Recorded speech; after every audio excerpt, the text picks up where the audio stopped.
Pete, this, let and it you go, say bro. no, I didn't. Let it go, Pete. I'll scan the video for you. What's the name of the video? Let it go. Sometimes when people are speaking fast, No, they might speak it's in okay. short. Yeah, What's it's the name okay. of the I'm video? muted. What YouTube? What's it called? On YouTube? Hello? Hello? We don't do the personal thing here. So let's move on. Zanuck, would you like to do a presentation on what you did, what you worked on and stuff? That'd be great. He's supposed to be doing a debunk of my video. Watching your video. On a man who worked in one of the straightest places on earth. I mean, that's what we're all about, right? We would love that both presentation. No, nobody asked for that. Nobody wanted it. You just misconfused. I'm asking right now. Hold on. We're asking right now. The Like presentation right now, that was real requested time. of me was a slide or a picture of what I think is him misrepresenting what he sees on his pictures over some lake. You're now asked to use that presentation with the topic we're now talking about, which is Slack or LIGO, and my project I was involved with 20 years ago, 30 years ago. Yeah, that's Don't you what I have to would like. be I don't know straight anybody to else work on that a place works there. that's I straight? have notes I could dig up, but I didn't really know where to start. How would I present you? What would you even want to understand about it? It's a very high precision laser mechanism, a mirror mechanism that is making this thing move in an equivalent of 1/1000th of an inch at the edge of the mirror. And we did that with a 5-phase stepping motor powered by a nano step driver that was 256 divisions per step on a harmonic gear drive, which is 100 to 1 reduction ratio, and then another, I think, a tooth belt or something on the mechanism. Are you saying so that just the a quick particles question. made the mirror move? Is that what you're saying? The motor And it made the mirror detected move, yes. The Would you have motor. to be straight to determine straight? The lasers are straight in a vacuum. Straightest place on earth. They built the tube. Bent man observing it. Hold on. They built the tube to be straight within 20 thousandths of an inch over 2 miles. 20 thousandths of an inch over 2 miles is how straight this thing is. What's their baseline on that? Like, what do they compare that to? I mean, a laser. They shoot a laser through it in a vacuum. What do you mean? Lasers aren't straight. They're straight inside of a vacuum. Lasers are bend, bud. Lasers bend. Lasers are straight in a vacuum. Oh no, I thought they bend, bud. Not in a vacuum. Bendy lightsabers, bro. Just like shooting an electron at near light speed in the vacuum is going in a straight line. Okay, so here's my question then. If your mirror can move 1/1000th of an inch, doesn't that mean that the laser has to be smaller than that width? No, the mirror is a plate. Or so the laser is bouncing off this mirror, and you are changing the angle by 1/1000th of an inch. Right. Well, I just think it's funny how you guys say gravity affects light, but now in this like perfect environment you've created, all of a sudden you've switched off the gravity switch, and this laser's just gone through this vacuum tube straight as straight can be without gravity affecting it in any way. It's interesting.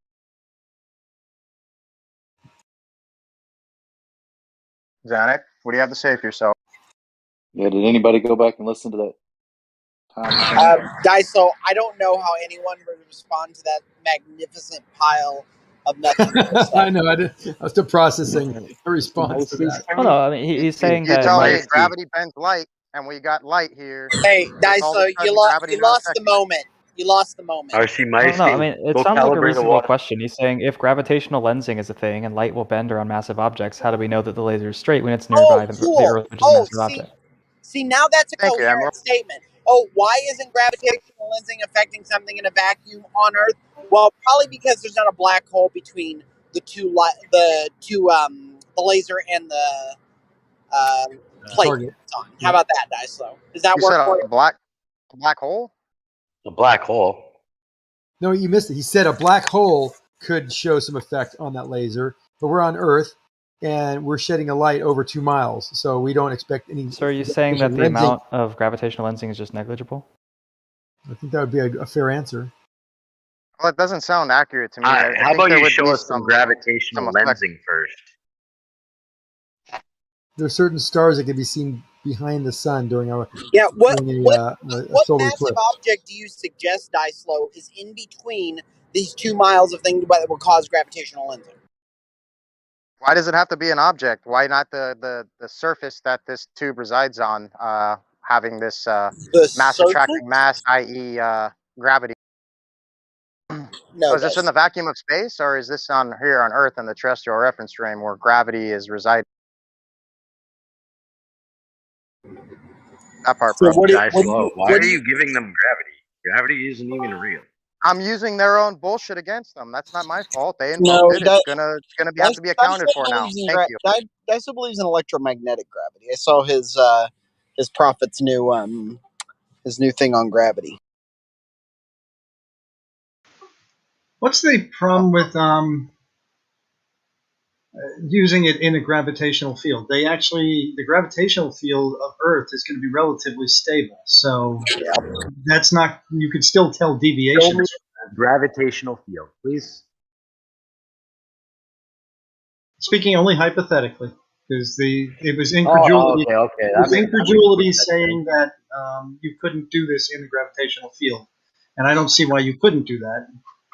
Well, yeah, because that would be because there's no gravitational field. Gravitational lensing is some type of deviation that you're going to see around an object that's in the path that you're trying to look at. Now, Daiso, if you're trying to invoke the fact that like the Earth exists there, okay, fine, but that's not what gravitational lensing is.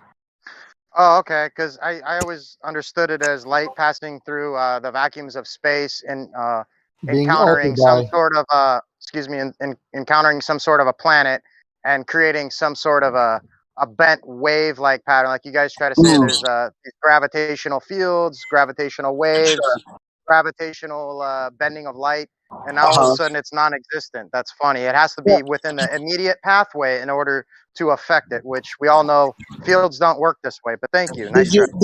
Did you think that there was some type of massive object in these vacuum tubes, then, Daiso? In the path of this light? Yeah, it's residing here in the terrestrial reference frame, so it's automatic that gravity is going to be affecting it. But Daiso, that would not even meet the definition of what you are talking about. I didn't invoke gravitational lensing. That was Emerald. You but literally ran with just it. explained it, Daiso. I didn't use that word ever.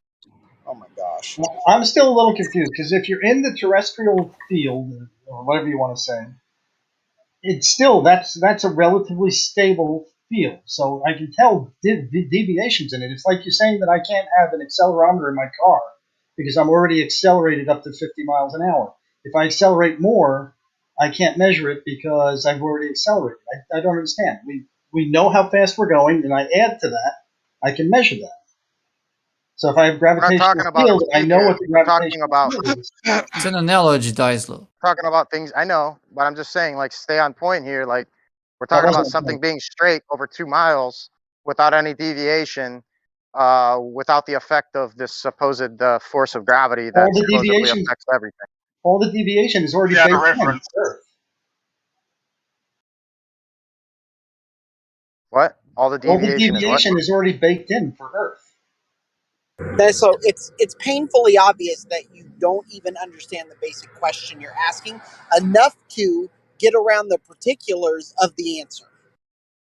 I haven't heard any particulars of the answer. It sounds like a projection once again, RC. Good job. Other people are accusing me of working with a Hadron Collider, and there's no Hadron Collider. It's FLAC. I mean, there's constantly this mumbo jumbo just brought to this discussion right now. Why don't we just move on to something that you guys understand or have a clear question about? Boiling water. What's that photograph calling the pot black? I'm in the middle of a argument and discussion here, so that's a small list, Zanuck. Come on, man. Are you serious, dude? You've had this all day. Like, you've made these comments all day. I have the pictures. I can tell right now these are not. They're not following with your conclusions. I'll just make a screenshot them. Put them in the chat, please. Okay, I'll do that. Can't pull back up though. You shouldn't have had that frontal lens pencils on the ground experiment. That kind of bored me, and I fell asleep. It's just funny how you guys, on the things you guys lay out, all of a sudden it's these ad homs and these runaway tactics. No runaway tactics. You just that answered your question, and then you weren't even able to repeat back. Hey, here's the basic of what I'm trying to ask. I said it in so many ways, bro. You have a 2-mile long laser in a vacuum tube. You're saying is going straight where gravity's not affecting it. It's double speak, dude. No, we said that there's no. You asked about gravitational lensing, and no, there's I not never once mentioned the word. That was Emerald. Thank you very much. Nice to try to put words All in right, your mouth, but that's great. cool. It's not that the effect of gravity doesn't exist. It's that it's stable, so it can. Oh, it's stable. Yeah.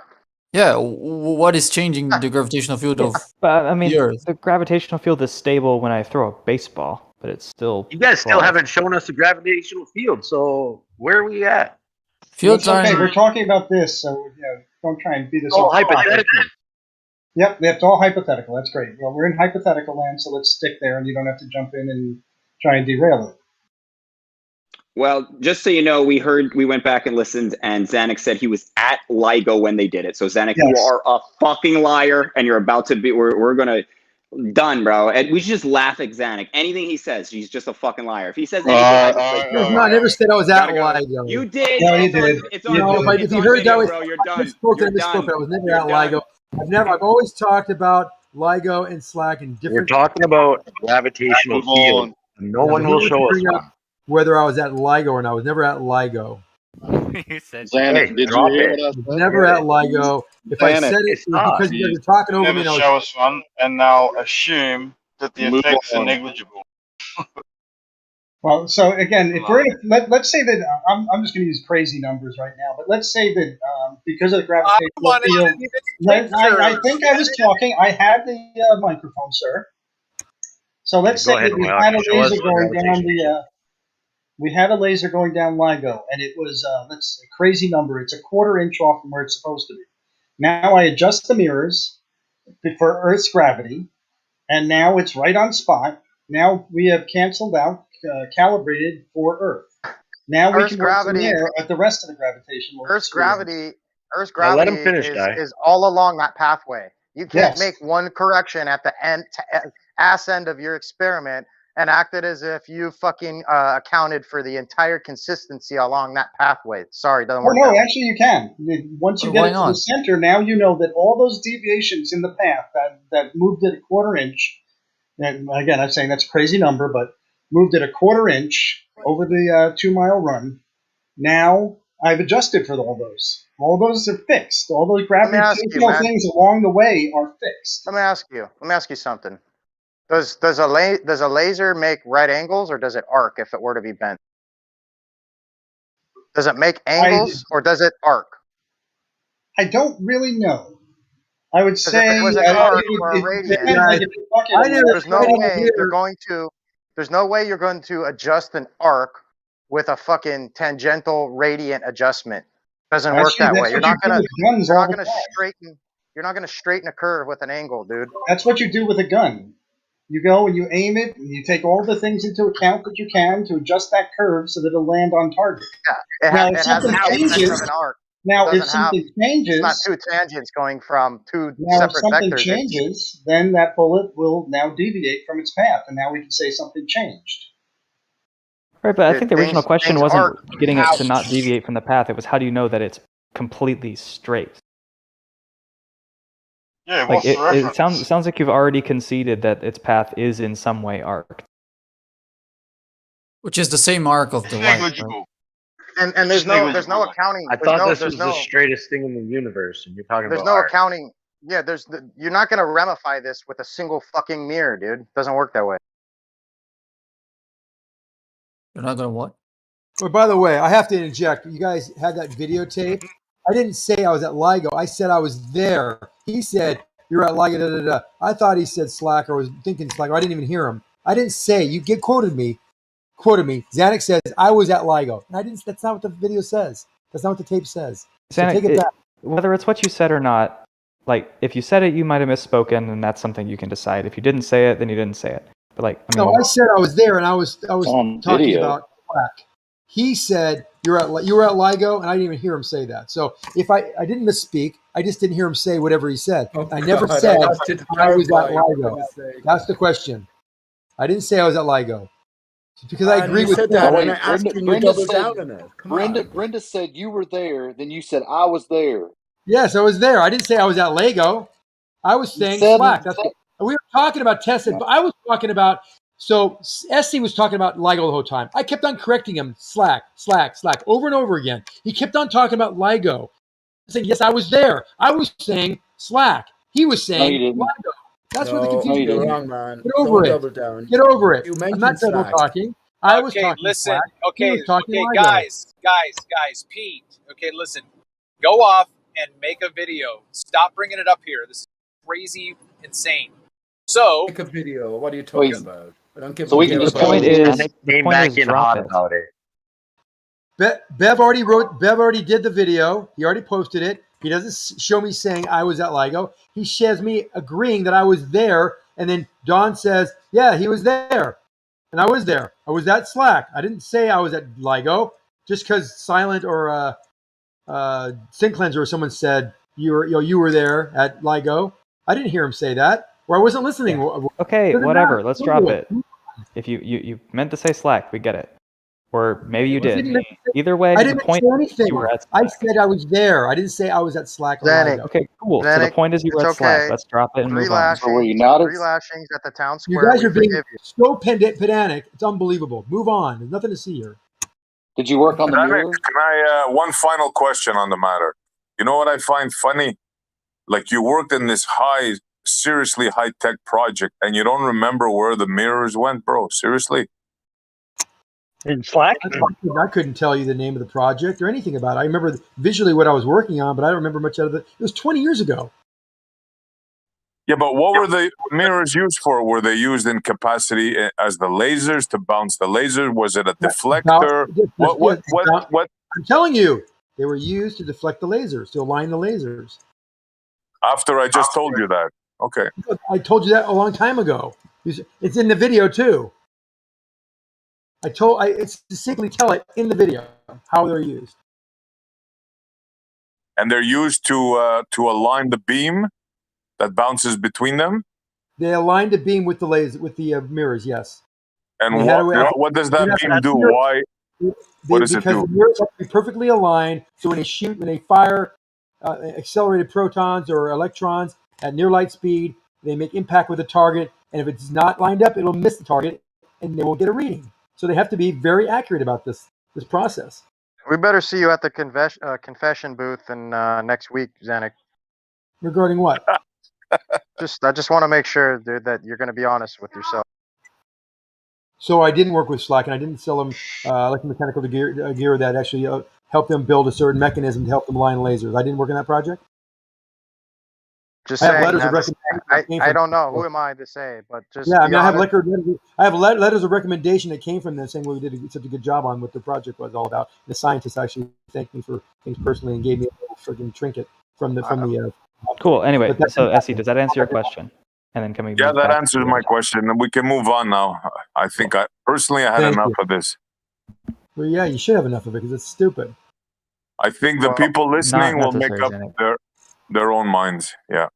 Just make sure you get your cracker and your cup of wine. The whole point was I there? And yes, I was there. Did they show me? No, the point is, quit talking about it. Yes, they did. Who cares? It's the straightest object in the universe that we know of. Who cares? Zanuck, debunk my video, please. Stop arguing with me, and I might have a chance to do that. I'm not arguing with you. Yeah, I've heard you several times argue with me for the last several hours. Bro, how hard is it to get a screenshot? I'm not doing it now. I'm arguing with you. My and I'm God, listening. This is not about you. This is about me. God. Yeah. Oh my God. Oh my God is right. Moyak, you are such a psycho fan, man. All right, y'all gotta quit all that personal stuff. Man. That sounded like a. Oh, here he goes. Here he goes. Yeah. Here you go. Go ahead. Okay, let's move on. Somebody bring up another topic. Who shall it be? So, how about that airline food? How much time do you need, Zanuck? So now I'm about ready to do a screen grab. I hear your stupid ass voice on the chat, and I go back, click off the video, and come say this to you. Just stop talking. I'll put a couple chat things in the chat shortly. I'll even private message it to you as well, as I have hundreds of other pictures that you haven't analyzed and fed back to me. How do you? Why don't you analyze those windmills whose blades are horizontal? I already did, bro. I already did. I answered No, you didn't. No, you didn't. Yeah, Why I don't you did. why don't you tell everybody, why is the windmill blade that's horizontal, why is it right on the water and there's one vertical next to it? And the annulus is right in the middle as well? How is that possible if there's some type of bending or miraging going on above the surface? Tell me how that's I want to possible. make a prediction. Okay, hold I'd on, like to make- hold on. Who said anything about miraging, Zanuck? You didn't respond. You didn't. You said you responded. You didn't respond. So what happens? Did it? Okay, Zanuck. What caused the entire 200-foot structure to be missing, and all we have is the annulus and one blade perfectly horizontal to the water, and the vertical blades. Okay. You're right. Hear me talking. You can talk when I'm done, and I'm almost done. I heard you. You've already said this 3 times. Xanax, the question has been heard. You said this, right. You've said this 4 or 5 times, dude. Listen. Did you see my question? I had a question for you regarding those windmills. I asked you a question. Have you responded to that question yet? Just answer my question. I can't answer your question until I have more information. Why don't you present that to the group, and I'm going to post that picture again. Zanuck, quit being coy. I'm not being coy. Definitely. I'll put the picture in the chat. Everyone can see it. Now we're all playing. Now we're all playing. It's in the chat. Everyone see the picture? Everyone sees it. So how do we have windmills that are 150, 200 feet tall, and how do we have a perfect... Great. Okay, here's my questions. How far away are those windmills? I don't know. Someone said, I think I heard 15, 20 miles. I'm not sure. So you don't know. Okay. I don't know. How far away is the horizon? Depends on how the observer looks like. He could be, let's say, call him eye height, 6 feet. So it's 3 miles of the horizon. 3 miles of the horizon. Okay, so you don't have definite numbers. Okay. No, I'm involved. Let's go with them. Go with it. Let's just say I'm right. Go with it. Okay. Proximate looming, my friend. Oh, God. Something you made up. Something you made up. No, it's actually called sinking.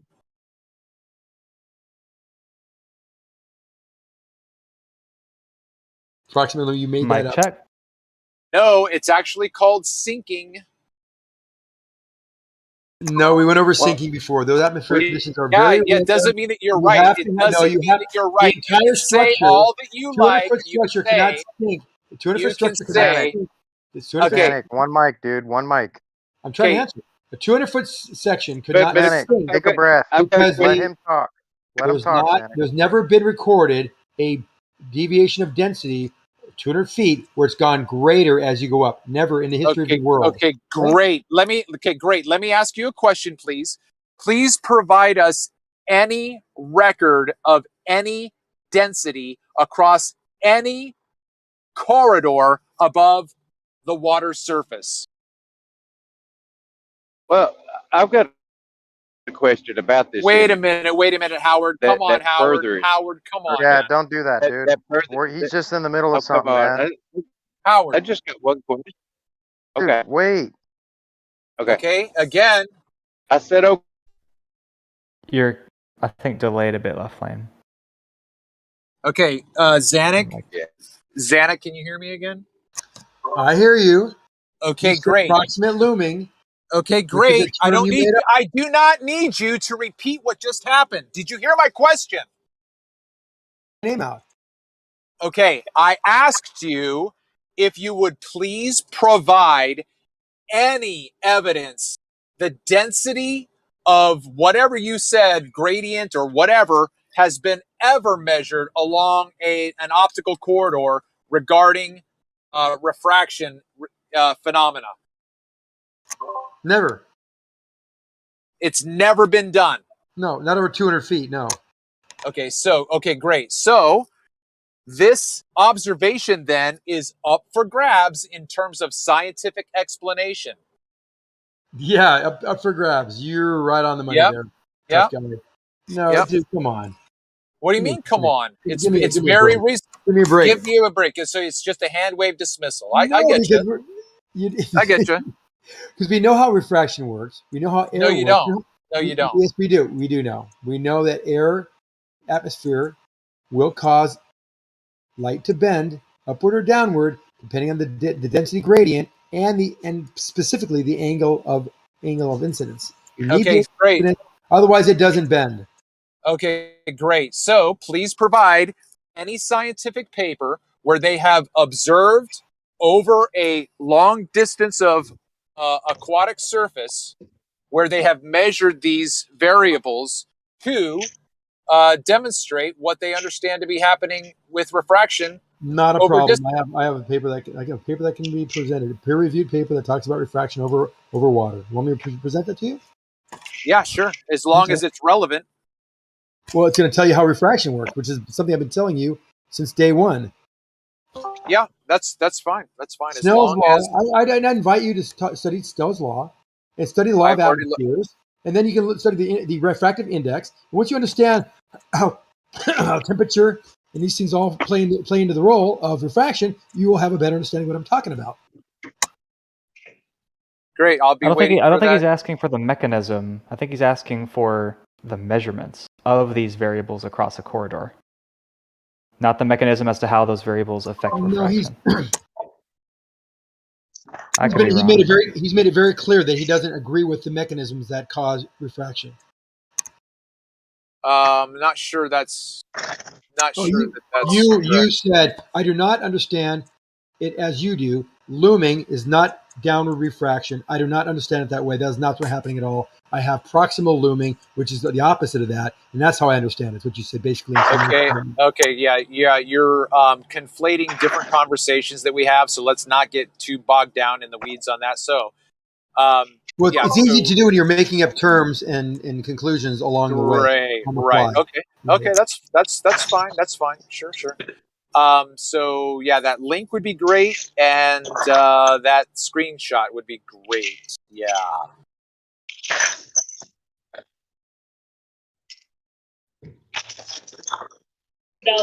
Left lane, did you want to add something? I'd like to add something to that. Zanuck, whatever you provide, I don't know who's hot micing, but it's like sounds like they're It's Zanuck. It's Zanuck. Building widgets. Zanuck, no, it's not. It's not me.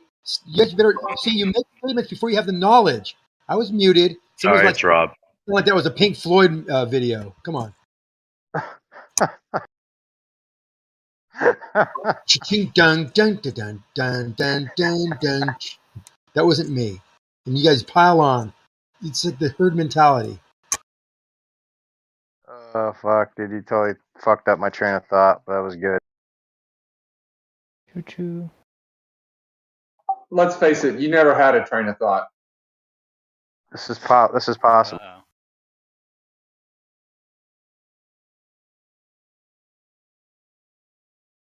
Yes, So it's what- usually a PDF. Okay, I got it back. Oh, thank God! I was worried for a bit. Something's rattling around. I felt it. Zanuck, this whole terrestrial light refraction that you're gonna share with us, is this observant from outside the terrestrial reference frame, from like a celestial reference frame per se? What do you mean by reference frame? I'm meaning like if we were in space, right, looking back at the Earth, would we see this these effects that you speak of with light and the angle of incidence entering and doing what it does and exiting? And would this be distinguishable? Anytime, would it be distinguishable? No. Anytime light is traveling through a medium and there is a density gradient or a change along with an angle of incidence, there will be the light bending.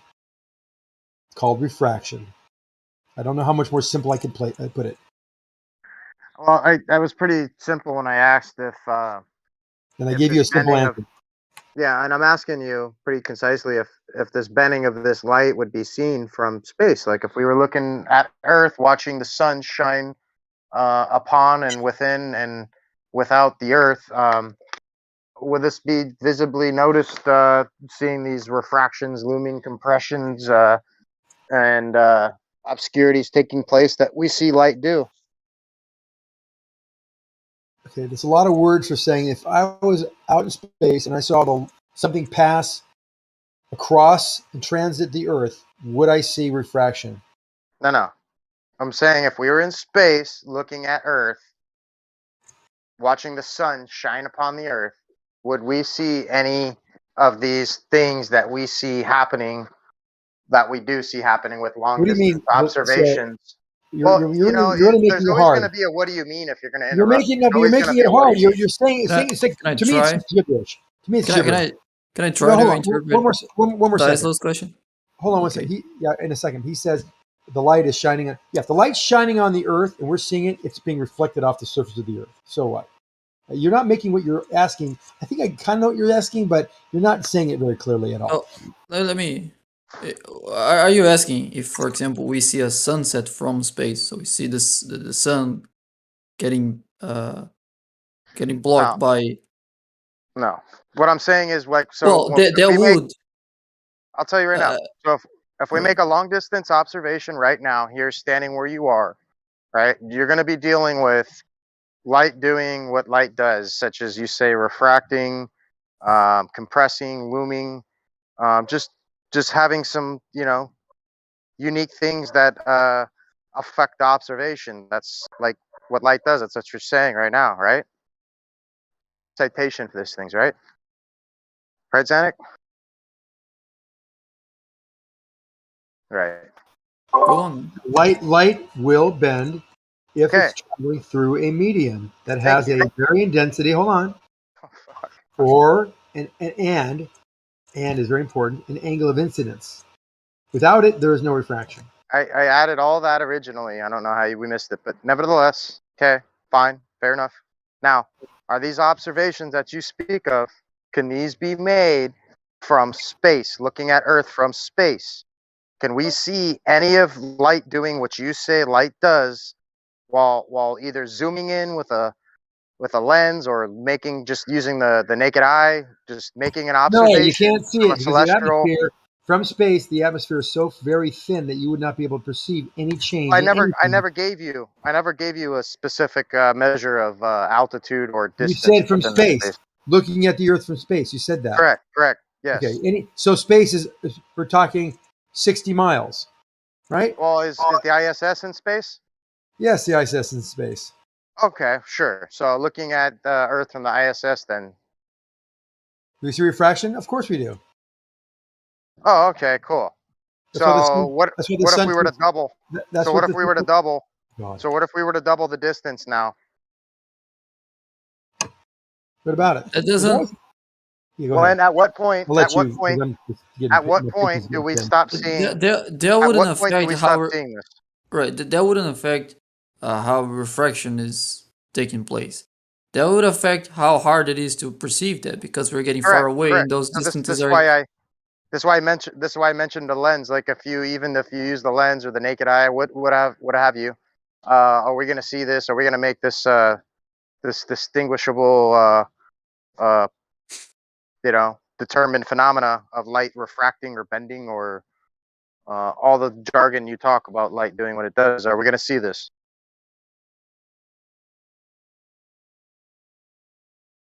It's yes or no, man. It's real simple. I lost myself in the beginning of your sentence. Okay, you guys are making a lot of claims about light. I'm just asking you, can these claims Yeah, well, be it's a bit seen hard to from space? picture what you're asking, actually. Yeah, it is hard to picture, right? It's hard to picture that you wouldn't see it, right? No, it is hard to picture what you have in mind when you're asking that. You have two different people saying they don't understand what you're asking, Dyslow. Well, here, I'll give you a better example. How about all It's the like- images you guys provide of long distance shots and photos of Earth from Himawari or whatever Apollo missions you have and whatnot? How come we never see light having any sort of obscurity like you guys claim light does, but all of a sudden it's like it just disappears, right? Like light having this this sort of an effect with its interaction dependent upon its medium and its angle of incidence all of a sudden goes away real quick, huh? It doesn't go away. It's just not in the. Really? So show me a picture where we can see this. Oh, you won't see the same distortion that you see here because you don't have the same. Well, you're in a different angle, and if you just mean refraction in general, like the effects decrease pretty drastically the higher you go up in altitude. Looming, compressing, refracting, diffracting, obscuring, any one of those phenomena would be fine with me. Please provide that. Yeah. Those effects generally are a problem when you're, say, at sea level or very close to it. Like if I don't know, Okay. an example of this would be if you it's not see. the angle of the light; it's the angle of the observer. That's what you're saying. Well, I mean, they're both important because they're both determining, what light you're seeing.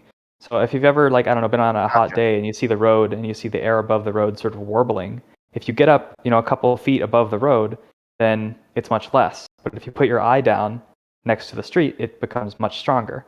This sort of pattern continues. Sure. The higher up you go, the less strong these refractive effects get. So I would suppose if you continue going up out into space, they continue to become more and more negligible. But what I was picturing that could still be noticeable is that, for example, if the sun is going behind the Earth, when the last part of the sun passes through the atmosphere, I think we should see the arc of the sun being distorted there. I mean, I'm not saying effect of anything. I don't see any entropy with heat doing and any exchange in any observable way. Yeah, like I don't see heat. I don't see heat being because the sun shines upon the Earth, heats up the surface, and all of that should have some sort of a radiate exposure where the heat is essentially trying to follow the laws of entropy, and we don't see this effect in the visibility of the images at all. Like infrared going to space? Is that what you're saying? Following the laws of entropy. Wait, hold, just call him out of some of these terms. He's using a lot of words there. What do you mean following the laws of entropy? So if you have a source like the sun, right, shining on the planet at a key point, heating up the surface, there should be something visible taking place on that one portion within the images. Well, you say that light's affected by temperature and pressure. Well, yes, the center of the Earth pointed directly at the sun. The point closest to the and most direct to the sunlight to the sun will be warmer generally. Yeah, so why don't we see? I think I see what you're getting at. You're like saying, like, if we take a picture of Earth from really far away, why doesn't it look like it's shimmering and warbling and doing all these weird things that a road does? Yes, exactly. It's too perfect for me. Like it's like there's I would say the reason why is because you're so far away from any of that would be happening. Like if we look at the road, it looks like maybe it's moving a couple of inches. But it's not proportional to the observer. It's proportional to the source of light being emitted, being the sun. The how big that is, how far away that is, how bright that is. The observer's position matters too, right? Because the observer is where the light is actually ending up. But does it? Because look at stars, for example. Like, we're very far away from stars, but we see like Doppler shift. We see shimmering. Stars aren't very perfect, right? Like as far as trying to render an image from them, like the effects are present, right?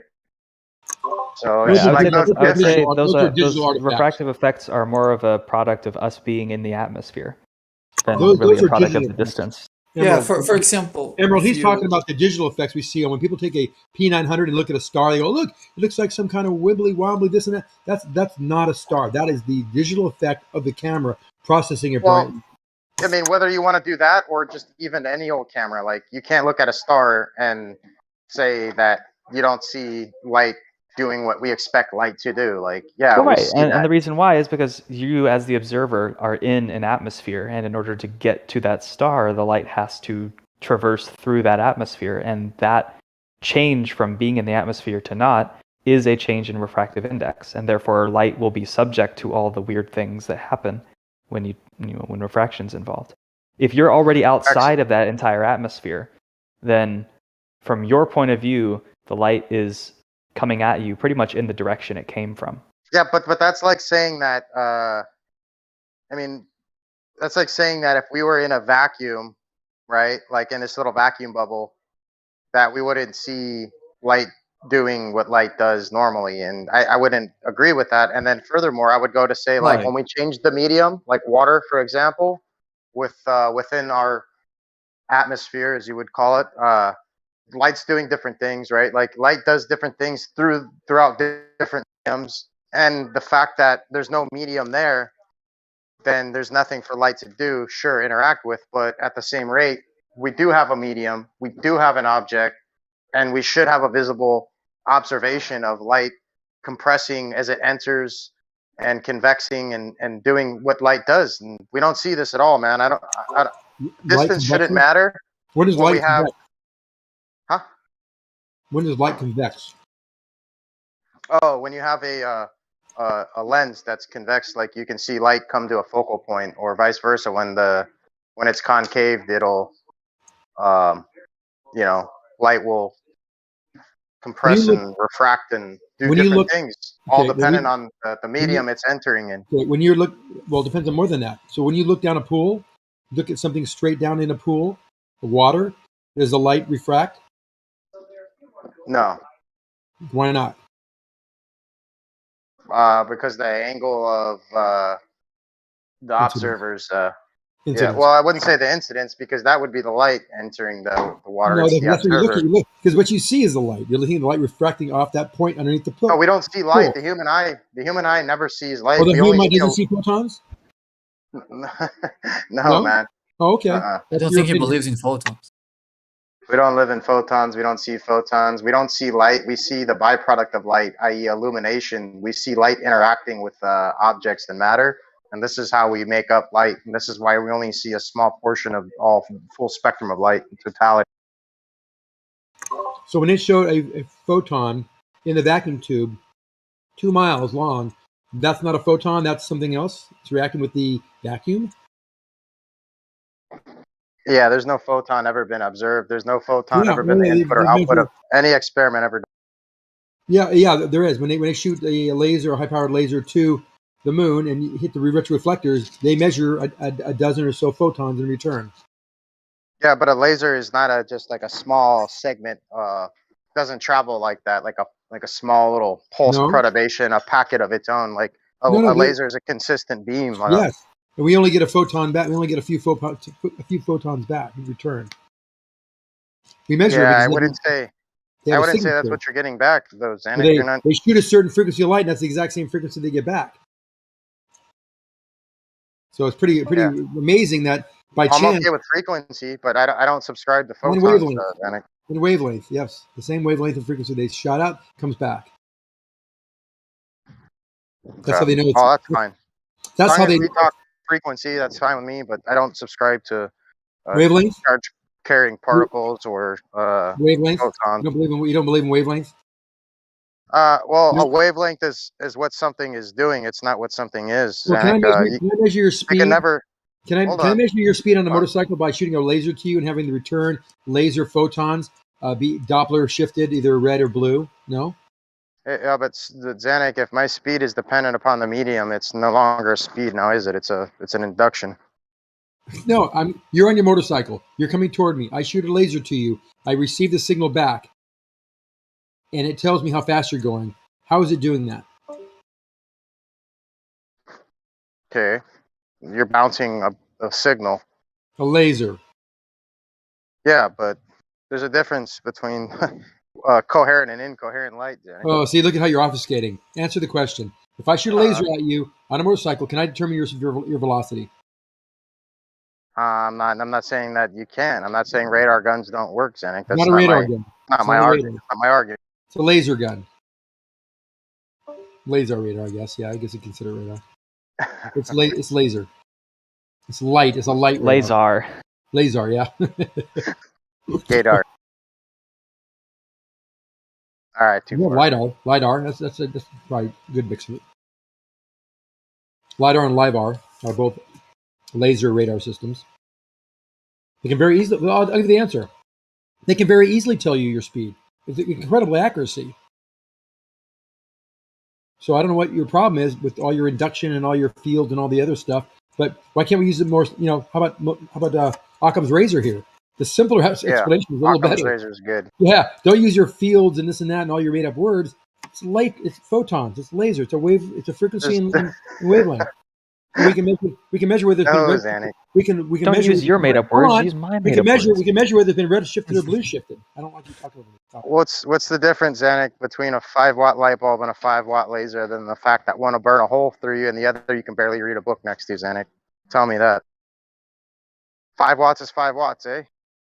I never say anything about power being power in a laser versus. I'm asking you. What's the difference between laser light and regular light, Zanuck? The coherency of the light. So then, why are you gonna feed me a laser in lieu of photons? Wouldn't one be more spread out, the other more concentrated? Yeah, it's not an inherent property of the light. It's that one is spreading it across all directions. The other is focusing it into a collimated beam. It's not like the light's any different. It's just the direction in which it's being fired is more concentrated. I could take a magnifying glass and focus some of that light onto from the light bulb onto a small point and burn things. We do it with the sun. Photon. The idea of the photon just came from the discrete or the endless desire to quantize everything into discrete particles, to subdivide everything. This is like relativity and atomistic quantum understanding all enshrouded into like one particle search. And I mean, it's not so much a desire as that we observe discretizations in all kinds of things, like energy levels in atoms. Basically, the basis of chemistry is discretized. What's energy? It's a property of a system. I'm asking. Yeah, I mean, that's a very general question. I mean, if you mean in the case of chemistry, right? We have this notion of excitation states for electrons in an atom, which How is many when they different can energies you got? different energies or different energy levels. I'm asking you what energy is, and you jump into chemical reactions. So I'm just trying to narrow down how many energies we're working with. I mean, energy in general is a huge topic because there's all kinds of cases where we can say energy is involved. In the specific case I was talking about, we notice that energy levels in atoms and such are discretized in a certain sense. That is, atoms can only absorb and emit certain very specific frequencies of light.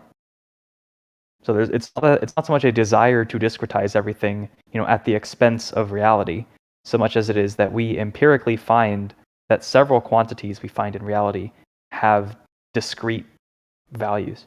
Which is where the frequencies of light, like frequencies are frequencies and light's light. Like, why are you conflating the two as being the same? Well, frequency is a property of light. The same way you can say my laser emits, 500 nanometers.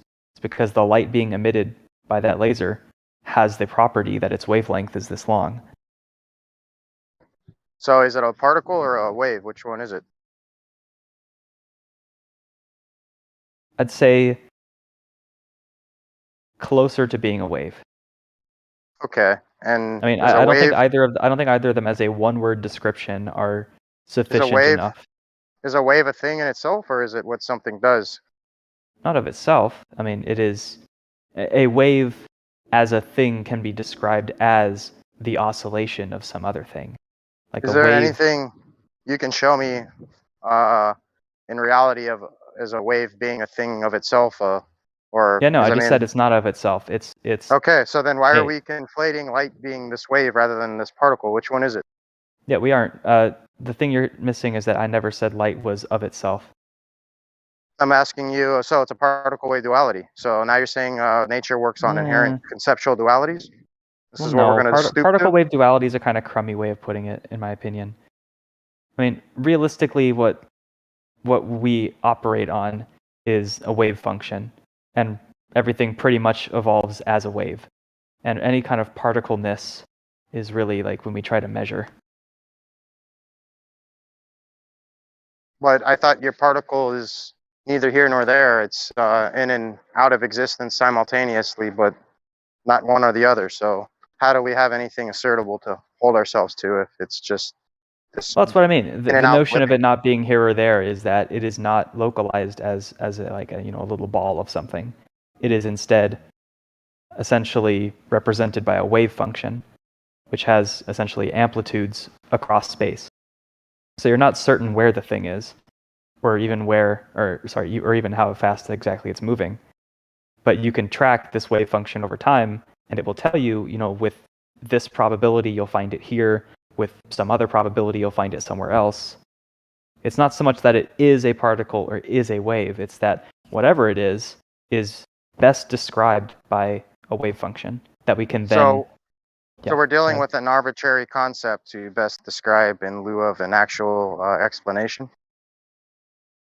That's one interpretation of QM. The Copenhagenists would say, yeah. There are other folks who try to make more sense, try to make like a local real version of what all the quantum blobs are. Sure. I would say it's a shear rate of induction with being a coaxial circuit, and it's got two manifestations, both circular and radial manifest as such. Sure. Yeah. I mean, if a conception or a formalism of that can produce the exact same results that we see in all the quantum mechanical experiments we've done, then sure, I say that would be a valid interpretation. I just don't think you or Ken Wheeler have provided empirical facts to back that up. At least not to the kind of precision that, say, would satisfy maybe Bell's inequality. If you could do some kind of entanglement experiment that your conception solves in the same way that QM does. Yeah, we can't fit within the paradigm of this entangled particle concept, and we can give you quantifiable, calculable measures, but as far as like trying to like base ourselves like within the paradigm, like you can never reconcile light and matter this way, man. You'll always be in forever search. I mean, sure. I mean, entanglement gets us an explanation for results that are counterintuitive, or rather like impossible with local realism. Like, how do two particles or any sort of very small objects that are very far away seemingly communicate information faster than light? A local real hidden variable theory or something like that doesn't answer that question, or at the very least makes predictions that don't agree with experiment. Well, I think Tesla's death ray like proves it's faster than C and requires us to go back to the drawing board. Maybe. I think we've gotten a lot farther than folks like Tesla and Maxwell and classical electromagnetism, because as good an approximation as those things are, there's weirdness that happens when you isolate a system very well. I think your math is exponentially increased, but math no sooner explains reality than it does describe it or quantify it. Like, we're trying to get to explanations, like not just like calculable measures to, place a meter upon reality. Right. I mean, I'd say to that there's some level of disagreement. Like, I mean, if you're a physicist whose only goal is to like build a system that can do something, or like if you're an engineer, then all you kind of really do care about is the results. You don't really care about some fundamental explanation for why those results come about. And this is where the Copenhagen interpretation of quantum mechanics comes in. The idea of shut up and calculate is to say, well, this is a framework, real or not, it gives us the correct answer to more questions than we'd ever been able to get the correct answer to before in history. So let's just stick with it. And that's not a really satisfying answer. There's a point at which after you harvest your berries, you need to bake the pie, like not just keep harvesting more berries. Like, I mean, what are you doing? What are we really doing at this point? If you can build an empire by having, if you can build an empire by having the most berries and selling them to people, like selling people, I don't know, quantum computations, then it's a thing. I mean, we have an entire theoretical conception and basis that is used in practice for computation using quantum systems based on current quantum mechanics. We're just gathering these berries and just to be able to quantize them, but never do anything with the essence of them, like bake the pie or turn it into something, like manifest it into its potential. Like, then what's the fucking point? Like, I mean, we can, right? Like there do exist quantum computers that use foundations of quantum mechanics, information theory, computer science, all together to essentially run algorithms in a sense that aren't feasible classically. Like, there is, like, I would say we understand quantum mechanics so well that we're already doing engineering with it. And I would say, like, if something is so fake but can still, be practically used for engineering real systems, what's wrong with it? And it's not only quantum computing. But we really haven't, man. Even Like, we're stuck at a standstill. We're still working with combustible energy, man. This is disgusting.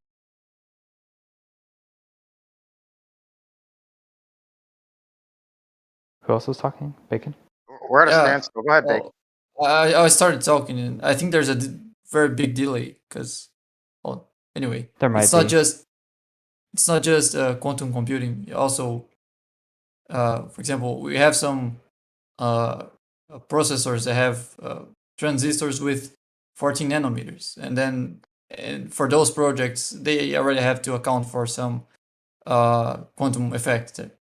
With all of the quantum mechanics input and output, and the amount of lives affected by it, and education, valid time taken from education from them to give them this is the best you have, is a fucking transistor for me.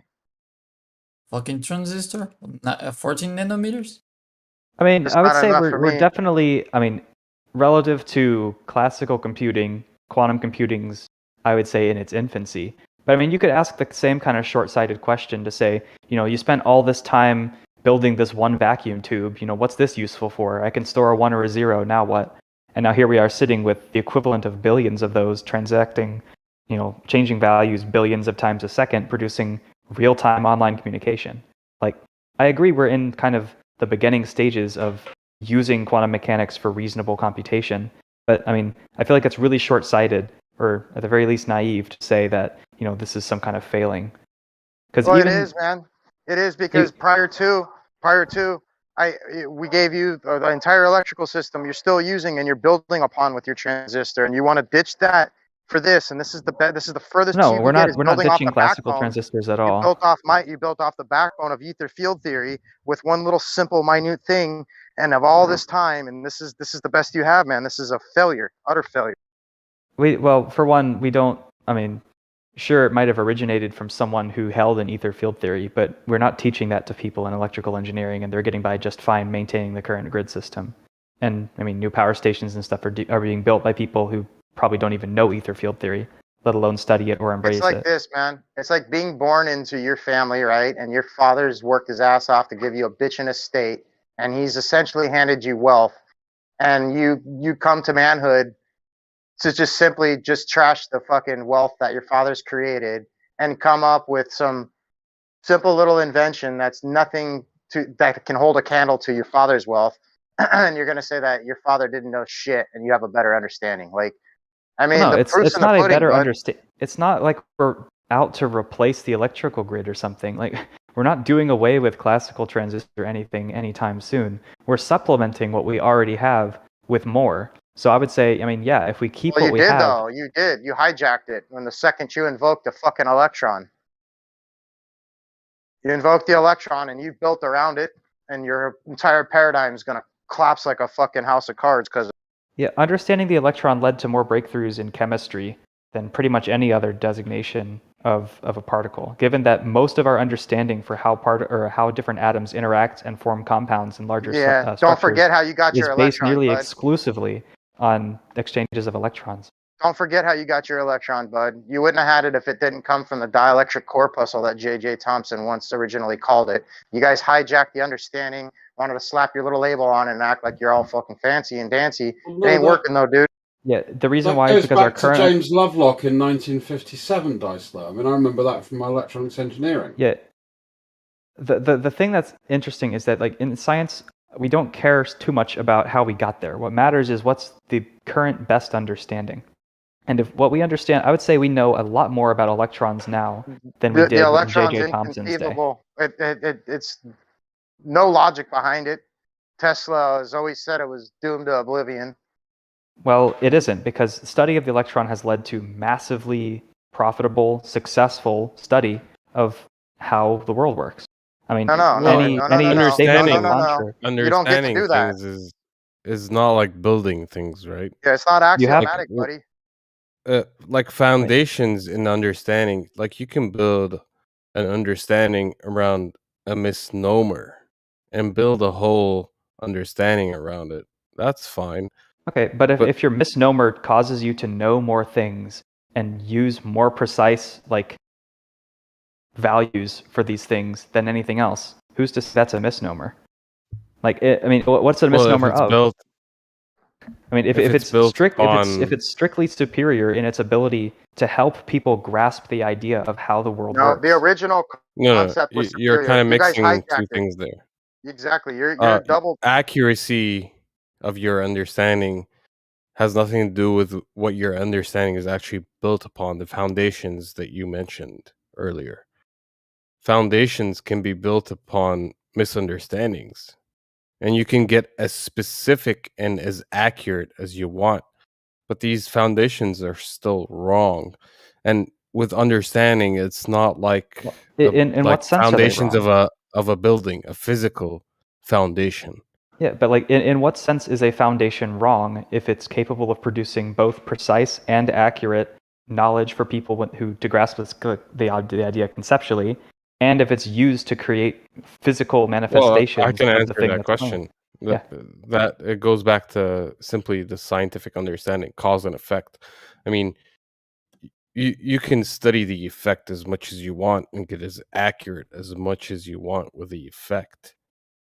But if your cause or what you think the cause is wrong, then how much of the effect you're measuring is regardless. Because Let's go back to first principles. So we have the concept of a floating gate transistor, for instance, which works on electron flow principle. Yeah. So what I'm trying to understand is, okay, you've got an alternative theory. Why is the principles that we're using for this type of technology working so effectively, and yet you can't seem to explain it from that level of detail when it comes to things like, you know, the dielectric flow of the ether or whatever you call it? Right, like when you we're not say saying that we're not just effectively, studying the effect of you're things. Like we're simply saying not just slapping transistors together and hoping they work, and they do. We are Yeah. stating, you know, that there is a presumed cause, that there is this thing called the electron. It behaves like this. It has this mass. It has this charge. It Listen, behaves, dude. you know, there's X amount of it in a given atom. Here's how You they don't get move. to Here's how they listen. interact. And this is as accurate Listen. as If I more invent accurate than something, anything else y'all are presenting. oh bullshit. If I invent something He was such as halfway the through a fucking sentence, Dicelo. Could you at least let him finish? I finished it. It's fine. yeah, if I invent something that revolutionizes our conceptual understanding to the point where we can build upon it, such as the AC generator and our current electrical system that we're using today, that was well established by ether field theorists who understood electricity being two mechanisms unifying is making this what we call electricity. Then and we give you this, and all of a sudden you build one little key component and want to act as if that little key, your understanding of that key component defines the entire understanding of what gave you your key component to begin with. This is what's called a hijacking. This is what you've done. We didn't need your quantum transistor prior to the AC generator and our entire electrical grid. let's be clear, Dicelo. Emerald didn't do anything. Neither did the No, foolish. I know. He's And standing I on wouldn't say one it's much a side, I'm standing hijacking. on Like the other. there are I'm not- principles that this conception of the electron has helped explain that Tesla didn't even know about. Like Tesla didn't know what the Bell inequality was, but we can explain, you know, two entangled electrons or whatever it is, two entangled anything in a quantum system, you know, follow this certain Bell inequality that cannot be explained by any classical explanation, any local realist theory. He had a limited amount of time, dude. Can I ask something to Egypt? Can a wrong foundation be more accurate than the right one? Listen, if you have something Accurate that in the sense of what? Mathematically accurate? I No, don't get you. You're making predictions and getting values out of them. So here's an example, like a realistic example. If you build a house I want to based know the on answer for the your question, foundation, I'm giving it to you. If you But I build was something, asking Egypt. oh, go Well, ahead, DJ, that's the sorry. disconnect, actually. Causation has nothing to do with accuracy. Causation is not a quantitative measure, is it? Well, I wasn't talking It's about qualitative. causation. But you're Because talking qualitative. You're comparing. Well, that's what I brought up and that's my whole point. The point of contention is your foundations are built upon causation, and should be, if we're talking scientifically, should be built upon causation, i.e., this causes this, therefore we can conclude so and so and so forth. But if your foundations are built upon the wrong foundations, you're building your whole understanding upon a different understanding of causation, then it doesn't matter how accurate your calculations are. You're In still what way are you thinking gauging It's how not wrong or right foundations are? Like, what's your metric for how causation. correct Causation. something is? Causation. So But yeah, how do you know whether the electrons caused X is a correct causation or a Scientific wrong method. one? Scientific You have method. to give a method, which would have to involve an experiment, which would have to involve recording measurements. So you're inevitably not No, escaping not this measurements. quantitative. Again, see, no, it's qualitative. It's not quantitative. A scientific experiment is qualitative. yeah, you It's need to get cause to an and effect. explanation, not just describe what the fuck the phenomena is. Like, you need to be able to say why and how. You guys only get It's to exactly what we're doing. no. You guys are only No, you're saying talking about the here and quantitative, when. how accurate things are at You're saying here, predicting when, how things. much. We want to know how and why, and this is all you ever give Exactly. us. But those predictions comes from the explanation that we are hypothesizing. I mean, Well, if you Oh, want, well, if I've you're got a bit well, of that's a the problem with the use of qualitative, because that's a subjective view, where quantitative is an empirical view. I don't think you're using incorrect. the right word for Incorrect. it. Yeah, that's not right at all, man.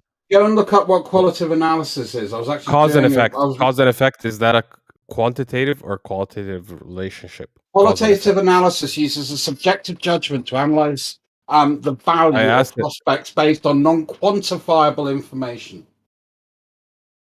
That is the definition of a qualitative analysis. Cause and effect is measured So, quantitatively. but I'm you talking vary s- one variable and you see how the other variable changes. That is how its value is different not from one yeah, from one changes, measurement but to not by another. how much. The fact that it changes.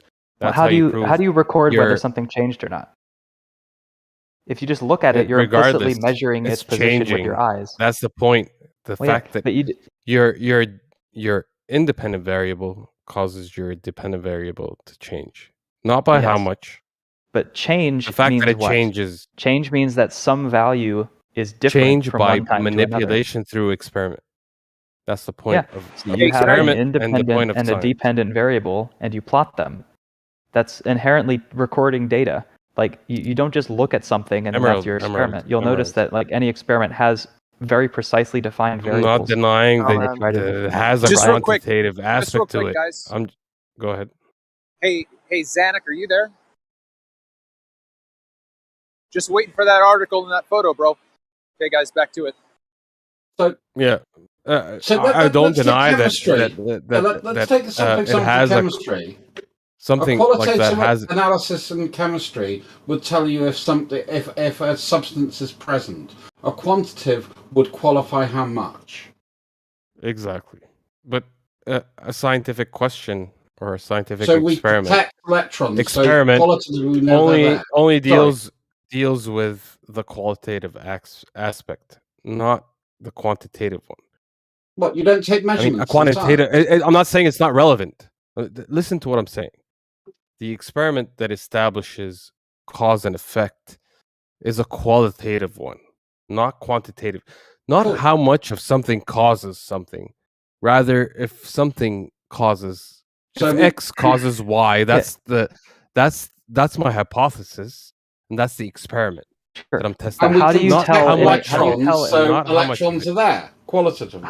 How do you tell in some objective sense whether your variable caused a change? That By seems not like setting up your experiment with a presumption. No, this is less meta than that. This is like actually Let- procedurally. How do you like Emerald. you're given a checkbox that says either your thing caused it or it didn't. What is your Let me give you an procedure? example. Yeah, go ahead. Let me give you an example of what, if I understand the conversation correctly. Let's say you have a great understanding of how water boils, right? What causes it to boil and everything.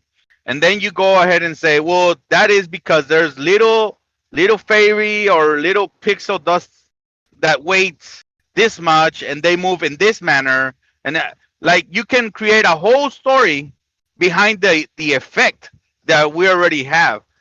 So the effect is never gonna change, right? And you're just gonna claim victory over you're gonna claim that your story is correct because because we can do so many things with the water, the effect of boiling or whatever. And that's exactly what you guys, if I understand, that's exactly what you guys did with the electron, right, Dice Lord? If I'm understanding correctly. Can I ask you I something? mean, with a lot of it, yeah, That like would be with a good light, starting point. Well, I agree. If electron, you like didn't, it's all based on a presumption. I mean, yeah, if you just said, we presume that it's this thing called the electron, and we think it's like this, and we had no data to back it, I think, yeah, that would be But that's fine. pretty I don't have pointless. a problem with But that. what we've when done you in set practice up, is it's we've the done problem experiments to is figure out what is the mass, what is the spin, what is the angular momentum, what is the charge. We've found But you don't have a values problem for with these. that? Oh, what is the don't have problem then, Dice I don't Lord? have a problem. I don't have a problem with making presumptions and hypotheticals and using your mind, but we have to always fall within logic and rationality. But when you set up your experiment biasly to presume the outcome of the experiment to fit the narrative of your presumption, Give us an this isn't example. doing Give me an science. example. Give me an example, like a Okay, practical so example of what you're talking about. practical example.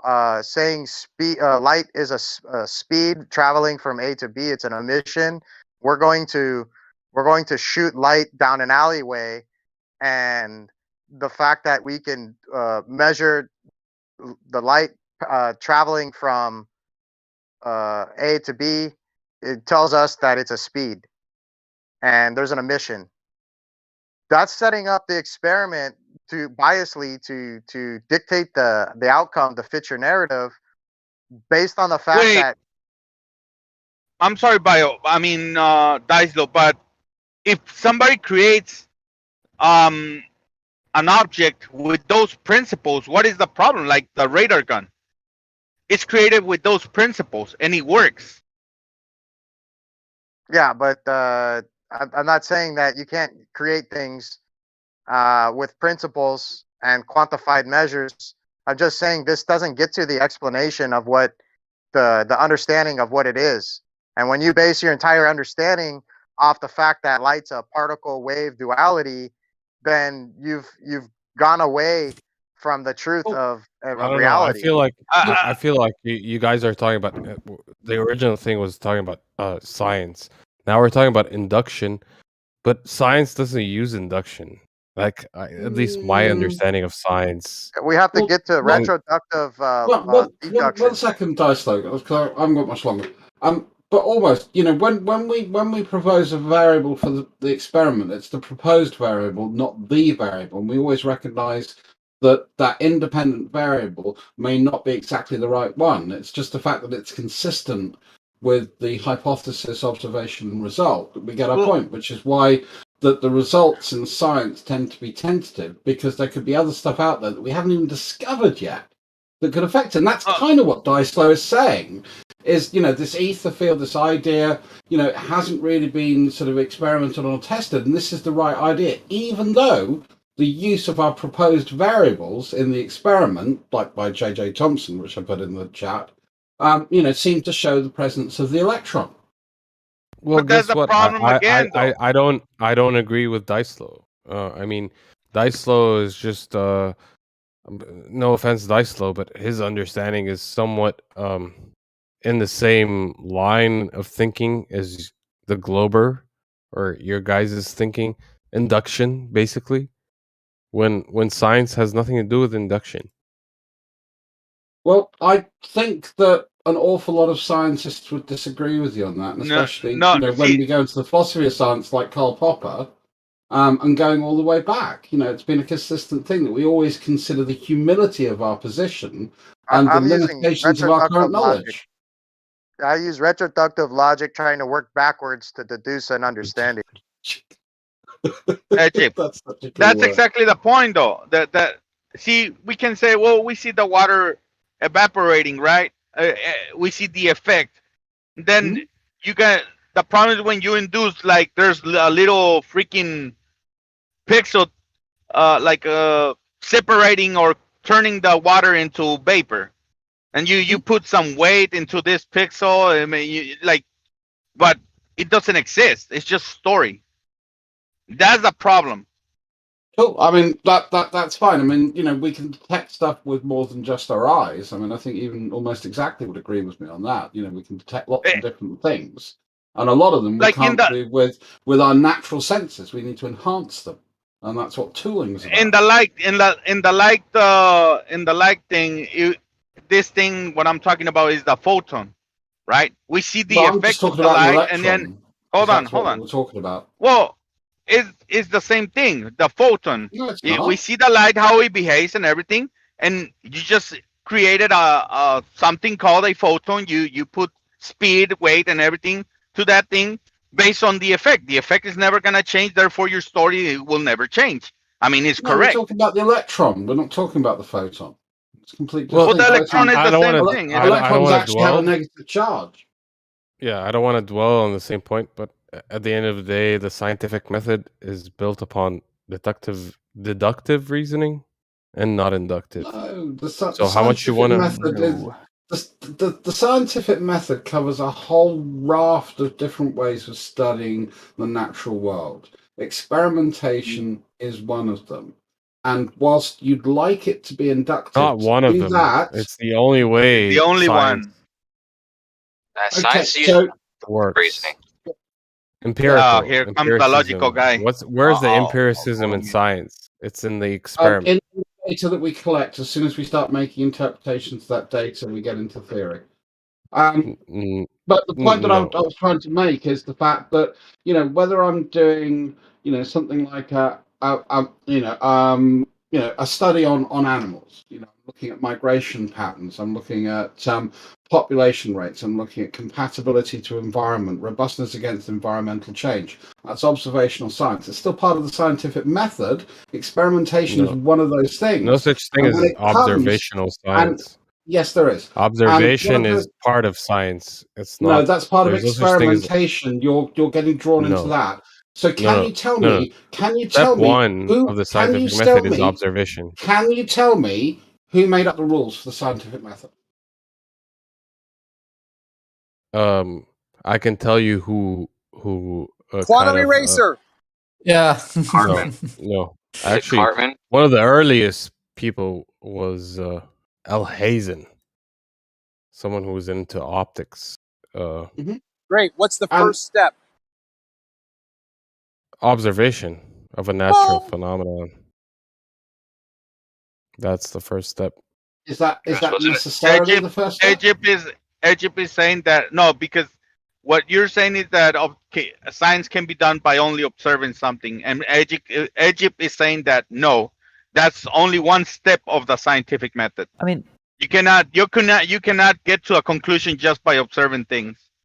I can see why you would exclude that from like a very restrictive sort of view of science. But I mean, if the point of science, in terms of the Emerald, if you don't have a restrictive science, if you don't have a restrictive method, then everything is open to interpretation and to a lot of things. Then you don't have. No, I mean, you pick a medium. You don't pick something that's horribly restrictive, but you don't pick something that just lets anything fly. The idea, if the end goal, that's right, subjective. is for us as people to know the most things about the world, then there are inherently more than to know objective facts about the world. There's more than just qualitative things to know. So any sort of any scientific method that just concerns itself with qualitative. I never said that science is the only objective way for acquiring knowledge. But what I'm saying is science is a specific method of acquiring knowledge in a certain way. That's what I'm saying. I'm not saying it's the only way. I never said that. But science is specific in its method. Yeah, original science was using retroductive logic implied to deduce an understanding. Deductive logic rather than inductive. That's what I would say. Oh, it's actually retroductive logic. As I said, it's abductive and inductive. Mostly abductive. No. It's ductuctive. Duck. That's what I hold to be the scientific method. You know, as a reasonably good overview. You know, in relatively short terms. That's what I hold to be the scientific method. Experimentation is one of the methods that we use. Well, no, experiment feel like is this. what Well, science is built upon. The scientific method is built upon experiment. An experiment is not just the colloquial sense or definition of experiment. What is an experiment scientifically? How do you understand it? True Aristotelian Neoplatonic logic is retroductive, and that's how it works, man. Hence, I posted from the Plato Stanford education entries on the scientific method, which goes through the history and how we developed it. And the problem that you have, and the problem you have, and that's Francis Bacon. He was in the 1600s. But the problem you have is the fact that you would have to identify you have the true independent variable or variables in your experiment, and that's the problem because we don't have all knowledge. That's the beauty of it. Yeah, we don't, and that's why, in a sense, science can change because someone can introduce, but up to the experimental level that you can present. So how can it be deductive then? It is deductive up to the point of knowledge. Deductive is a formal sort of proof, a kind of irreversible, it has been shown, QED kind of thing. Yeah, no, deduction it's is not. reasoning. Is not Deduction usually- is logic. Deduction is reasoning. It's a type of one reasoning form of based logic. on. Yes, exactly. Induction. It's the kind of logic that gives us things like modus So let me ask tollens, you modus this. ponens, and things like that. Let me These ask are you kinds this. of proof that are not amenable to What's the being difference between applied. deductive and inductive? Then? Because that's what I'm presenting, and that's what I've been Deductive saying is the whole when time. deductive is when if the premise is being true, then if the conclusion follows the premises, you got a valid argument. All you got to do is follow the structure of the argument. The problem there is that you have to show the premises are true, and that's the part where science comes in. So you can't just settle on a deductive argument when you haven't concluded if the premises themselves are true. And how do you decide that something is true? Hold on. How do you decide something is true? By the experimentation, Osho. I know. That's why deductive reasoning isn't what you use in science. Right. If you have the ability to, then you can. But most of the time, it's not. You don't have that choice. Yeah, you have to first know how to set that's the difference. You have to know how to set up an experiment unbiasedly, man. Because if you can always set up something to give you the result you're looking for, you have to be unbiased to get to the nature of things. That's why you record Actually, the methodology. we're trying to get the result that we don't expect to see. Yeah. Deductive reasoning produces necessarily true conclusions, where that means under any interpretation of its logical components, it's true. These are from just definitions of deductive reasoning and logical truth. Like a strong deductive argument will produce a conclusion that is objectively true. Whereas in science, we produce conclusions that are amenable to be shown false in the future by a more precise or different experiment. So the problem by definition, science is not producing deductive conclusions. Yeah, but the problem is that takes time, and until the time happens to contradict the assertions, you base your understanding upon it and say this is the nature of it, because you don't have the kind of science, Emerald, you wanna do, right? Exactly. We don't like that. One of the things science is very good at when I conduct an experiment, a scientific experiment, I should have already established the what's. Now, the scientific experiment is trying to establish the why, right? The cause and effect. The how. The by what, why to what, this, from what. Exactly. Yeah. So step one should have already been established. Now, you want to skip that and do all the whys, what's, where's, and how's in the experiment, which is not science. Science, you have to build upon established. Let me know when I can get a word in edgeways, because I've been trying for quite a while. Well, I'm trying right now, and you're just give Egypt a minute. Just please give Egypt a minute. He's laying it out for you. I'm not into monologuing, actually. Look later, Emerald. Yep. See ya. Yeah. See ya. That sucks. What I'm trying to say is, you conduct the scientific method or the experiment when you know the what's. Now, if you're not past the what, then the how and the why is gonna be irrelevant, and you can reach different conclusions. But the what's are simply done by what you guys trying to put in the experiment, the observation. You can establish the what's by observation, simply by observation. The what Well, that's something is established by observation. That's why you guys kind of mix up the observation with the experiment. You kind of monologuing. think an observation is an experiment. Go ahead. Sorry.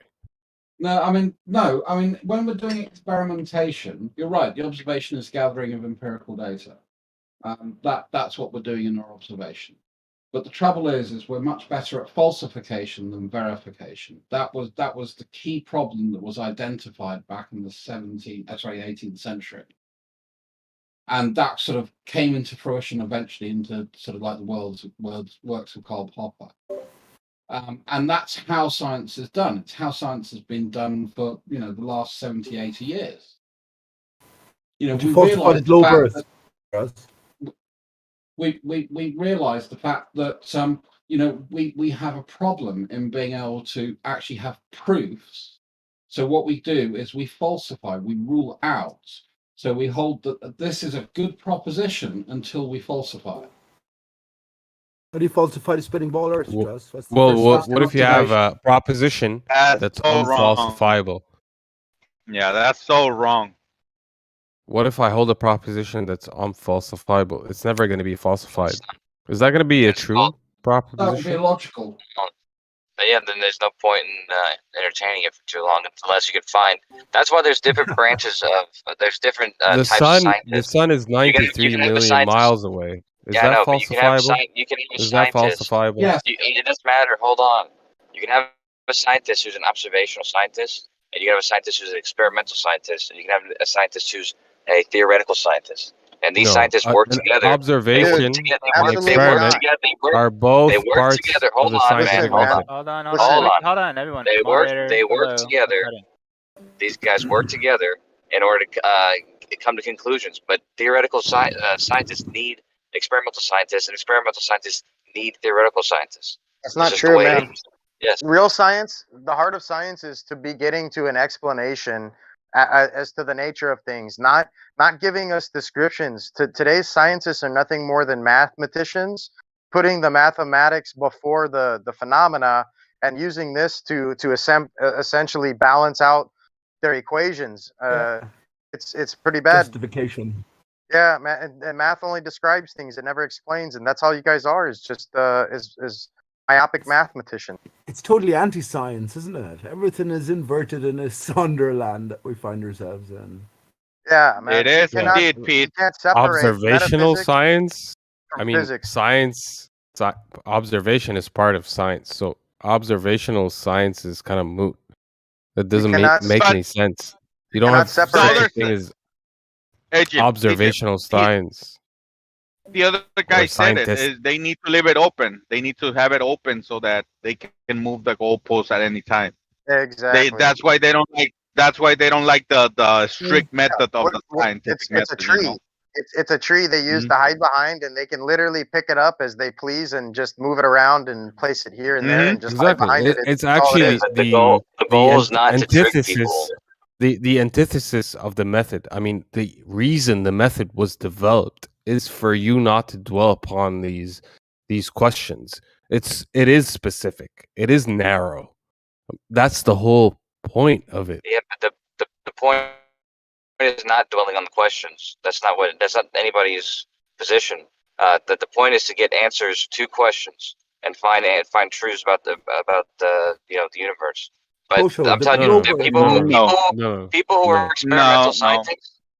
are experimental scientists, they don't do theoretical science. They don't, and people who are theoretical scientists, they don't do experimental. Well, theoretical is not science. If it doesn't involve experiment, it's not science. The whole point of science is experiment. No. This is Yeah, the the problem here. compartmentalization, man. This is what I problem agree here, with you. Kosho. I agree with you, guys have Kosho. compartmentalized everything to the point where nobody segues, and you have to be an expert Yeah. upon every field, and every expert upon every other field doesn't understand each other, and then they'll never get to a unified grand theory due to this inherent issue alone. But Daislo, not only that, the problem is that they confuse everything with science nowadays. Like they call engineering science, right? No, there's a reason why it's called engineering. It's a different thing. You're not doing science what I when would say, you're doing what I would engineering. say, science has like developed over time. What they're doing is not progress; it's regress. I mean, initially, science did just equate to the idea of gaining knowledge, right? This is the etymology of the word science is knowledge, just gaining knowledge. That's the whole point It's of like science in the initial stage. But what if what science is developed into is Well, hold a on. specific? What's Hold on, knowledge? hold Knowledge. on. Yeah, hold on. A specific method. That's what it's progressed and developed into. Now, to regress and say, "Oh, well, science is just knowledge. Any way I can gain knowledge is science." Well, we have to It's define that. through We can't experiment, just assume. through theory, through whatever, that's science. What's That's knowledge? regress. That's regress. It has its Not own progress. limitations as I well. want Egypt, to as know you your right? interpretation upon knowledge, Egypt. Knowledge is knowing something. It's just acquiring an understanding of something, or Okay. what something is, how something it can. It's very wide. It's It's based on. It has some kind of a foundation of logic that we can hold it upon, right? And balance this understanding, right? It's gonna be based in logic, right? We can't just say I have knowledge of unicorns because I seen a cartoon once that gave me this understanding, so I'm gonna apply it within reality. well, actually, I would call that I a disagree. knowledge. See, I disagree Yeah, that's because I knowledge. think knowledge can. Yeah, that's part of knowledge, though. What? You know how a unicorn. Yeah, you know how a unicorn is, right? I mean, it may not exist, but you have the knowledge of what we understand by unicorn. It only exists because the individual parts that compose the unicorn exist. So you can imagine. So all if of I them just pressed together make to up give us a some unicorn random that doesn't word, exist. if I just make up some random word that no one can associate with, but I can identify in my head, is this considered knowledge? I could be wrong, Dice Flow, but let us hear the word. I think what you're trying to dig to is kind of the etymology of the word. What is actually like knowledge or acquiring knowledge? It has to be. Necessarily mean. Listen, this is the difference between conveying and conceiving and conceptualizing and communicating. Like there has to be a giver and a receiver, two people mutually agreeing upon something. You can't just have like one person throwing things out in the air and nobody catching it and call that a transmission. Like or That's why I ask you when you say it about your made up word. That's why I say, well, at the beginning I don't have knowledge of that word, but if you let me know what it means and everything, then you and I are gonna now have knowledge of that, even if the word is made up. Yeah, but one person can acquire knowledge without sharing information. So that's I think fine. knowledge is just a justified true belief. If you So have we a just true made up belief this that's word. justified through evidence, then that would be knowledge. So we just made up this word. We're going to call it a unicorn fart. Now, can we say unicorn farts exist? And because we have knowledge that it exists within our conceptual thought, or does it have to like manifest into reality? In my point of view, knowledge has nothing to do with if something exists or not. In my point of view, knowledge has to do just with knowing things. Knowing. Like, you know, the meaning of things and stuff like that. Yeah, but just because you and I know it doesn't necessarily mean it exists. But how do we? I agree with that. Knowledge. Because you know, because you know of the word, what it means to you and everything. I mean, it's really simple concept. Okay. So it's a Nothing can be concept. To me, created. Hang I on. may be hang wrong, on, right? Hang on. Nothing can be created outside of, in the imagination, outside of things that exist already and things that we can relate to in reality. But remember, our reality is composed of the immaterial and the material. Science deals solely, more and more so, in the material. We're living in the material universe, material world, and they completely forego any immaterial influence. All right, I will Pete. just All say, right, Pete. I'll say one more thing, Dicelo, if you Frying don't my mind, brain. because I'm gonna go off then because it's late here. Yeah, science deals solely in the material. We know, well, we should know anyway, because we have an immaterial aspect to our being, that we live in a metaphysical reality. So when you omit one aspect of it, well, then how far are you going to end up from truth? The last thing I will say, just a question to Kosho, maybe everyone else to consider as well, is the globe itself deductive? If you accept the original premise, which is what I say is, it has to go back to this, the assumption that the earth beneath us moves, because this is what we know when we look around us, then up at the sky, these into the realms that we can't quite get a grasp on. But yeah, everything follows then once we accept the initial premise, which is that the ground beneath us moves. Should we not do that, a completely different reality in every sense I reveals agree. itself to us. Okay, good I night, agree, guys. Pete. Good night. Good All night. right, thank you. Thank you for that. So unicorn farts, we know it. We just can't differentiate if it's real or not. Where does truth come in? Oh, true is a different thing. See, now you're true is different than knowledge, right? You would agree with that. Yeah, like it's a different mechanism that we're gonna now cut this knowledge with to see like what we end up with, right? Yeah, true is like you can have true on something then and some knowledge and like lies on some knowledge. So how do we if you how have do we use information, truth to weigh knowledge? Or yeah, how do we use truth to weigh the knowledge If of we're this talking unicorn about, fart? well, how do we know that? Well, then we started studying from where the unicorn idea came from. How did they came up to, if they saw the animal actually, or if it was just like a mythological thing, or you Yeah, start it's just me studying and you. from where? Let's You just and say me, it's yeah, me we and can you. do this. Me and you came up with it, you know, and that's it. But now we need to find out if this is real or if this is just our fantasy that we came up with. If it's a conceptual Well, abstraction, what I was trying My to next allude question to to. you. applicable within My reality. hold on. Let me My next just question to you, kind of. Jim. Egypt, give me a second. 10 seconds. My next question to you, it will be that, Dicelo, did you actually observe this animal, or it was just something that you imagined? Yeah, I imagined it in my dream, and I really Then, believed it. but then we that's, I would say, then that's just a belief. I will not hold it to be true. Yeah, but my beliefs are, you know, I'm very attached to them, and they're dear to my heart. I Well, I base my life respect on you. these. what does that have to do with knowledge? I respect your beliefs and everything, but I mean, I'm not gonna go to crazy land with you. You know. Well, God gave me this, Can so how do we can test it someone now? bring How up do we test it? can someone bring up like a English definition of knowledge, and then maybe it'll kind of highlight the argument we're speaking to right now. That's what I or told you. your The one guys. I used for a long time is justified true belief. But if you have information and it doesn't fit into the truth Is category, that I don't know why you call that a knowledge. dictionary definition of knowledge? Kosho? That's one I saw a long time ago. I'm not sure if it says that word Long for time word. ago. So truth, What's a long truth time is ago? axiomatic within knowledge automatically, right? That's one way of attaining truth. I would agree, Dicelo, but So I we just wouldn't. lost our unicorn fart, Silent.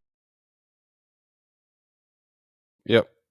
But There's no knowledge of that it. doesn't no there is knowledge. There is. 'Cause- well, one definition of knowledge is I'll read it out loud. Facts, information, and skills acquired through experience or education, the theoretical or practical understanding of a subject.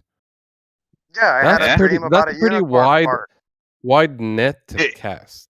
Where's the truth? is. I mean, yeah, the truth is in that I had the dream, but And the Well, experience truth and knowledge it's in the word how is this, theoretical. but hold Nice on, though. it's my truth. It's my truth. How is this applicable in reality, though, as Well, knowledge you're to just a him? crazy person at that point, Daislo. Exactly, and that's what I'm saying. That these scientists are freaking crazy as hell. You know what I'm saying? They believe in fucking leprechauns and unicorns, like conceptual abstraction. As Emerald pointed out, when I asked him about That's why. particle wave duality, he says no, it's just the abstract we use to just try to help understand, but it no sooner explains the nature of light. Then I say, well, you've based your entire understanding off the premise of the nature of light, and you've been abstracting the whole time. Where's the truth at hand? That's why I said And here we are at justified unicorn true party. belief. Because of justified true belief, a scientist who's not doesn't have a justified true belief, Justified how? and it just has some idea that's not How do you justified, hasn't been justify a tested. belief? Then it's Can I not. get in on this? It's not a valid theory or hypothesis. How do you justify it? Can I get in By on this real quick? observation or experimentation, by actually observing what you're talking about, or they were actually being reasoned for it to be true. You're wrong. Yeah, all these things are true, 100%. Well, If you have you're reason asking to believe it to be questions. true, if it's justified to be true, then it's You it's a you justified obviously true don't belief. know. How you observe? You're kind All of. right, hold on. Let me just. No, you hold on. Paul was trying to get in. Go ahead, Paul. You can't just overbull people that are trying to get in. Go ahead, Paul. Sorry, I didn't mean to. That's okay. Now, you said justified true belief is knowledge. Now, here's the problem with that. And I just came in on this. I came in at the tail end, so I apologize if some of this has already been covered. But you can No, go ahead. know a lie. You can have knowledge of a lie, right? Mm-hmm. Now, that doesn't. Now, is the lie true? No, it's false. So justified true belief is invalid at that point. So that level of Well, knowledge is different. Now, actually, Paul, hold on. that's what we're getting into because that's how we define. How do you define knowledge? Let him get Can to his knowledge punchline. be? Yeah, sorry, I didn't mean to, but just to highlight that point with regards to, can you know a lie? I mean, that's what we're speaking to or against. What is knowledge? Can you have knowledge of a lie? Some people think if it's a lie, then it's not knowledge. So just continue going. Well, hang on. So no, it can be knowledge, but it depends on what kind of knowledge you got to be clear about it. You can know that it's a lie, right? And there's knowledge in that, and that is factual at some level, right? So now, when you say justified true belief, that means you have to believe that this knowledge is true. Now, you can know that it's a lie, and you know, in your knowing of this is a lie is true. In that sense, it's you know what I mean. It's kind of. I think you have an element of relationship to this knowledge. No, that's what? No. Yeah, that's what you just said. No, what you just said. Like, if you know something's a lie, that's a justified true belief. You know you have a reason to know it's a lie. That's a justified true belief right there. The lie itself is not the knowledge; it's the fact that you know it's a lie. But however, if you believe some lie or you agree with some lie, if there's no justified reason to believe that that it's true, which most lies there isn't a justified reason, then it's also not knowledge. But if there is a lie that you don't yet know is a lie, and there is reason to believe it, that still is knowledge. Okay, now here's the problem with that though. You can have justified true belief about something in your own mind, and it still be a lie. Yeah, that's what I'm saying.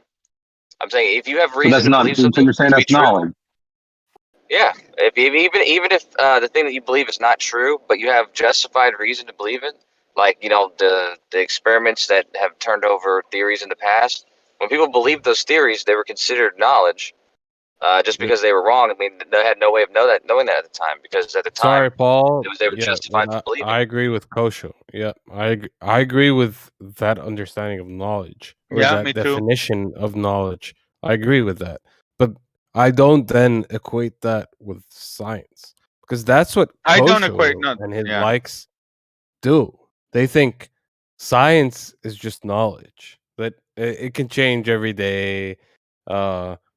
It's just having an understanding of something, whether it be true or not, and Nothing that's is their said. understanding of Why- it. Yeah, and I that's think where that's why I knowledge. disagree. I think. Yeah, and see, that's where I think I go in the sense of when it comes to knowledge. Knowledge is just information and facts, like someone defined earlier. because that doesn't mean that information is true or not. It's just knowledge. It's just information. Exactly. That's correct, Paul. That's what we were saying. That's why we need, Yep. when we're talking about science, we need the scientific method to discard if that knowledge it's either a true or a lie. You know, by that scientific method, we're gonna figure it out. Well, logic and also the scientific method will determine if something's true or not. But depending on the subject, right? But in this case, we're talking about science. It's scientific method is very narrow and establishes one thing and one thing only, and through a certain method. It's not a wide cast net like they're trying to throw. Because they're going to give a current example. I'm driving down the road and it's dark, obviously. I can give you facts. Like, I see lights, I see green trees, I see the dark sky, I see the car in front of me. That's just knowledge. It's all knowledge. It's information and facts. Now, my understanding of what those things are, what they may be, is different. You know, because I may see a light, I might think it's a car, but it could be a train, or it could be somebody holding a flashlight. You know, it's still a light, but the nature of that light is different. You know. Yep. Go ahead. Yeah, what I was trying to say is science just establishes cause and effect through experimentation. It's very specific. It's not just a wide cast net. It's not acquiring knowledge through either observation or experiment or whatever. No, it's not an or question. It's and. Observation is step one. You observe a natural phenomenon, then you hypothesize, and then you test your hypothesis through experiment. So it involves both observation and experiment, with a hypothesization in between. It's not either or. Because the idea that was being presented by the Glober is that you can have observational science and you can have experimental science. Well, can I get? I want to respond to that a little bit. I think I've brought this up before in the past. If you take science as it's just the base understanding of what it means, it does just mean knowledge. Well, I think where they get into a class. I actually said that. I said that. Like, there's no, two they get ways into. They kind of bait and switch you a little bit, though. They say that observation, that gaining knowledge, is the same as trying to determine a cause or something. They'll bait and switch it. They change it. I forget the logical thing, and that they change the definition for the usage in midstream. Well, and they originally, or etymologically, the science comes from knowledge, right? The word science is based on knowledge. Almost exactly. What's your name again? Your original name? Egypt. Egypt. Egypt. Oh, all right. My bad. Sorry to interrupt. Go ahead. Yeah, and like, if you're gonna define science as just being knowledge, and we can have a conversation, like you're defining science as simply being knowledge, I'll have a conversation with you, and that's fine. No problem Hey, with that. can I jump in as a test case for this? Go ahead, Travis. Okay, so I have hundreds of hours, thousands of videos and photos of observations that I have formulated, thoughts and hypotheses on. So if anybody here is familiar with that so far, I am. Okay, yeah, great. So one of my claims, if this makes sense to the discussion of mirages, okay, one of my most recent hypotheses deals with the fact that the visual image of the mirage, which is below the physical reality, that image is not a vertical 90-degree image, but is along the x-axis. Okay, so my question would be, how would you go about testing and proving that? Or how would you suggest that I, as someone who still wants to do this, how would I go about proving that? You can start by creating like a small model and try to replicate the effect. And if you get it down to where you can actually manifest the effect at will, then probably you can start, having a better understanding of it. I don't know about that, because you're kind of agreeing with the method of the Globers there, creating a model. Not really, though. Or reifies my understanding. Well, I would say actually, I would go into. I mean, if you're creating if you're going into a laboratory environment, which means you're controlling as much as possible inside the laboratory, and then you try to replicate the conditions. I don't know if you can argue that that's a model. You may create a small scale version of it, or you can want to call it a model, I guess. But if you're trying to, control the environment, that's the only way you can do it. It has to be in a controlled laboratory environment, I think, to do that. Here's the important part that we're not bringing into Travis' example is that I don't think he's trying to prove cause and effect. He's trying to gather a better understanding of what's happening on the mirage, right, Travis? Yeah, that's right. Yeah. So therefore, we cannot call it I don't know. He's not trying to do a scientific experiment on natural science. He's trying to gather more knowledge about that effect that we see. Well, I mean, if he's that's valid, I think. Me and Travis are usually on the same page when it comes to this. I think because I'm always, when they started getting into what's the effect and what they're seeing, I always start saying, have you got all the measurements between what you're looking at and what you're observing, where you're looking at? Because you don't have those variables. I think the only way he's going to be able to begin to do that is if he can control everything along the line of observation. They say it's negligible, but I don't think it can. I think you can't make that assumption, because I've seen small fluctuations in temperature change something. I mean, I can stand inside Chick-fil-A, and just the heat lamp will cause the air to fluctuate over the course of a hot table. I mean, you're going to say that's going to not happen over the length of over water with humidity and everything else in play? Sorry, guys. I'm sorry. No, that's okay. I just figured I'd throw it out there to see what happens. Yeah, because if you're trying to figure out the cause and effect of the mirage, I think it's very simple, right? You just put a layer of water, put some heat on it or whatever, make it to the point where it's going to be reflected, and maybe you're going to be able to create a mirage. Some shit like that. Not sure. Well, what I would say is the factors that you have to take into account can't be made up, right? They have to be actual factors that can I add something to this? The environment of which you're observing. Let's Well, say Egypt. temperature, humidity, things like that. These are things that are actually observable and you can insert into your equation. These are things that are measurable. But Not that's how things- you. not That's unicorn parts, right? Okay, hold on. Exactly. Just real quick, Silent, you can go, but Rob's next after that, okay? I just. Oh, he wanted can to go. ask- I'll wait.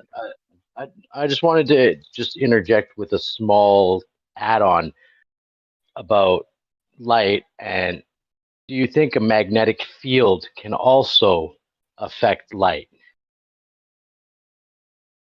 I'd be very interested in finding out whether or not that's a variable for sure. All right, I have an image I'm going to post. Oh, I'll say I don't know if it can For me, affect for the the next light, 5 minutes. but I think it can affect the medium. It can definitely affect the medium. Magnetic fields can affect water, can affect other things, different things. So it may not affect the light itself, but it can affect the medium. Yeah, I would say the medium probably. I'm going to post a picture. Just give me a few minutes. I got to find it. Egypt. Almost. That's There you what go. I was gonna. I was saying that on this example, that if you're trying to figure a cause and effect, that's why you're gonna formulate a hypothesis with a single cause for the effect, though. And you can start testing all the things that we know that are out there, right? The temperature, humidity, the heat, like a lot of things and you can start trying to test to replicate or to see if you can get to cause the effect. And if you get to cause the effect every single time, It's called objective synthesis. The process of objective negation. Oh, you don't agree with this, right, Daislo? No, I'm saying you have to have the process of objective synthesis, and the subject can never precede the object of negation. I don't understand what that means. I'm sorry. Yeah, I don't know what that Never means mind. either. Never mind, guys. I mean, Never mind. Carry on. Well, I mean, I'd be interested if you can break it down, but I just don't understand what that meant. Yeah, sorry to interrupt. Yeah, I don't really have the time. I don't Okay. really have the time to. Sorry. All right, that's cool. Hey, Egypt, did you say what you wanted to say? Yeah, I guess so. Okay. I mean, yeah, I mean, the point of contention lies somewhere in the middle of what we're all saying, right? Maybe none of us have actually put a finger right exactly where this contention lies, but it's somewhere in there, and it's up to you to figure it out. That's why I always bring this example, right, with the water boiling, and you formulate the hypothesis of the heat. See, pay attention to this, and then you will see what they always do this. So I bring this example, the hypothesis that enough heat applied to water will make it boil, right? If you see the hypothesis, it has only one independent variable, right? Which is gonna be manipulated, and which is heat. And then somebody from the globe side, or sometimes even from the flat side, they say, well, a vacuum can also create a water to boil. And Yeah, at that point I get frustrated, because that's why my hypothesis specifies one. So we know that heat creates this effect. If you want to figure out what else, if you want to figure out what else creates an effect, do another hypothesis with that supposed cost. I wouldn't go as far as to say that, but simply your control variables, right? When you establish your independent variable as being as such, you also have to keep all other variables, identified variables, at constant. So if you came up with a hypothesis that temperature causes water to boil, i.e. heat causes water to boil, if you didn't take into account pressure as being a variable, then your conclusion would be incorrect. Would you agree? Can I just? Okay, I've got the picture. Can I get in there on this one? Go ahead, Paul. Here's the thing. I've heard. I remember Daily T and everybody talk about this one. Heat will always make water boil. Now, there's other factors on what temperature it will boil at, but if you remove all heat from the water, it will not boil. So heat was always a factor, always. Now, pressure is also a factor. Pressure is also a factor, because the pressure that will change at what temperature it will cause the water to boil. You reduce the pressure, you need less temperature. Does that make sense? So heat is always a part of it. It is always a factor, but also pressure is a part of it. But if you remove all heat, you can actually reduce all the pressure, and it will not boil because there's no heat. Oh, this is what I've been saying for a long time. Hold on, let me just say this, guys. Let me say this. Let me just say this. Go ahead. Let's say you didn't take into account pressure, but in your experiment, the pressure is just as relative in such a way that it doesn't cause the water to boil. Does that invalidate your hypothesis, the temperature? I mean, if you're changing the pressure within the experiment, let's say unintentionally. No, let me tell you why. Because the temperature, the pressure is constant during the manipulation of your presumed cause of the effect, Well, let's which say is it fire. That's what I'm saying. Well, Let's if say it isn't, then yes, I would agree. If you at that point you have two variables in your experiment, at that point your hypothesis, you're not actually testing your exactly, and that's what I'm saying. One part of it, Right. the other part of to the hypothesis. Egypt. proving All right, well, your the thing about silent zero is that is like the first step, and that's like a scientific experiment done, in ancient history. But then, if you want to progress at all, then you want to start getting more detailed and have more understanding of what's going on. So then the next thing you do is you stick a thermometer of it where you're at. There you go. And then you say, okay, my new hypothesis is that 212 degrees Fahrenheit causes of heat, or 212 degrees of heat causes water to boil, and then that's where you're gonna do it in different places. If you want to grow, that's what you're gonna do. My brother, that's only gathering information already from your hypothesis.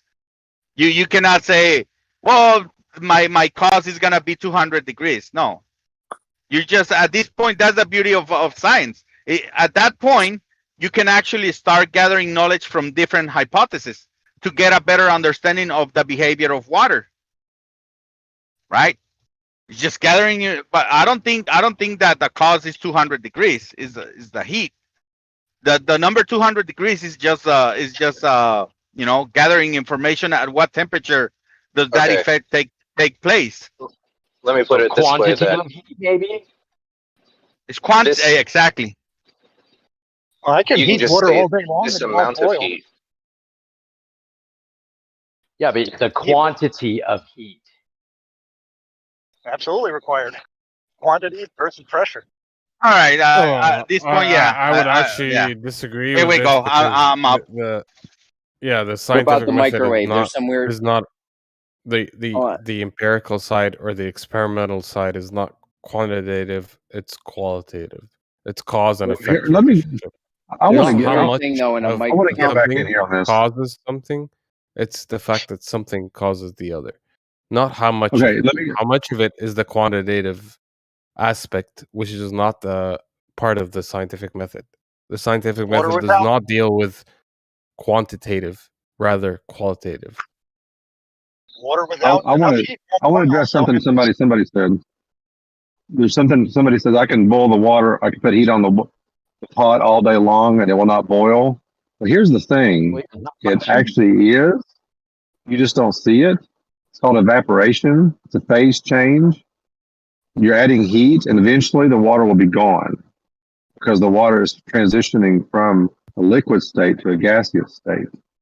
The more heat you apply, you can reduce a small amount of heat on it, and it'll just take longer. Yeah, yes, let's say I'm doing the experiment.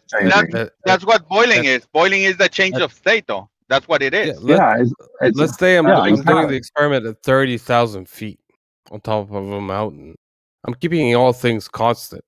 Yet, water will not boil at exactly 100 degrees Celsius because I'm on top of a mountain. Yeah, but this microwave thing, evaporating is the phase change.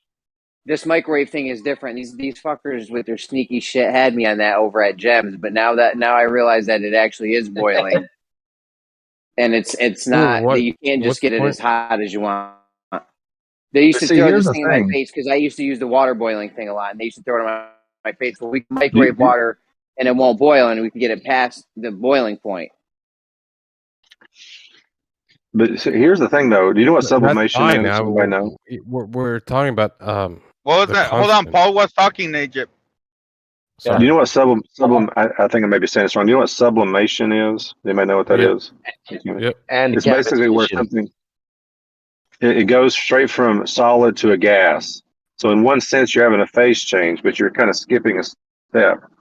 So all heat does is cause that phase change to happen either more rapidly or more slowly, depending upon how much heat is occurring. You cannot remove the heat. Go ahead. So when I ask you to boil water, you just go and say, well, that pot is already boiling. Is it evaporating? Is it phase changing in from Of a course, liquid to a of course. gas? So you've made boiling a useless term. It's great. It has to be No. the rapid expansion. It has to be the rapid. But let me answer, Jeremy, to this guy. By definition, boiling is a change of state. Go look it up. We argue about this. We argue about this for so long. We went on definitions and everything. So that's what it is. Cool. So you've if turned it this into water words is that mean changed. nothing. I want you to boil a pot of water on the stove, and you're going to say it already is boiling. Yeah, because Well, we're talking about technically is the water phase changing? Technically, it is. It's constantly evaporating, even when it's just sitting there. Then boiling is a room useless word. temperature. But it's not Boiling useless. happens from everything the above rapid, freezing. It's the rapid. All right, you're right. Transition of not just when it's just sitting there evaporating in the air. There's nothing rapid about that. We can quibble over what rapid means. It doesn't. I'm sorry, Jeremy. Yeah, Jeremy. It doesn't say anything. Boiling doesn't have anything to how rapid something goes turns into state. So then, how come we have the thing that called a boiling pot of water, and you can now tell me that it's a colloquial term, right? Word and made it useless. You have taken the word boiling. No, it's not useless. Yes, no, it's not. Boiling is the it's rapid Hold on. Boiling is the rapid vaporization of a liquid. Okay, that's what boiling is. So if it's just sitting there evaporating on your counter, that's not rapid. If it's in a microwave getting heated up and it's evaporating fast, that's rapid. Or in your pot on your stove, whatever. Or in a vacuum. Also, it says, I don't know why it says here that evaporation does not form bubbles. Mm-hmm. But why are we trying to make another word? This is something you guys need to do so much. You try and make words useless. It's not useless. You're trying to make it useless, saying you could say no. He is. He's saying that the sublimation of water is boiling. That anytime water is rapidly, if it happens rapidly, yes. Like your microwave boiling. example. That only happens at 212 or higher. Your microwave example, that's boiling because it's happening rapidly. Absolutely. You guys used to get me with that shit at Gems. I'm pissed right now. You have no idea. Well, I'm not sure what your difference is. It's not boiling when it's superheated and it hasn't started bubbling. The phase transition isn't happening rapidly. As soon as you shake it, add salt to it, do anything else. So you're telling me I could microwave water So you're telling me you could microwave water, like a little cup of water, for an hour, and it would be fine when it evaporate rapidly? I don't know how fast it'll evaporate, but it will evaporate slower than when you put something in it. It starts to do the phase transitions faster, like salt or dirty spoon or whatever that makes the cup explode. Well, I'm just saying, like how long can you boil a cup of water for before is it gonna boil? Is it gonna vaporize rapidly? I don't really know how. Well, then why'd you use that as an example, Moyak? Come on, bro. Well, see, I would tell you as a cook, you can actually hear the answer. But the more heat. Sorry, go ahead. Hold on. Let faster Moyak respond, Egypt. 1 second. You're next, bro. You're next. Go ahead, Moyak. Oh, he left. My bad. Go ahead then. I was just gonna say, as a cook, I reduce sauces. I boil things. The more heat, the faster it's gonna evaporate, and the faster. I mean, given all things, we know, bro. Yeah, we know. Listen, you're standing on a stovetop. You're boiling things. The more heat, the faster it's gonna boil. The faster it's gonna evaporate and then reduce. I.e., the liquids will become. I got to jump off. Let me say, I think. Later, bro.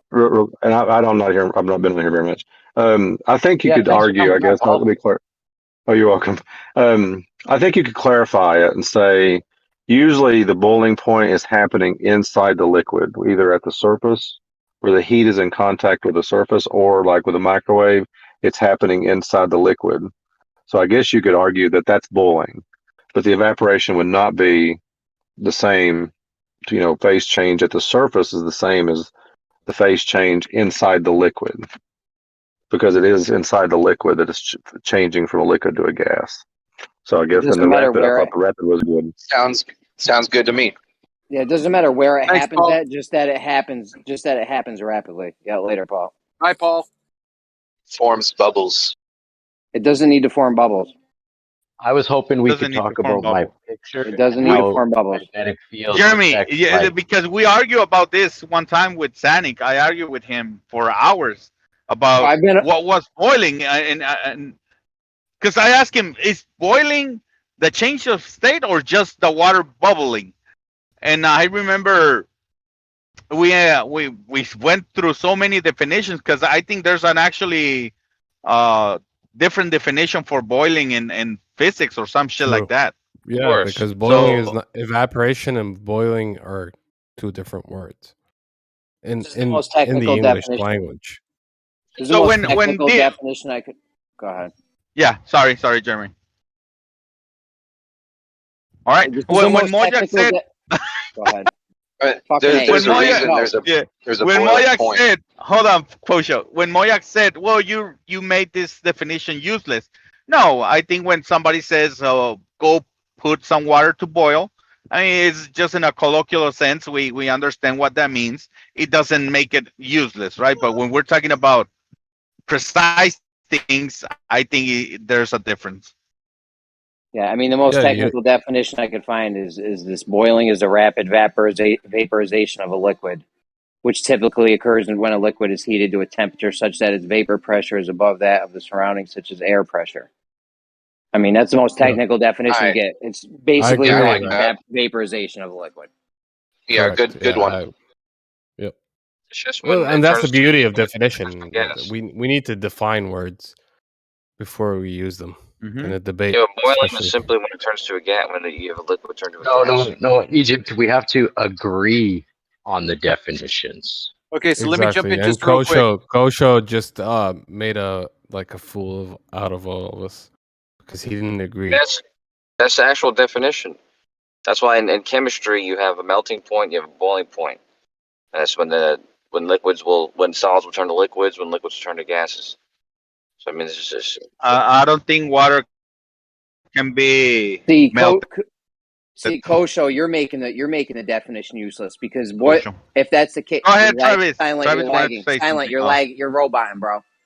Kosho, you have essentially turned the word boiling. He said it was my turn, Jeremy. All right. Hey, so just real quick, I remember thinking about this one time, looking at I think it was NASA or whatnot, and they had this water, this glass of water in a room that they were, vacuuming or vacating the air, right? So my question is, if you vacate the air so much that the water begins to boil, is the water temperature the same as if it was on the stove? No, is the water hot? Different temperature. The point is, Kosho is essentially turned that word useless. Kosho's turned that word useless, like Moyak said we were trying to do. He said whenever there's a phase change, so you could have a cup of water sitting at you could have a cup of water sitting on your counter, and there's constantly a phase change happening. It's always evaporating. Yeah, you turn the word boiling. You've made the word boiling that's useless. I Yeah, kind it's of, when I think it's I identified specific about the temperature. The temperatures are when you're talking about the boiling point of something. The boiling point of something exists in some medium. So usually you're talking about the atmosphere on Earth. So there's depending on different mediums, you're gonna have different boiling points, different melting points. Yeah, and different pressures, and that's fine for me. I mean, I kind of agree with the globe side right here, but I think the point of contention was earlier. Someone mentioned the speed of which it happens, i.e., rapidly. Someone was using the word rapidly to kind of be the cutting point to differentiate. Not entirely. That was Jeremy, and he nailed it with his follow-up. I mean, the rest of the sentence. Yeah, Kosho, that's part of it. Kosho's turned the word essentially useless because water's always being. It's okay, bud. Water's always evaporating. Yeah, Water's that's No, always dude, going it's into a not. They're not phase talking change. about. They're not talking about the slow evaporation. You know, at the top of the liquid. It's when the liquid is suddenly changing. So there's when the temperature that suddenly changes it from being a liquid to a gas in that specific atmosphere or that specific medium. That's its boiling point. Yeah, but isn't it right when? So like, if I have a glass of water out on my deck, and it's like 90 degrees out, the minute the molecule of water on the surface of my glass turns to gas, isn't that suddenly? No, it's not suddenly. Suddenly is whenever you have it in a kettle and it starts to whistle. It does. When a That's little not bit of gas sudden, comes out, bro. it's That's gonna not whistle. sudden, bro. That A little took bit of like gas 3 comes out, it's minutes. not gonna whistle. I was That hoping took they'd like, go to that. When the gases bro. all That's just the build of the pressure. That took 3 That's minutes. just the build of the pressure. That yeah, took that's 3 exactly minutes, bro. that's because so much of the gas is changing. It's not just that's what I'm saying. It's not when a couple of gases are slowly changing. It's when there's a sudden change in the entire Okay, liquid. tell me what's sudden about a 3-minute pot boil. 3-minute pot boil. It's And not where- boiling where- for 3 minutes. It takes 3 minutes to reach a boil. When does it Where are become those sudden? bubbles forming? When it starts boiling. It's not boiling when Where are you're those when you're bubbles heating up forming? That's crazy, dude. That's insane the way that you're messing with this right now. If Yeah, I these ever are walk into these are actual definitions for the words, man. These are actually what they mean. You hear me right now? Okay, Is my mic low? you show me when in your reference where suddenly refers to when it starts to boil. Does Jeremy need to repeat the definition? I mean, his was perfect in my opinion. I mean, my definition has the same problem. Mine says rapidly instead of suddenly. It's the same issue. Yeah, Actually, Travis, oh, show. Travis, in the microscopic level, listen, in the microscopic level, Travis is right also, though. Yeah, no, he's not. That's what That I'm saying. water- When that water- whenever that water- it's not the same thing. No. When gases are slowly It turned changing, instantly. Yeah, All but he's right. talking about one molecule. I'm talking about when you have an entire substance, like a cup or whatever it is you have, and if one molecule is changing, that doesn't mean it's boiling. That's you know, things on the surface or whatever. We're not That's always talking gonna about happen. boiling. We were talking about evaporation. Yeah, that is evaporation. Right. Yeah, Jeremy, I was going to call you out on that, but there was so much discussion. I let it go, but I was I going to make already that knew point. that. I already knew there was an issue with it, but I had to differentiate between setting. Oh, it's okay, bud.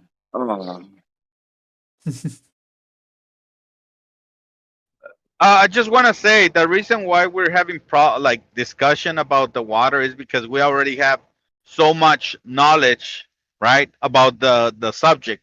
But if we were to find, like, this group of people find a new material that we don't know nothing about it, we will not be challenging like this.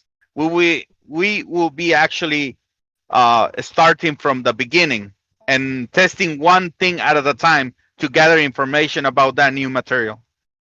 With water, it doesn't work because we already have so much knowledge on how it behaves on so many different mediums and temperatures and stuff like that. Now, why water becomes more dense whenever it becomes frozen? Most substances don't do that. Actually, it does when it gets frozen. I think Actually, it's that's below. wrong, because I why think does it's ice float then.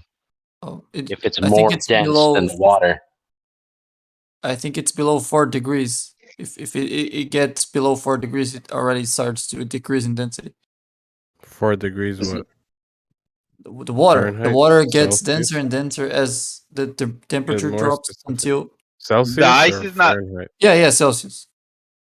There has to be an arbitrary difference. The ice doesn't sink. There has to be an arbitrary point where you can define it to where if it's just boiling or just evaporating. Otherwise, the word boiling essentially becomes useless. Then everything's all liquid on Earth is boiling. Boiling and evaporating there's several are the same word. Not all ice. Yeah, is the rapid ice. one is the distinction. So let's ask rapid this is question. boiling. then. There's three. Hold on, three everybody. distinctions. Let me ask this question to everybody. What's the difference between boiling and evaporating? That's what I'm about to say, dude. I'm about to say what it Right. is. There's actually three different Bubbles. things that make them different. Yeah, Bubbles. bubbles I is have a one guess. thing. The sudden change is another thing. One's happening over time. One's Oh my happening, God. through continuous heat. And then, Whatever. yeah, what was the third You know one? what? Somebody search the Okay, so definition for these two words. That's a good it's one, all AJ. about it's all Can about you search for the rapidly. definition? Yeah. Oh yeah, one's natural process. That was the third one. Yeah, but see, Evaporation's I a can natural leave process. right, but see, I can leave a glass of water outside, and bubbles will form on the inside of that water and slowly rise to the top. But that's not the same as boiling. Although it's the phenomenon of a bubble forming inside the glass in the water. Is that bubble water vapor? Yeah. Oh, isn't that boiling? Well, I don't know. The I don't speed know is that the you would biggest consider. difference. I don't know that you would consider it boiling. So, like, if I put a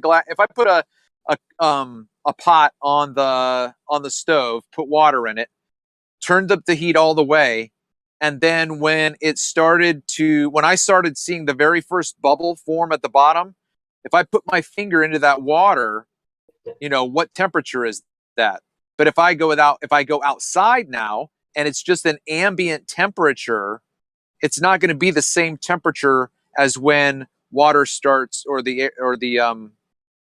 bubbles start to form in a pot that's on a heated surface. So I think that there is a gradient there to talk about, but ultimately boiling can happen without heat, right? Because of vacuum. Oh no, that's the boiling point for that thing in that medium. So boiling point for water, Temperature-wise or medium is pressure-wise? much lower. Temperature-wise or pressure-wise? No, so if the pressure, depending on the pressure, depends on what the boiling point is going to be. So depending on what the pressures are, then the boiling point of water is going to change. The boiling temperature is going to change. Right, but that doesn't have anything to do with heat. Yeah, right? it does. But the heat is the boiling point. No. Okay, so okay. That's why I asked my question earlier. So maybe you missed it or I didn't hear your answer. So if we put a glass of water in a vacuum and vacate the medium, does the temperature of the water increase? The temperature of the water increase. It decreases, right? Hold on, I'm asking Tosho. Energy's leaving the water. Okay, but it boils. Yeah, but that's what I'm saying. The boiling point for the water is much lower now, so it's a much lower temperature. So just because it's okay, wait. So for example, water at atmospheric pressure will boil around 100 degrees Celsius.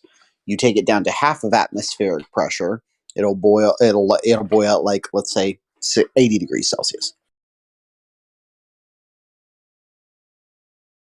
Yeah, that's why if you live in the Himalayas, it's way harder to get a cup noodles. Because what does that mean, though?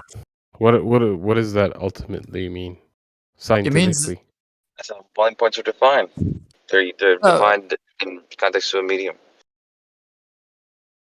No, in context, scientifically would be the variable, right? Which variable in your experiment are you identifying to be your independent variable, and which variables are you keeping constant in the scientific vernacular? Well, this whole idea came about when we were talking about experiments and the scientific method, correct? Yeah, well, in that case, in your experiment, you would define what the independent variable is. In the actual context, the boiling point is defined by the pressure that the medium that it's in. So boiling point has to be in reference to whatever the medium is. How many causes are there for a medium to boil?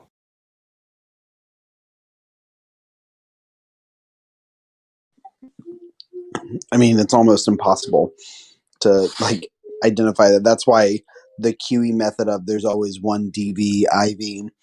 It's completely based. No, they're completely arbitrary designations. No, they're not. They are. In Absolutely. actuality, no. There are Yeah. objective So what's the cause? What's the ways, cause of boiling water, Egypt? I could tell you, for example, depending on what context. water. No, See, I can that's what I'm saying. establish that. And Context. well, listen. That's the whole point. Do I only have one independent variable? What if I do? Then what's the point of control variables in an experiment? If They're it's just arbitrary. one cause, They're then why do I arbitrary have control variables? Because it's an arbitrary designation for your own framing. It's a human construct that we make to I start agree. describing things. Yeah, it's human, of course. It's a human Yeah. construct. So And there's that's nothing. where this whole thing stems from. But again, the objectivity, that's what we're talking about. And that's the method, the narrowing down of the method is trying to establish.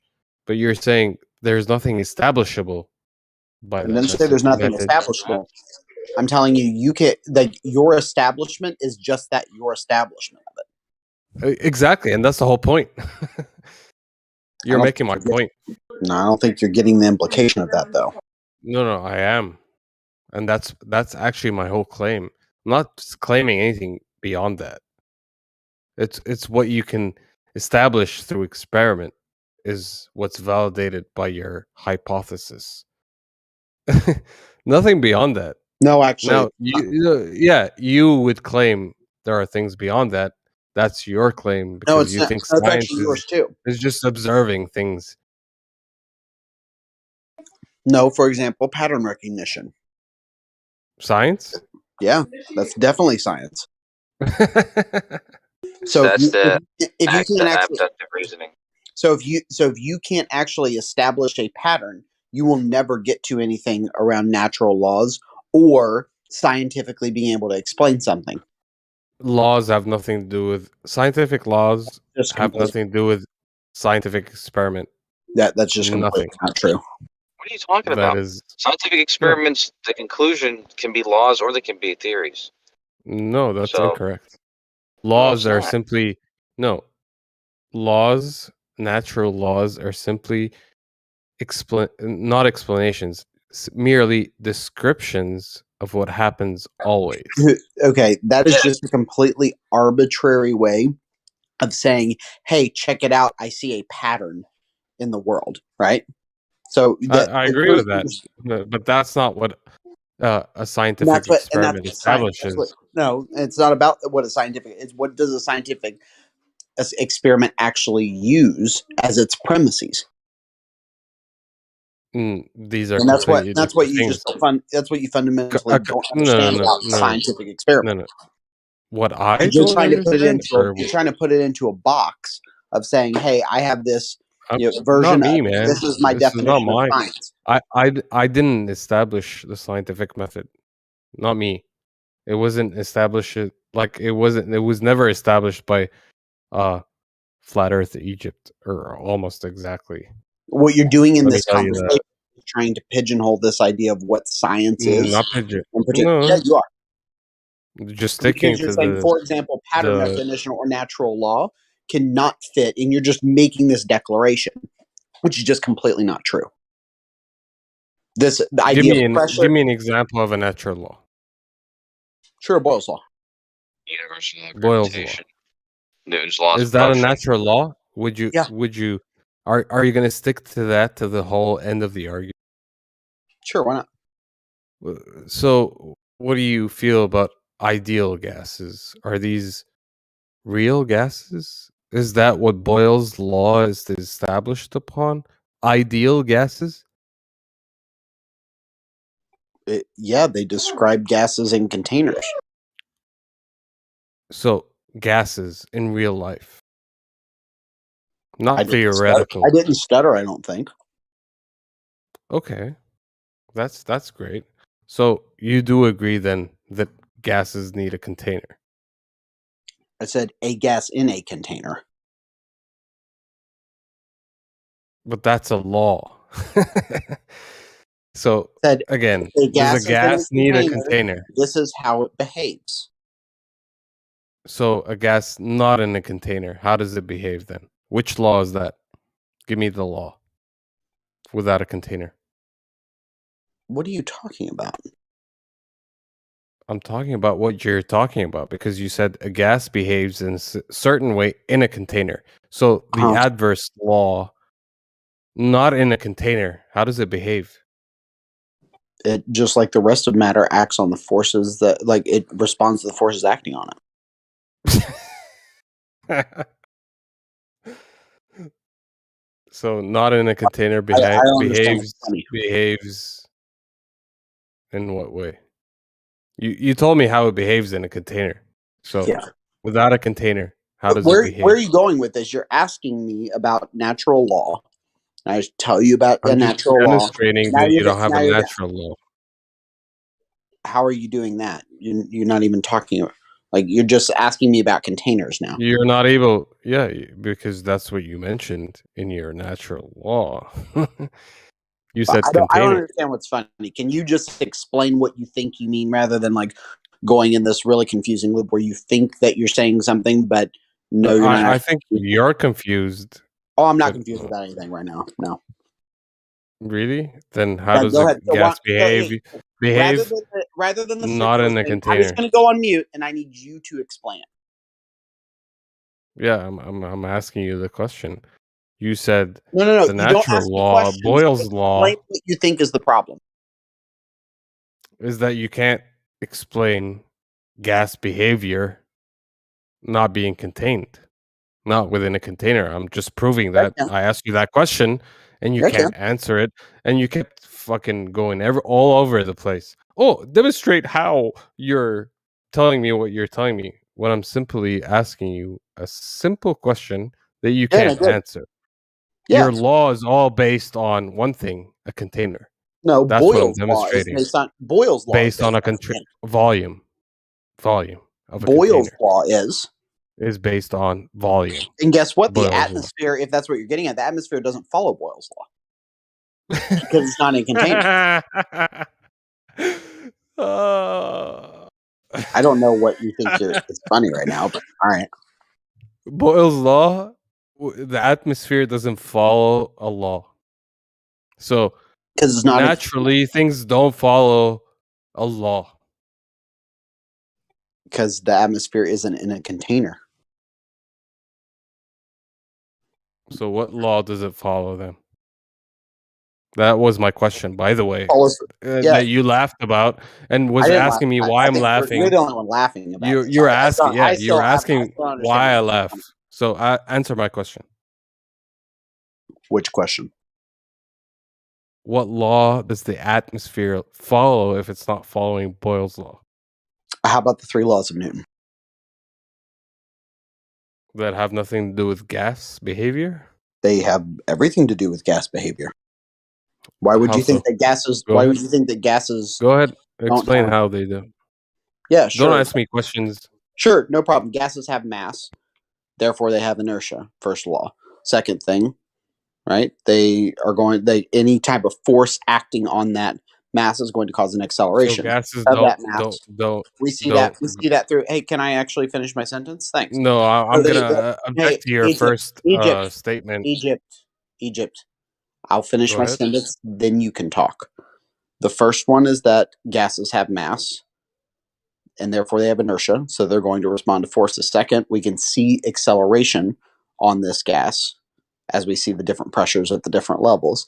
And then third, as we see those gases interact with things like airfoils or our face or anything else, we can see that we have actions and reactions based on the mass of that gas. So yeah, all 3 of Newton's laws follows. Okay, yeah, I'm gonna stick to your first statement because I didn't listen beyond that because you used 2 words that mean the same thing, but you use them as being different. Mass and inertia. What's the difference? That's the quantification of inertia. That's almost exactly what I just said. The amount. So mass and inertia are the same thing, but you use them as 2 different things to explain. I said mass is a quantification of inertia. So go ahead and say your first sentence that you differentiated mass and inertia in. Go ahead. I Say it don't. again. I've said it 4 times. I said mass is a quantification of inertia. That's not So what what you your first initially sentence? said. You're talking about your first sentence from before, which you stated the same thing. You said gases have mass, so they have inertia, so you can use the laws. That's what you said at the Yeah, beginning. exactly. Okay. Is there a problem with But that? you're saying that's Yeah, it's not that's y- consistent. it's a problem when you RC's say being mass consistent. is a measure of inertia. When you said So you're saying it has mass, so then it has inertia. I So didn't say it's then a measure of inertia. I said it's a quantification of it. I use the same word thing, different words. You can measure mass in a lot of measuring is an act that you do to something. A quantification is like you actually put a unit So value how do you measure inertia? based on the its resistance to force. How do you measure that? Apply a force to it and see how much force like is required to move the thing. What's the unit to measure it? To measure inertia, kilogram. Yep. Is that mass? It's the quantification of mass.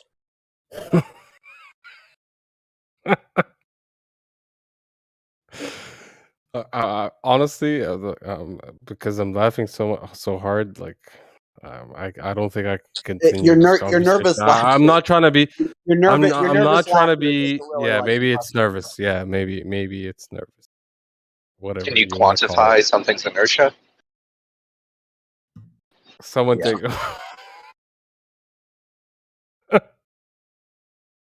I honestly don't know what's funny. I mean, Is that's what there I'm a saying. quantification of inertia? So I mean, the I- quantification of inertia is a completely different thing from inertia. Oh yeah, say more, because I'm giving you incredibly direct, succinct answers that you can apply to any given scenario, and you just seem to be laughing at it. And you've not offered absolutely no retort other than they're not the same thing. Can you quantify inertia? Sure. What's the unit? What do you mean? So the unit for quantification of inertia? I said it's a kilogram. No, you said that's a quantification of mass. Uh-huh. So they're just the same thing? If you use the same unit? I told you that mass is the quantification of inertia. OMG. Then you What up, said, can I OMG? quantify inertia? And I said, yeah, that's mass. That's what the definition of it is. You quantify inertia in terms of amount of mass. No, I said in terms of its resistance to acceleration. So what is mass? Define mass and define acceleration. Sorry. Define the fuck. Inertia. What, inertia? Inertia versus mass. Define each one separately. Sure. Yeah, mass is the quantification of inertia. Inertia is the resistance to force. So the number I put in front of the measuring unit of a thing is a different definition of the thing in of itself. I don't even know what that sentence means. The measure and quantification of something is different from the thing itself. That's what you're saying. So yeah, I can have 3 liters of water. A liter is not water. So yeah. No, but And we're you're talking about saying the you can liter, have not the water. this. The liter. You just said is a quantification of something different than something itself. Yes, a liter is different than water. Well, It's water not has. water. Okay, does water have inertia and mass? Or Yes. does it just have inertia or mass? Okay. So Water it has has two different listen. two different Water, properties. water has mass. So not what I'm talking about then. Non sequitur. Water has Your mass. example. That's what literally what you just asked. Water has No, mass. I just Water's mass literally is asked you the question and listen. clarified I'm that in the it's middle of a not what I'm sentence. asking. Water has mass. Water's mass is a quantification of the water's inertia. The water's inertia is its resistance to force. Hey, A force is anything that causes mass to accelerate. This isn't hard. Mass is resistance to You want me to to keep force. going with what acceleration is? Acceleration is a change of velocity over time. Mass is resistance to force. Is that a correct or incorrect statement? That's what resistance to force is what inertia is. A reaction to resistance. That's what acceleration is. Hey, RC, can I ask you if this is an appropriate sentence to say? Can I have 1 kilogram of inertia? You can't say inertia. You can have 1 kilogram of mass. 1 kilogram of lightning bolts. Yeah, 1 kilogram is the mass. So 1 kilogram of a lightning bolt. Yeah, I can I can have 1 kilogram of water. No. Exactly. Your Right, you don't have equivocation 1 kilogram of happened. mass. Right. Can we Water. weigh a lightning bolt? The mass of a lightning bolt. You guys seem very confused about an a extreme measure? basic principle. I have no clue what your confusion No, is. you're confused about the mass of helium. Out of all Or- this or a lightning conversation, bolt. have I sounded confused about anything? Yes, you're confused about the mass There's of a lightning difference bolt. between inertia and mass. You're confused. I already told you that mass You're is telling me the a same quantification thing. of inertia. They're the same thing, but I'll one tell is you when a you measure of the sounded other. confused. To me, you sounded confused when you said you can have 1 liter of water, but the liter is not the water. So we can have 1 kilogram, and you compare that to you can have 1 kilogram of mass. But then there's a whole third word involved, inertia, that doesn't have a 1-to-1, analogy here. Right, you can't have inertia without a movement. He already told us. What did you tell us? I told you that mass is the quantification of inertia, that inertia is a resistance to force. Force is any time mass is being accelerated. Accelerated Did you is listen to anytime Fundy? Fundy had a question. Answer his question, Fundy. Fundy's question. Did you understand it? Maybe you didn't. You want him to repeat it? He can do that. You can if you want. Go ahead, Fundy. Okay. So wait. You didn't wait, Fundy. You didn't Shut understand his up, question. Fundy. What's your question? I'll say it a different way. If you can have 1 liter of water, but the water is not the liter, and mass is the quantification of inertia, then how do you say something like, I have this many masses of inertia? Because what the 1-to-1 analogy really pairs up to is I have this many kilograms of mass, even though the mass is not the kilogram.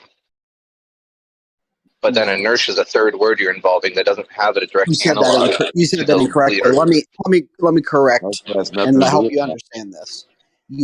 Something has inertia. So 1 kilogram of mass has inertia. How much inertia does it have? It's however much force it causes. No, however much force it is required to accelerate that thing. In newtons? How do you measure that? Right, that's just why the liter water thing fell apart.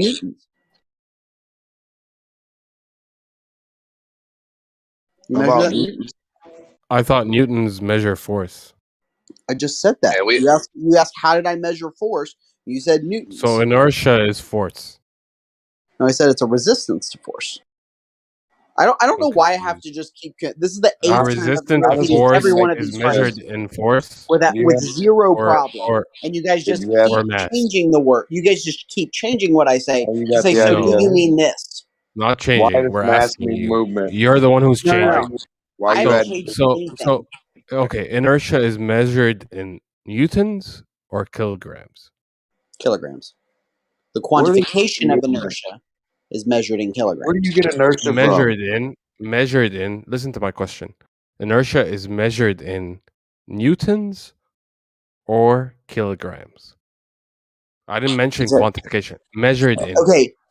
Measured in resistance. Where do you get that from if there's nothing moving and you just have an object called mass? Where the fuck are you getting that? I'm just repeating myself. You guys can just remain confused about this because you seem hell bent on just asking me the same question, me giving you the same answer, and you saying nuh-uh, but, and then you didn't say answer my something question. different than what I say. Then you Where's say mass something different than what I different say, from? Answer and my then ask me to question. repeat what I'm Stop. saying. Stop ad homing and answer my question. What is my question, RC? Hellbent? Oh my god. I'm hellbent.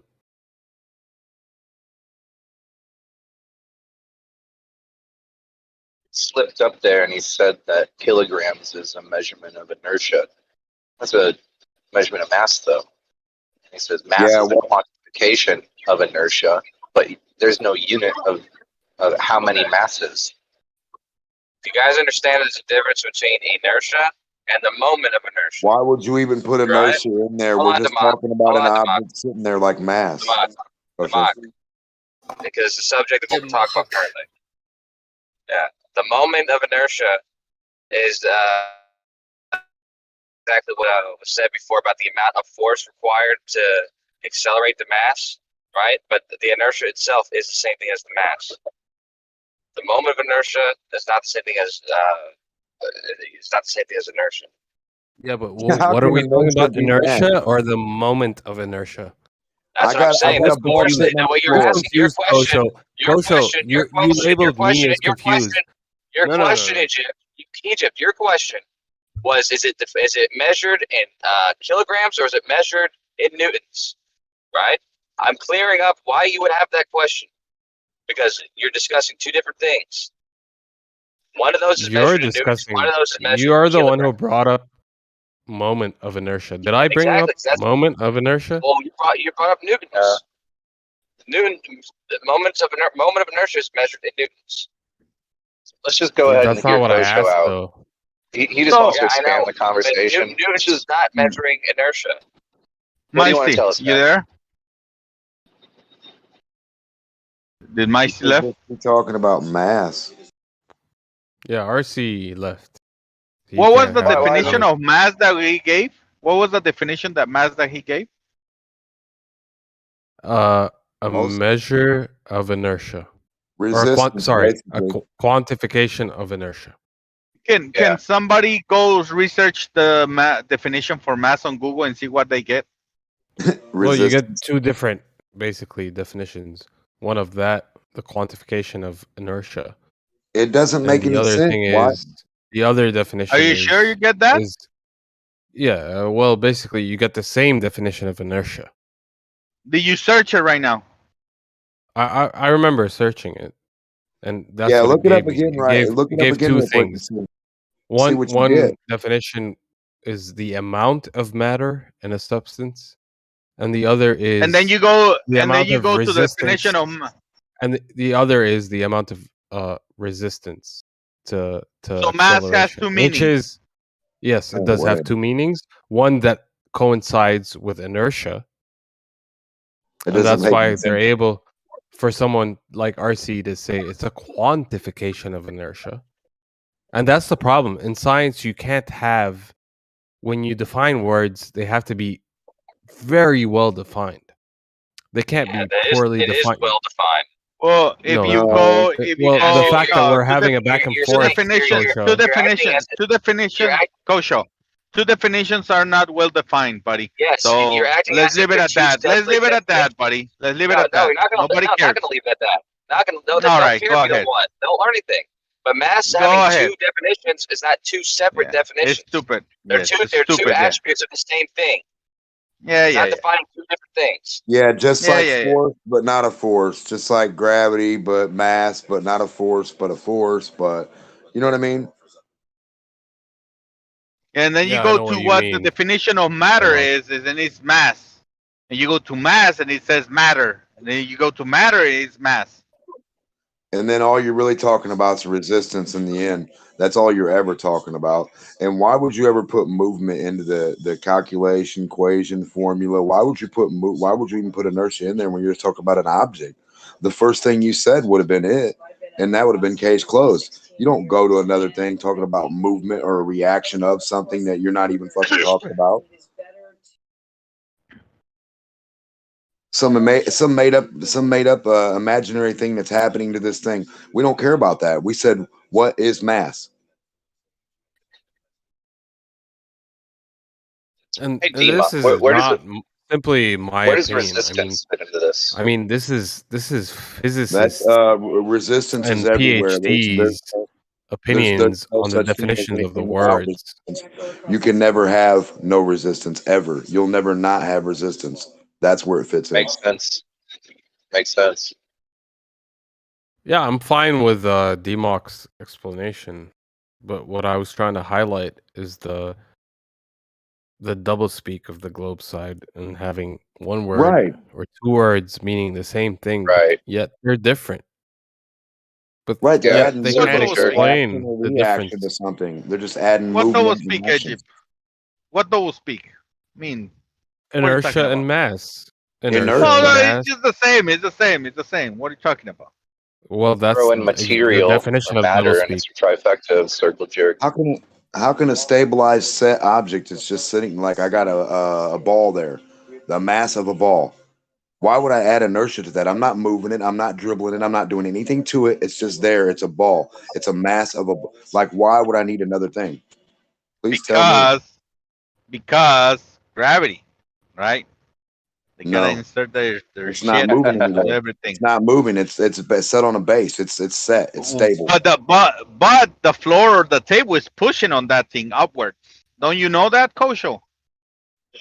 Very funny. It is. Ask them. Isn't it, Kosho? If you guys Yeah, didn't I know know what that, they then say. you guys No, I know what they learning these things say. every day. How Yeah, can Don't we've be you all heard afraid to this say it, before. Kosho. Don't be when afraid to say it. everything's If you falling guys through didn't know that, space? then you learn something new every day. I mean, If Kosho welcome, I didn't guess. know everything was falling through the vast vacuum of space, how the fuck can anything push up when everything's falling? How would that make sense? See, it's all double speak. It's all pushing up by falling. Come on now. Come on. Yeah, that's why they believe. Yeah. So the third law states that every action has an equal and opposite reaction. So when you're sitting in your chair, you're sitting down in your chair right now, you don't actually feel the force of gravity or the downward force or whatever you want to call it. You don't feel your weight. What you feel is the normal force, the force that's acting upwards on your butt, which is why you feel anything when you're sitting there. And if you didn't know this, then now you know. Oh no, I know it. It If you just didn't is know, now you fucking. know. So you feel a resistant force from underneath and never above, but something that's kind of weird. Hold on, brother. I brought it out, Kosho. I know about these fucking fantasies you guys live in. I know. That's why I brought it up. Yeah, they always feel the Sounds opposite. so Well, fucking you didn't stupid know, when now you somebody say it. know. They don't feel any pressure or resistance from the top down, pulling to the center, but they feel something pushing their butt up or resisting their ass. Like from the No. You don't feel it because the forces are equaling, right? Well, The chair is pushing at the same rate as you're falling. That's Hey, my why butt they're gets equal each sore. other, and they My butt gets how you sore. I say? feel it. well, You ever drove in a you drive a lot. Your ass gets sore when you ride in that truck. You know that for hours. Yeah. And then I drive sideways in the world, Kosho. I mean, Dimok, you don't know that? You're a bad motherfucker. Spider Globe, I Yeah. know. Yeah, exactly. Spider Globe. Earlier today I was sideways. Now I think I'm a little bit more like more horizontal. Right. Yeah. That Spider shit is Globe is fucking awesome, bro. I know. And I don't feel none of that shit, you know? No, you That's can't why even tell. You're riding level. that's why they gotta say you always on top of the world, because of course that's otherwise it doesn't make any fucking sense. I posted this paper by Eugene Hecht on the definition of mass, and he delves into the definition.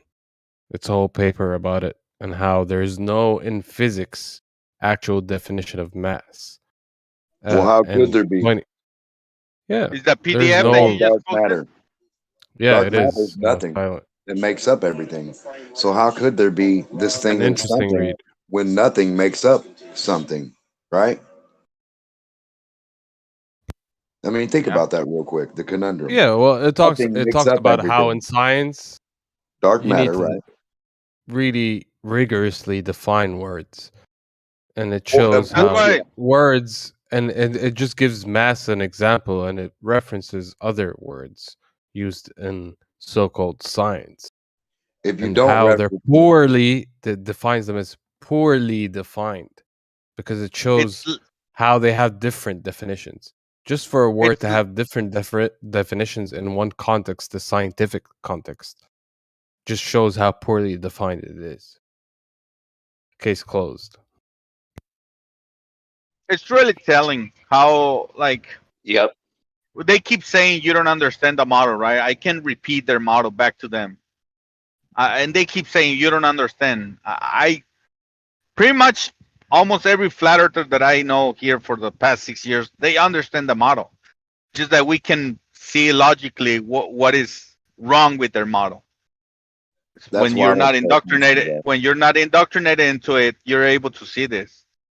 Right. Otherwise, That's why sometimes when you go to that with me, so that I don't really pay. I just throw that part to the side. I don't. I just ignore all that garbage they say about Noah in their mind. I just throw that to the fuck it. I'm Yeah, trying to but come from a Demog, new angle. you're wearing the flat Earth goggles. You can see through the lies. No, I know that, but I'm saying I'm coming from a different angle. That I like when they start saying, "Hey, this and this and this." I'm just like, no, don't think so. mm, You know what I mean? Like when Yeah, they start saying the I stuff don't with think so gravity either. or certain things that are impossible to us physically. Like we can't ever demonstrate them. We can't see them. We can't do it. I'm like, we can't do it. It's like, why am I going to entertain that idea? I'm not entertaining it. and then here's the funny part, guys. Right? You try to explain them how you see things, and they actually cannot see more than their model, right? They cannot Right. understand what you're saying They because can't they imagine have this anything thing in their else. model. Yeah, it's blocking their brain. They're Old dogs don't learn new tricks. Yep. You can put on the goggles. They can't. it's Yeah, all it's like, projecting though. They just You have don't their understand. You eyes, don't understand. their God given eyes, right? They're God given. They're right, and they have to be right, and they'll work around that to make it right. They set have to come up shallow with how a globe reason science. why they're right, not an explanation. Not Yeah, I a, mean we just see a this. We reason. see this in every other religious tradition too. You know. Yeah, it's Yeah. human behavior. It's Exactly. but I But mean, for me, religion. it's But what's here's the that? thing. I always people always bring up religion, but we know religion is a matter of belief. If you ask me, I will never put religion in a conversation with science. Right? We're talking about science, true facts, Well, experiments, it's to do and with equivocation, right? It's well, it's a wrong equivocation though, because science well, is a that's matter kind of of fact. equivocation. Yeah, yeah, exactly. Sin, you wanted to say something? Go ahead. What up, soon? You guys don't have what it takes to be Globers. That's what I think. Some of us don't even have what it takes to be Fucking flat St. earthers. Cleanser. You I've don't never know seen what a it globe. takes. They're on the cutting edge of Okay, science where you flat earthers just Sink, don't get it. Sink Cleanser. What it takes to understand a globe model? Well, it all What starts do I with need to? What do I need to go atoms, back bro. to third grade? You got to know what atoms are. The Well, I molecular gotta find theories. out. I gotta go back to third grade, I guess, huh? Yeah, if you guys would have passed third grade, we wouldn't be here. All right.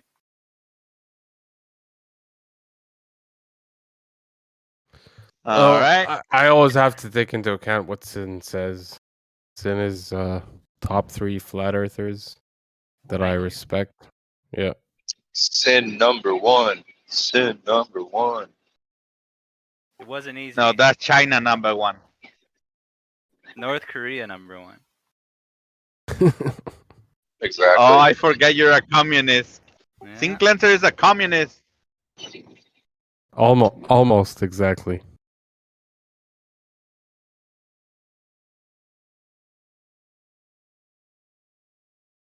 All right. What'd you guys do? Scare off So- the Globers? Yeah, something like that. I don't know Yeah, what to do, that's what it Sequencer, looks man. like. I don't need to. They turn to the chat, the text chat, right? I You know you I won want to Yeah. when a understand their Glober model. challenges you in the text chat, right? When you're chatting in Yep. voice and then they're gone and they're texting you. You know you won. So Egypt, if you can repeat their model back to them, right, and explain how it works, why would somebody tell you that you don't understand? What is it like? What is it missing? It's What am I fear, man. missing, right? Because It's I can just explain fear. the model. What do you mean fear? Who? It's No, it's well, because according to them, you know it's your.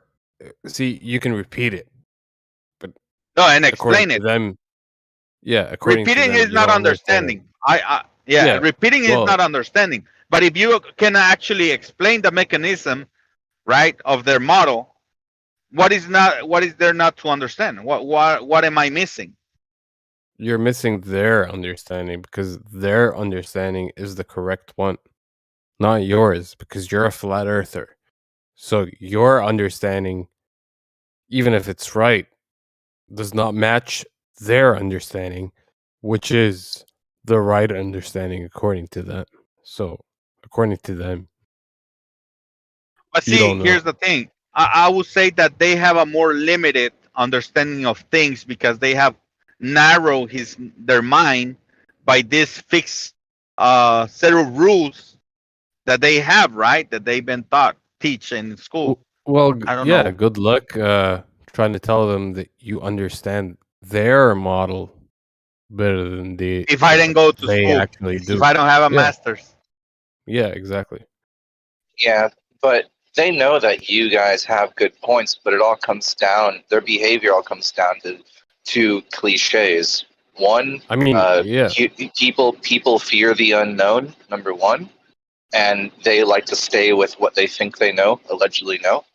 And then change is uncomfortable, so they want to feel safe and feel comfortable. That's why they don't want to go into what is the unknown. New research. Yeah, and they want to stay where that's they're what at. they neglect an understanding of, right? I mean, they like one of the questions on all the flat earth servers on Discord that I've asked Globers alike, all of them, is what the hell are you doing here? Why are you here? And I hear There's a few different answers, right? It comes down to like three, though. exactly 3 different Well, major answers. What are they? A lot of them they say, well, let me see if this one of them is I'm here to entertain myself, and then you hear them raging, right? Like so mad. Right. I'm like, is this yeah, and is this that how actually you get falls fun? into what That's one. Fundy was talking about, is the fact that we ask these hard questions, right? That they don't necessarily hear in their everyday community. I've heard that a or lot. Yeah. Yeah, like we ask The the honest hard Globers questions. will say that as they won't say they're here for a laugh. The honest ones will say, I've actually learned a lot. You guys asked some pretty Yeah, interesting questions. and that's what they actually mean by the word entertainment. Maybe they're trying to laugh it off in a way where they're presenting it that way, but in essence, what does it boil down to? We're asking the hard questions that nobody else in their community actually asks. It's so funny that you have to come to a flat Earth Discord server in order to find stimulating intellectual conversations nowadays. Yes. Like, what does that say about the world? What does that say about your belief? It's incredible. Well, I think that Yep. flat Earth is the last, not the last, but it's true skepticism. It's true critical thinking. Like, it's what science Absolutely. should be. If you want to test and validate it, well, talking about it and pushing the boundaries of what you can think about is, what flat Earth does for me, at least. Exactly, man. If this Right gets on the point. recognition it deserves in the future, this will go down as one of these like hotspots of scientific debate and research and growth. Maybe in the Yeah, future because- they'll look back on, If you go to mainstream, you got guys saying that the fucking cat in the box is alive and dead at the same time, and that kind of people are the epitome of intelligence nowadays, right? They adore these people when in reality what they're saying is just so retarded, it's stupid to a point that there is wisdom there. They're presenting it wrong. They understand it wrong, but they have done a certain amount of work, and like you can use their delusions to your advantage because what they're doing is only a small percentage incorrect. The data is true. It's the interpretation that's wrong, or the way of expressing the data. And there's lots you can gain, like sort of metaphysical understandings about the ways they'll categorize things. It's just that they're gonna apply it wrong.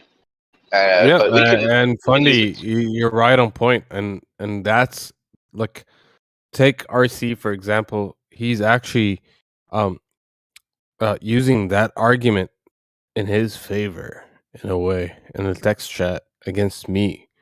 Like I'm taking the philosophical approach, but he's right in the scientific. See, that's what it boils down to. It is at the end of the day a philosophical question, whether it be scientific or not. It's built upon a philosophical ground and will always be. that's Science correct, Edgy. stems When from you have something, yeah, when you have something outside of the scientific method, then it just turns into a philosophical question. It reminds me of something Dyslow said, where he says, like, nothing can be known but only through the modality of the knower. And that just kind of brings into play, there is a truth, but you can only see the truth from your perspective. Most authentically, you're always going to have your perspective coming first, and then you'll have to try to, listen to other people express their perspectives, but they can only do that verbally or draw a diagram, or you can never see through another person's eyes. Yeah, and that's actually what I love about a server, because it gives a chance for all of us who have different opinions to speak. And this is the success factor of this server, and what I appreciate. We can all speak to our different truths because we all hold different truths.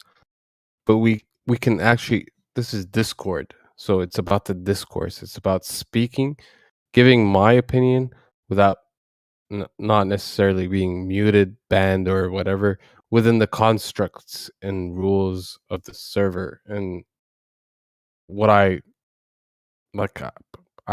clarify this server as, it gives the freedom, and this is why we're It's a here. beautiful thing. I appreciate it. Yeah, it's a beautiful it is. thing, guys. Well, no Yep. pun intended. There is a little bit of a learning curve I've noticed here. Well, for someone like you, yeah, I agree. Well, I've noticed that I'll be talking with everybody, and I'll find myself disagreeing with people that are on my own side more so than even the Glovers. So I don't know. I Yeah. like it. I think it's good conversation, but I like that there's not personal attacks or anything. I like that. Exactly. Yeah, that's what I'm trying to say. Everyone seems to be making a real effort not to go into the Yeah, insults. exactly. And that's what's great about it. I can speak from personal experience that I've learned more on Discord and the few servers that I see you guys in, listening to you guys, than I've learned maybe any other place as far as platforms or institutions. The stuff you guys bring to the table, the questions, I would put my kid, if I had one, in here as soon as he could It's the flat was able to earthers, participate. buddy.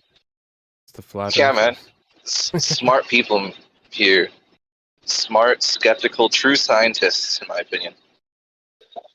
Yep. Truth seekers, because that's what we're seeking, the truth. You're not gonna I don't care if participate I'm in this wrong. Discord for a week and come away not learning very profound lessons. Yeah, definitely. I have been on a kind of Discord detox for the past few weeks. You gotta, But notwithstanding, take. Yeah, I get what you're saying. you start taking it too seriously. You know, it starts getting a little gay in here sometimes. It's like men start thinking way too, I don't know, just they start taking each other too seriously. You're just a voice coming through the ether, you know, and you have no effect on my life. I'm just here to have a good time. I'm also here for entertainment, but as a side effect, you know, I'm gonna learn a shit ton. What are we accomplishing at the end of the day? I don't know, the individual betterment of ourselves, and maybe that'll eventually lead to a better world in the long term. Who knows? But this place cultivates wisdom, and cultivates wisdom at the end of the day. That's what it's doing. As long as certain things get in the way of that, that can be impeded by bitchy arguments or whatever. I don't know if this happens to you, but whenever I hear to let's say to teach from the globe side, you know, like they're talking about the stars and everything, I can easily detect how many like assumptions they're making, and right away Experience, experience is the best teacher. Experience is the best teacher, and this gives us like a hyper active like exposure to the resistance, and there's something that I think applies to almost every facet of life, is that man supports himself on that which resists him. On a shallow physical way of speaking, you can say like a wall has to resist you in order for you to lean against it, but you also need like an opponent in a discussion to resist you, for you to, I don't know, sturdy yourself upon. I understand. Okay, that's fine, but I mean, sometimes I find flat earthers just as much of an opponent for me as a glober. Exactly. Like like a couple months ago, one of my friends, right, and he's in university, and he started trying to argue with me about this subject, and I said, look, man, I've been on this for at least 5 years. I know more than what you think that you probably could know. And he was like, I'm in university. How do you think you're gonna know more than me? And then I started asking him the like simple questions, right? Like, all right, what's the spin of the Earth? What is the radius of? No, I started by asking the question from his own model, and he didn't know them, right? And at that point, I'm like, why should I keep arguing with you? There's no point. If you don't know your own model, I'm just gonna be arguing with. Yeah, there's nothing to. There's nothing there for me to argue with. Yeah, that's a valid point. You ever seen that? You ever seen that scene in the Disney movie called The Emperor's New Groove, where Pancho and the llama are climbing up a cavern by being back to back with their feet on opposing sides of the valley wall? Right? That's what it takes to get to the top. Got to have resistance.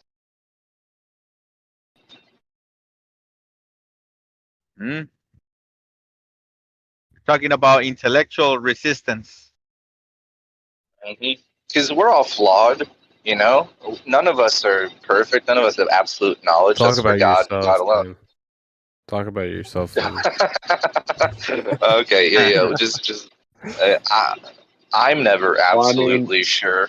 So most all the stuff that they have to measure has to do with resistance and electrical continuity. In the listen to DMOC. He's perfect.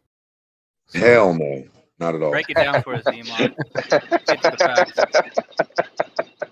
Well, we got Scene Cleanser here. His name says it. Well, Sin is really perfect, so you gotta listen to him. Thank you. Yeah. We know that. Guess that's what? what I would say. I got a new thing I've been into lately, guys. What is it, Sin? Taking on science and logic. I think we could do without them. Okay. What are you working with now? What's going to replace them or supersede them? Or what you got? Okay. Well, the way I started, I'm like, is science the only way to know things? And right there, I'm like, okay, probably not. No, Is it logic isn't. the only way to know things? No, I it don't isn't. know, but I'm working on it. Because they like when you What do about science, direct right, knowledge? You're trying to, like, in science, you got the cause and effect thing, right? And then you have the interpretation of what you witnessed or what you observed. And then the interpretation according is to where QE, right? Well, like, people use logic or science as a crutch for how to know things, right? And I think that the cause and effect thing really opens the door to interpretation. And I think that's what got us into a lot of problems. The interpretation of the events. Yeah, exactly. You know, Sin, there's a question I like to ask people every once in a while. Glovers, non-Glovers, anyone who brings up science, right? Kind of in the air of what you're speaking on. I say, you know, can anyone in the room name me something that they can't scientifically explain, or that they think science could never provide an explanation for? Consciousness. And I have, sure, that's one word in a sense. Maybe like why is this sort of question instead of just like a one word, like what is the origin of consciousness instead of just saying the word consciousness itself, right? Actually, it boils down to, do you agree that you have consciousness? Like, let's not make this about me and my feelings. Why does love cause you pain? Maybe I should give my example first, and then Deep questions, all right? Okay, all right. Yeah. Go ahead. So whenever I'm going with a Glover, and he's like, "This is the way science is the way we discover things or come to know cause and effect or whatever explanations for things," I like to say, like, what's a question that science has no ability to even approach trying to think of an answer for or provide an answer for? And so I say, like, what makes it so that we have 3 dimensions? Why is the universe 3-dimensional? And that's not something science can ever hope to approach. Yeah. Why are there 3 dimensions? Happen every time. According to them, it can be 4-dimensional. Spatial. Why are there 3 spatial dimensions? Right, but why are there 3 spatial dimensions? But there that are we live in? There can be 4, and there can be multi. No, but the 4th one, they like to, use like a pseudo dimension. It's not spatial, a temporal dimension, right? A temporal dimension, which is why I said spatial. Why are there 3 spatial dimensions to reality, as far as we can tell? Well, according to them, a temporal one can merge with a spatial to create a 4th dimension. Yeah, I love their fairy tales, but that's just an example. Like, science, I'm can't giving you an approach answer answering that. from a Glober perspective. According to them, in a multiverse, there's one of you that is a Glover, though. I'm sorry. I'm sorry to tell you. Sorry to tell you, bro, but you're a Glover in another universe. What makes it so that there are 3 dimensions? I just word it that way, and now there's nothing anyone can say scientifically. What makes it so that there are 3 dimensions? Well, it's just the way it is. That's it. Yeah, that's what did it for me. Is like, I got into this conversation with Merle some random morning, and we were like, "Why is any of this happening? Like, why is any of this happening at all? There's no reason that I can think of why we should even be in this situation to begin with. It's like, or what makes it that as opposed to what though? As opposed to what situation? Exactly. Like, anything else? Isn't it such a weird phenomena to find ourselves even in this situation where there's such thing as a planet like Jupiter? Like, I don't think science that's will the ever weird tell part you about why it. Is it Jupiter's seems that there. You know what I mean? But it seems that way. But then it's like that it's like assuming that there's this other reality that makes more sense. Hey, Sin, you know, in the word realm is included the word real, right? So, well, yeah. Let me I just have this answer short to little that. hike. There is One a sec, real reality quick. that makes there is a I have reality this. that makes more sense that Jupiter being a planet as much as Earth is, because that's No, of the course there proposition. is. That's what I'm saying. It's like that. Of course, that's the reality that they created for us to think is real. Is definitely not what the reality is. But then it's like if that the whole idea of this reality not being like all the things we actually observe. The reason, Yeah, like I what he mean, was getting at, yeah. I mean, That yeah, I there would mean, be some kind of one of less the absurd reality to compare it to is the weird part. It seems like one there of the is, but there isn't. normie reactions to the idea of globe Earth, right, is why are all the planets globe-like and the Earth is flat?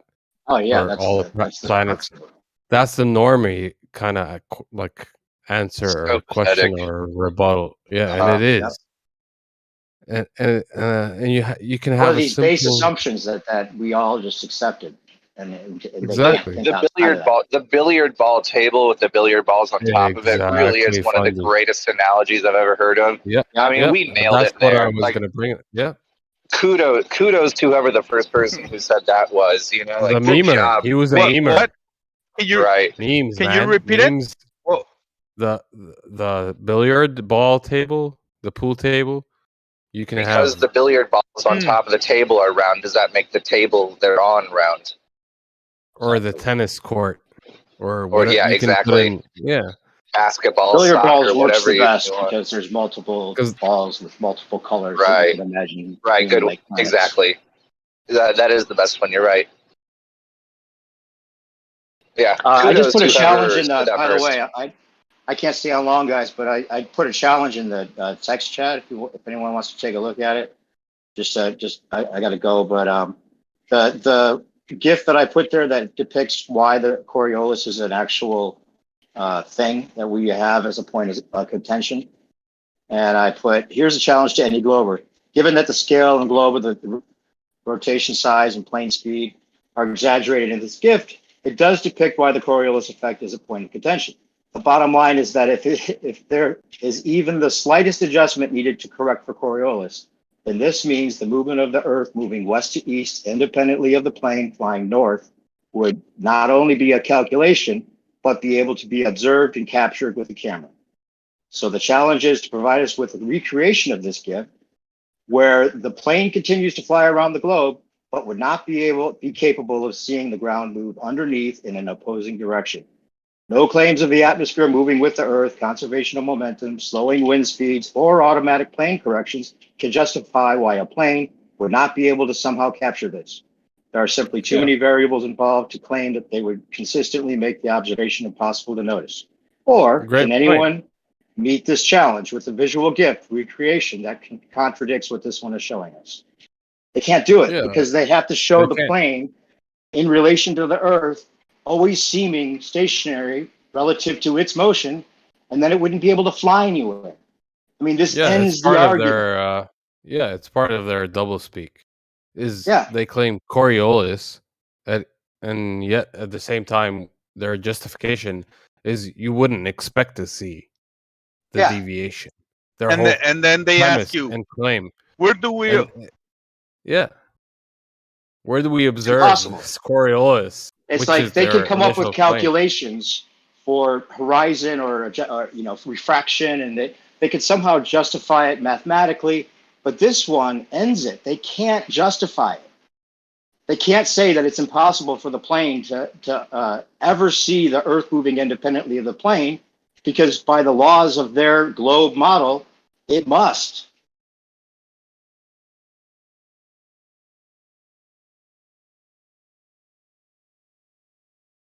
I don't think there's even a theoretical way of getting out of this. I think Kosho posted what is 3D. I guess somebody out there figured it out. Just make shit up, and there's your answer. All right, challenge laid down. I got to go, guys. Take care. Always listening. All right. Well, good night, man. Good convo, guys, for sure.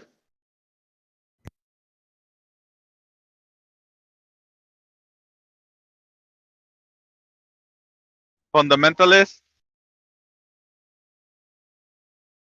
Is he the one who left? No, that was what was his name? New Perspective or something?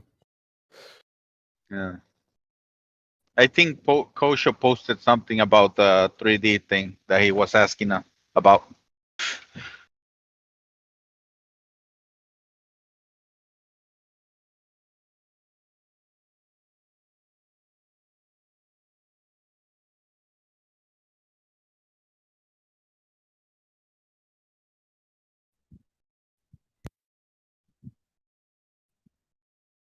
Fundy, what up, Fundy?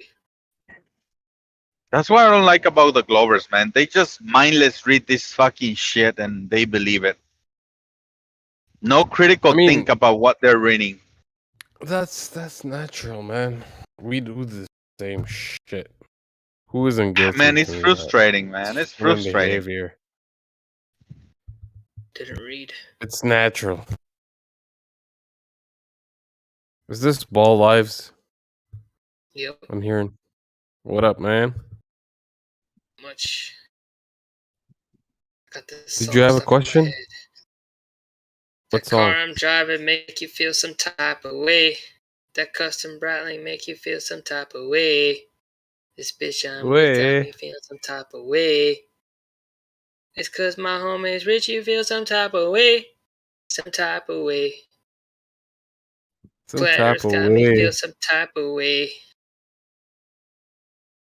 Isn't there like a karaoke room that we haven't started up yet?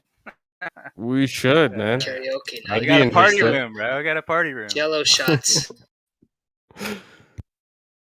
I was gonna say, I feel like whenever me or Fundy ever get in our intoxicated fervor, it should be automatically defaulted into the party room. Yeah, you shouldn't compare yours to Fundy's intoxication. Well, I'm trying to rope him What's in. up, guy? I'm trying to rope him in. I hadn't been listening up until the last 10 seconds. I was chatting with my girlfriend. What about my intoxicated fervor? Well, I just was saying, you know, in the heat of the moment when we've been imbibing, I think that we should be defaultly moved to the party room. Oh yeah, yeah. We got a little back and forth going on that drives others away for sure. Well, make me a mod, and I'll make sure of that. Sin. I tried to get Righteous to do that on. Righteous is a party pooper, and he would never. As true as that may be, he's fun, but yeah, I mean, I don't know. Fun, yeah.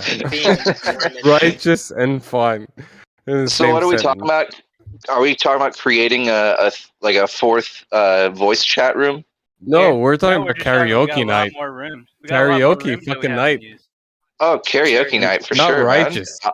Yeah, I'm down. Righteous shouldn't be in charge of karaoke night. I mean, no, definitely not. Karaoke night. That sounds like fun. Uh huh. No, well, I mean, like, but what's up? We got a lot of rooms. There's a lot we haven't really even. Yeah, I'm looking for a flat Earth comedian, for example. I mean, there is that little comedian in all of us. That's Sin. Somehow. That's Sin. God, every flat earther is a comedian. Sin Cleanser is the flat Earth comedian. Oh, it's not you call a clown. Shut up, clown.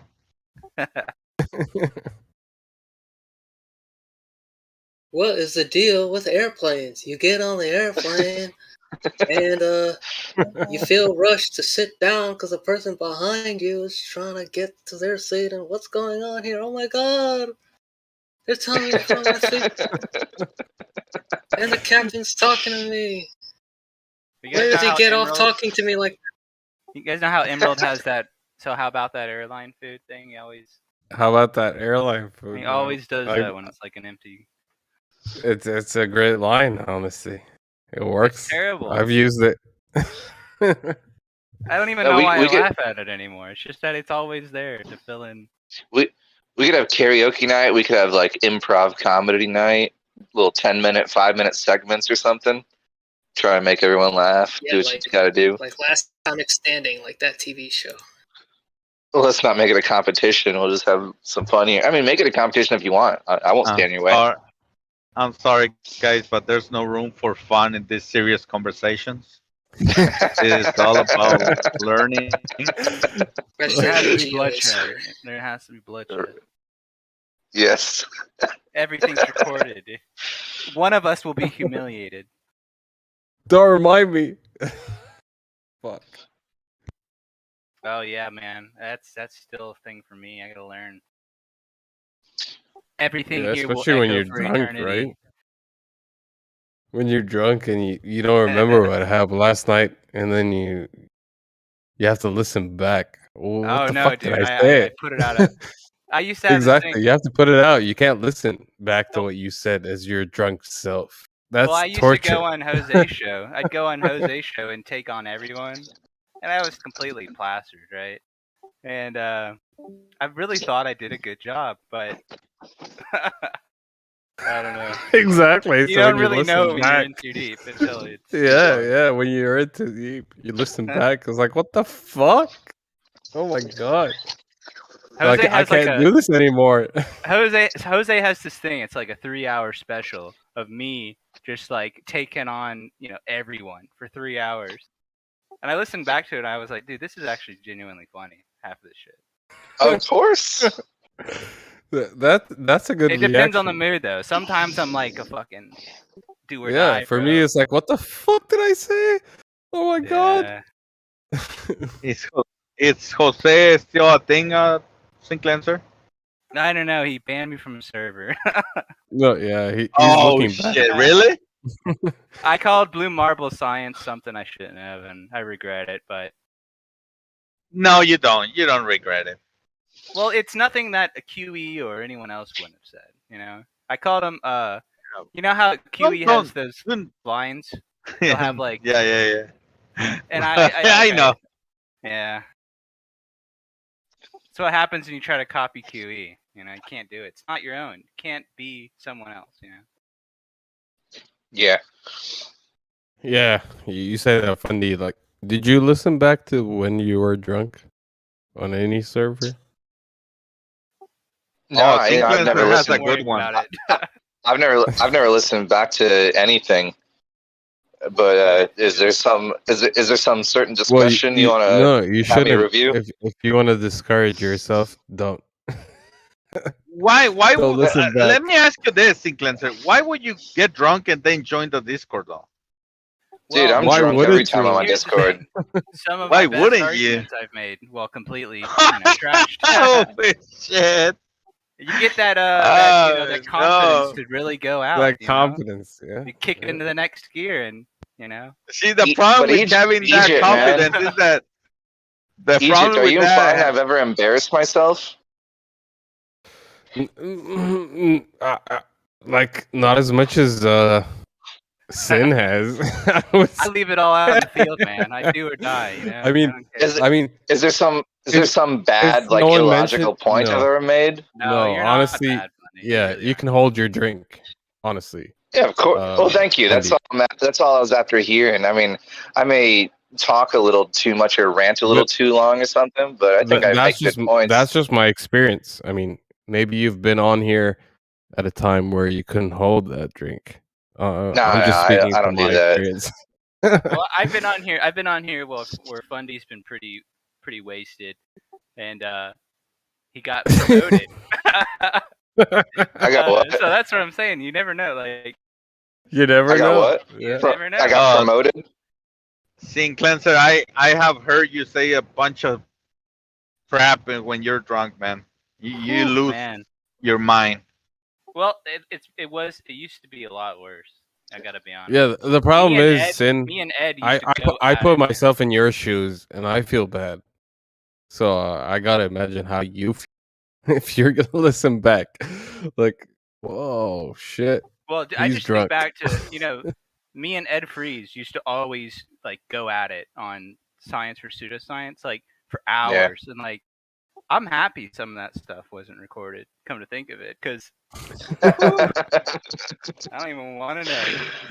But you know, Yeah, it later grew into us being really good friends in our own way. You know what I yeah, mean? man. I mean, yeah, like that you bring up Ed Freeze. He's one of those Globers that We used to hate each other, dude. I genuinely hated that man, dude. I love that guy, honestly.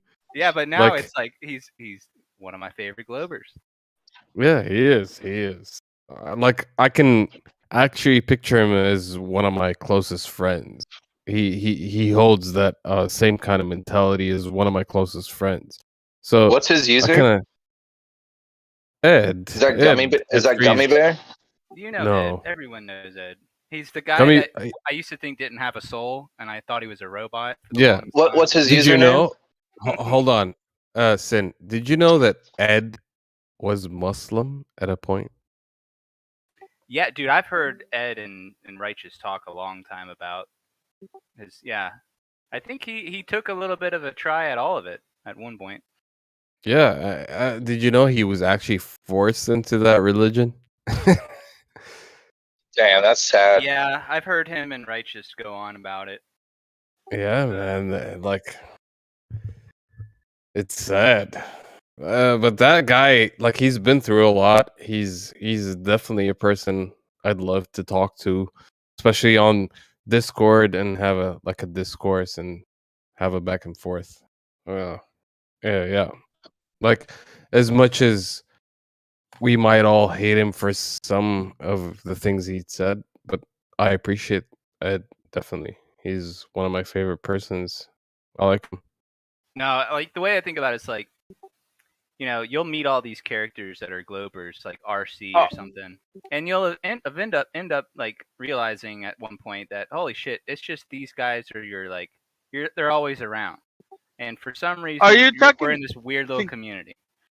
Sin Cleanser, you're talking about Ed, the one that answered like, no. Right. Yeah. Right. Yeah, that it? Yeah, that is. That it. Oh Man, my god, One bro. and only. He's a person, man. He doesn't go by Ed on here though, right? He does. Well, he he goes likes by to change Ed his name. Freeze. Yeah. His original.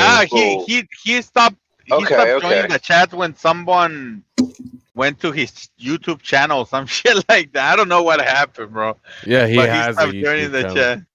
Yeah. Yep. One of his videos got like 300,000 views. It's like some weird anime thing. Good for him. Yeah. More power to him. He has a server. It's called Counter Space. Oh, where that's all with the Manny and them, yeah, the science versus pseudoscience rejects. What was his most memorable profile picture? Just so I might remember who this guy Daffy is. Duck. Daffy Duck, definitely. That's what I remember. Daffy Duck. Yeah, Daffy Duck or Donald Duck? Was it Donald Duck or Daffy Duck? Because I remember a Donald Duck. It was Daffy. Okay. Okay, I can't remember them. That's just me though. My bad. Carry on. I'll invite you to his server. Yeah, why not? Sure. I appreciate it. You guys ever try to maybe like make a mental list inside your head of, say, like the most profound topics or objects of discussion? Server or what? In the world or? Yeah, I mean, to your knowledge that you know about anything you just that you know of its existence or something like that. Dude, I make a lot of little notes. You know, on your computer you can make like a notepad thing. Sure. Yeah, I got like a whole bunch of that shit. Oh, cool.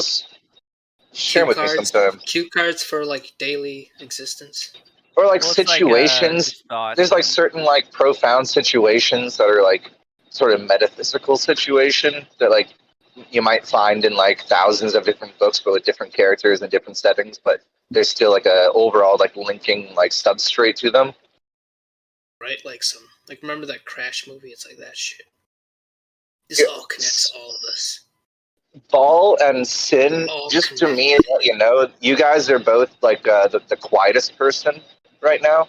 I don't know if you know that. You said quietest? Yeah.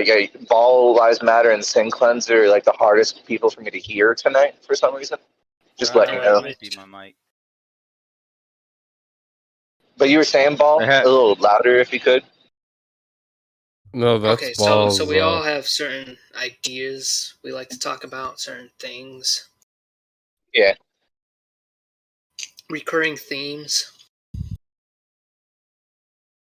Yeah, absolutely. I mean, we all know Dicelo and what his preferred topic of discussions are, and Sin and everyone, and RC, whatever. Yeah, absolutely, man. You're totally true. I don't And know about then you, you but have when I'm on a Flat the Earth server, I get so bored of Flat Earth conversations. Yeah, the But that's debate my gets a problem. little old sometimes. That's why you got to take breaks away from the server, or like check in, see what the conversation topic's about, and be like, I've had enough of this. I'll come back when the conversation's about some other That's what I have topic. to do. Like if I hear Yeah. a Coriolis debate, I check out. You just leave, just check out, come back. Or like a exactly. Warning, level, this I server can't is do these dominated by Bev and all his stuff. But Yeah, but then the you English, come back. the English You blokes. come back, and it's the same. It's the same conversation, but yet it intrigues you. You want to say something somehow. It's like when I leave a discussion, then I come back like 2 hours later. I'm like, this is literally the same conversation that I left earlier. It's like, can I point this out and like convince the room to shift to another topic? Because 2 hours, if it hasn't been settled yet, like you've had enough time. You've had a good go at it. Like, drop it, move on, or something. Well, I think that's why there's other rooms. I think we really should try to engage in, not interrupting the discussion, but hopping rooms and starting over or something. karaoke, man. Sure. Karaoke Yeah, make night. it voluntary. It's just we haven't really Yeah. done that yet a lot. Right, make it more voluntary instead of forceful. Because For sure. there's certain groups of people that, like, I enjoy like a certain group of people that come in here that usually are talking about off the wall shit. You know what I mean? It's kind of Flat Earth related, but it's not really. But it's usually the most satisfying conversations you'll ever be a part of. So. And those are kind of infrequent because everyone likes to hit the classics. Oh, like refraction and Coriolis and level and all this other stuff. So. Well, I do Flat Earth. I do deep psychological and religious discussions. That's what I'm into. See, that's exactly the type of answer I was expecting to my earlier question. Do you ever make a mental list like you just recited to us about like the most important topics or like objects or anything? You know what I mean, in your head? Like, what's important for a human to know about?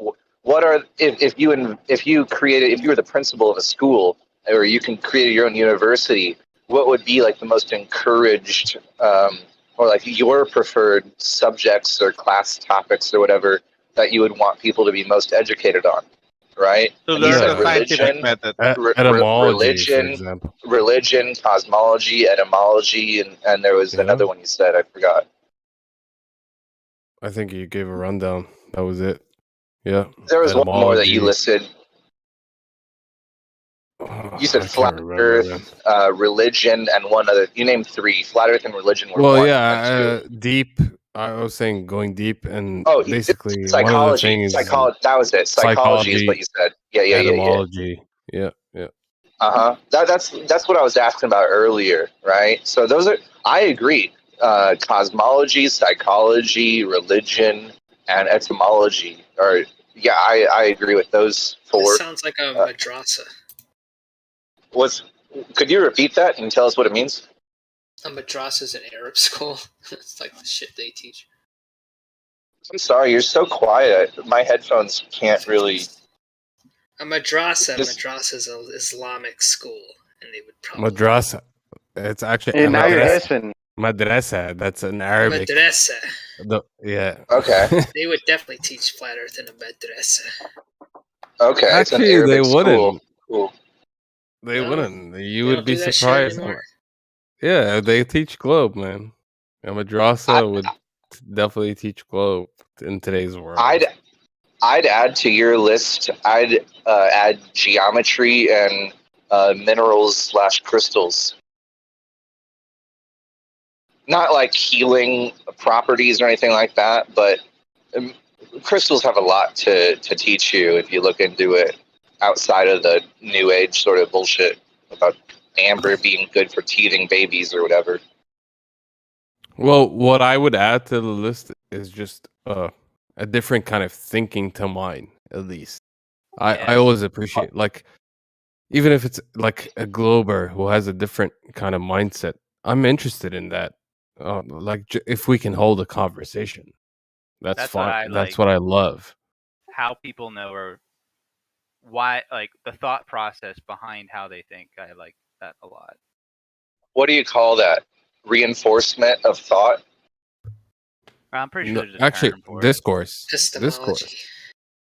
Discourse. Epistemology, That's yeah. Oh, epistemology. That how do you know what you know, right? That's what epistemology is.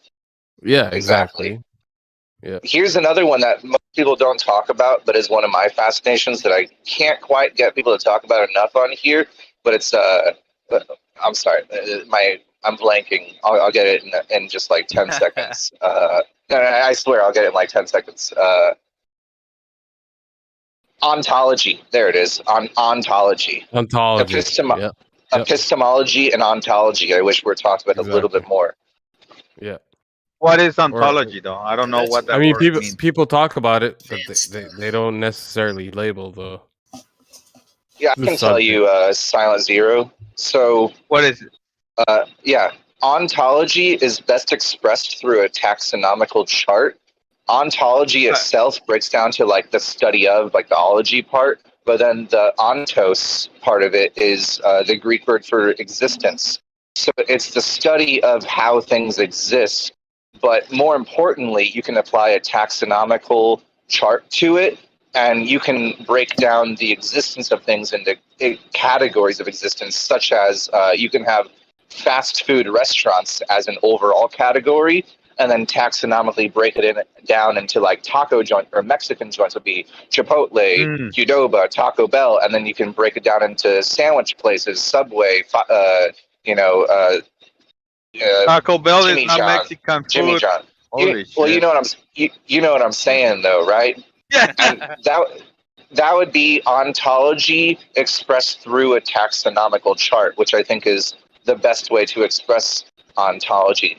The study of things that exist and the relationships of their existence grouped into a taxonomical formation. I get a lot out of those sorts of diagrams. Well, basically, what you're saying is ontology requires a primer, and this is like what I said. What I've always said is that in order to decipher anything, you have to have a primer or a key or a legend, and ontology is the same way. It's literally the key to decipher reality, essentially. What up, Dicela? How you doing tonight? What's up? How you doing? Good? What are your favorite topics to talk about on Discord? Oh man, I don't think I have a favorite. I like talking about pretty much everything, man. I think you have a favorite.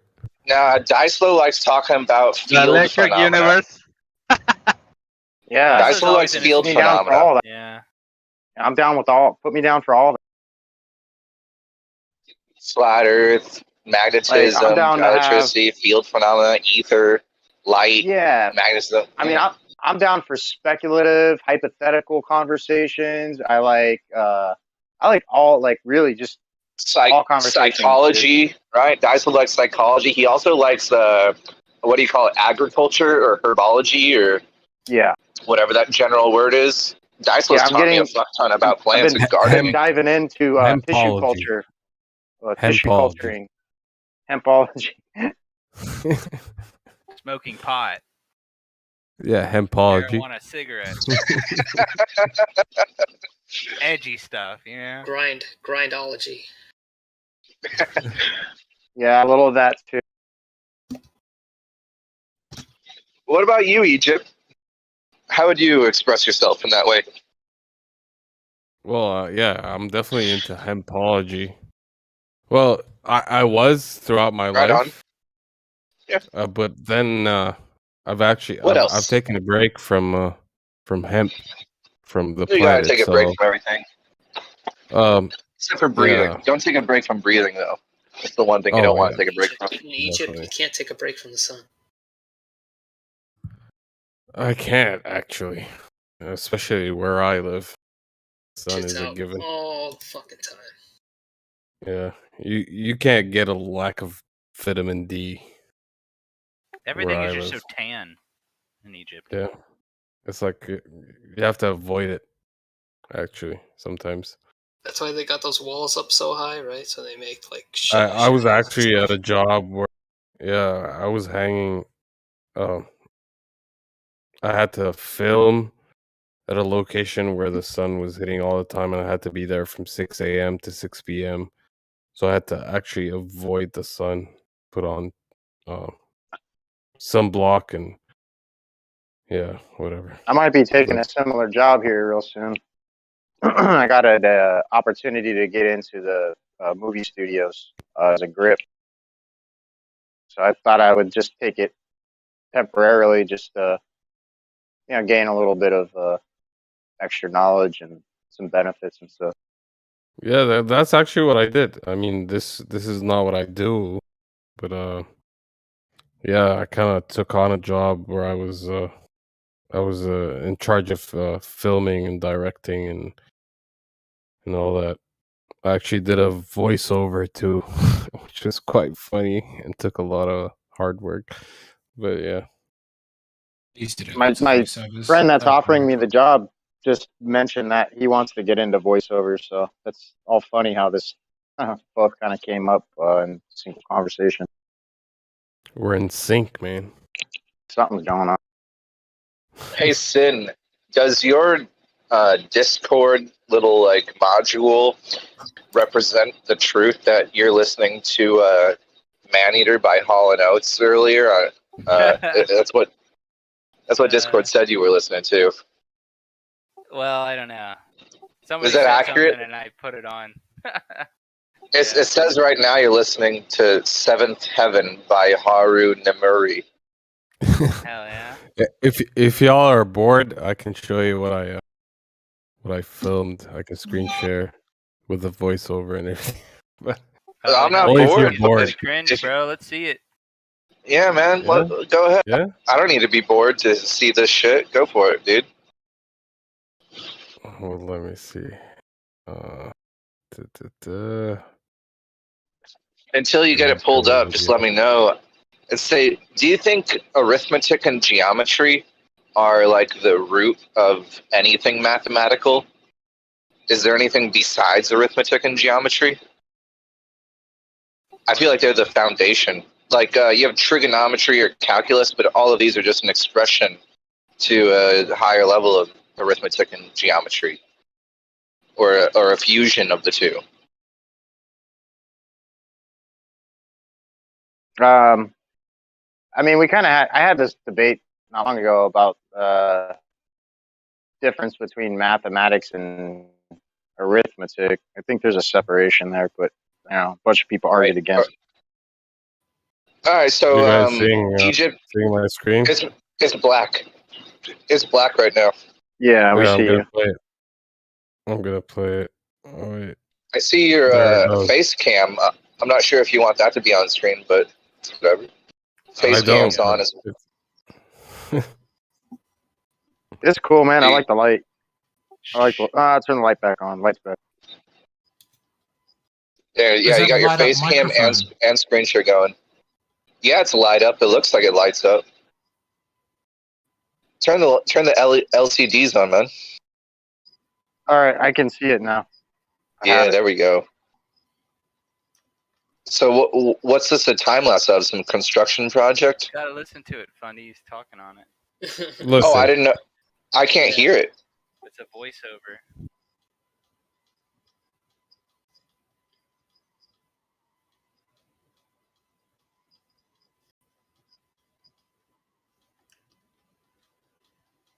Damn.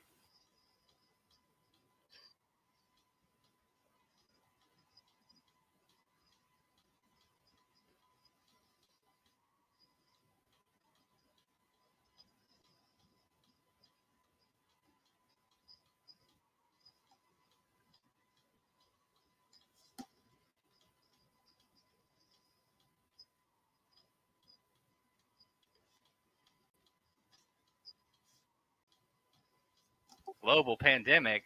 Global pandemic. Global. Oh, shill.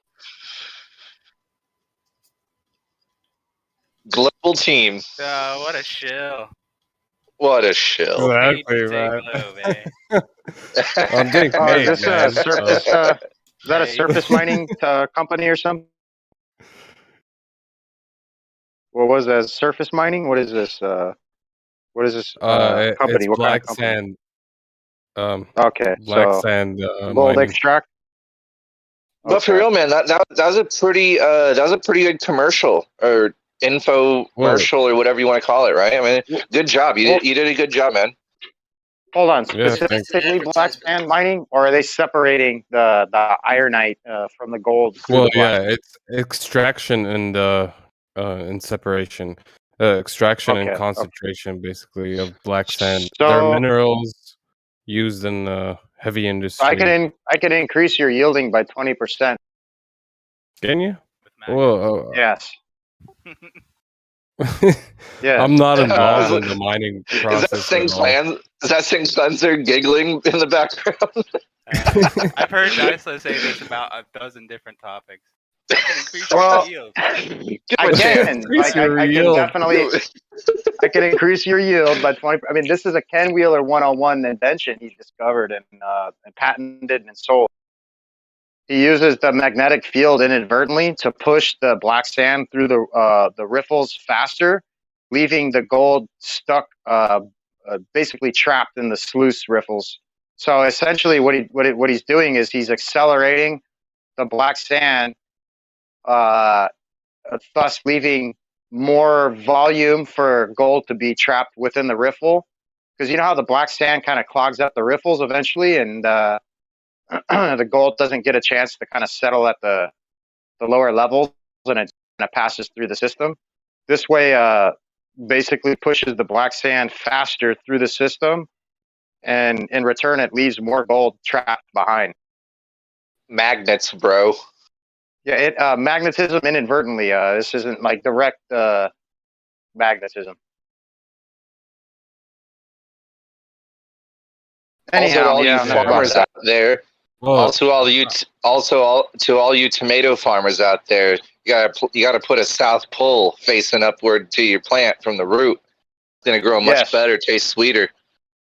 It's gonna grow faster, actually, and it will grow bigger and more vibrant and taste better, and the aroma and everything like behind it. We have the technology. Well, I have nothing to do with that. Initially, what I did with my team is we took a survey of the whole 3,500 acres of beachland with using drones for surveying. That's what we actually do as a company. We're into GIS. This is what I did when I quit my banking job. I teamed up with a cousin of mine, and this is what we do. And initially, Banker. that's what we did. Shill. Oh yeah, I did it for 12 years, man. No dignity. Gosh. So are you guys I hated able my to? I hated my job. I hated my job since day one. I only quit after the Rona hit, and I was like, you know what? Fuck this shit. I'll see what the world is about, and this is what I've been doing for the past year and a half. I'm just trying to figure out shit, trying to make a buck out of whatever. Hell yeah. And yeah, Doing so I'm not saying it's working out 100% money wise financially. So what is it?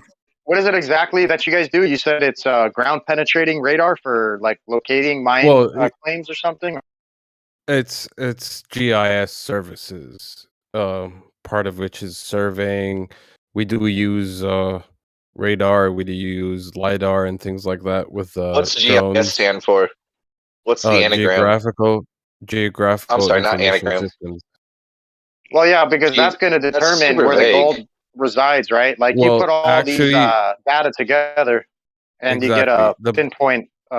Yeah, the best way to view data is through a geographic. Anything that happens, any transaction, let's say. Yeah, I'm familiar with the survey site, the GSFS.com.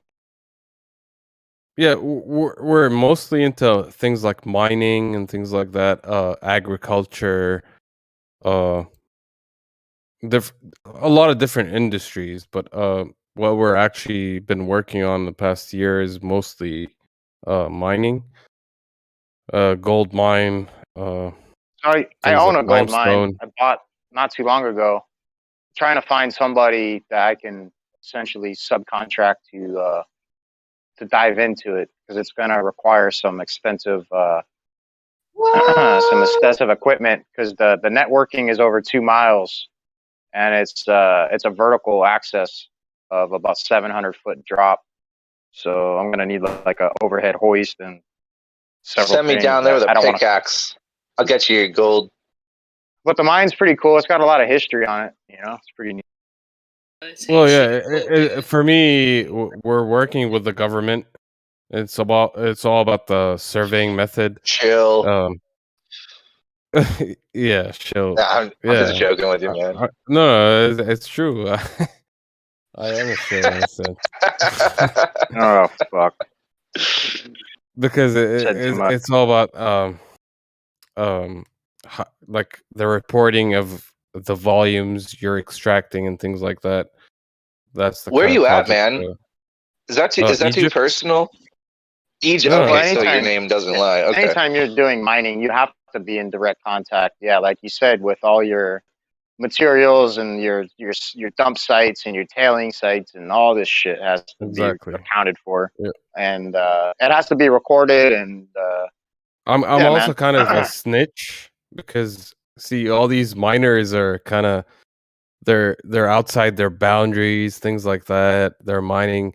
They're reporting so much less volumes than they're actually Oh yeah. extracting So and things like that. that was one of the big things when I bought my claim because I knew that was a thing, right? Like they never give you the full amount, right? They only give you a portion of that. But so what I had on record was good enough, despite the fact that what you said is the truth. That it's probably double the amount per ton. Like I'm looking at 2.5 ounces on record per ton, but in all reality, it's probably a lot more. Yep. And that's why there's so much pushback for the technology and just the acceptance of using the tool. It's a new thing. It's relatively a new method that a lot of people don't understand. And No, they've been doing this for a while, dude. The government's been yeah, this technology. Yeah, but in Egypt, it's kind of new, right? Oh yeah, I mean, yeah. As far as private, subcontracted type big companies. I got the know-how from my cousin who was living in Australia and who have been doing this since the 90s. But yeah, when it comes to Egypt and especially when it comes to the government, this is relatively new. We're getting a lot of pushback. A lot of people don't understand what we're doing. But yeah, we're trying. Oh yeah, you guys got a lot of how do I put this nicely? Just people that operate like old fashioned, right? Like they're not with the whole technological understanding. Yep. Yeah, this is the situation in a lot of countries right now. Is like you got a lot of pushback, like you said, from just old school methods of thinking. I mean, you'd be surprised, man. Like in Iceland, for example, before you do any kind of construction on break ground, you have to console the fairies and the fucking trolls and shit. This is by law, man. Like all of this stuff has to be addressed. Hey guys, we're in the 21st century consulting fairies. I recently had a realization that applies to my Tor Bola tomb sort of understanding of reality when it comes to colors, where black and white are considered colors in a certain way of viewing them, and because sort of like brightness and darkness applied to a color will result in either white or black, and that's that colors are toroidal and black and white are hyperboloidal, if you want to entertain that, where tor would be colors and hyperboloid would be black and white, pulsing between black and white, back and forth, and we all know it's called the color wheel for a reason. It's a circuit. So how do you explain how on a screen mixing RGB gives white, but when you mix, let's say, paints, you get black?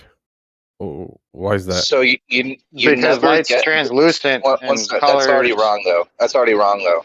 When you mix paint, the only thing you can ever come to is brown, never black. But if you can get black. You can get black. Was black a color though?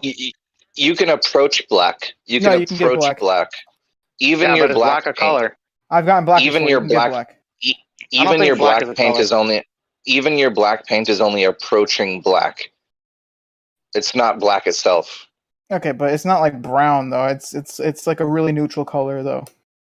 It is. It's a dark brown. Any black that you've ever come across mixing paint is a dark brown. You could also have dark other colors. It doesn't have to be dark brown. It could be like dark, like. Blue. Yeah, but you were saying you were mixing many different pigments together, and so that's going to be a dark brown. That's how you No, get you can black. mix red, green, and blue paint, and you'll get like a decent black. It'll be pretty convincing. But you'll get brown. No. Yeah, Or you get brown unless really it's more dark. blue than brown. Because Listen, blue you is seem the you seem color. lost. You seem lost thinking No, that you can being make contrarian. black paint out of Being a mixing other contrarian. colors. Yeah, well, yeah, I mean, he's being a contrarian. y'all guys He are sounds going off lost the to point. me. I'm the kinda color asked master. a specific question. Why is it when on a screen you mix RGB you get white, or They don't light know the when answer, using so light? they're gonna. That's like reconstructing the white light that the rainbow separates into red, yellow, and blue. Do you know why what- is it different with light? You know what white than light with is? paint? What they did? Because we talk about because you're shining. monochromatic. I mean, I can answer, but I can I give guess you a guess. there's some other people who want to answer too. Go ahead. We talked about this. Maybe you guys weren't there, but we talked about this. Right? I mean, if someone else What wants was to that? go, We weren't have a there. crack at Go it. ahead. What was that, Have a Arma? crack at it. It's because light is additive. Light is additive, and paint is not. So if you were to paint on a piece of glass and try to shine light through it, for every layer of paint you put on, you're going to be adding difficulty for the light to get through. So it will then, when you mix paints together, trend towards darkness. Whereas your screen has RGB, but they are red lights, green lights, and blue lights. So that is an additive effect which trends towards whiteness or brightness. Sounds good to me. That's my explanation. Sounds good. Now, let's not go So over that it's again. all to do I with feel like the that's settled. property of light compared to It's whether you're adding the light or property subtracting of light. matter. Yeah, Yeah. it's really so, bullshit. so a different way to look at light, at least my understanding of it, is when you've got red paint, what it's actually doing is absorbing every other spectrum and bouncing back at you redness. So it is subtractive. Whereas if you're shining, would you red light, would you say in that sense that light is doing the opposite of matter when it comes to color? I guess in some ways, yeah. Rather than absorbing, it is emitting. Yeah, I think so. It's my guess. I'm not a physicist or some sort of expert on this. I'm just giving you my impression. No, you that's sound fine. good, bro. That's fine. What you sounded. I agree with everything you said so far, explaining it versus paint versus light frequencies on a screen where they're actually emitting versus absorbing, like you said. Yes. Yeah. So can Let's keep the magnetic troll into a fields minimal affect here. the light? Good question. Has anyone? Does anyone have a link for that? I got a picture that It's come up a few times. Yeah, I got a picture. I'm gonna Yes, post yeah, live post it. stream text. Post it, man. It's coming. Hang on, I'm just on my phone. You good? I'll wait for it. So, but I'm what in is the I'm in live premise? stream text Can- one. I'm in live stream text one, can- and here it Can is. magnetic fields affect light? Is the question. And you're saying this is an example right here? I'll tell you from my no, magnetic I wanna- experience that they can backbend light. Hold on. So, let him but speak, what are we man. looking? What are we looking at here, man? we're looking at a what are we looking at? magnet with a magnetic field above it, and you're seeing a double image. The double image, you're talking about the This doesn't do reflection? much for me. This No, doesn't do I'm much not for me asking because it I to don't. do anything. I'm asking if the light is what's being affected, or is it the camera lens? Well, you're the one who's looked at this What's picture causing more this? than anyone Yeah, else so far. So I was just just hoping give us a somebody would rundown know on your more about thoughts. No, give us a rundown on your thoughts first. What Well, do I you think think you're the looking at? magnetic field is affected. Like, you know how the Fresnel lens works, right? No, Like I guess you're that's looking new to through a me. Fresnel lens. No, I guess that's new to me. You're actually seeing through the magnetic field of that magnet, is what I think. Okay. And that magnetic field itself is magnifying the ruler behind it, because you can see the 80 twice. Can someone give me a picture that most clearly exemplifies the Fresnel It's thing? in the chat. Fresnel lens I mean, Fresnel lens. You would have seen a see Fresnel them lens before. Can someone They post are a picture that most exemplifies clearly the Fresnel effect or whatever it is? let me I can ask you describe this: it to you, and you will recognize I'm more it. You just won't know interested its name. in what the picture is showing, not a Fresnel lens. is Well, it you pronounced were using it to Fresnel explain your or picture. Well, I Fresnel? thought you would understand the I don't. I'm idea sorry. that I'm. I need I some help think I here. know what That's you all I'm mean, saying. Rob. Check it out. Fresnel The middle lens- of the ruler, it's clear, right? Now look at either end and think of a magnetic field. Doesn't it have lines shooting out and making two like circles on either end? Check out either end of the ruler, Rob, or everybody. Is I it can see the Fresnel? curvature on the outsides. Is it Fresnel or Fresnel? Fresnel. Fresnel. It's spelled Fresnel. Fresnel, but it's pronounced Fresnel. Fresnel, pronounced Fresnel. Yeah, it's just a magnifying glass, but you know how normally magnifying glasses work on having like a bulge in the middle? This does the same thing, but it's steps. So they're Yeah, in I think most, I'm wearing a VR originally headset it now was with a used. Fresnel lens, and most it was used with I don't TVs. know if a Fresnel with lens is a good lighthouse analogy for what's going on here. No, I don't think it is. Hey, Rob. I guess there's one thing I should have said the first. phenomenon, the phenomenon of the magnetic there's field one thing is more what I'm I should have said first is that this picture is filmed. Or, I'm sorry, not filmed.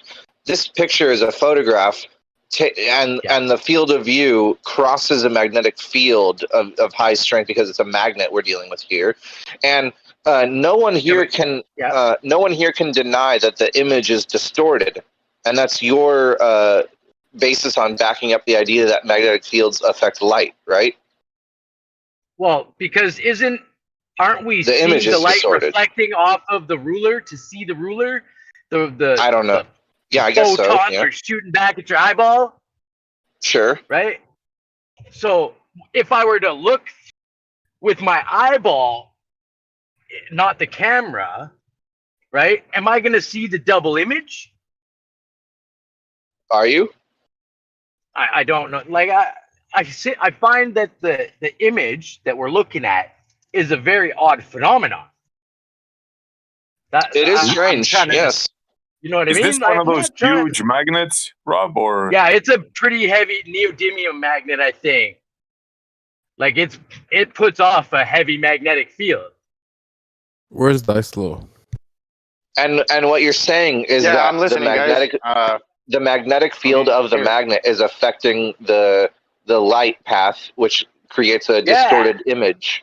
Okay. Right. Now this seems pretty good. But I just don't know what I'm looking at. You know, I just don't really know Well, me how to neither. It's understand a what I'm very looking at here. interesting phenomenon.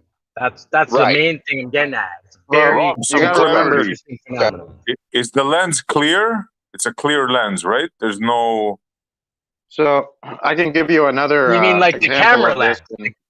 Yeah, the Like, camera I don't know lens. if you guys noticed.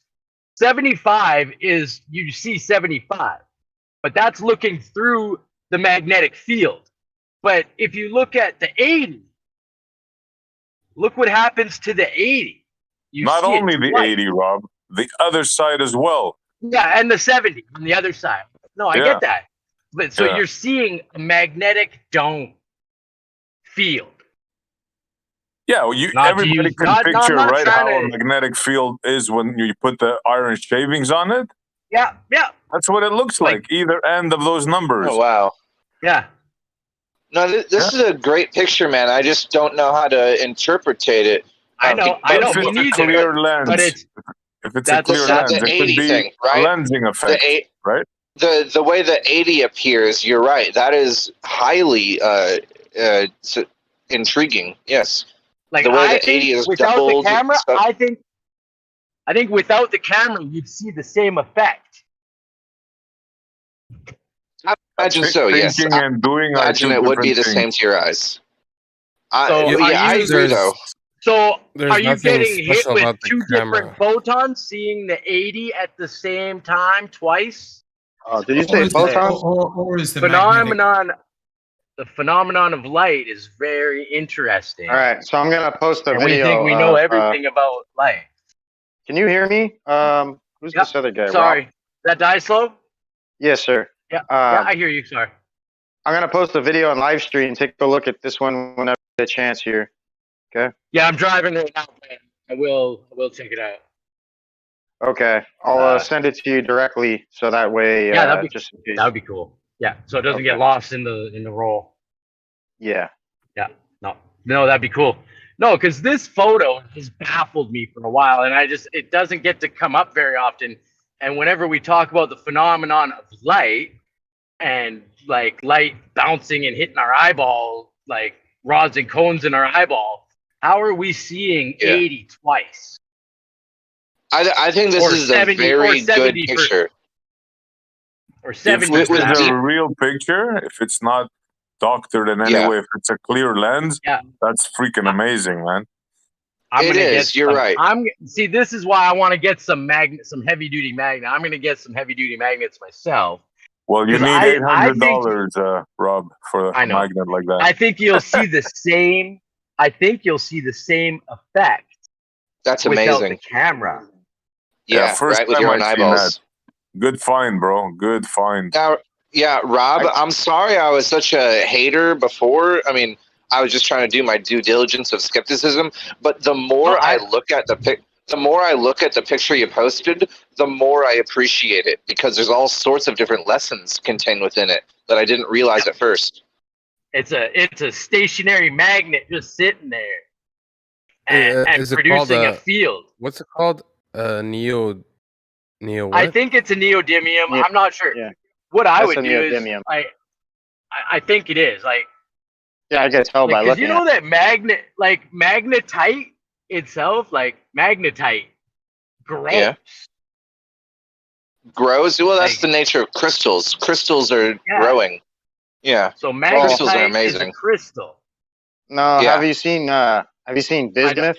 That's not a crystal, and that grows in Well, don't say no. geometric formations. Like if you take liquid bismuth and you could do some things with it, and the way it stacks itself is in these cubes, and they're these bismuth makes amazing, like upside down pyramidal stair step formations. it does more than Magnetite that. Grows. Yeah, magnetite grows in pyramids. Yeah, it does more than that. This stuff will literally create these intricate, just I'm trying to put it into words, but it's almost like a city. If you were to see a city from like a far perspective, like how everything is Right. I don't want to say symmetrical. Peaks and valleys. Peaks and But- valleys. There's just a lot of fractal symmetry within it. Like I don't know, hard to put into words, but this like just incommensurability, like these geometric patterns, just Well, this very photo is intricate going to be my designs. topic of interest for the next week on all our conversations about light. Yeah, check out the video I sent you. Magnetism Yeah, I surely will. bends light. I'm just And to you my gotta- stop now, so I'm going to have to mute for a bit, but I'll be You back. gotta in. remember that magnetism is a constituent of light.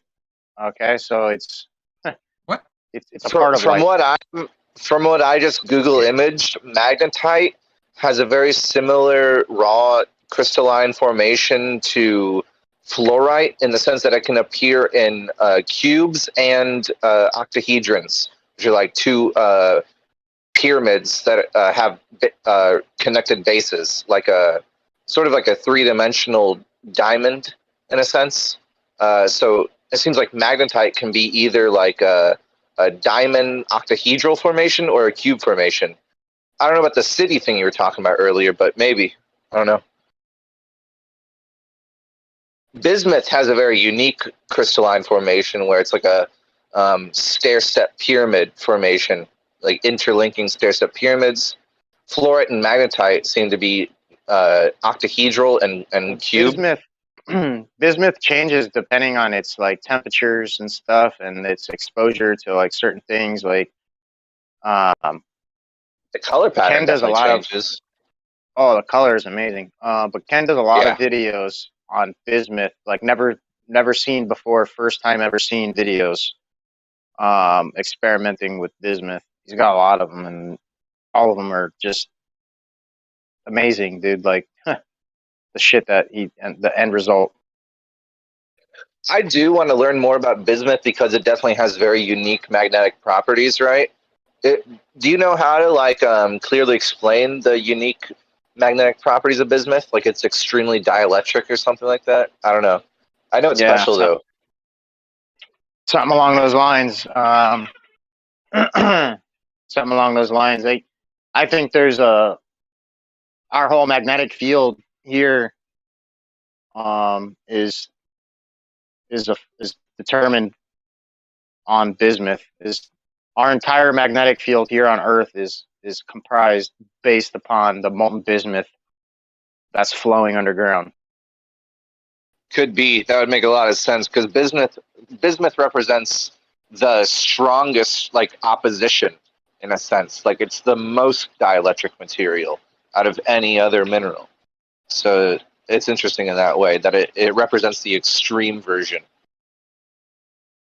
Yeah, and as this stuff flows to like different parts of the world, like and coagulates, it affects the magnetic fields. It has to, yeah. Yeah, it's directly correlated. So how about that question I asked earlier, guys? You guys make a mental list of like the most valuable or most interested personally like topics of education or discussion that you find like above all others.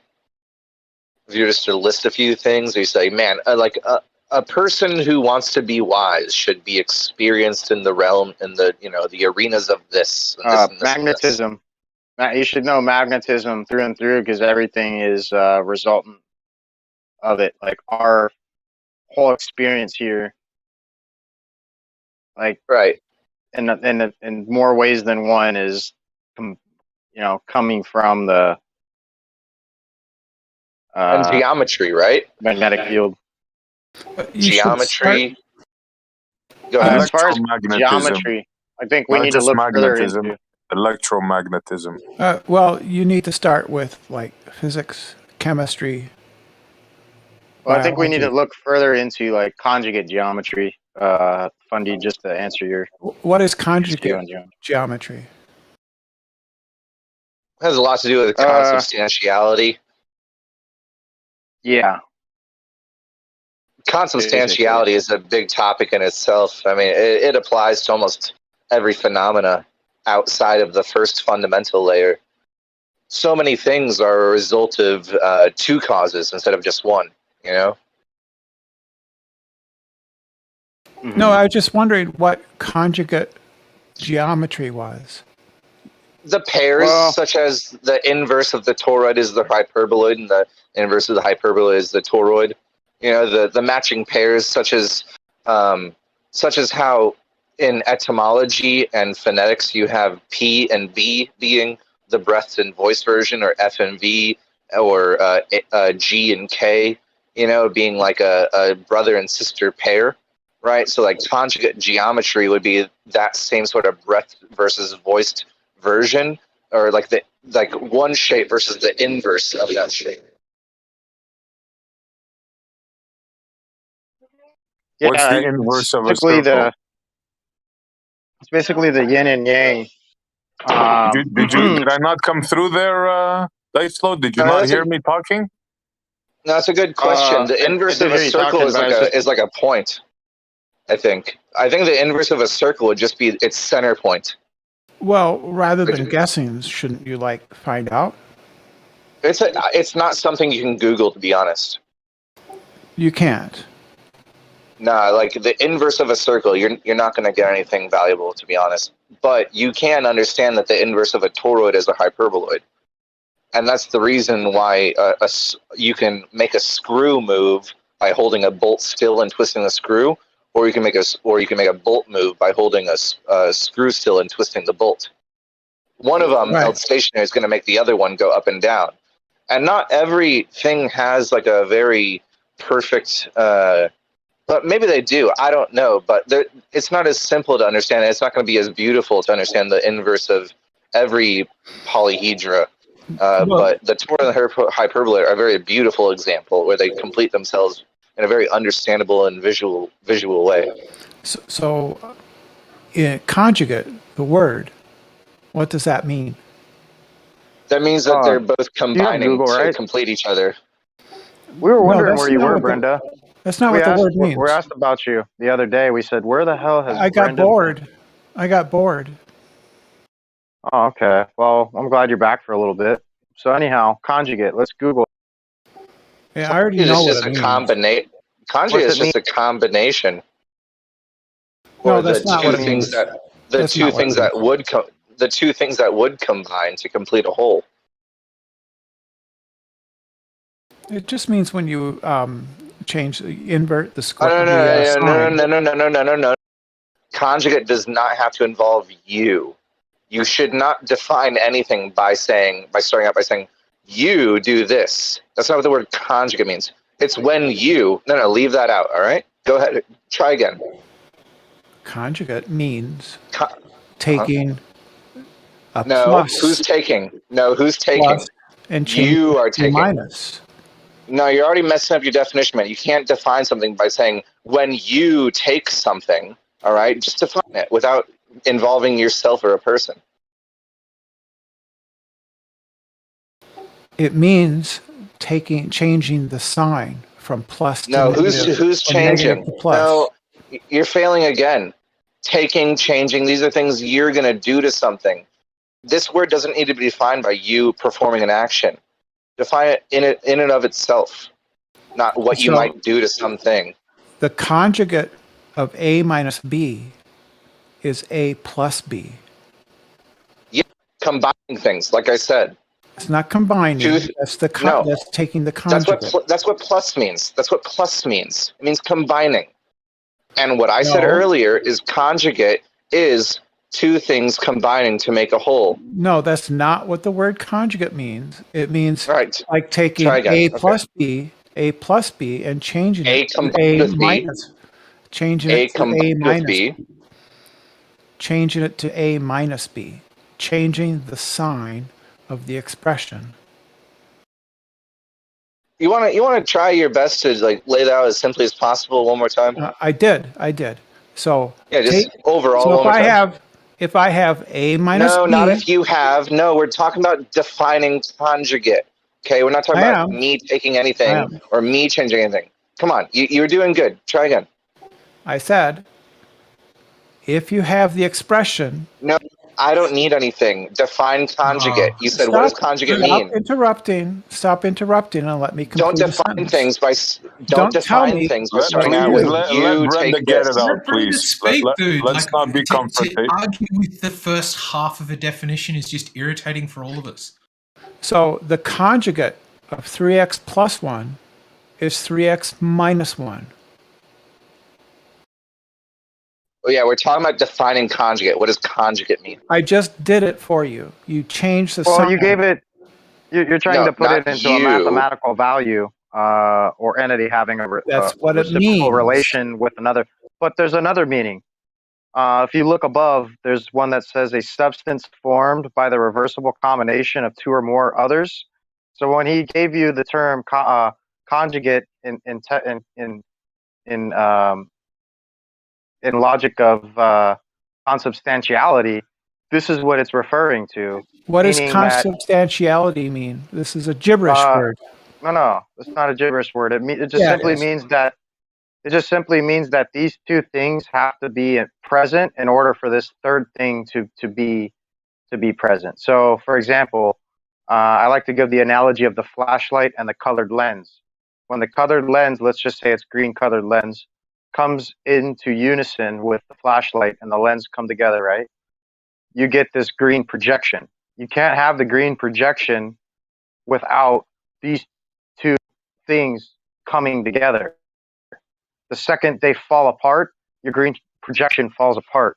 So the consubstantial relationship between the green lens and the flashlight gives you the green projection upon the wall. Yeah, that's not what the word means. Yeah, that's how it came about. This is what it means. To have the same substance. No, it's kind of like a Trinity type thing. It's like essentially that's what the Trinity is in theology. In theology, the Father, Son, and Holy Ghost are consubstantial. That means they are of the same substance. Yes. So it's what I said before, which is they have the things that have the same substance. I tried to help, but I've given up on you. It's like you don't understand the words of congruence or congruence or congregate or all these other congruent words. Is when you have something of itself, it's inseparable, right? So yes, I agree because they're the same substance. So the Father and the Son and the Holy Ghost are consubstantial because they are the same substance. We don't need to apply fairy tales to our reality talk. Let's take it away from the religious connotations and let's just bring it back to the simple. One use of the word. You could use it in different contexts. We're getting away with the biblical talk here. We're defining words. Let's bring it back to the light analogy with the flashlight and the lens, right? Like this consubstantial relationship emanates this green projection. It can't be any other way, and it's not saying that green projection is a thing in itself, because it's not. It's two things in unison creating the third entity. What on earth are you talking about? You're trying to say that it's of the same substance, and that's not what it means. It's not of the same substance. Well, because green light is of the same substance as yellow or blue or red light. They're both electromagnetic waves. Well, again, we're not talking about green light. We're talking about the green projection on the wall. That's called light. That's called light. That's light. Yes. So if you have the flashlight, you don't have a green projection. It takes these two things coming together, the green filter, and then it takes the flashlight together. You can't have one and have the projection. You have to have both to have the projection. You have absolutely no fucking clue what you're talking about, do you? I have perfect clue of what I'm talking about, but I'm trying to help your mind understand. What is green light? We're talking about a green projection. What the hell is a green projection if it's not light? Ellen, do you understand that there's three? Do you understand that there's three primary colors to paint hues or pigments? Right? Yes, CMYK. Okay, cool. CMYK. That's 4, not 3. What are you referring to? Because that's used in printing, because those are additive rather than when you use light, which is different, isn't it? No, I'm talking about paint. I'm talking about paint pigment. Okay, can we stay on topic? Not go to like LCD screens for a sec. You're talking about paint, or you're talking about light? Yes. There's different. There are different primary colors. You don't need to teach me that. You don't need to teach me something I already know. I'm trying to get you to understand something step by step. All right, you just slow down. You just slow down for a sec. Well, hold on one sec. Telling people we don't understand. I want to address the ad homs. We can't do that in this server, Brenda. We're trying to be respectful of one another. Thank you. Well, I guess Brenda is another name for Ellen of Serene or whatever. I don't care. But you understand Ellen of Cyrene that you have primary pigments, right? You have primary. Then you have consubstantial colors made by a combination. That's what consubstantial means. No, that's not what it follow the- means. That's not what it means. Orange is consubstantial of red and yellow. What are we talking about No, here? that's not what it means. That's not what the word means. Well, and plus there is listen, additive. Listen, Ellen. You've shown who you are. I've lost interest in you. I'm just going to wait till you're done rambling on with your nonsense to talk to someone of more value. Right. So there's additive primary colors and subtractive primary colors. Additive are when you are mixing different hues of light. Subtractive would be when you're using a printer or paint. It's a subtractive process. I'm going to talk to someone else. You done yet? Right. So in a subtractive in a printer, you use CMYK, which is cyan, magenta, and yellow, and then they use black to add contrast. I thought magenta and black weren't colors. No, I'm just joking. Magenta's a color. Why wouldn't it be a color? I don't know. Somebody had some weird argument about Wavelengths. magenta. That's wavelengths. Come on. This is. Oh, is it the stay on wavelength? track. Okay. No wavelength for it. All right, that Do was you the know whole what? argument. Do you know that light is the color is produced by different wavelengths of light, right? You understand that at least, right? Yes, I do. Correct. Right. And so they're not the concept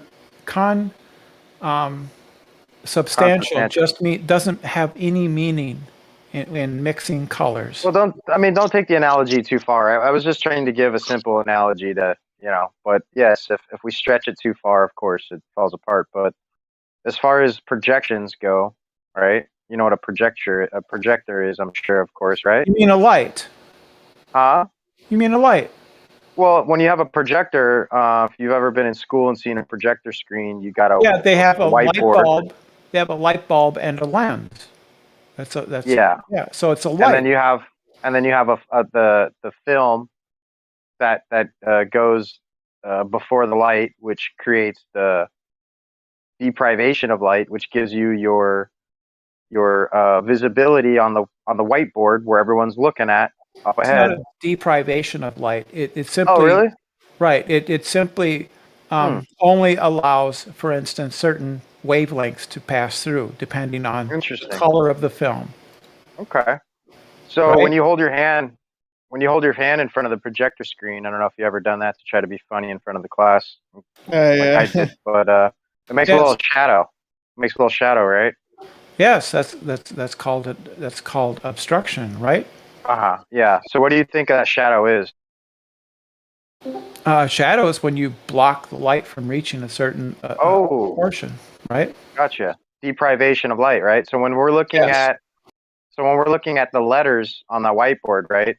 Are we looking at the color, or are we looking at the black that's blocking the light from coming through, giving us the projection that we see magnified across the whiteboard? Yeah. Would you say that's a shadow, or would you say that's color being casted upon that whiteboard? I would say that in the case of like a film strip or something like that, that it is a dark color. It's not pure black. Well, I would say it'd be a combination of a shadow and maybe a little bit of color, depending on the whatever text. However, if they colored the text like red, then sure, you're gonna get some red projection coming through onto the whiteboard. Yeah, the light contains all wavelengths, right? And when it goes through the film, right, it absorbs all the other wavelengths except for, say, for example, red. And then you get a red image on the screen because the film absorbs all the other colors except for red. Correct. But without that red film, we're not going to get that red projection. It's the relationship between that red film on that lens, or that whatever you want to call it, that laminate film, and the relationship between that and the light. You could get it simply by refracting the light, and then you could get a rainbow of colors. I know. But I'm saying for my analogy here, I was just trying to give you the consubstantial relationship between these two things unifying to create the third So you've already projection. lost. There's no consubstantial relationship. It's simply a physical matter of absorption, transmission, and reflection. You can't define everything by your abstractions. You got to get down to reality at some point. I'm trying to explain consubstantiality, and you're like taking my analogy apart. Like, Right, because I know like 7th grade physics. That's why. That's how I'm Oh, taking you apart.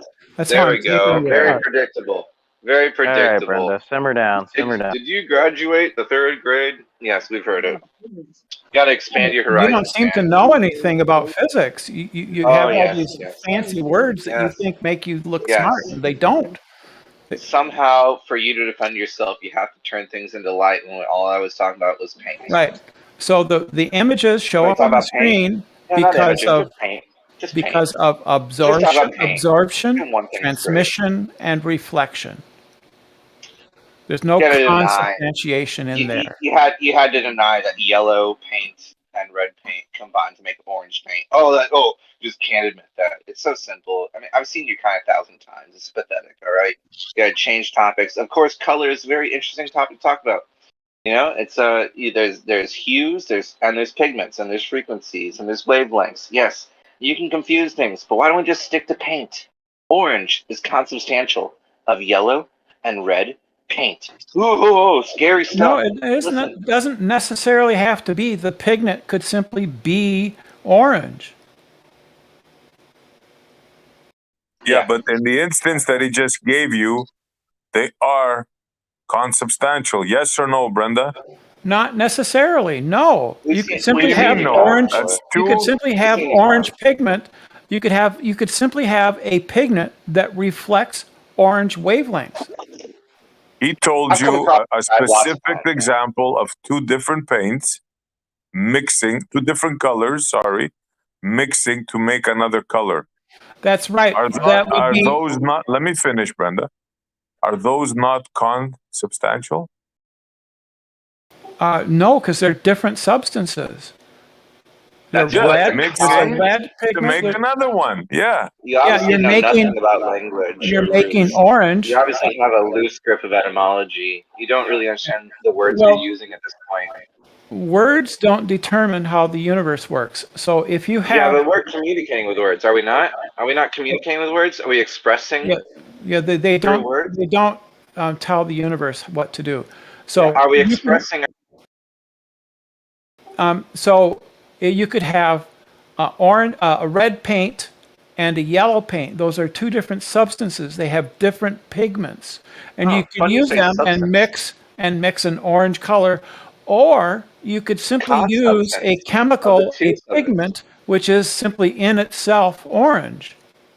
Yeah, which is also made through a consubstantial process. No, it's not. It simply reflects the wavelengths of orange. Did you have to make the orange paint? Did you have to combine? No. The chemical. Did you combine something? No, you don't. You don't. In the first place, or do you combine things together to make orange? No, you don't. The pigment itself, chemically, could simply naturally reflect orange light. You're so lost. I don't really want to try. I know, I'm so lost because I understand that pigments have a color which is intrinsic to the chemical itself. The nature of the chemical, whatever it is, what color naturally reflects light in a particular wavelength. What's the chemical makeup of orange? I'd like to see that molecular. Easy guys, one at a time. Go ahead. You can go next. Dicelo is totally on topic of exactly what I was going to say. The color is intrinsic to the chemical. Okay, what color? What color is carbon? Go ahead and tell me, you dumb ass. What color is carbon? Please don't carbon do is that. black. We're doing good so far. Please don't do that. Yeah, let's not go resort ahead, to Brenda. that. Go ahead. It's pretty easy. Carbon is black. Yeah, let's not call names. What about diamonds? What about baloney? What's not doing anything? Light brown. Next question. Yeah. They do have a good point, though. All right, Diamonds are not so black. tell me, I'd really like to know the chemical makeup of orange, the color orange, please. The color orange doesn't have a chemical makeup. Yes. Oh, okay. I thought you said there was a direct correlation. Okay. I could said swear I that heard you say. I said that there are substances, pigments, which naturally reflect the color orange, right? But orange itself is simply you a said wavelength chemicals. of light. How you hard said is chemicals. Sorry, bud. Yes, I'm not gonna let chemicals. It is the nature of certain chemicals, certain substances to Please give us the chemical composition for orange thing. I want the chemical composition for a lightning bolt. Wait, hold on. Why are you always? Wait, hold on. What's the T-Mock? At first, he's like, "Oh, I want a cup of light. I want a chemical composition of a lightning bolt." What is this? Like, what is your argument? Because it's hard to get the mass of a lightning bolt. You're always trying to quantify this shit with a cup or something. It's hard to get the weight of a thunderbolt. You know what I mean? I just want to weigh it. Can I just weigh the thunderbolt, please? You walked yourself into a hole on that one, Brenda. Sorry. I'm sorry. What did I didn't hear you. What'd you say? Oh, your high heel got stuck in a mud hole. What? I didn't even hear that. You sort of cut out. No. What are you guys arguing about? Well, they don't understand. They don't understand pigments and color. Yeah, color is determined by chemicals. So what's the chemical makeup for orange again, please, Brenda? No, orange doesn't have a chemical makeup. Listen, there are certain substances that reflect different wavelengths of light, like blue, green, red, yellow, and so on. Right? It's your claim, bud. You told the Well, story. yeah, it's pretty bizarre. I know it's pretty bizarre, but there are certain naturally occurring substances and sometimes artificially made, in a laboratory and these are chemical compounds, and depending on the structure of the chemistry of the object, it will reflect light of particular wavelengths and not. Let me ask you this. Is it the human eye? Is it the human eye that determines the color orange, or is it the chemical makeup? No, it's the wavelength of the light. Electrons. Electrons absorb light and reflect it. So what's the opposite? Who's arguing against that? Who's arguing against that? Like who says that's not the case? Like what's the counter argument? There's a chemical makeup for orange.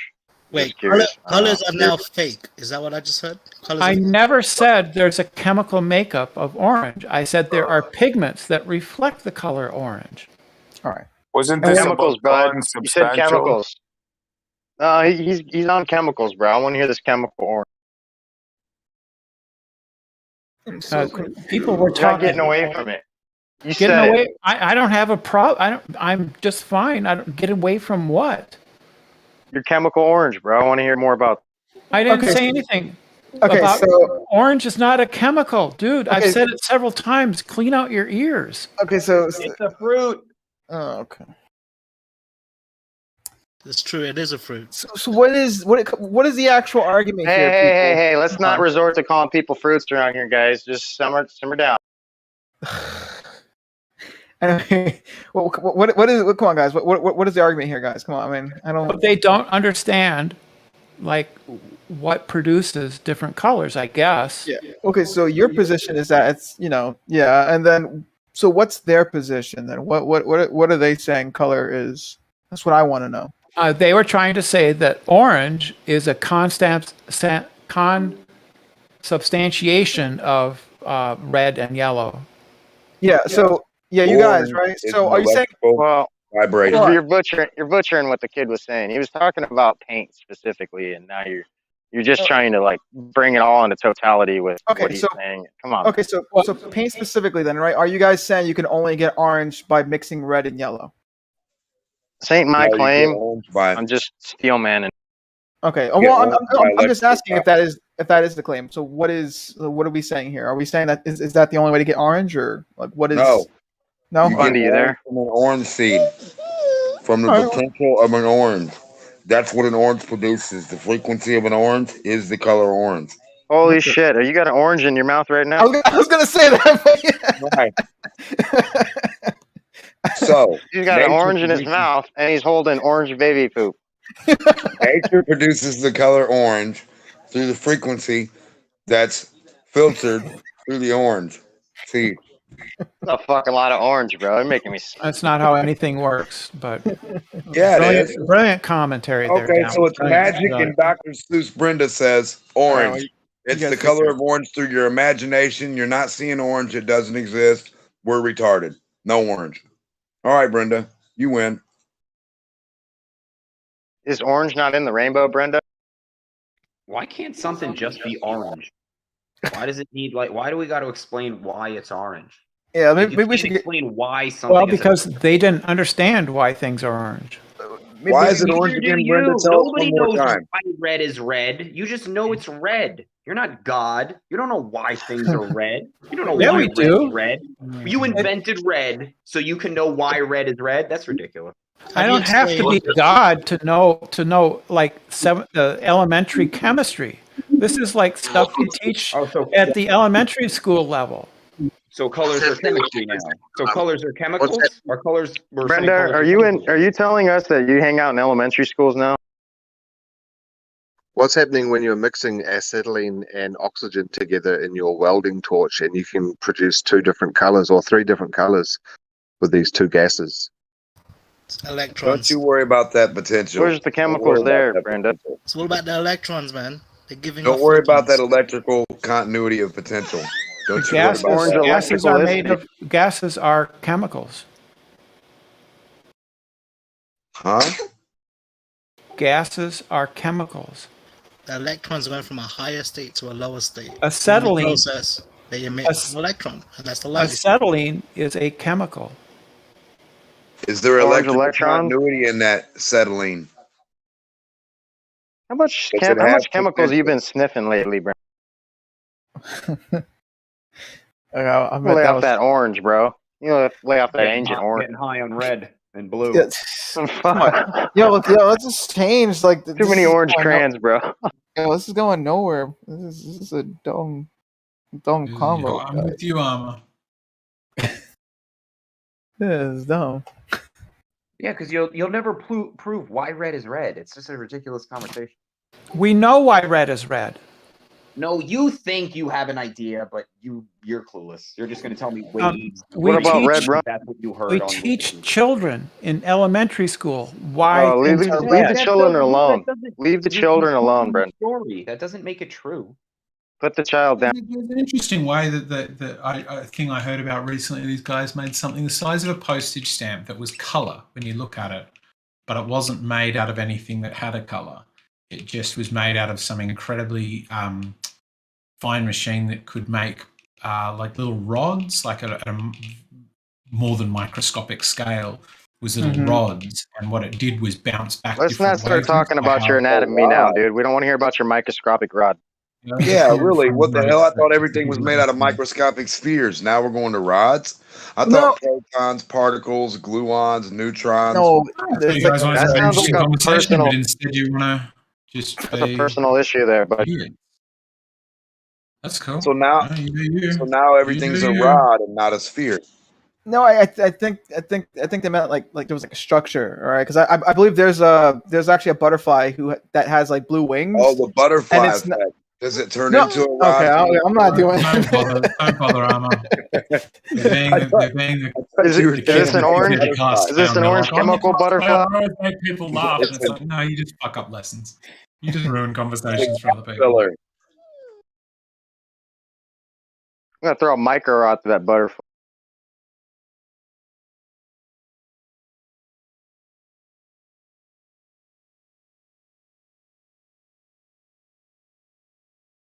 All right, come on, A-shells. Let's hear about your micro rod. Yeah, what is consubstantiated? Well, it started off with conjugate. We got to consubstantial, but now he wants to talk about his micro rod. And we have the micro rod vibrating at a certain frequency.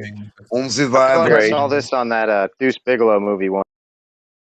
1.4256 kilowatts of vibrations through the microscopic rods. It's a thin rod. It's not a small rod. It's thin. Fuck me. Wow. This is consubstantial. Off shelf. Think of the Son, the Father, the Son, and the Holy Spirit. Look at this. Yeah, they're consubstantial. They have the same substance. Yeah.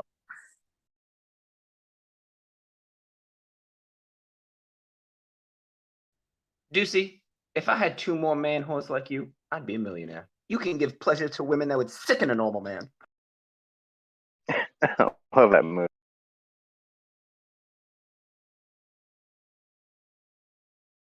He's like dunking his sandwich in the jacuzzi. One time, I spilled ash on Antoine's rug. He made me pick it up with my anus. He comes at him with a crossbow.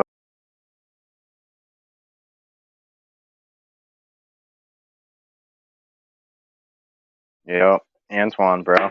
Dude's a fucking pit. Well, if it isn't Deuce Not So Big Below.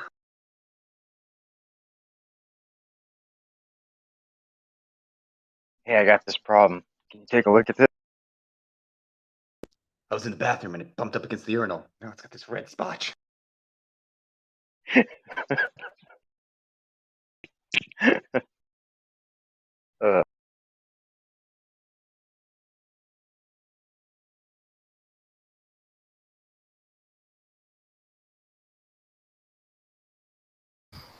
I really do want to hear more about eggshells rods. Seems interesting. That was just a postage stamp shaped thing that they made. That's what she said. Yeah, so there you go. Did you have to lick it for it to work? Do you need hair around the hole to get that micro rod working? Fuck me, I would have found these jokes dull even if I was at school. Scratch and sniff TV. This is like school, right? You got like some old person talking and bullshit, and we're not really listening.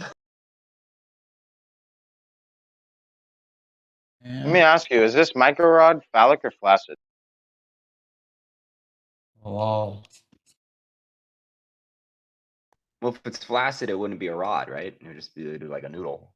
Well, you know, some people like to pump it up a little bit, so you know.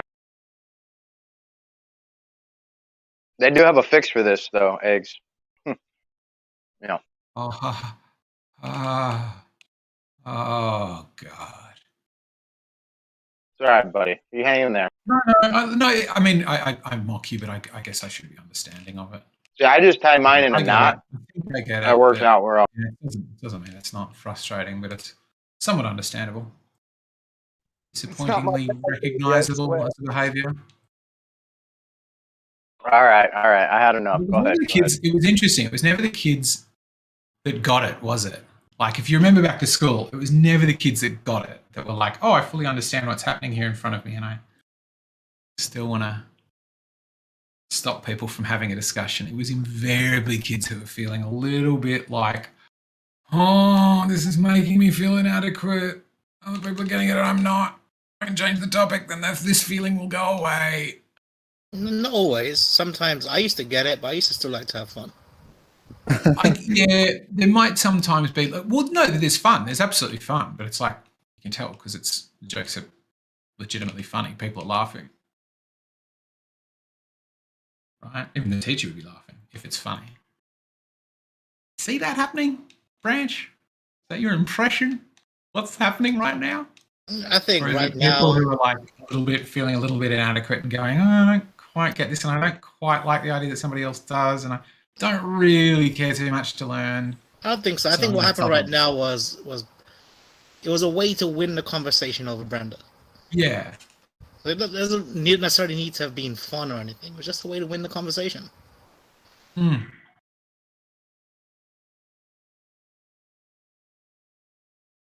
Yeah, I think that'd be a good description. You guys feel better yet?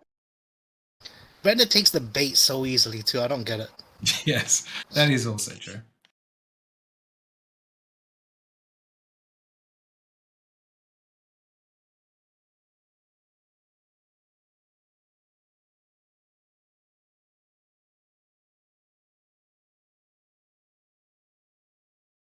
I wish she hadn't left though. It's pretty entertaining when she's in the room. Oh yeah. Why'd you guys scare Brenda off? She broke a heel. I don't think you guys appreciate Brenda's capacity for entertainment.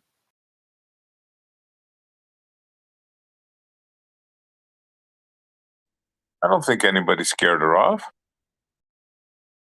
No, she is. She just comes in hot, has an argument, and goes. Obviously, got whatever she wanted from it. Yeah, she is a little defensive about her knowledge.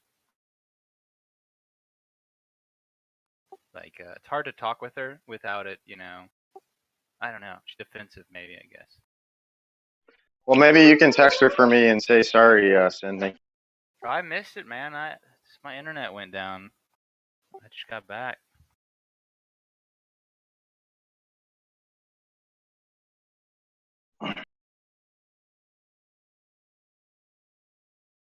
I think I know how it went, though. She completely humiliated you and left. Par for the Yeah, I course. got destroyed. She totally destroyed us, and she left. Chemical oranges. Yeah. I imagine that's how, like, you know, Rumpus and these people feel when they leave, you know? Total victory.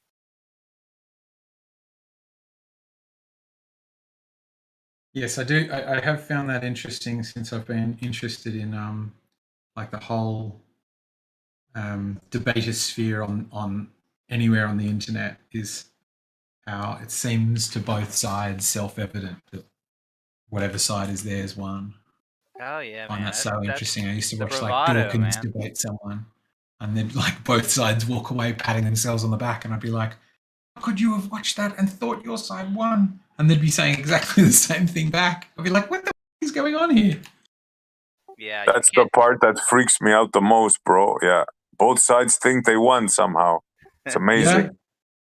Yeah, it's like if I must accept, like, for as deluded as I see them, I must accept that I must be exactly that deluded myself. The only way to prove that right is to go, no, I'm not. They're the ones who are deluded. The moment I'm doing that, it's like, yeah, Well, that's it. That's the thing they're doing. I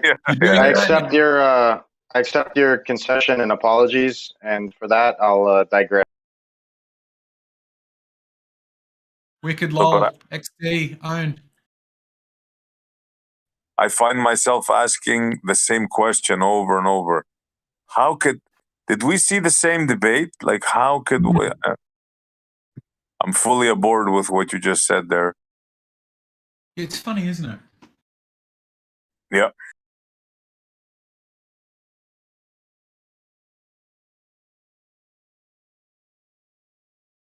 And also the other one I find funny is how, absent something testing it, we think we are, like, I don't know how to put it, but like, I used to listen to this podcast that would do like This Week in Science thing, and it would they would ask questions and they would give multiple choice answers. And this person went on who was a guest, and they're like, I've been listening to your podcast for ages.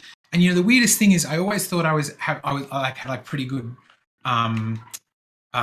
track record of getting it right when you would do those multiple choice things. But I was wondering if that was just me misremembering it. So I started writing down my answers and found that my results were way worse than I thought they were, because when I listen to it and it says, is it A, B, or C? And I'm going, oh, it could be A, but it could be B. When they read out the answers, if it's either A or B, I would go, yes, I knew it.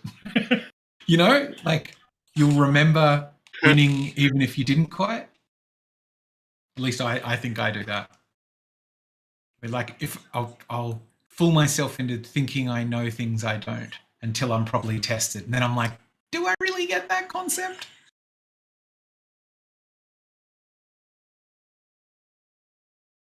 How many miles you got on that DR?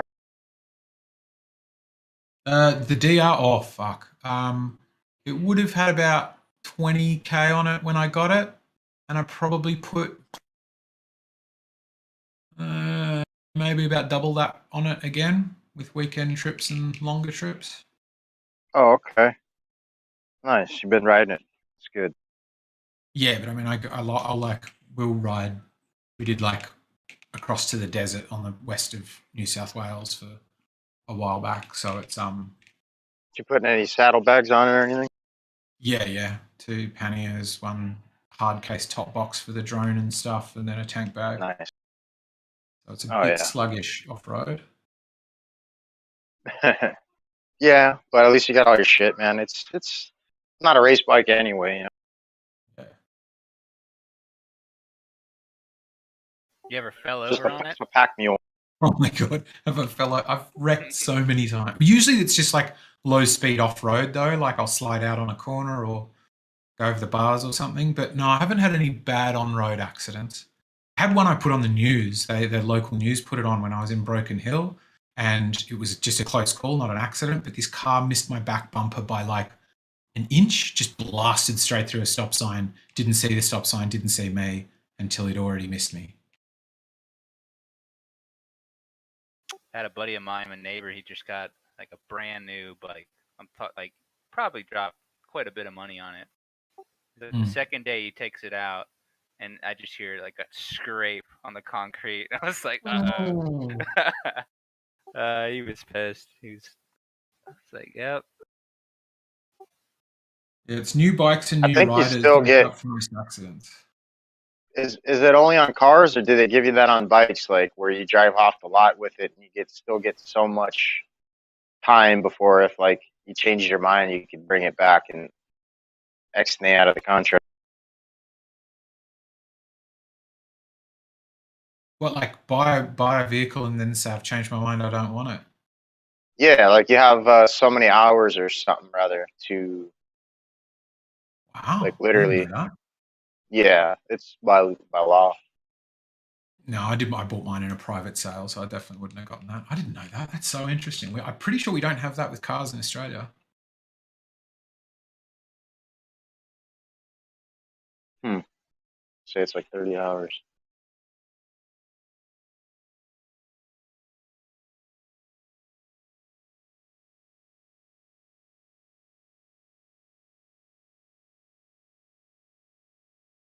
Might be only over here where I'm at, California. I know we got like a lemon law and shit here.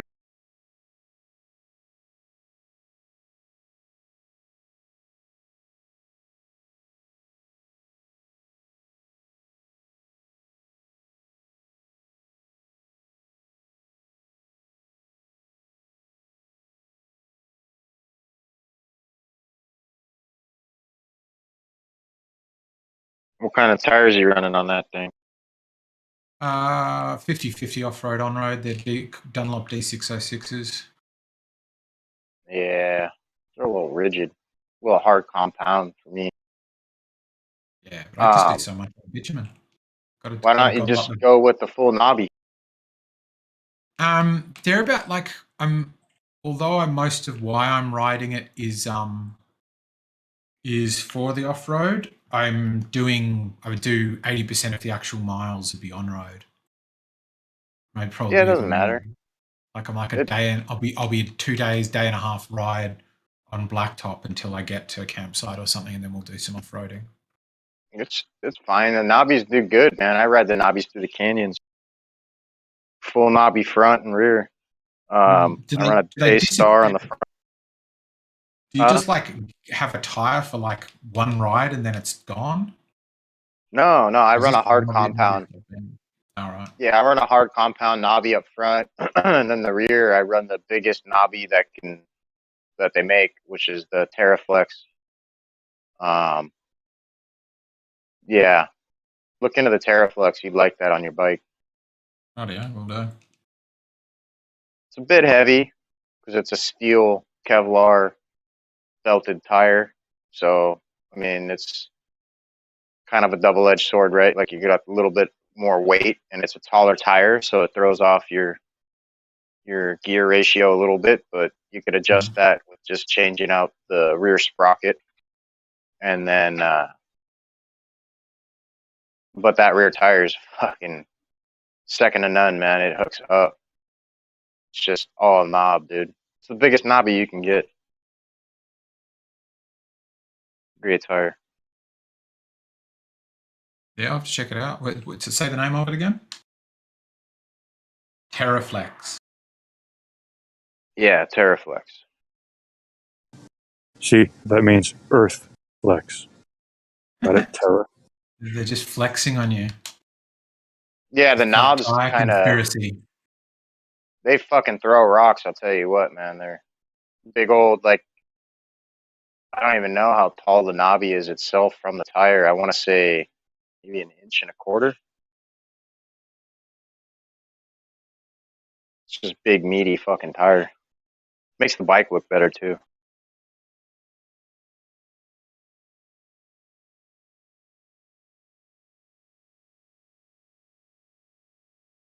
You saw the pictures of my bike posted the other night.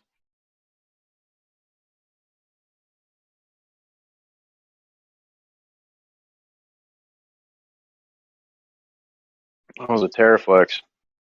I got a brand new one sitting right here.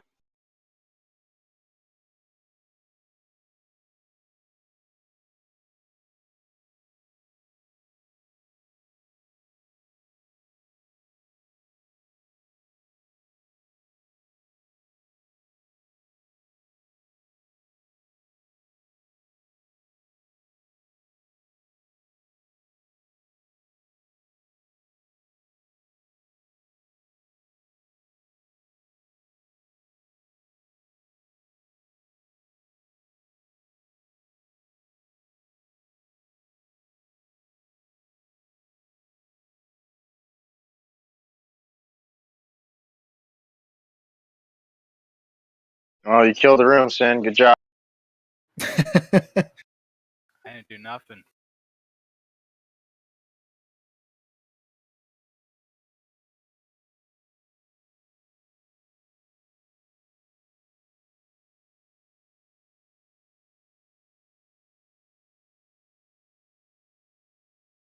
You guys care for a rounding, exciting debate on Coriolis? Who's having that? If anyone's up for a riveting debate on Coriolis, I'm sure I can stir it up. I think me and Riding are the only Globers there.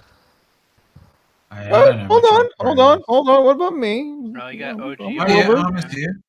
Yeah. Arma can show us some of his animations. That's always interesting. Thank you, but I don't know how well that would be for Corey. I mean, I guess it technically could, but I mean, it's better for optical stuff. I thought it was really good for the stars.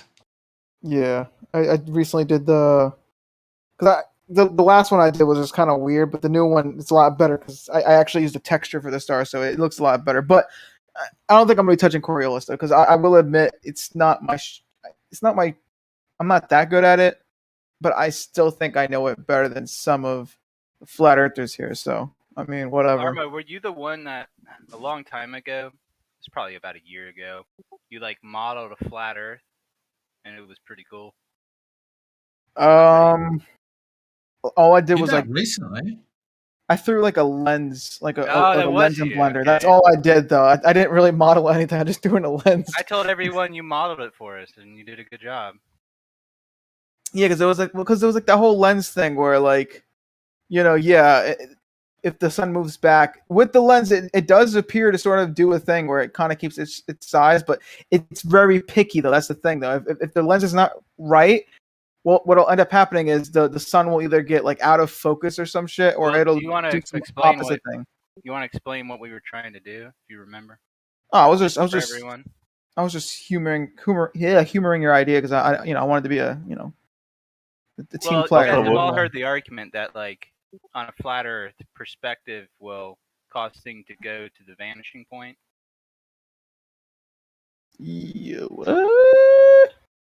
No, but we're changing conversation. I thought we were talking about Coriolis because if somebody starts, they can point me in the right direction. We're hitting all the greatest hits tonight. Yeah, what do you want? We got level, refraction, Coriolis. Take a pick. Okay, we'll have to flip a coin or put it all in the hat and. Whichever one you're best pressure at. without a container. Whichever one you're best at. Some getting further away, and as a result, setting the same size as it was at lunchtime. That's what I'd put my hat in for. Well, Arma was able to model it. I don't know what he was using, but Yeah, because there's a lens involved with it. I was using Blender, and surprisingly, you could make a lens in that. You just take the glass, like material, whatever, right? And if you shape it into like a sort of lens thing, it surprisingly does lens-ish stuff, which is kind of cool. But yeah, I mean, I guess that's the only way that can really work on a flat Earth is if you have a sort of like lens for like an atmosphere. If there's some kind of lensing effect, then I guess I can kind of see that happening. You know? Though. See, Yeah, that's what the I'm thing. saying. Like, if Yeah. you're gonna model it out, you have to account for the effects of the air. Yeah, I but I don't mean, know how now else we. you would do that in a software program, but you have to account for it somehow, right? Yeah, but I mean, now But we as have soon to. as you did it, it looked like what we see in reality. That was the impressive part. Yeah, Hey, but I I mean, just posted a picture in live chat. That's a flat surface. I'm pretty sure the top of that's flat, but it's creating a double image. yeah, I'm And not it, sure what's going on there. yeah, that's weird, huh? Looks photoshopped. So what is going on? Is it just a magnet and a ruler, or is there like a magnet, Yeah. ruler, and like a Magnet, and you're looking across the top of a magnet. Oh, that is weird. Well, I mean, I don't know. That is weird. Is that like from a video? Or I'm not something? sure where it came from. I can do some more digging for it. Yeah. If there's from a video, we could at least kind of see if there was, like we can kind of like, oh, okay, it's as the camera's moving around, we can kind of see it, the effect or whatever. But as of right now, I mean, I'm gonna look for a video actually. I'm gonna get back to you guys. Nice. Yeah, do that, Rob. Got you.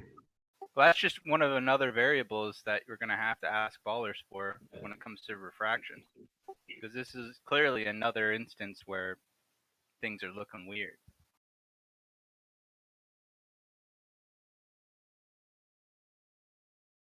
You don't ever really hear a glober kind of bring this effect up. Hmm.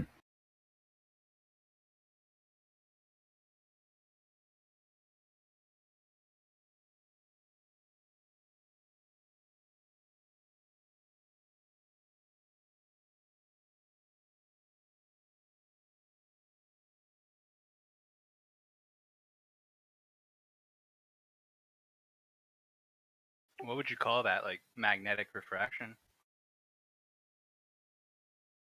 Shit, camera.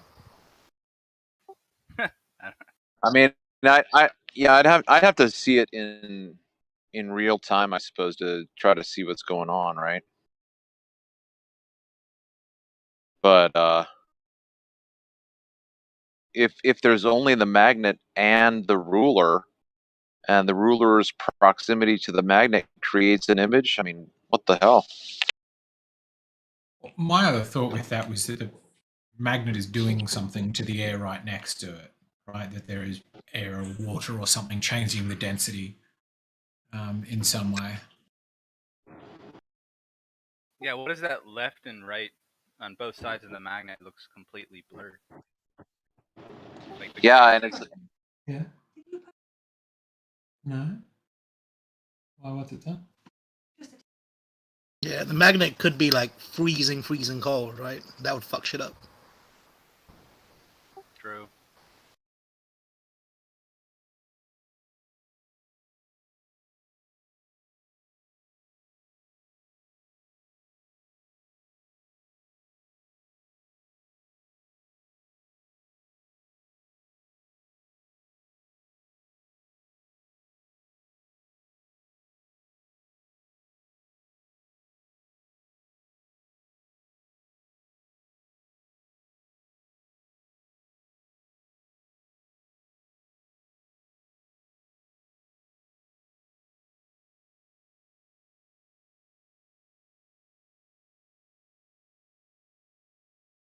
Damn it, where did Terry go? I thought he was gonna have a debate.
So Arma, was it you that said that you knew the Coriolis very well? I mean, I think I know it more. Like my understanding is more accurate than some flat earthers here, because a lot of them are saying that it's the Earth moving under the plane, but in reality, we're pretty much saying, like on the globe side, we're saying that it's from one spot of the planet, you're moving a certain speed, and then on another spot of the planet, that rotation may be slower because, like at the equator, you're moving like 1,000 miles an hour, and at the poles, you're moving like 0, right? And so the idea is that when you move from the equator to some other spot, there's a change in speed, and that is what causes Coriolis. It's not the planet moving under you. I think you'll find that SE believes that it is not a physical effect, but he thinks. Am I right in saying this, SE? You think it's a optical effect rather than a physical one? Absolutely, yeah, spot on. So you believe it is real, but it is optical? The Coriolis is it's not real. It's an optical effect caused by, for example, a merry-go-round. Let's take it, right? The merry-go-round is turning. We all know that example. One person is on one side, another person is on the other. One person throws the ball, right? Now that ball travels in a straight line when it leaves the hand. Do we agree upon this? Yeah, I think so. So the person that's on the spinning merry-go-round, he's the one that the ball appears to be curving to him, right? He has to reach out and grab it. Sorry, there's somebody on the merry-go-round who's throwing the ball and it's leaving their hand in a straight path. Is that the gist? Correct. And then the person who's catching it is also on the merry-go-round? Yeah, on the other side. Right, okay. To him, the ball appears to be curving, correct?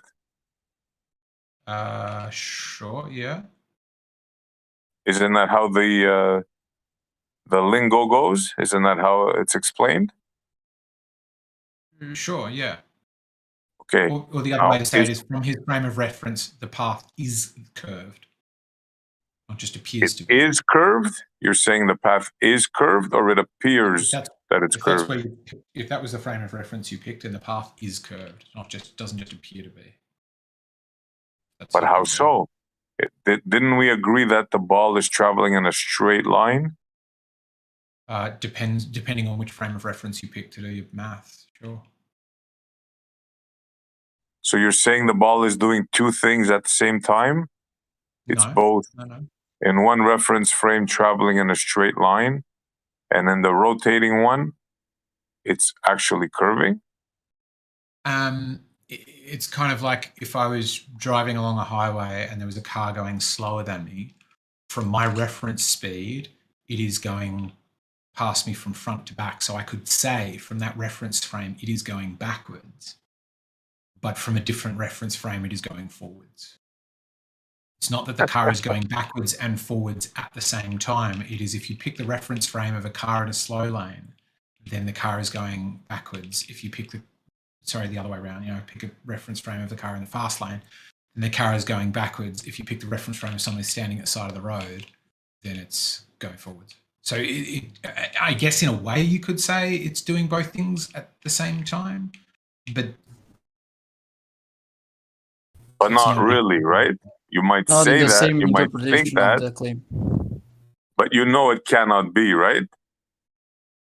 I get to you that it doesn't make sense. It is a very mysterious, sort of weird sounding thing, but I don't think that it sounds strange to you would be a good measure of whether it is a real thing.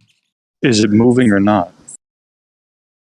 I think in all of the examples we've used thus far, things are moving. Okay. You're talking about the GIF I posted, right? Montreal? I'm sorry? You're talking about the effect shown in the GIF I posted, right? Well, almost, because the ball is on the actual rotating surface. So that's kind of different, if you know what I'm saying. Okay. Because in the example of the plane that he gave, right, the plane is off the surface. Same thing with the ball.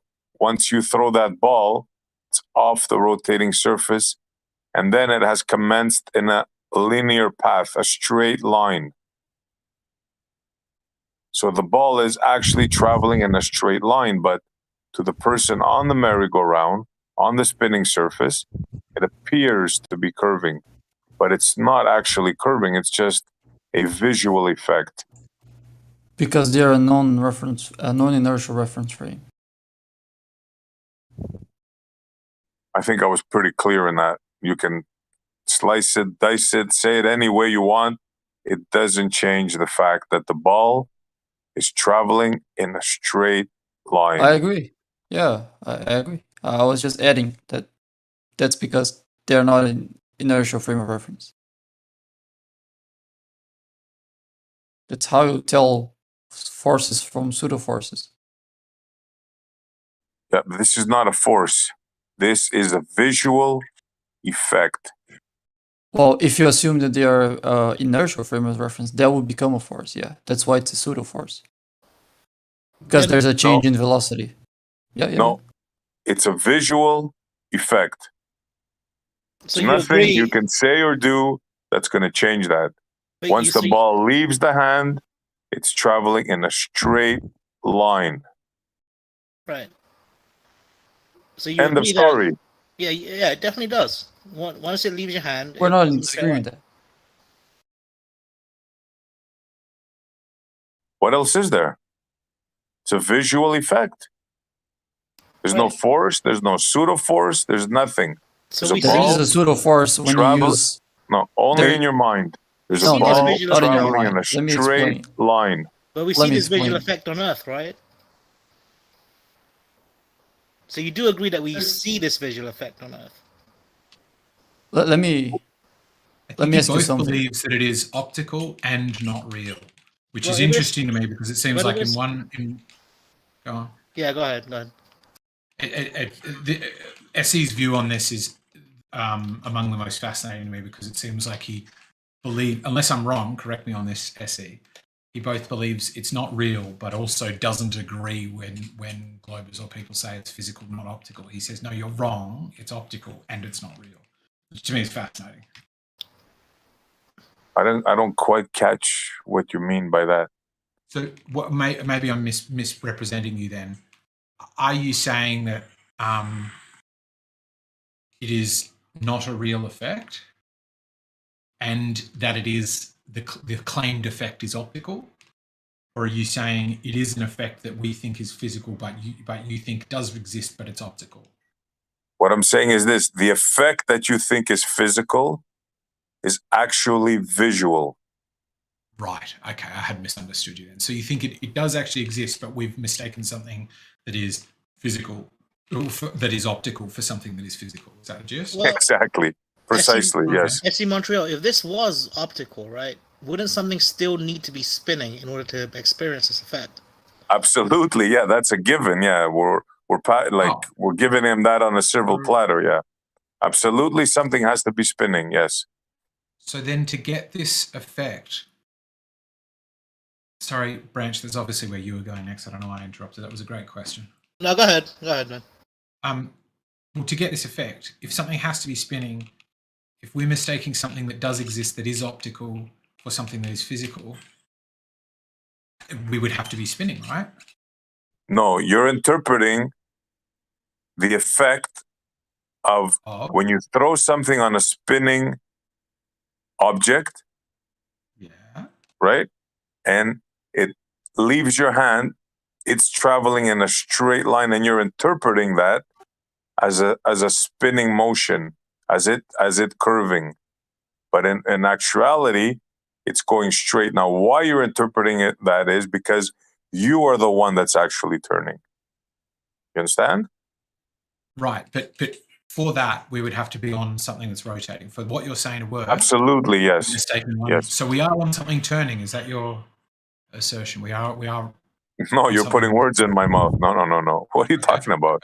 I'm explaining you this phenomena and what it needs to take place.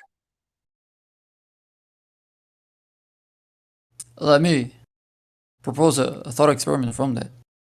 Let's suppose that merry-go-round is much bigger, or it's turning much slower, and it's so slow that those people don't realize it's spinning, right? So when they throw the ball, they might notice that the path that the ball is taking is slightly curved from their perspective, right? That's what we were just talking about. Have you not been listening? It's a visual effect from the spinning platform. Sure. Doesn't matter what size or what speed let me it's going. finish. Yeah, if you already agree with my premises, you don't have to interrupt. You just say yes, and then I'll go on. Oh, I did. Oh, excuse me, Your Honor. I didn't know you were not finished. Go ahead. You're excused. No problem. So, if the person doesn't know they are spinning, because it's spinning very slowly, and they see a curved path, that would be perceived as a force, because they are seeing a change on velocity from their frame of reference.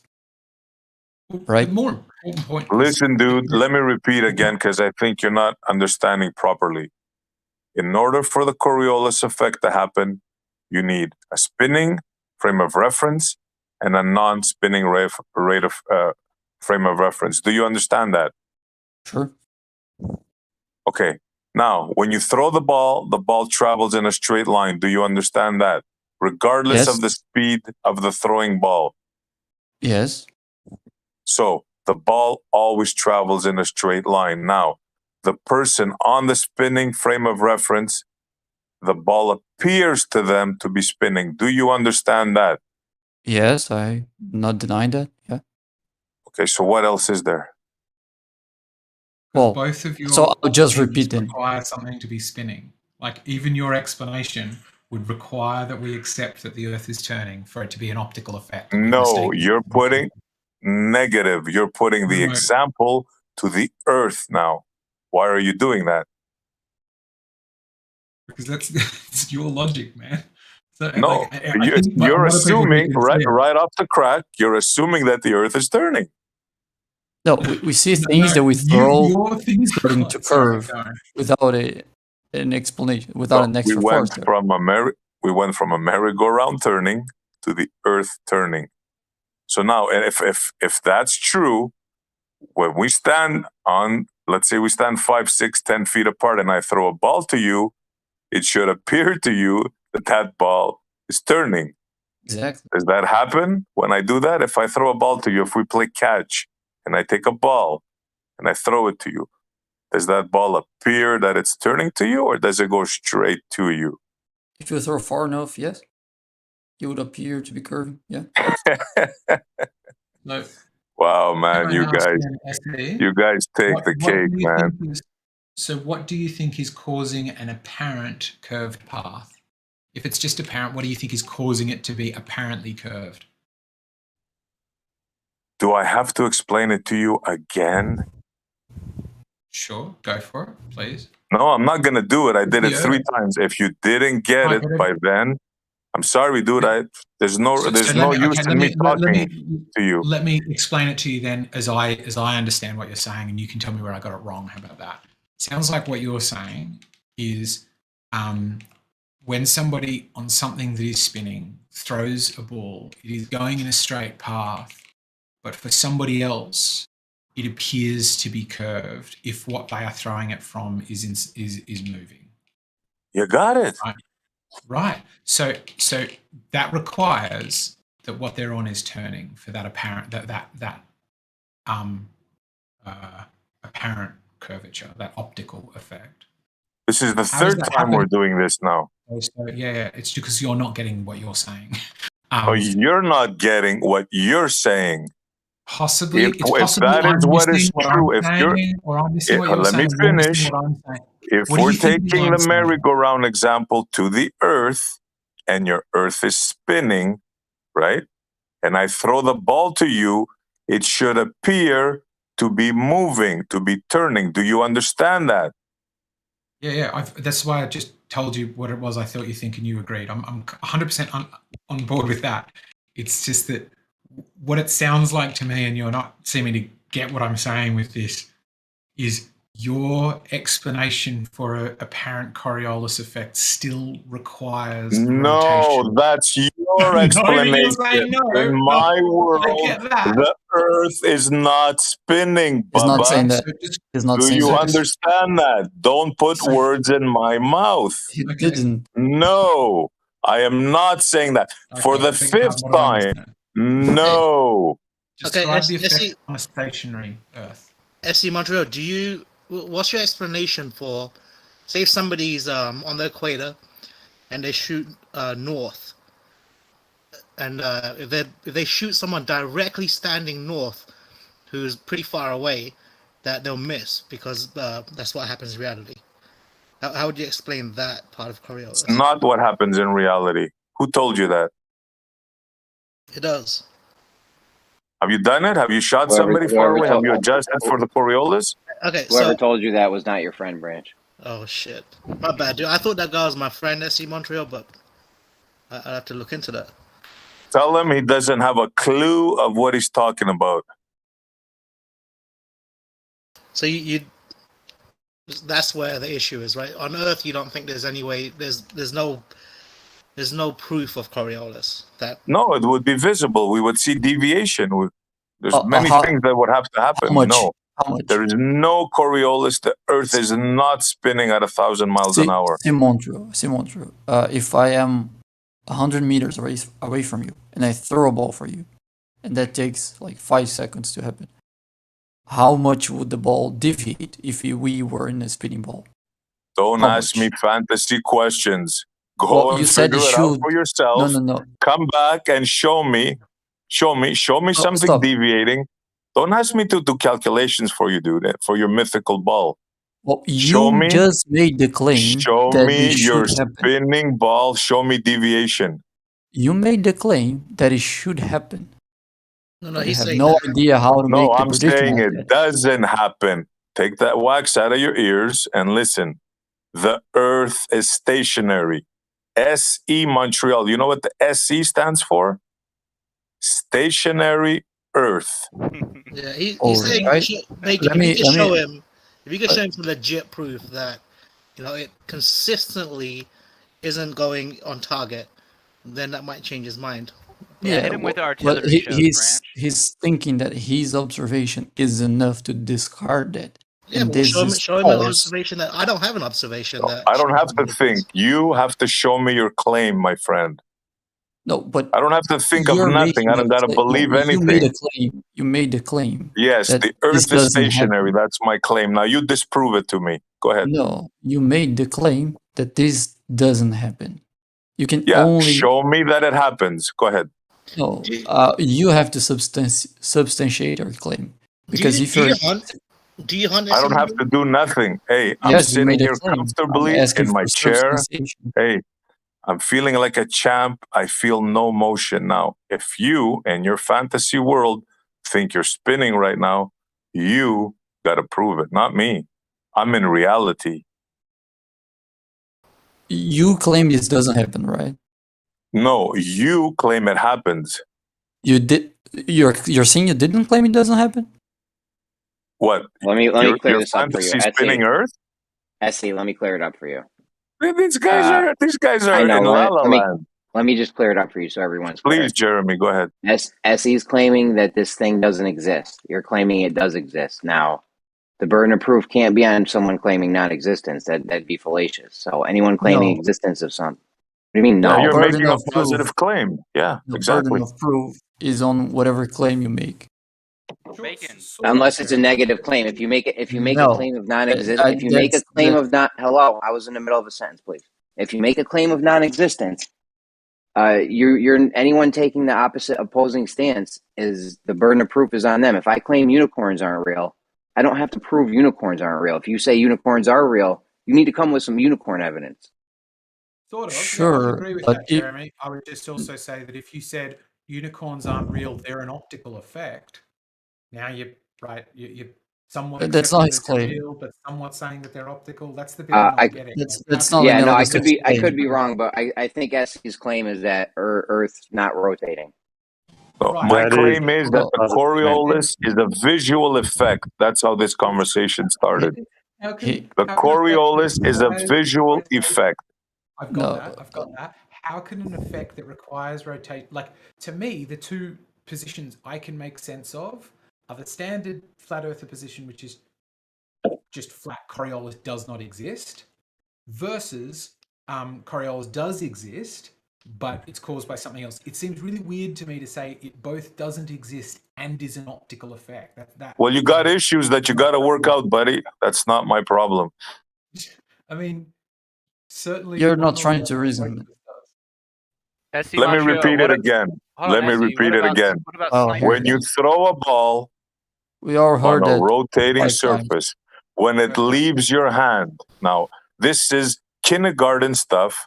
A 7-year-old could understand this. When you throw the ball as you're rotating, the second it leaves your hand, it travels in a straight path. Now, there's no other clearer way to say that. The ball, in reality, in the real world, is traveling in a straight path. Nothing you say, do, pray will change that. Now, the person on the rotating platform, the ball appears, I repeat, appears to be turning. Now, if you don't understand that, you have issues. We all understand that. That's not what he was saying. You're still doing this whole test. You have issues, my friend. That's all I can tell you. It doesn't make any fucking sense. Do it on a stationary platform, right? So there's no movement, and explain what you're talking about on the flatness, because every time you explain it, you have spinning. I explained it to you. When you play pitch and catch with your friend, you're on a stationary platform. Now, I don't know how else I can tell you that, man. Jeremy, can you? It's very, very simple. On a merry-go-round, you're turning. You can only make that claim on the ground. You're not turning. Why are you interrupting me while I'm talking? Why are you interrupting me? Because you repeated that 10 times already. So if you don't get it, please talk with somebody else, because you guys are beyond reason. I will not waste any more mental brain cells on you. Just preventing Thank us you. from continuing the conversation by repeating yourself. That's what you're doing. No, I didn't repeat myself. You're asking me the same question over and over. Anything. And I'm telling you, it's a visual effect. You're not asking that.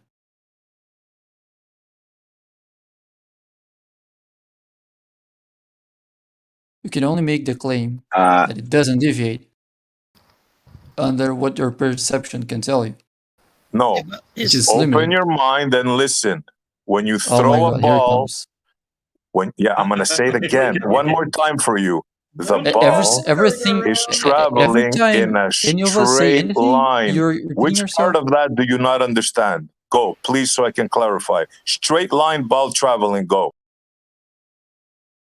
What of my question is lacking understanding of that claim? I don't care what your question is. My question is, it's a visual effect, and I'm explaining it to you Whatever like a child. Say, you're giving the same answer. Excuse me? What he's saying ain't that hard to understand, right? He's basically saying he understands Coriolis, but he hasn't seen it happen on Earth. Exactly. Thank you, sir. Thank you. But so sure, and I'm not. Then? How would you explain then for me, Branch, how you could accept that as then an optical effect? Well, but he's just accepting it. It doesn't matter how he's accepting it. It exists. He's accepting it. It doesn't matter how, but he's just saying, let me see it happen on Earth. And I saw a video right now. I see Montreal. What he did is pretty good. It's not exactly what I said, which is shoot north. He actually shoots east and west. But I'll post it. It's not the exact thing I was talking about, shooting north, but I'll post it. Check it out. It's pretty good. Cool. Our perceptions aren't infinitely precise, right? So when you say that a movement was straight, there's a margin of error on that. So Zanuck is here. Zanuck is going to explain it to you. So this is going to be good. Only make that claim explain them the Coriolis, please. I haven't finished. You can only make that claim within the precision of your perception. Dude, I'm done with you. You have no comprehension skills. Zanuck, repeating Coriolis, yourself isn't addressing what I'm saying. Yes. So Montreal here is making the claim that Coriolis effect doesn't happen because he throw a ball and he doesn't see it. Oh. What I'm saying is that there's a precision involved in his perception. So he can only claim that this effect is smaller than his perception can tell, which isn't a problem for the globe model actually.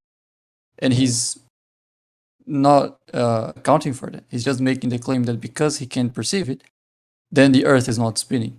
No. Did anybody understand what this guy just said?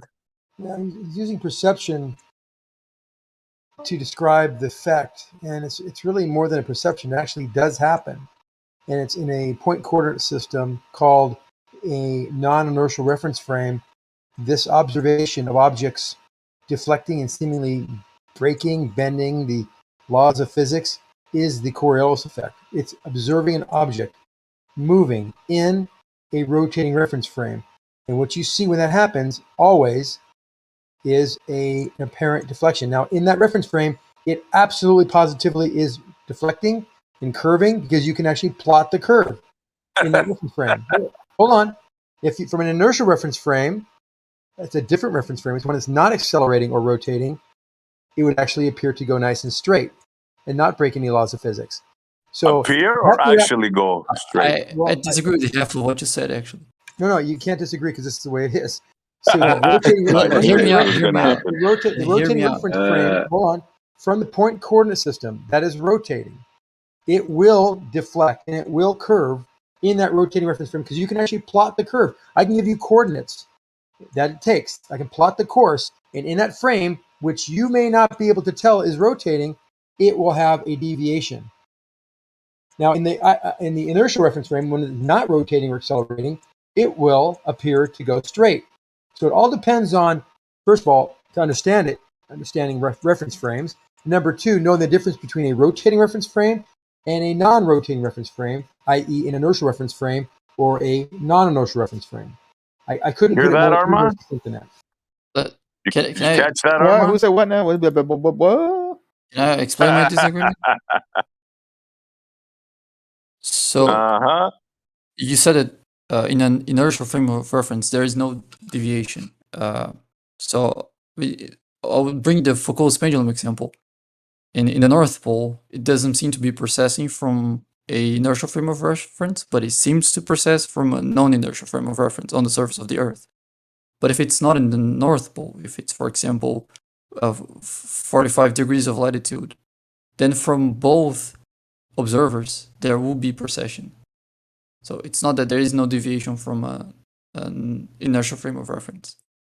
It is, but it's all it does not seem to be breaking the laws of physics as it is for the non-inertial one. So you disagree with Zanuck?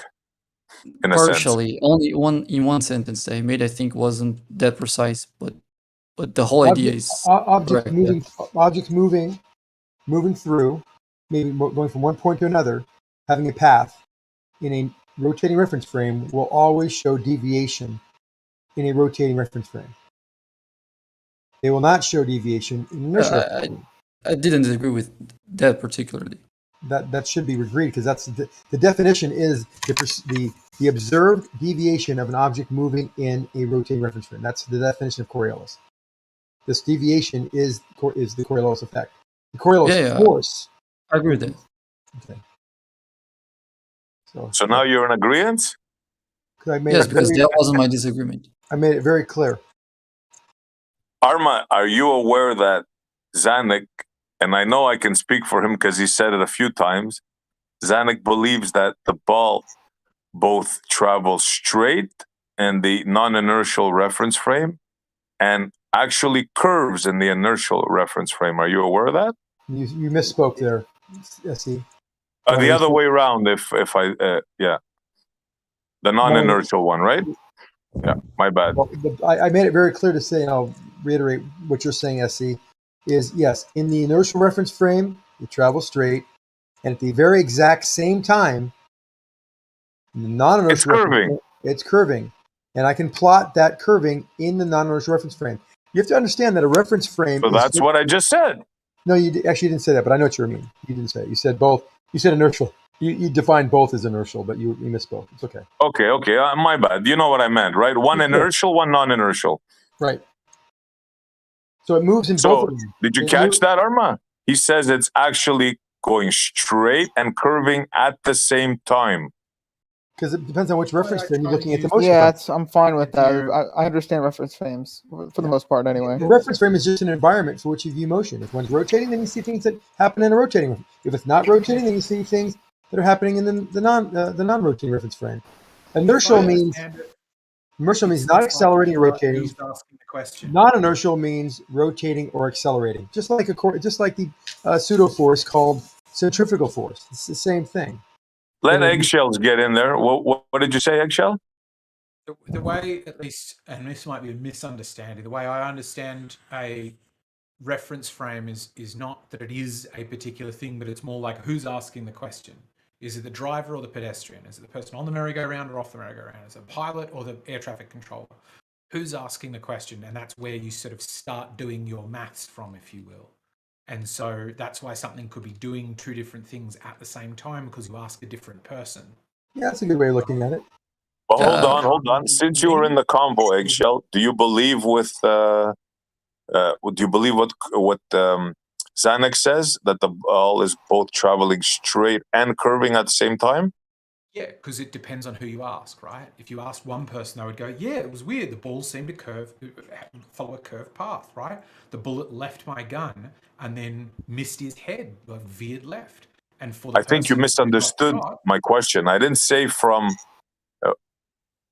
what it appears from different reference points, because we already established that. But there's what only I'm appearance. asking is what the ball is actually doing in reality. So when I try to answer that question, when I go, what is it doing in reality? I have to, in order to answer that question, I have to pick a reference frame. Correct. If I don't pick a reference frame, then I'm not able to start doing the math. So I have to Montreal. say, according to the You don't realize what you're saying, bro. You're saying that the ball is doing two things at the same time. Yeah, you can't say that. Zanuck, you're totally wrong. You can't. You're wrong about this. He gave you a great example. Remember, a reference frame, again, I hope you can process this. The reference frame is the environment for which you view motion. Now, if you're looking at an environment, you're looking at motion in that environment, and that environment is rotating or accelerating, you will see some strange things. Now, they actually will be happening in that reference frame, which is rotating. Now, other reference frames, which include those same points, the same coordinate systems, is it part of their coordinate system, you won't see it deviate, because those points, from their perspective, as was said, whoever you asked to see this motion observation, they're seeing it go straight. Where the people that are in the rotating reference frame looking at motion are seeing it curve, and it is curving for them. They can have a guy across from you, and I can throw a ball in that rotating reference frame, and it won't ever go to him. It might make a complete U-turn and come back to me. I throw it straight, and I end up catching my own ball. I actually caught the ball. In reality, I did catch the ball that I threw away from me. Why? Because the reference frame was rotating. Does that make sense? You finally got it right. The reference frame was rotating, not the ball. Oh. Exactly. You got it. You said it right, Zanuck. You got to be kidding me. Come on. Zanuck, he's right. The ball was always moving in a straight path. Correct. From the inertial reference frame. No. Yeah. In any reference frame, just in space. No. In space. No. There's no universal frame of reference. The ball was always moving in a straight line. There's no universal frame. You have to pick the frame. You can't. If you look at the ball, you're fighting it. Don't fight it. In a straight line. The ball. Okay, how about this? I'll get even deeper.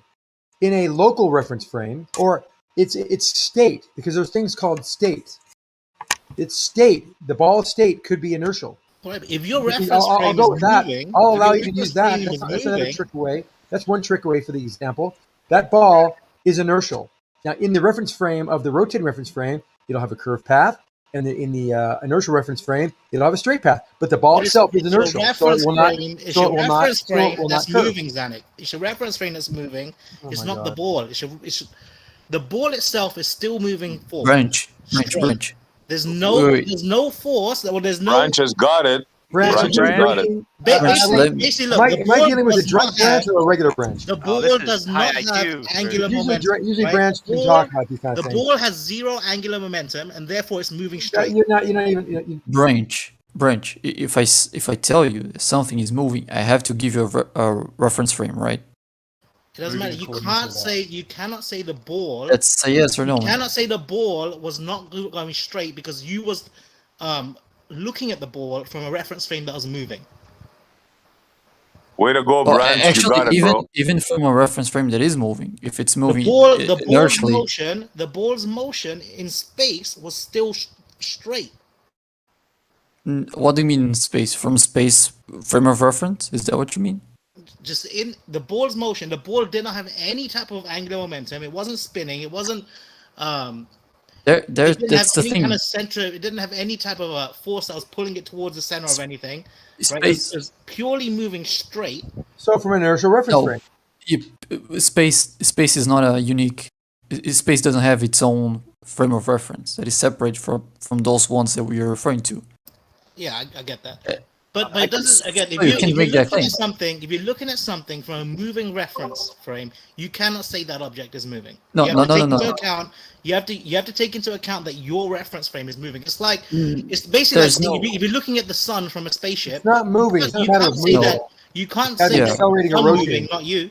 Exactly. You're trying to make the distinction between moving and non-moving inertial frame of reference. You're trying to make it. You're trying to. Moving is not the criteria. Accelerating is the criteria. Rotating or accelerating, not moving. I think Branch has got this one. If you guys don't mind, I just put the challenge that I had earlier in the voice text there for you, Zanuck. If you want to explain how that plane that moves over a rotating Earth north, and the Earth is moving west to east, how it's impossible for a plane to never be able to see the Earth as anything but motionless. No, and you make this GIF make sense. That is incorrect. Whoever made the GIF made a mistake. Explain. Whoever made it, the GIF, I'll give you a more correct GIF if you'd let me. But I'll explain because when the airplane takes off from the equator, it has. In fact, picture. I know about conservation of momentum. I realize all of these things. I know how you understand. Let me speak. Let each other finish your sentences. Yeah, Go ahead. Come on. I don't want to waste time. I come here in peace, and you're wasting my time because you're not listening. You're just talking. So I'll tell you.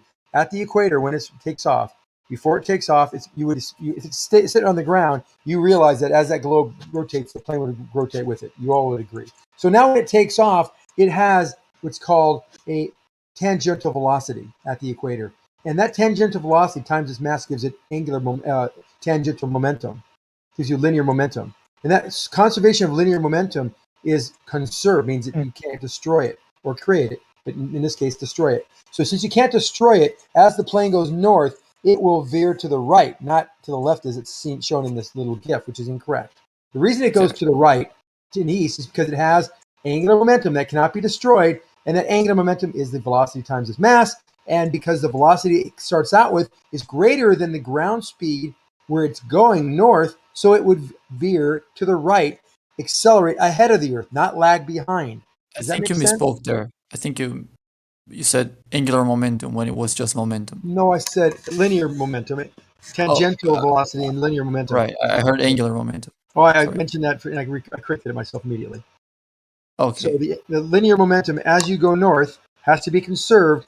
So because the mass doesn't change, the velocity underneath the plane is lower because as we go north on that sphere, the tangential velocity of the land beneath it is lower. So it would appear to deflect to the east, not to the west, as this GIF is showing. So it's incorrect. Whoever did this made a mistake, or was showing something else. Okay, you know what? Okay, so then, regardless of if this GIF is actually depicting how you think it works, simple question. How I know it works. Simple question: is the Coriolis something that we talk about correcting for, either whether you think it's done automatically with the plane, or whether the pilot's aware of it, or whether they, all those things aside, is what we're talking about with the Coriolis force being an issue, that it's because the Earth, the ground of the Earth, literally moves sideways underneath north going. Okay, so you're saying that the ground is always appearing stationary, no matter what the plane can do. No, you're conflating two different concepts. As you go north, you accelerate ahead of the ground. The ground's not moving under you. You're moving ahead of the ground because you have a greater angular momentum, linear momentum going north. It doesn't matter if you stay ahead or behind. An in-sync northern path would have given you. See, your angular momentum, if you have 1,000 miles an hour at the equator and you go to a part that's 800, let's say, make it easy, 500, half the velocity, that means the momentum would be half, right? Because momentum is velocity times mass. Right, correct? So you can't go in a straight line north because the velocity of the tangential velocity of the ground is half. That's where your destination is. It's half.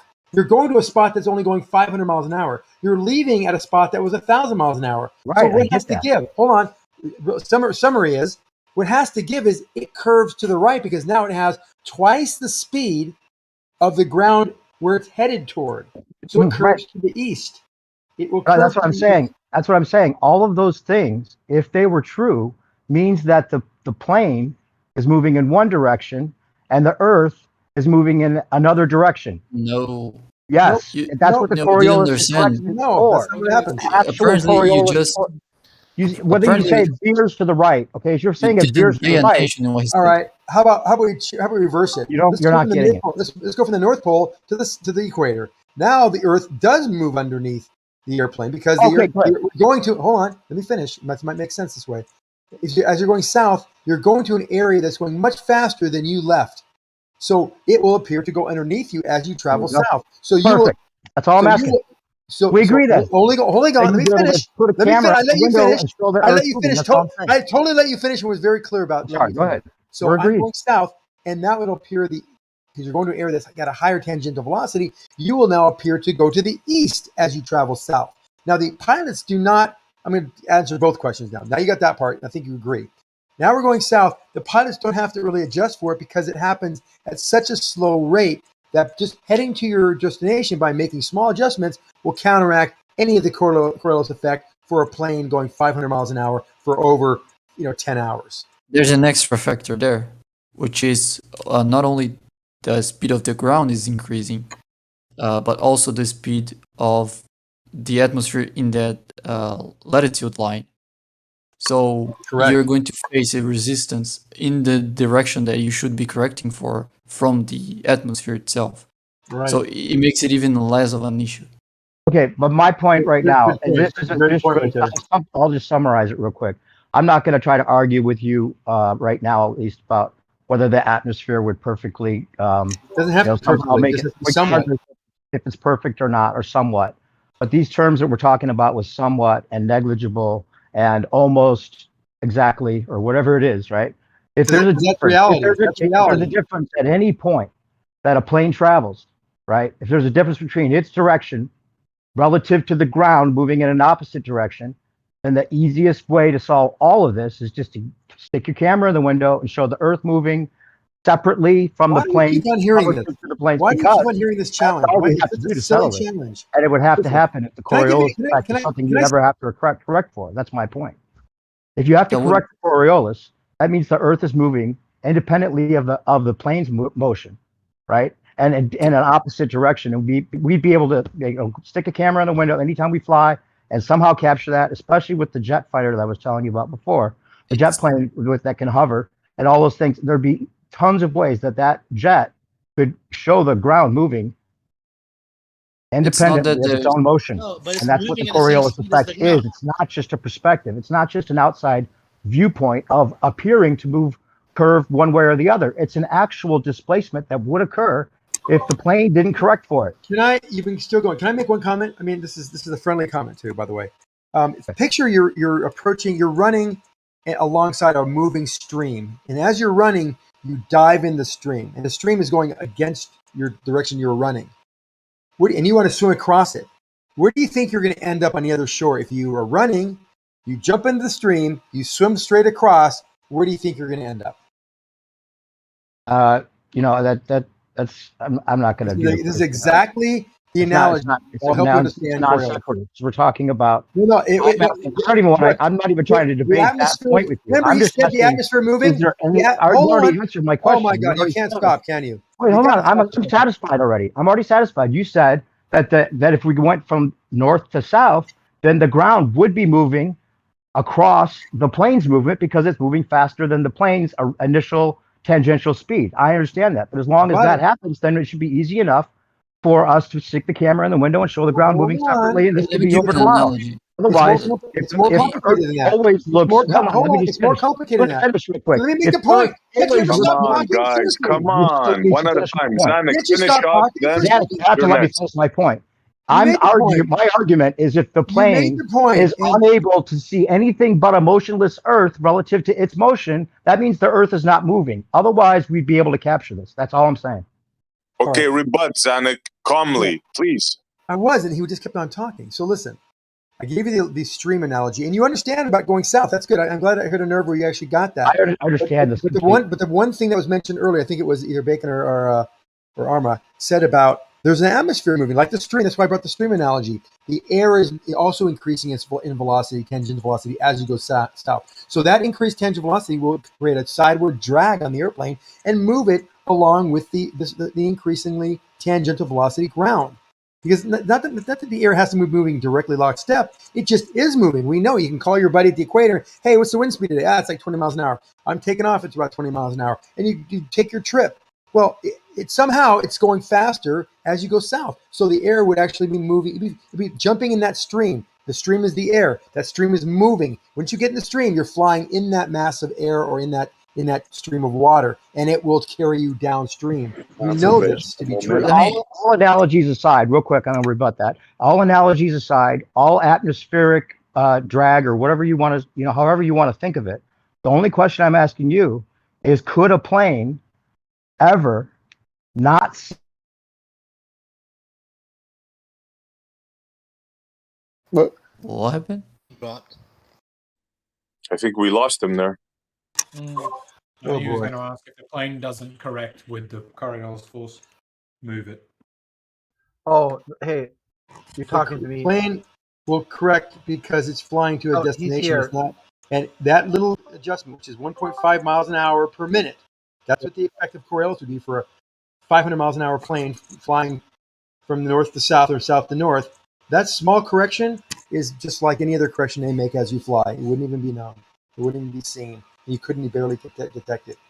I got cut off. I don't know how much of my rebuttal you heard, but all my question was, regardless of the atmospheric drag or however you want to picture it, that it works without this being possible. But are you saying that it would be possible for a plane to observe the Earth rotating underneath it relative to its own motion in another direction? Only if you were ballistic. Only if you were ballistic, some type of artillery shell, shot at like 1,700 miles an hour at a 50 caliber cannon, shot due north or due south. You could see the fact that you were going straight, and you could maybe see the dotted line that was going from where you were shot, like some kind of painted line on the ground or on the water, all the way to your target 20 miles away. You would see you deviate from that dotted line and land a quarter mile off target. I'm not talking about ballistics. I'm asking you if a plane that can fly 1,200 miles per hour that has 40,000 pounds of thrust. Is there any way that plane would be able to observe the motion of the Earth underneath it relative to its own direction? No, let me try. Okay, that doesn't seem that seems like you're not even that's contradicting what you just said. You said the Earth would be moving faster than the plane because the conserved speed would be lower. So if you're saying that it's never able to see the Earth as anything but motionless, the only way that's possible is for the Earth to be motionless. You can't get out of this one. If the plane didn't correct for Coriolis, it would be displaced, right? No, let me. And the displacement's caused from the Earth rotating underneath it. That's what Coriolis is. I'm sorry. Go ahead. I'm done. So when you're driving a car, usually you don't let you don't try to set your direction fixed. You keep making like very small right and left turns. And if you try to drive blindly, you'll deviate from the street, either left or right at some point. Because when we are trying to drive something, that's how it goes. There might be many tiny biases on the vehicle to the left or to the right. We don't even realize. So if I add a very tiny bias in your car to the left, you'll be able to drive it completely fine. Unless you're trying to drive blindly, which would be more analogous to a bullet, because a bullet isn't trying to make corrections. It isn't propelling itself through air. It's just following its inertial trajectory. An airplane isn't just following its inertial trajectory, propelling itself. It's dealing with many forces at the same time. It has wind. It has Coriolis forces. The propelling of both jets might not be completely balanced. Many things that if you're not in control of the airplane all the time, making tiny corrections, the whole plane is going to deviate. Coriolis is just one of them. You expect that the airplanes are going to that are expecting. Are you saying that all of those factors, those factors with the atmosphere and all those things you just listed, are you saying that those things are causing the plane to correct automatically, so much so that it can never see anything but a motionless Earth below it? What I'm saying is constantly self-correcting, because all of those factors make the trajectory of the plane not perfectly straight. So, for example, if you wouldn't account for the wind, you would deviate. If you wouldn't account for a tiny imbalance on the jets, you would deviate. If you wouldn't account for Coriolis, you would deviate. You wouldn't deviate. But you can't see them separately. You're just... Well, see, that's the contradiction, though, because we're talking about a correction. The reason you say correction is because you would be off course if you were to just fly straight and not correct for Coriolis. That's the thing. That's the reason to even use the word correction. So that the reason the word correction is used is because when the Earth moves west to east underneath the plane, it would be off course. It would knock the plane off course. That means that the plane is flying separately and at a different speed in another direction than the Earth below it spinning around. So it would have to correct if it wanted to get to a spot where the Coriolis was making it go off course. You can't say that the atmosphere would always just make it seem like this illusion of a stationary Earth below the plane is unbreakable. That's not what I'm saying. How can you try to fly straight? I know the car's a non sequitur as well as a river. I'm sorry, go ahead. Make sure you're flying straight. What's your... How do you make sure that your path is a straight line? What's that? I'm driving a car and I want to drive as straight as I can. How do you do it? You would hold your wheel you just hold your wheel firm, right? You wouldn't let the wheels turn, right? What if I realized I am deviating for the left because it didn't do it perfectly? Right. I'll have to make a very tiny... Yeah, you would need to make a correction. Correct. Yeah, just like you would in a plane, right? Yeah, sure. Yes. Okay. But if at some point I realize now I'm going to the right, I have to make a tiny curve to the left, right? Right, but you know that the train that cars don't have to deal with the Coriolis the way a plane does. You realize that, right? Okay, so it's a non sequitur. No, that's not what I'm saying. That's not my analogy. My analogy isn't about Coriolis. It's about how we drive vehicles. Okay. I understand that, but you don't have to explain that to me. I know how we drive vehicles. Talking about the difference in the tangential speeds.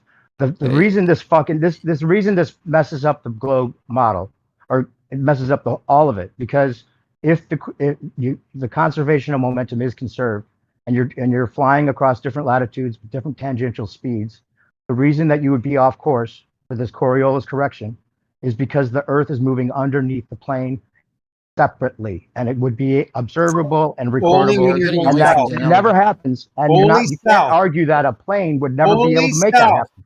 Only south. Regardless, I don't care if you say only south. I'm saying if there's ever a point where the Earth is moving independently of a plane, that would be recordable, and because it's not, it means the Earth is motionless. Period. No, it means if you're steering counteract it, you are. Well, but you can steer whichever way you want, and you know that. No, but like I said, you're in the water. Let's get in real quick, Zanik. So, new perspective. What do you think if the Earth was spinning? What do you think should happen if you get in a helicopter and just take off and just stand there and hover? Well, if the conservation of momentum works the way that they would like it to, then you would always just be moving in that spot along with the Earth.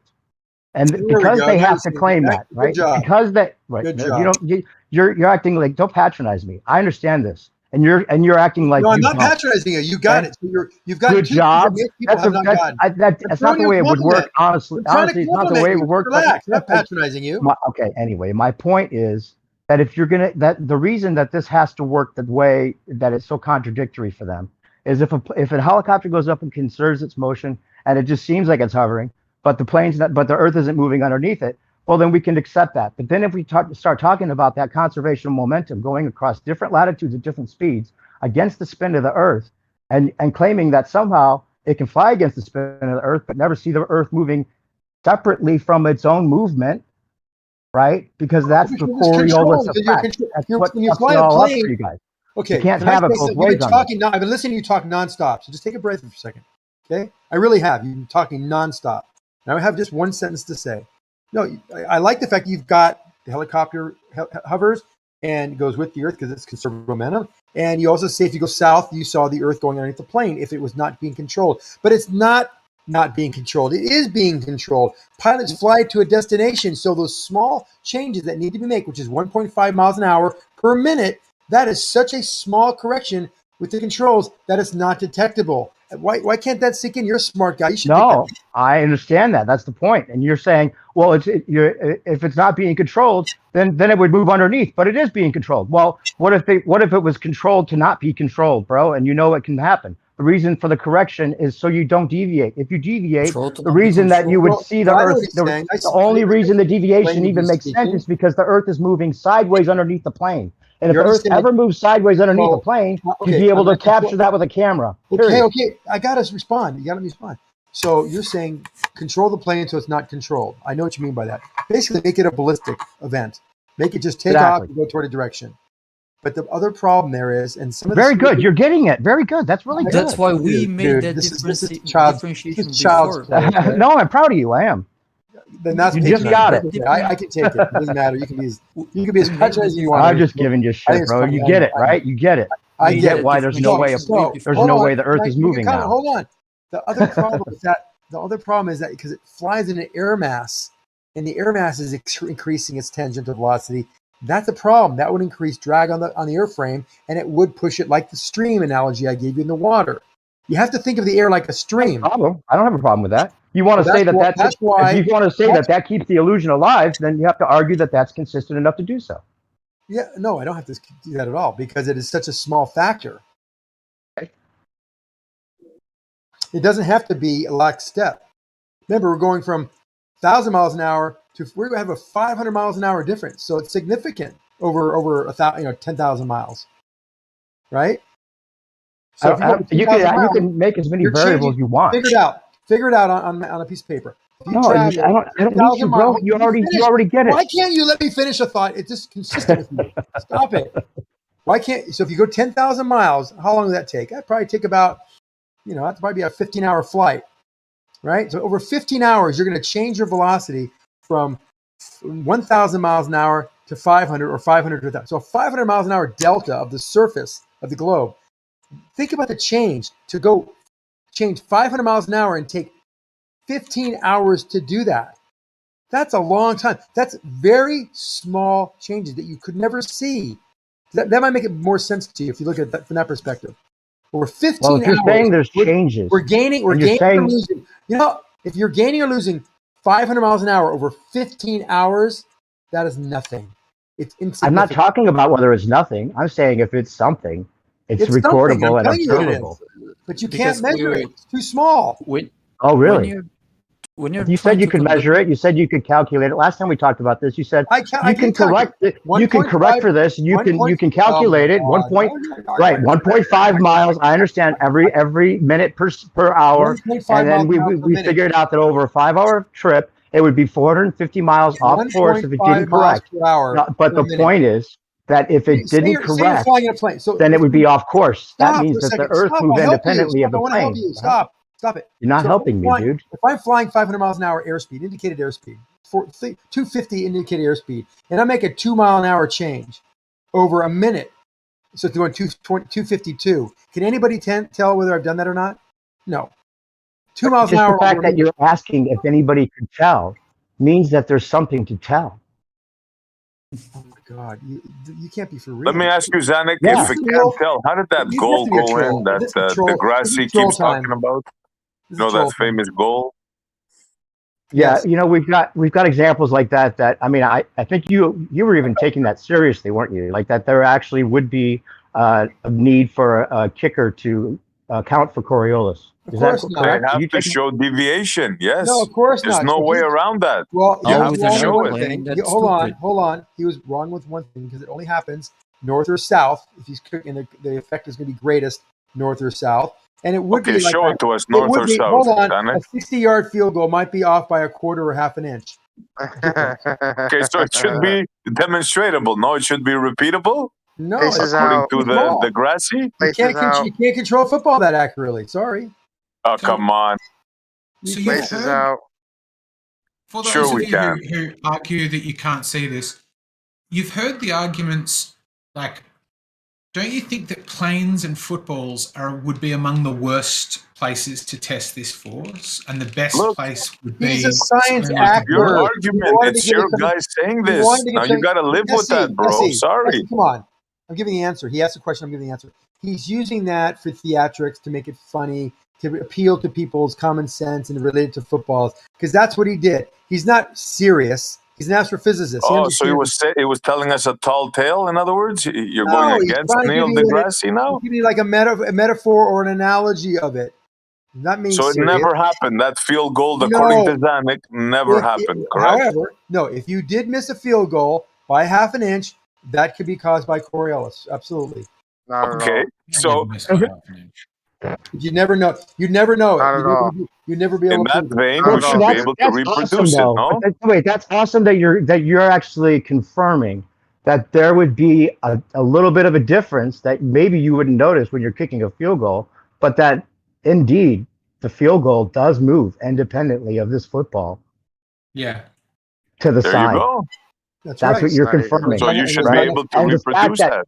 Right. So the fact that you're confirming that that's the reason means that you're confirming the reason that the plane would be off course is because the Earth would move sideways underneath the airplane to some degree, whatever negligible degree you want to make it in your head. If there's any change, if there's any difference, if there's any sideways motion underneath the plane, then we could capture it, record it, and document it, and this would be over tomorrow. A half an inch over 50 yards. That even I don't care how minimal it is, dude. You know we could get that. Hey, new perspective.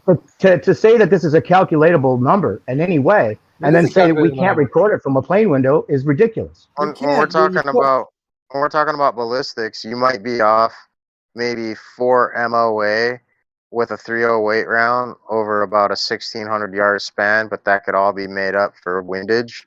And any unbiased ballistics instructor would tell you that Coriolis effect and drift is nothing more than theoretic. In fact, I can show you on YouTube unbiased ballistics instructor, military ballistics instructor going over this and openly saying this on camera. And there's He sends it downrange to the artillery. He says, take it up with the artillery. Maybe they add this into their calculation. We don't use Coriolis. It's not applicable. There's an entire chart on it. So yes, it is taken. And you know what? I'm probably not even right about the half inch. Maybe it's the 1/8 of an inch. I don't know what it is, actually. Very small. I'm telling you honest with you. But the point is, the point is that we don't know. But the point is, you can't ever even have an accurate number for how far off course it would be because yes, you do because there's many other factors. There's all these other factors. Yes, you're talking about. You're talking about you had a large building. You're talking about the tangential speeds and the varying latitudes. You're talking about the winds in all directions, and you can never say this is the consistent amount that we would have to account for. How about because if you're saying there's something to account for, it would be able to be seen, and you can't say it's not able to be seen, and then also something to account for. You like an Energizer bunny. You can't stop. Hold on a second. What if we shot it inside a building, a 2-mile-long building, like LIGO or something, and we shot it from one end to the other? We could then repeat that and probably measure the Coriolis. Yes, a 2-mile shot would be fine. That's 10,000 yards. Yeah, 10,000 feet. Have you ever seen the laser? A 10,000 foot shot, you would see Coriolis. You know that a jet can mimic a ballistic. You ever seen the naval laser cannons they have that shoot over. I think it's over a mile. That they're not using any Coriolis. This is like a straight beam that's hitting the target. If they're shooting over a mile, they must be doing it something. There must be what? When you say they're not using Coriolis, how do you know they're not? Well, when we're talking about a basically straight you're saying beam, they're not accounting for Coriolis. I'm saying, how do you know they're not? Because the beam's not bent. It's a laser beam, Yeah, straight. It appears it's a straight laser beam. My bad. It looks like it's bent, but it's really not bent because it depends on the Coriolis. The laser beam is straight. They can do this with a 3-ring laser gyroscope. That's how they work. They measure this lag. If they had to add that, they would never hit the target. Oh my god! They would never hit a moving target. This whole group has just the inability to listen. If you have to crunch the Coriolis into your formula before you can fire a projectile or anything, the target is going to be dynamic, so it's going to be on the move. Why does the 3-ring laser gyroscope work? Why does the 3-ring laser gyroscope work? The laser's moving at the speed of light, though, so it's a little bit different. That's okay. There's still time. Light still has time. That's why the laser gyroscope has.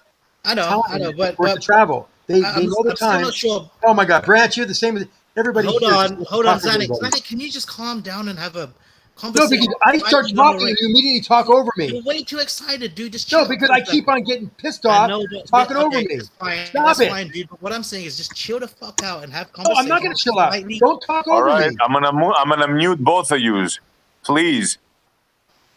All right, Zanik, go first, and then you rebut. Go ahead. I don't even know what we're even talking about. Oh yeah, 3-ring laser gyroscopes are working on that principle. It's a Coriolis effect. Speed of light, traveling over some distance, something rotates, and it misses the target. That missing the target, because it takes time for light to travel, will determine the position on the Beautiful. If the Coriolis effect is real, then we'll be able to capture that outside the plane window, because that's what it'd be correcting for. I don't know where you got that from. It's completely wrong. Let Branch get in, guys. Let Branch get in. Go ahead, Branch. I was just asking Die Slow, are you talking, when you were talking about this military shit, was you actually talking about a laser or was you talking about a projectile?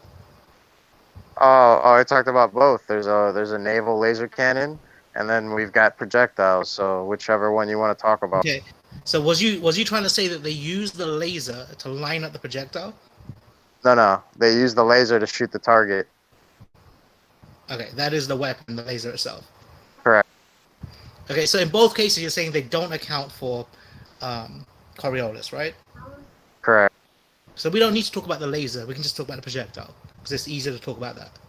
Sure. Okay. All right. That's what I wanted to do. And a jet that can fly 1,200 miles per hour and hover with 40,000 pounds of thrust could definitely mimic a projectile enough to show out the window that the Earth moves sideways underneath the plane, which is why the Coriolis is even a thing. Can I check what you feel that would look like?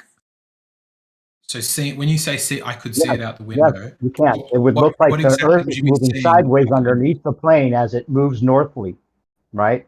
In a northerly direction or a southerly direction, the plane would, with its capabilities, would be able to show the Earth moving underneath it sideways as it turns. So like when I go in planes, I'm a long way up in the air. I don't know how much you're describing of what it would look like. What would it moving sideways look like? When you do see the ground, when you're not that high up and you can actually see the ground below you, right? And it looks like it's motionless relative to your plane's motion. The reason that can only be the case ever is because the Earth is motionless, not because it's actually moving west to east at 1,000 or whatever miles. It relative to the plane's motion, yes. Relative to the plane's motion, yes, it does. Always. Would you agree though that we're moving over that surface at quite a speed? Oh yeah, that's the whole point. So it's not really motionless compared to what I'm doing, is it? You're stuck, dude. You can't see it. If the plane's moving in at all in a crossword motion to that motion of the Earth, then the Earth would be moving sideways to some degree underneath the plane, moving in another direction, and you can tell the difference between that and just the plane's motion over a stationary surface. It would be easy. To some degree, what would you need to draw? You mean draw a grid on the window or something, and and I just don't know what it'd look like. If the plane was going slightly to the left over 15 hours, I don't know what that'd look like. Well, regardless, but I'm saying that the reason there's a Coriolis correction is because, okay, picture like you're on a moving sidewalk, right? And that moving sidewalk is above another moving sidewalk below it that's going perpendicular to it, right? Then you could, as you're going by that other moving sidewalk, moving underneath you sideways, you'd be able to take your camera out and show that there's another pavement, there's actually a surface underneath you moving relative to your motion in another direction, right? That's different than what we ever see from a plane, which is a motionless Earth. No matter which direction you go, no matter how fast you're going, and no matter where the landing strip is located in whatever angle that is, if there was a Coriolis correction whatsoever to account for, then we would be able to not only record it, but we probably wouldn't be able to land the planes the way that we do in every single angle that we could possibly think of. Hey, that's the crux of this. This ends the argument, in my opinion. I don't think there's a way to get out of it. Think about it this way, right? So let's say you're on a merry-go-round, right? Assume that the merry-go-round has walls around the outside, so it's kind of like a cylinder. Now, if it's spinning and you jump straight up, you're not going to land straight back down in the same spot, right? First of all, if you're on the edge, you jump straight up, you're going to land a little bit to the side, right? Now, let's say you fill that whole merry-go-round out with small balls, right? And so you're inside the balls, and the whole merry-go-round is spinning. The balls are spinning with you, right? Now, when you jump up, right, if you come back down, do you expect to be in the same place, or do you expect to shift it a little bit? Let me use your merry-go-round scenario to make it easy for you to see what I'm talking about. Let's say you have, like, you're on the outside of the merry-go-round, and you've got like a motorized little miniature airplane, right? And you're going to fly that airplane towards the core of the merry-go-round, right? And the plane's going to be flying at whatever speed, but as it flies, it has a camera underneath it on the bottom of the plane, and it can record what it sees underneath it, right? It would see a moving surface going sideways underneath the plane as it reaches the middle, correct? I get that, but there's a reason why I filled the merry-go-round with balls and have you jump up with the balls and without the balls, right? Because I wanted the balls to be moving with you. I understand the conservation of momentum. That's the thing, is they want to make this just reducible to people not understanding the conservation of momentum concept. But they don't realize, or most people don't get far enough into the thinking of this to realize that that messes it all up for them. Because once you go to a different latitude with a different tangential speed, you can't say that the plane's going to all of a sudden have that same tangential speed when it can serve to different speed from where it started from. And so they can say atmosphere or wind is always going to make it seem like the Earth is still stationary sideways underneath it. But you can't say that those things are ever perfect, that it could never capture a difference. And that's what the Coriolis Never even is. thought about that point. The indifference of the was it 3959 from the 3962? Yeah, as soon as you go over a different latitude, you're at a different speed that's not conserved to match it. Right. I get So that. I was getting to a latitude, right? So so we're in this thing that's spinning, and we've gone up and down, right? And we've said that if you don't have the balls, you go up and down. You're going to move a little bit to the left. If you have the balls, you're going to go straight up and come straight back down, right? Okay. Now, if we take the same scenario, the first one, instead of jumping straight up and down, you jump towards the center. You're still going to expect to not lie towards the line that you jumped in towards the center. Right, exactly. Right. Now, if you do that same thing with all the balls, what do you expect to happen? Well, because why would it make a difference with the balls? Just think about it. Having the balls and not having the balls. All the balls are spinning around at the same time as you, right? Mm-hmm. And they're going faster towards the center, and where you're standing, they're going at whatever speed. Now, if you jump towards the center and all the balls are moving at the same speed as the floor, right? When you jump forward, you're still going to move towards the center. You're not going to get shifted to the side like you did without the balls, right? I don't get why the balls make a difference. Just think something about scientifically, like trying to figure out that angular momentum and shit. Just think about logically what would happen. Oh, I see. Okay, say you were like there was walls on the side, right? Is that what you're saying? Like, say there was walls and you weren't able to go to the side, and the walls were blocking you just to go straight towards the center. No, right? the walls are holding in all the balls. The walls are holding in all the balls. Right. In one scenario, you're jumping straight through air towards the center. Right, and the other one, right? Scenario, you're jumping through balls, which are all spinning with you. And the right. See, well, I'm not sure if I exactly understand what you're saying, but it's similar in that if there were walls instead of balls, that you would be then confined to that one straight path. The same way that if you were in a plane and it had the motor, the engine, and the flying capabilities to stay in a straight path rather than correct for Coriolis, then the Earth would be moving underneath the plane independently of its motion forward, therefore knocking it off course, which is what the Coriolis correction is all about. And then that Earth moving underneath the plane would be recordable, observable, measurable, and obvious for everyone to see that the Earth is actually moving the way they say it is. If that's the case, right, why is there a difference when you jump from the edge of the merry-go-round without the balls towards the center, or when you jump from the edge of the merry-go-round that's filled with balls towards the center? Why is one actually going to move towards the center, and why is one going to veer towards the opposite direction of the spin of the merry-go-round? Because one is confined to a certain path, and the other one is allowing free motion. It's not really confined, is it? They're balls. You can move in any motion you want. I'm not sure I understand what your concept is with the balls. Does somebody else?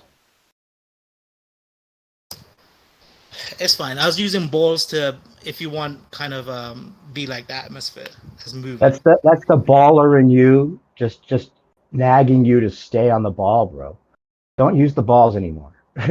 Just think about it. If you're in a plane and you're flying across different latitudes with different tangential speeds, you're going to have a different conserved momentum, and it can never match the Earth to the ground direction to plane direction so perfectly that there's a disillusion that's kept somehow where the Earth always seems motionless underneath. That's the reason we're even talking about this. If this wasn't the strongest point, or if this wasn't a point that flat earthers weren't right about, this discussion would have ended a long time ago, in my opinion, because this is what messes it all up. Yes, because this messes it all up. Have you done the test that you're talking about? Like, I don't think it would be a conclusive test, but have you done it? Different directions all the time. Yeah, I've been in planes and it always looks motionless underneath. There's the test right there. So you looked out the window for how long? Have you ever looked out a window? Sure, yeah. The plane? Does it ever look like the Earth is moving independently of the plane's motion in a different direction? That's the thing I've not been able to understand from you. At what rate? What that would. That's what I'm saying. If you understood this, you would be a flat earther, because it never happens. Yeah, I don't think so. I think that you understand Coriolis, and I think that the points you're making about a plane would be right if it didn't have control surfaces. Does anyone else here think I don't understand it? No, I think you understand Coriolis. This is why it might be useful listening. I said the opposite of that. I said I think you do understand Coriolis, but I don't think you've adequately described what the Earth moving under the plane would look like. I don't think you'd even know what to look like. I haven't adequately described it. Okay. This is what I would call adequate.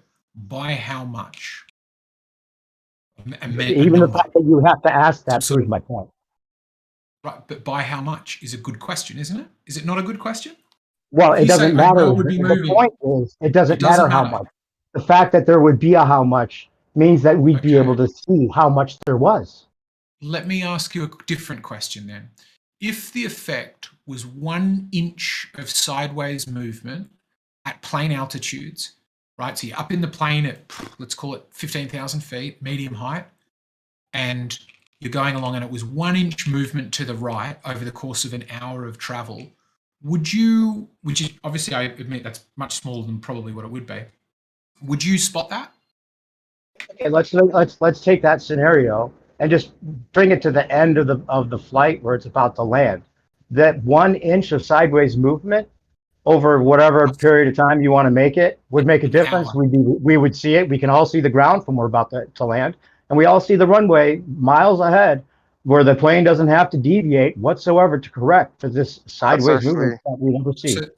That's actually how they navigate themselves, following the magnetic compass, man. You're always slightly curving. You're never going straight. I just want to ask the question. If it was 1 inch per hour, would you spot that? Probably not. Okay, so we'd agree that 1 inch per hour, which I would agree, too you would. small. And then if we went to the other end, where we went, it's 400 kilometers every hour. We're going, the Earth's whizzing by underneath us in a sideways fashion. First of all, I think we would all agree that. So what we would have to, I think, calculate or guesstimate is like at what point between 400 kilometers an hour and 1 inch an hour would we spot it? And then we'd have to put a number on that, right? And why would you use those two parameters as numbers? You just pick those out of thin air? We're trying to, you're holding on for dear life because you have to minimize this somehow so that it would be I'm not minimalizing it. I want to answer SE's question. I picked them because they were the upper and lower limits that I thought we would all agree on. You're not going to spot it from this, and you're definitely going to spot it from that. So how about we use real world numbers according? Oh, sorry, I thought you were finished. No, the point is to get all on the same page that we would agree, I think, most of us here, if it was 1 inch per hour, we wouldn't spot it. And then we would spot it at 400 kilometers an hour, miles an hour, whatever. And then to bring in those parameters to go, where do we think we would spot that sideways motion? We'd start to spot it. And where do we think we would stop spotting it? Okay, but my point is that the fact that the scenario I gave, listen, Harry, the reason I gave that scenario of having a plane that can fly 1,200 miles per hour and hover with 40,000 pounds of thrust resistance is that that's an extreme example of a plane that could very well move in some direction that this Earth movement underneath it would be very obvious and recordable and not a problem to see. But that sounds like a good thought experiment, but it doesn't sound like an actual experiment. It sounds like you sort of dreaming up a cool plane you could test this on. No, it's a scenario that it just exaggerates the point that if the reason that we talk about Coriolis is because if a plane's going in a north or south direction, the Earth is moving underneath it in an opposite direction. And if that's the case at all, then planes would be able to see this happening, and they never do. So where are you going to go from there? I think a lot of people forget. Sorry, writing. Was there a break there? I thought there was. If there wasn't, don't want to derail. No, go ahead. All right. So I think a lot of people are forgetting just what impact the atmosphere actually has on this plane. Right? We keep talking about velocities, angular velocities, and all that crap, and the atmosphere itself has a huge impact on how these planes are traveling. Right? We're not talking about that. Oh, actually, I did. I mentioned that. I said that this is the one thing that no baller can argue their way out of, because you can give them all the conservational momentum they want. You can give them all of the impact of the atmosphere magically, making them somehow correct. But just the fact that we're even talking about a correction at all, in any terms, means that correction could be defeated by a plane intentionally trying to show that correction or exaggerate that correction. But just the fact that we're even mentioning that there's a correction whatsoever means that we would record the plane, the Earth moving independently in a different direction than the plane's movement. And it could be seen, and it's never seen. And every time I bring this up, there's like, oh wait, the atmosphere and the winds, and then it would only be this much, or it would be this minuscule, or it would be unnoticeable if you were at this height with this. That's what I've already. Scurry around trying to find a scenario where it would somehow be unnoticeable. But just the fact that we're talking about something that would be noticed means that we could catch it and show it, and the Earth would be this rotating ball, provably on your side. Why aren't people excited about this possibly showing that the Earth rotates if they really think it does? It doesn't rotate at the speed you think in a way that it would show it. It's in our view, it is a bad way to test it, right? The ways really? Yes, because for all of the reasons that you just stated, right? That there is atmosphere that it's moving through, that the plane has controlled surfaces, that the distance from the ground to the plane is too great. Like there are a bunch of problems with this. What you think is a slam dunk, and what shows that it's not a slam dunk is you would have given us a number by now. You would have given us a number. You would have said deviation. The fact that we're even thinking about deviation is the point. The fact that you're even using the word deviation is the point. Whether it's how much or how much I think or whether I did the test or any of those things don't matter. The fact that there's a deviation we're talking about means that we can see this deviation of the Earth moving independently of the plane, and we never do. Ever. Let's do it then. Okay, I'll answer the question. How much deviation? Put a number with a metric on it, right? Kilometers I'm an not hour, going to miles an talk hour. numbers with you, bro. I'm not going to talk numbers with you. Or even talk. Because my point is that if there's a number to talk about, it would be showable, observable, and we'd see it all the time. Yeah, you would have that number. Hey, I'll give you a number. Make it I'll about give me. you a number. The difference between 1,049 and, let's say, a commercial aircraft, 500 miles an hour. There's a number for you. Calculate it. What's the difference? Okay, so what are those metrics in, and what are we measuring? I'm happy to do Miles some an hour. You know exactly what I'm talking about. Okay. What is your fantasy spinning ball rotating at the equator? What speed? I call it 1,000. And a commercial aircraft cruising speed approximately 700. Yeah, could do. Hang on, let me get up. 40,000 feet elevation, 700 miles per hour.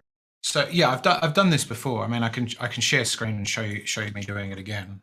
700 is being generous. It's around 500, 550. Let's Yeah. oops, Yeah, I've shared the wrong screen. Hang on, let me share a different screen. This Coriolis calculator, right?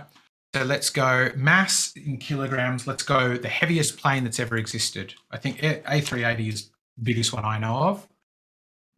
Takeoff weight will be its heaviest, 575 tons. Okay, so we'll do that, and we'll go boom, 000. Right, 575 tons. We happy with that weight?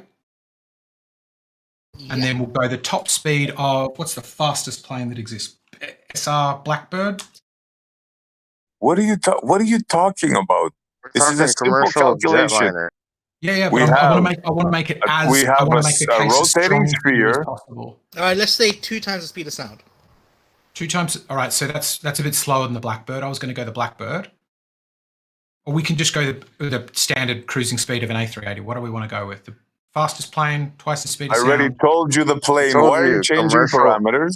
Are you afraid? Jetliner, man. What's the problem? Are you afraid? Okay. I said a commercial jetliner.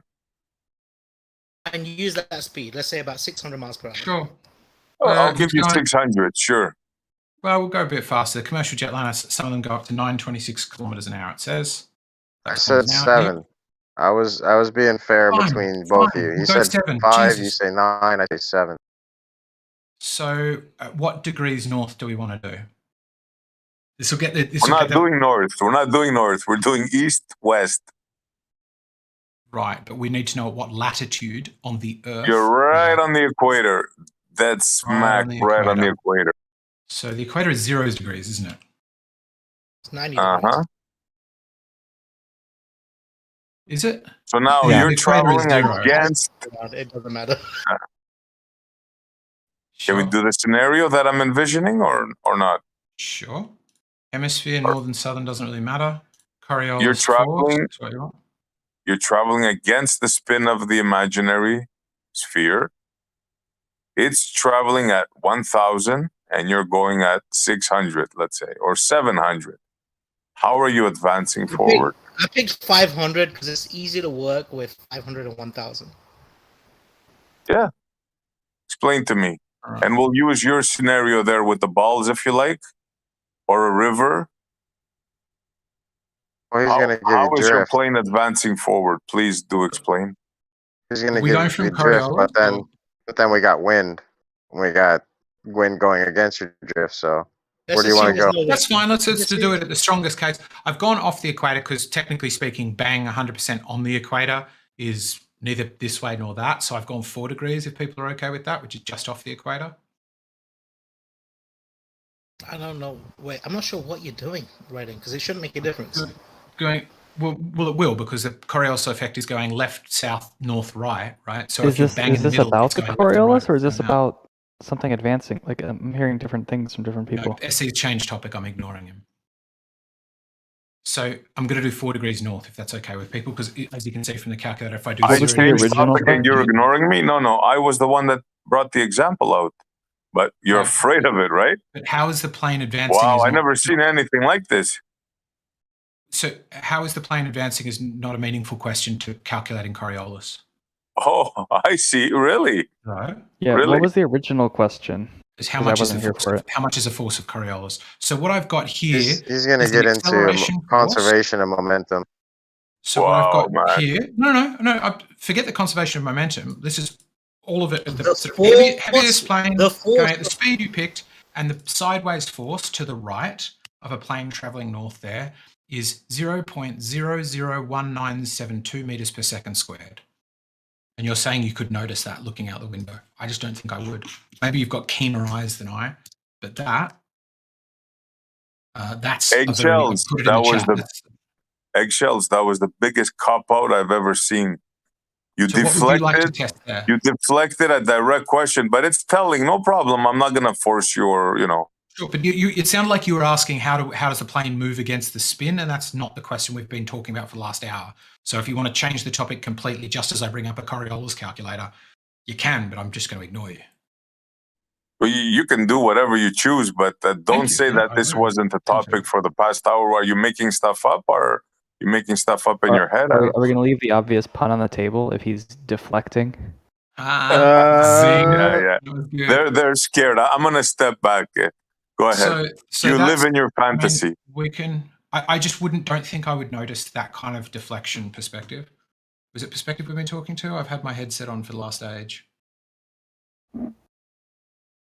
That's the results I'm getting from the calculator, right? Heaviest plane I know of, commercial plane at takeoff. Weight, going at 700 kilometers an hour, heading north, at 4 degrees north.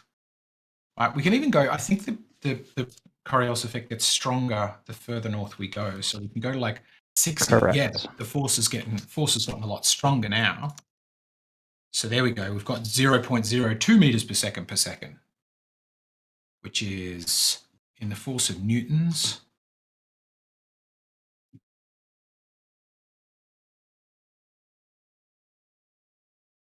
I don't know how to sort of turn newtons into something I could understand. To miss a comma there? Pounds to pounds. So this is your world. This is how you deduce reality, like mathematics, a calculation. You can't think of your own. You can't think logically if a river is traveling at 100 miles downstream and your boat can only go 50, you'll never make it upstream. You can't figure that out in your brain.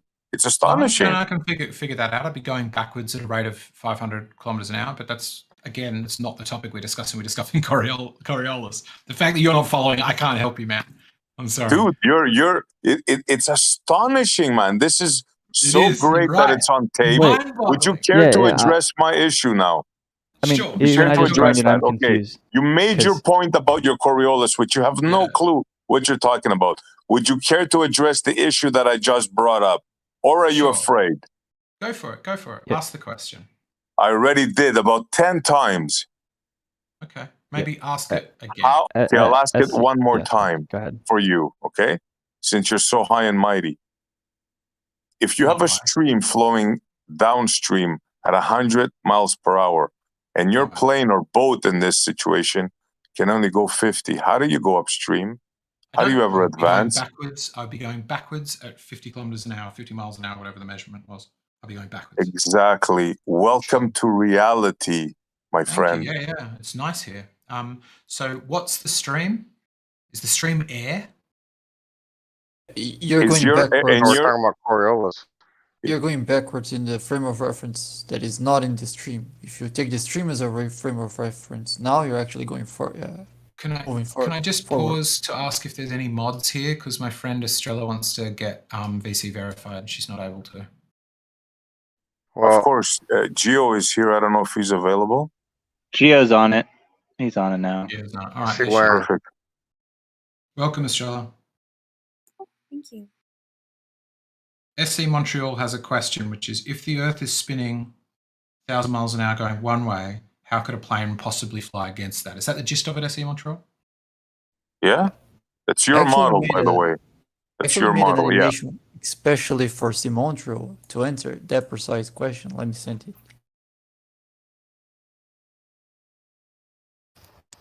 So do you care to answer it, or are you stop talking after all this time? No, I'm happy to answer it. I thought Estrella was going to take this one. Yeah, I was going to invite Estrella to answer it because I think it's a pretty simple one to answer. Not that Estrella's simple, but welcome to the server. You don't sure, have to if you want to deflect, by the way, welcome, Estrella. No, that's great to have you here. But if you want to deflect in that manner, no problem. Sure. So here's what I think. I'm drawing it on my screen. Here's what I think's happening. I think on the one hand, there is an Earth moving. I think everybody knows where I'm going with this. It's not new topics for us to be discussing. Not everyone's watching your stream though, so you may want to. Okay. Sure. So I think that there is an Earth that is spinning, but I think not quite in lockstep, but relatively lockstep-ish with the motion of that. Is lockstep-ish? Oh, I gotta write that one down. Okay, go ahead. Cool. Is moving also with that. As such, if I want to fly in a particular direction, for that, for me, it's more wind that matters, not spin of the Earth. I don't. There's no relationship really hugely with spin of the Earth because we calculate the spin of the Earth, and that is, at its more extremes is like 0.02 meters per second, which is very little. Seems to me anyway. Seems to you, yeah. 0.02. I don't know. Does 0.02 meters per second seem like a lot to you? Does 400 miles an hour difference sound like a lot to you? How long does it take? So yeah, if I step from 0 to 400 in a meter, that would feel huge. Yeah, that would smash all my bones to pieces. And that's your model, my friend. That's your model. It spins at 1,000 miles an hour. It's not, is it? At the equator. Yeah, but the difference is if it took me half a day to get up to that speed, I probably wouldn't even notice. No, immediately. Once you leave the ground, you should notice it immediately. Yeah, that's not the model. Please tell me that magic word. Go on. I want to hear it. Go on. Come on. Say it. You're wrong. Why don't I feel it? There's a word you want to say, right? Starts with a C, maybe? Crazy? No, I'll let you figure it out. Go ahead. That's what it is. Go ahead with your fantasy story, please. Go ahead. I'm intrigued. The end in a K. So why don't we continue, please? So I take off. The air's going roughly the same speed as me, and the medium that I'm moving through is the air. In the boat example, the medium is the water, so the water is moving at a differential for me. So I would agree with you. If the wind was going 1,000 kilometers an hour past me, I would agree. Many planes wouldn't be able to cope. But you just said that it's going. 1,000 kilometers. You just said it's traveling with you, ish. Didn't you say that? Ish, traveling ish with me. Well, so that means it's traveling at 1,000-ish miles an hour, no? Oh yeah, ish. Go on, Estella. So you're in a car and it's going like 50 miles an hour, and you're inside of it, and like you touch somebody in the car. You're not afraid of them. You're talking about linear motion. We're talking about something that has centrifugal forces, not this linear force. Oh, so we're also talking about the force flinging me off the Earth. I think Estrella's point was no. I think Estrella's point was bang on with what we're talking about, things moving together in lockstep, so to speak. Would it be but then you have a problem. You have a problem. You know why? Oscillating. No, not oscillating. If the atmosphere is moving together in lockstep, and that C word that you were looking for is conservation of momentum, if that were to happen, then you would have no Coriolis. Yeah, but see, my understanding of physics is about the same level as all of yours. So I try to stick with sort of, language I understand. So you didn't understand what we just said, conservation of momentum? I only vaguely get it as a concept. I said it a while ago. Yeah. Well, no, I know you said it. I don't object to other people saying it. Can I take over for a second? Simple language. Guys, can you hear me? Yeah. Let me take over for a second. I got a really good drawing that really speaks to what was trying to be said about the relative motion. Drawings can't speak; they're inanimate. If you can let if you can let me speak for a second, look in the chat. If you can look in the chat, this addresses the Earth spinning and an object either being flying against the spin or looking at it from inertial versus a non-inertial reference frame. Can you see that little GIF? That really speaks a lot. Okay, so that's what we're talking about. So it's either flying in the atmosphere or it's flying, or you're looking at it with reference to the actual true spin of the Earth from an inertial reference frame.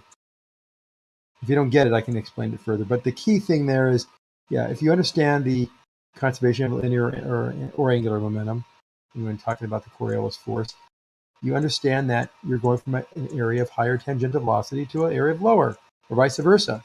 And something's got to give. You say it's a linear relationship? Is that what you just said? No, there's not a. Listen, you're going from an area of higher tangential velocity, which means you have a certain momentum. Momentum is velocity times the mass. You're going to an area of lower. You're going to an area, a point on the Earth that is going, let's say, half the velocity. That means the momentum is half. You can't destroy momentum. It's part of the conservation law. So what it has to do is the object will accelerate ahead of the spinning Earth. It'll appear to curve to the east. What?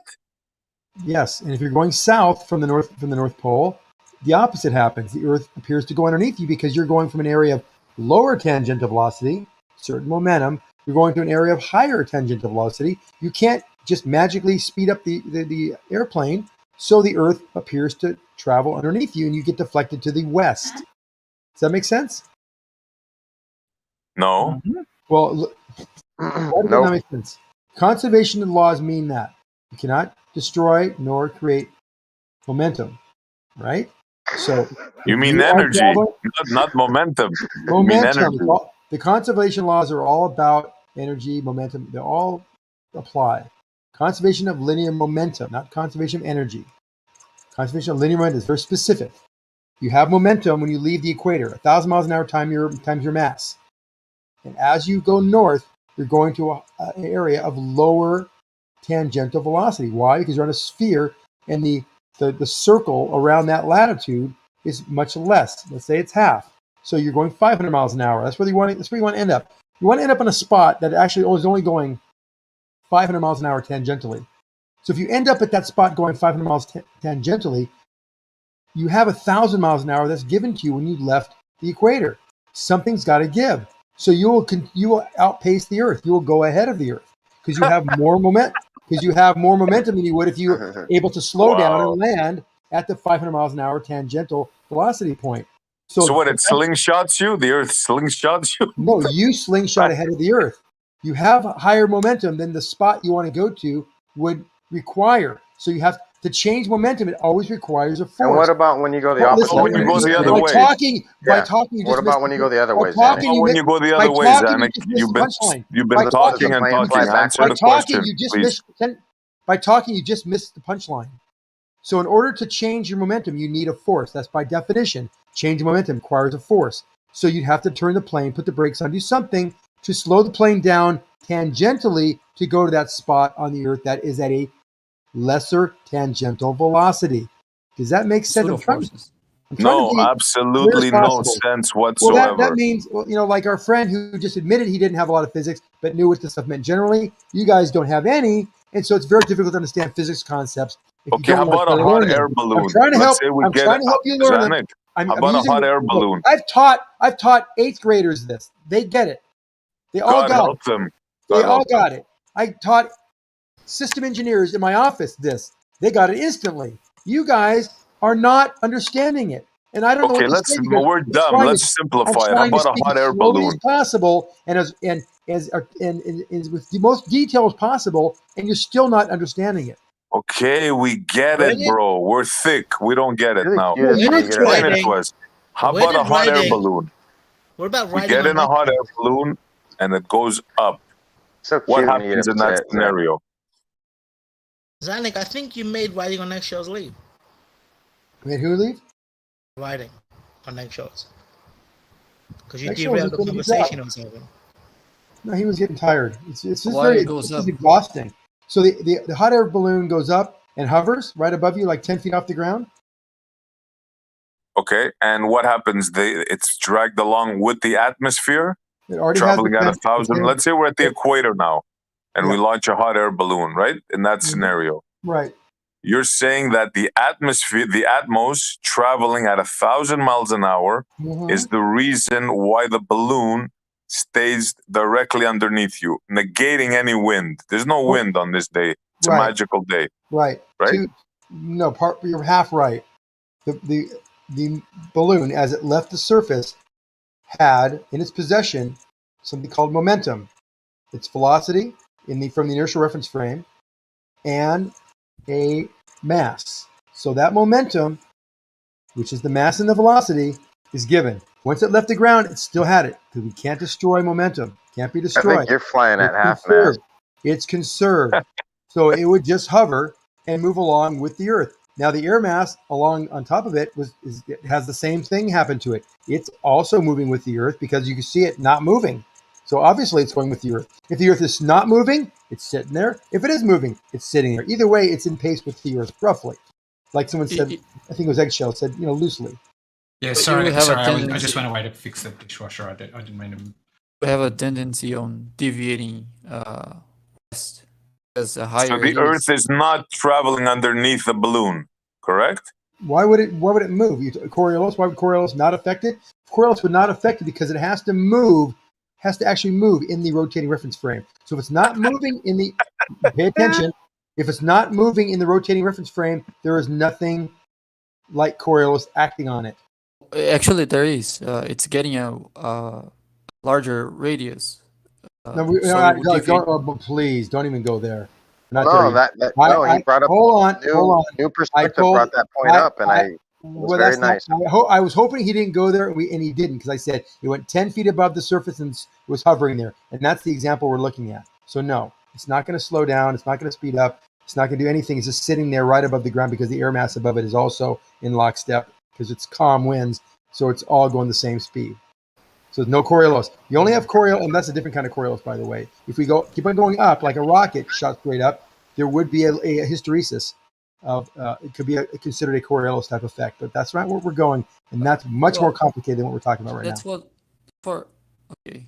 No, because I specifically said I would go 10 feet in the hot air balloon and stop. He said yes. Would the Earth not rotate underneath him? And no, it wouldn't. Right. So that wasn't what I was going for. That's what he said. That's what he said. That's why I said 10 feet, and he said yes, and that's what I built on. So you're making, come on, man, you're making it way. You're giving him a hint of something that's way more complicated.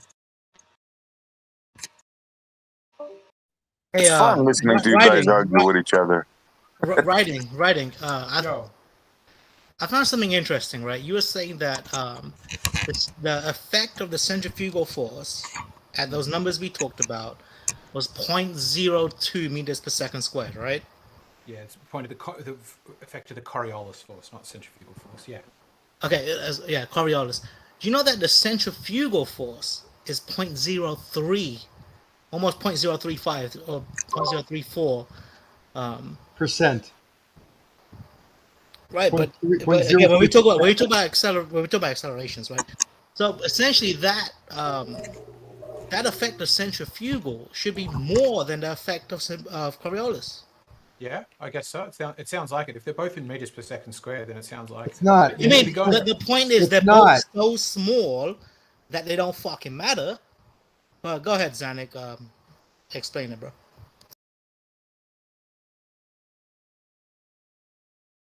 Go on, Branch.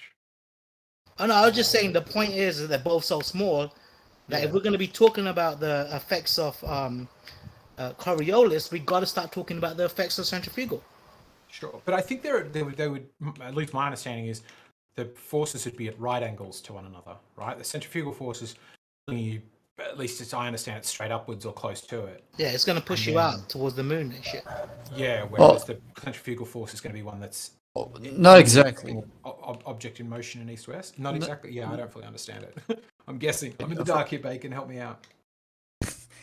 In the Foucault's pendulum example, when the pendulum is oscillating like east-west, right? It's not changing its latitude. But you have a change in centrifugal force because it's going west. So sometimes it's going faster, sometimes it's going slower. Then that oscillates the centrifugal force, but the centrifugal force isn't exactly parallel to the equator. You're not in the equator, so that it's not parallel to gravity, so it doesn't cancels out exactly. Yeah. But it's also 0.03. That is part. It's 0.03%. I was trying to get that out, and I got cut off again. But So it's it's not 0.03 meters per second. No, 0.03%. You would I'm not weigh. sure. Okay, we're You would talking weigh at the about- equator. At the equator, you would weigh 0.03% less because of centrifugal force. I think it's 0.3%. Last I checked, I might be wrong. Oh, Barry. no, you're right. I think you're right. Right, No, well, I'm yeah. thinking Okay. something else. Okay. Yeah, you're right. Okay. But 0.3%. When you start It's less than a multiplying, less than a the pound. percentage is the For- same shit, isn't it? I'm saying it's 0.3, 0.03 No, I used your zero. per It's second squared, 0.3%. and you're basically multiplying that It's shit. 0.3%. 0.3%. Zanik, why are you trying to? At 1,038 miles per If hour. you thing you got to remember, that's the speed at which the Earth. Yeah, and it's going is one supposed to revolution be in moving 24 hours at a which radius hasn't of. been. Which yes, but at the speed of 1,038 miles per hour, which has never been detected, folks. So those of you who are listening in the chat room, this speed has never been detected, and Albert Einstein said it himself that no optical experiment could be conducted or can be conducted to detect Earth's rotation. That's what he Right. said back in Well- 1907 or whatever. Well, we don't have only Yeah, optical. can I just quickly correct Zanik? Zanik kept saying it's 3% of your weight. The reason it's 3% of your weight is because the acceleration due to fucking centrifugal forces is 0.03 meters per second squared. So you multiply that by your mass, and that's how you get your fucking force. It is important to also remember that 1,038 miles per hour is just a little bit shy of double the speed of sound. Now, can you tell me in good faith that slow is just under double the speed of sound slow? 1,038 miles per hour. Is that a slow speed, even if it's during the course of 24 hours? I'd be very knackered if I had to hang on to the Earth for 24 hours at that speed. In fact, I'd be dead, to be quite honest. Jin CBR1 in the house. Thank you, guys and dolls. I just thought I'd come and clear up the little mess that's going on there for the listeners. Keep talking about conserving momentum. But are they conserving all the momentum from all the motions that we're making in the universe? Yeah, I just gotta say thanks to Jin. Oh yeah. Because hey Jin, everything is crystal fucking clear now. Thank you very much. I wanted to also mention. I wanted to mention there was somebody just brought up that good point. There is another point of motion within the reference frame. Oh, there's of Earth. tons of them. Oh well, there's yeah, there's tons of four. motion. I think there's four. We're being timed by only mentioning the Earth. Yeah, that's right. Yeah, the 66 million miles per hour flying through the expanse of space. There's another one that is going to affect your centrifugal blah blah blah forces. You know by how much? What's that? By how much? If you would count the 66 million miles per hour going against your centrifugal force of 1,000 miles per hour at the equator. About if you, Are you if serious? you take into account yeah, by how much? I'm actually asking for a number. Let me. It's How amazing. much? How much wind does it take to blow out a candle, buddy? When you are talking about those forces, we're talking about change in motion, not motion itself. So just claiming the motion isn't giving me the value. If a 1-inch punch can put a candle out, dude, 66 miles per hour over your. Well, just claiming the motion without any evidence doesn't help either. Acceleration and speed and velocity. Yeah. What? That point was made again. What's the just difference between acceleration and velocity? Just claiming the speeds and the motion without evidence. Acceleration is a change in velocity. Right, and which of those two causes a Coriolis effect? It's your continuous motion. Nope. Velocity. It's your change in motion, so it's your acceleration. Coriolis effect is a continuous a spin supposedly. Only exists in non-inertial frames of reference because they are accelerating. So that's where these effects come from. It's not from your velocity. It's from You your have acceleration. nothing. You have nothing at rest in your paradigm. So technically, That's right. everything is is accelerating. No, being at rest is not being at rest, or not being at rest doesn't imply in being accelerating. If I'm moving in a 66 constant miles per velocity, hour, flying through space, spinning at accelerate. 1,000 miles per hour. Okay, and What's you the want to talk to acceleration? me about The flying acceleration. planes in that? What is the acceleration, Dyslow? I don't know. What's the original point of origin? Yeah, but that's where the effects come from. You should The know if original- you're thinking that you'll be greater with that speed. Can I ask what If you take into account, if you're only taking into account the spin of the Earth, that's giving you a rotation every 24 hours. Now take into account the orbit of the Earth around the Sun, which is a much higher change velocity. My It drops equilibrium only- doesn't tell me drops any of this is only happening. to 23.93 hours. Even though it's a much higher velocity, the rotational speed is changing just slightly. But just like the motion of the Earth, we should be able to, calculate its conservation, right? We should be able to observe it too, right? We should be able to observe the conservation from all these different motions. Yeah, one way you can do it with a pendulum. So you're saying the pendulum represents all celestial activity? No. Then what the hell are you saying? You said you should That's be able to measure how the you can observer. observe this Gave motion. you a way you could. What is it? Can I ask what all your guys' thoughts are on how you feel you've spotted this and like pilots and physicists haven't? Tell you what, why don't you tell me how you spotted the motion of the Earth at all? Writing. Come on, man. That should be obvious. The answer to that question should be obvious. I mean, we can talk about conservation when you actually prove motion. You're putting the cart before the horse. When I You got can't do that. unbiased military sources, ballistic constructors saying Coriolis effect and drift effects is nothing more than theoretic. We don't even use this Go get a in Navy. calculation to hit Go a get a target. Navy. Pretty Go get a Navy telling. artilleryman. Yeah, go ahead and overtalk me. Go get a Navy artilleryman. He'll contradict what you're saying. Go ahead and overtalk me. distances. Take your turn, Let him Zanuck. finish, Zanuck, Yeah. please, and you go next. Please, Zanuck. Go ahead, bro. Go ahead, Zanuck. Wait, who was talking before? Zanuck muted to let the other person talk. Who was talking? Yeah, I was just trying to say that there's unbiased sources that Well, yeah, say if you this is try- all theoretic. It's for me to go.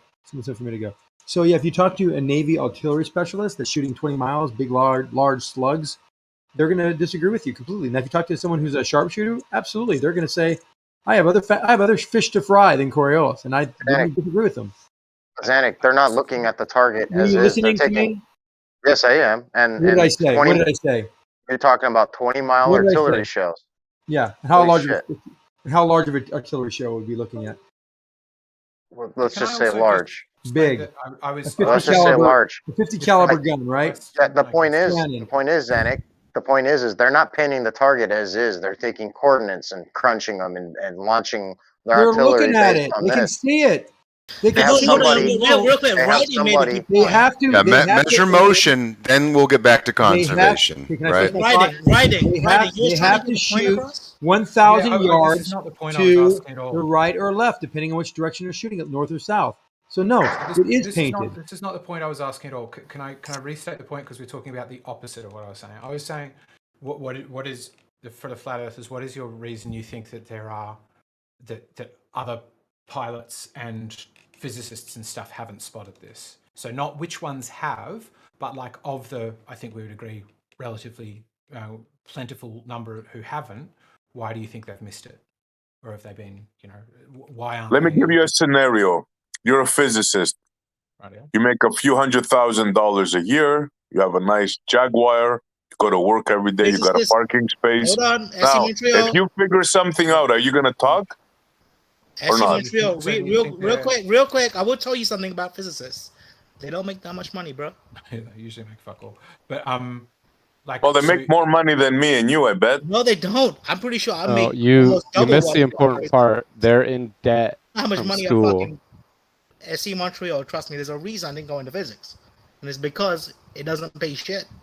Right, but that's not the important part. The important part is they're in debt and they have one job, right, that pays them well. And if they go outside of that field, they're gonna be getting a minimum wage, more than There's likely. an old saying: you get what you give, man. And Not really. if you give shit, you get shit. No, a lot of Do we have physicists also get examples of that hired. A happening? lot of 'Cause physicists get hired at pattern recognition places, like analyze the stock market and shit like that. You don't have to be working physics as a physicist. Yeah, most if they're making big money aren't actually working the fields of physics. The ones that stay. All right, you guys just totally missed the point. Are you this blind? So the Not at all, dude. A lot of the that they would lose their. It was an example. You would be ridiculed. You'd lose your job, your career. You might lose your license by making certain claims or findings. Okay, you lose your colleagues.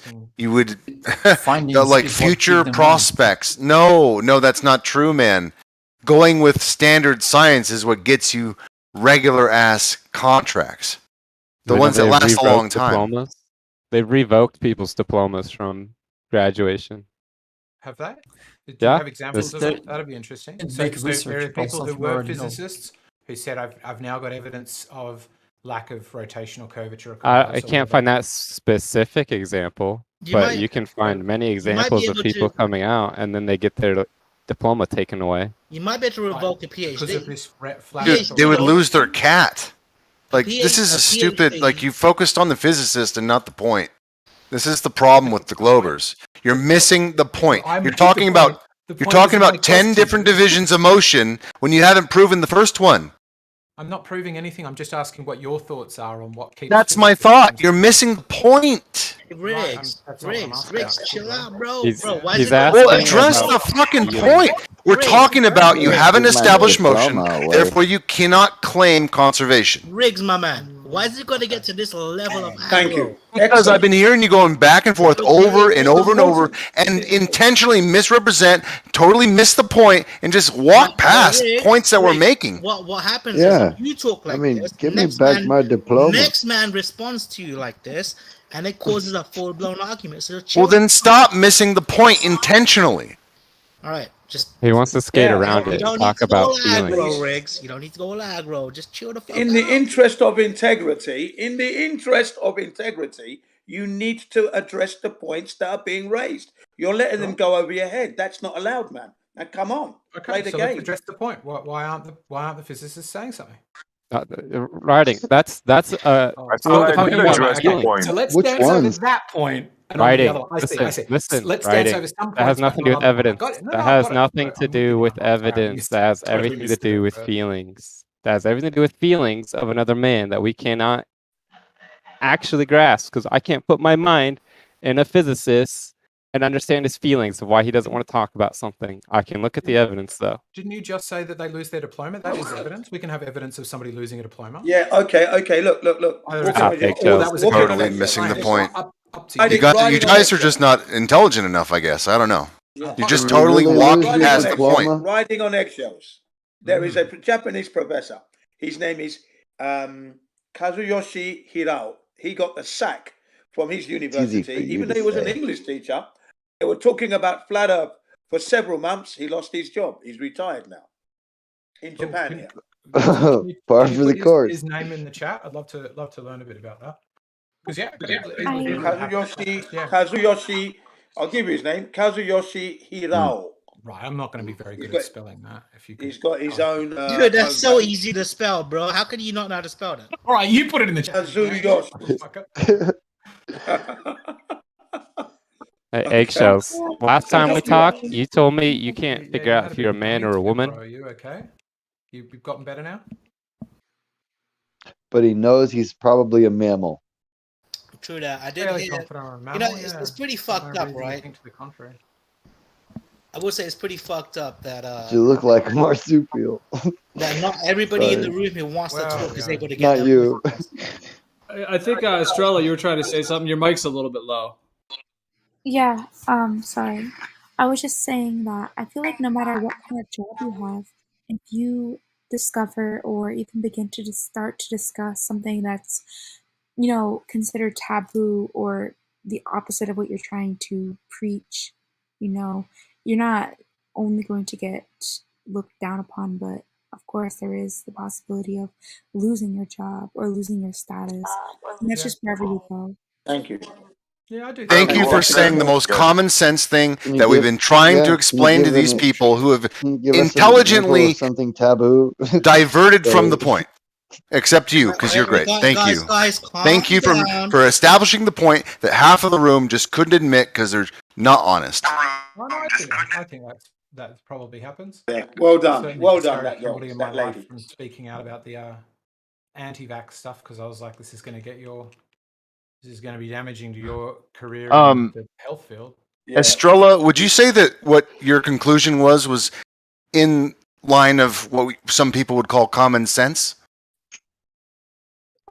I mean, in a way, I guess like if I was somebody who lived more than comfortably and, had a great life and was paid well, and I happened to stumble upon something, new and never has been discovered before, I don't know if I'd be very open or loud about my discovery because you're gonna get fucked. Like, I don't know. I just don't trust people enough to be bold like that. There you are. Now there you have go. it. Do you think Now there's that's a brain right there. Logic. Here's another question. Do you reckon that would adequately Yeah, explain don't why stress her so out, Bill. few? Do you think that would adequately explain why so few physicists and pilots aren't out flat earthers? No, I mean, they could have other reasons too, right? But it definitely adequately explained about this vaccine What do you issue. think would be the most probable reason why there are relatively few flat earther pilots and physicists? What do you think would be the most probable explanation for that? Ridicule. Ridicule could be Of integrity. The most Lack of probable integrity. explanation would be that it's probably a globe. Maybe you could let her answer. Sure, yeah, that's what I'm hoping to do. Go ahead, Estrella, please, if you'd like to answer. Go right ahead. Few of them who would be open with it, and they may fear humiliation. A lot of people consider flat Earth to be like a topic that's automatically like baloney, So anytime it's somebody who discusses it, they're automatically shut down, and I feel like they're gonna be ridiculed. Yeah, I would agree. Now, do you think that out of that whole bunch of people that Eggshells was asking about, do you think that just by ridicule alone that they've never actually investigated or addressed the topic formally? I don't think it'd be fair to say that. I'm sure that ridicule was the only reason, and they must have really discovered something. I don't know. I feel like they would probably look further into something. What I'm asking is, are these intelligent people that we're discussing, has every single one of them investigated thoroughly this question? I mean, it's possible. Every single there's one like of them. many. Out of those people, how many of them do you think have intelligibly investigated this discussion? How many you started with? I'm not sure. Yeah, Probably probably not many, people right? are there? I don't know. It would be hard to say. I don't think I'm educated enough on it to say, but I would assume it can't be everyone. Well, remember, Riggs, when you probably saw when Mark Knight, because I know I talked about it with you, that interview that he did with the astrophysicist. The Russian one? Yeah, and he ended up bringing up like curvature and all this stuff, and she had no idea. She didn't even know what curvature was. She didn't know what it would be. She didn't know. And she's a famous astrophysicist that has a lot of published content. Are we talking about the Wakey Wakey? Yeah, his name is. Yes, yeah. Yeah, wakey, wakey. That was brilliant. Guys, the best example out of that was when she was trying to explain how they knew the Earth was a sphere was by looking at the moon, or the shadow casted on the moon during an eclipse. That was her best answer, coming from an astrophysicist. Yeah. And then she ended up losing her temper in the end. Oh yeah, right. Yeah, she got triggered in the end. Yeah, brilliant, brilliant one. People that do was. often lose their temper. I think it's a good indication that they're experiencing dissonance, don't you think? Well, I think it was a good demonstration of how, like somebody who's a true scientist, like somebody who really is looking at things objectively, they're willing to accept possible things that go against what they currently understand. If there's new data, it revealed that she doesn't function that way at all. That she functions through a whole different set of assumptions and systems that she had to abide by, because once he started confronting her with the information, she became the exact thing a scientist is not supposed to do. She became emotional. She became defensive. She started skating around it. She wouldn't really respond to it. She wouldn't look at it directly. So it just revealed that, at least in her case, she's not somebody who's objectively analyzing the information, but instead is going off of, more of like a culture, perhaps, from her schooling and whoever's financing and paying for her. It's more of a culture rather than an actual empirical type of approach. Absolutely. The model dictates. Yep.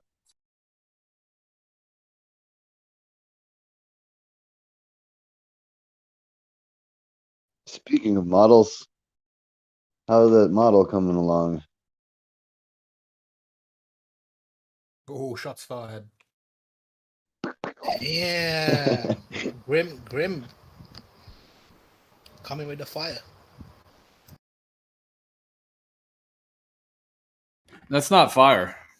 Well, Gio, We've all been lied to by incredibly demonic people that have trillions of dollars. So to expect that those of us who are woke and aware of this, woke to this particular thing, would all of a sudden have a complete and total detailed model of the entire Earth without trillions of dollars and the entire backing of the military to do that, because the only reason they have the model of the Earth is because they have the military, that they've enslaved us and used our money and resources and finances to create that military, so that they have the equipment to travel the Earth and map the Earth and all the finances to do so. Yeah, Gio, I mean, talking about the example you gave before, right? About that. I'm just talking about sunrises, sunsets, and lunar eclipses. I'm sorry. Grim. Are you just gonna overtalk right the fuck over me while I'm talking? He is. You kind of like you kind of like segued into our conversation. No, don't worry about that. I actually didn't segue at all. I was answering Gio's initial question, which was about the physicist. Yeah, back to that, right? More important. Hey, Branch, just by the way, we are 5 years or 6 years damaged by your interruptions. So I just think it's funny, but go ahead. I was going to say, Gio, like this topic actually comes up a lot in Gem's room, right? About how people that are super studied in the physics world, they are not good at debates against flat earthers at all. And simply because they're not used to the questions that are about to be asked, right? And the flat earthers are debating them and have basically got these answers. They know the answer they're going to get from the physicists, and they've got responses already nailed out for that answer. Whereas the physicists indoctrinated responses. Blindly. I'm just saying, this conversation comes up a lot in Gem's room, and it's. You know what it is, Branch? They don't have critical thought. It's what Gio said. They're taught a certain way, and that's how they base their thoughts on them. They just have a response. They know gravity, this, that, centrifugal, conservation of momentum. It's the conditioning. They've been given little dog treats along the way of thought. Yeah, you really. Remember what Riggs said? Yeah. You remember what Riggs said earlier? He said, how many of these people do you think actually ask these questions and try to find answers to things that they don't know about? Pilots do. That's the thing. I mean, an astrophysicist is supposed to be a complete expert on the universe, including the Earth. I mean, they should have the Earth down pat. That should be the foundational thing they have, and then the rest of it, they're doing whatever they think they're doing in outer space. And if they don't even know about curvature, and I know what you're saying, yeah, I mean, they don't even know this discussion because they haven't even started. They literally haven't taken the first step into figuring out what the shape of the Earth is. And not just that, the last time they had to deal with that type of science, right, was a very long time ago, right? Like, if they're basically spending every day in and out on a particular concentrated, highly specialized subject of astrophysics, to come back, recall first of all the physics they need to answer the question, and then answer it, in a matter of seconds, is pretty hard. They don't know nothing, bro. I would put my money on you, Branch, if you were to play a flat earther against Neil deGrasse Tyson, for example, or Hofstadter, that woman there. I will put my money on you, bro. I know I'll be able to kill him. I would be able to kill him just simply because I would know how to do it. Right? It doesn't mean he was wrong. It just basically means that I know that he doesn't have enough time to research this particular subject, so I can throw him off on a tangent and beat him simply by doing that. You mean the subject that they've been studying for 20 years? That subject? Yeah, but if you came at him with like, you know, That's 1 foot off exactly the it, ground, 1.22, you know what I mean? You isolated a compartmentalized section of the idea and then nailed him with a particular angle of it that he isn't prepared for. You know what I mean? It doesn't mean that he can't. What do you mean he isn't figure it out. prepared? He doesn't know the difference between Einsteinian, Newtonian Well, gravity. who knows if he's prepared or not? I don't know. They have to be. That's their. I'm just saying that's their hypothetically, field, bro. if Here's and I think you would get not them, and they that would. it has happened. Yeah. Sorry. Go ahead. Yeah, I think you would get them, and if they anything of their field had to do with the difference between Einsteinian and Newtonian gravity, I think they would absolutely smash you out of the park, and you wouldn't even recognize it.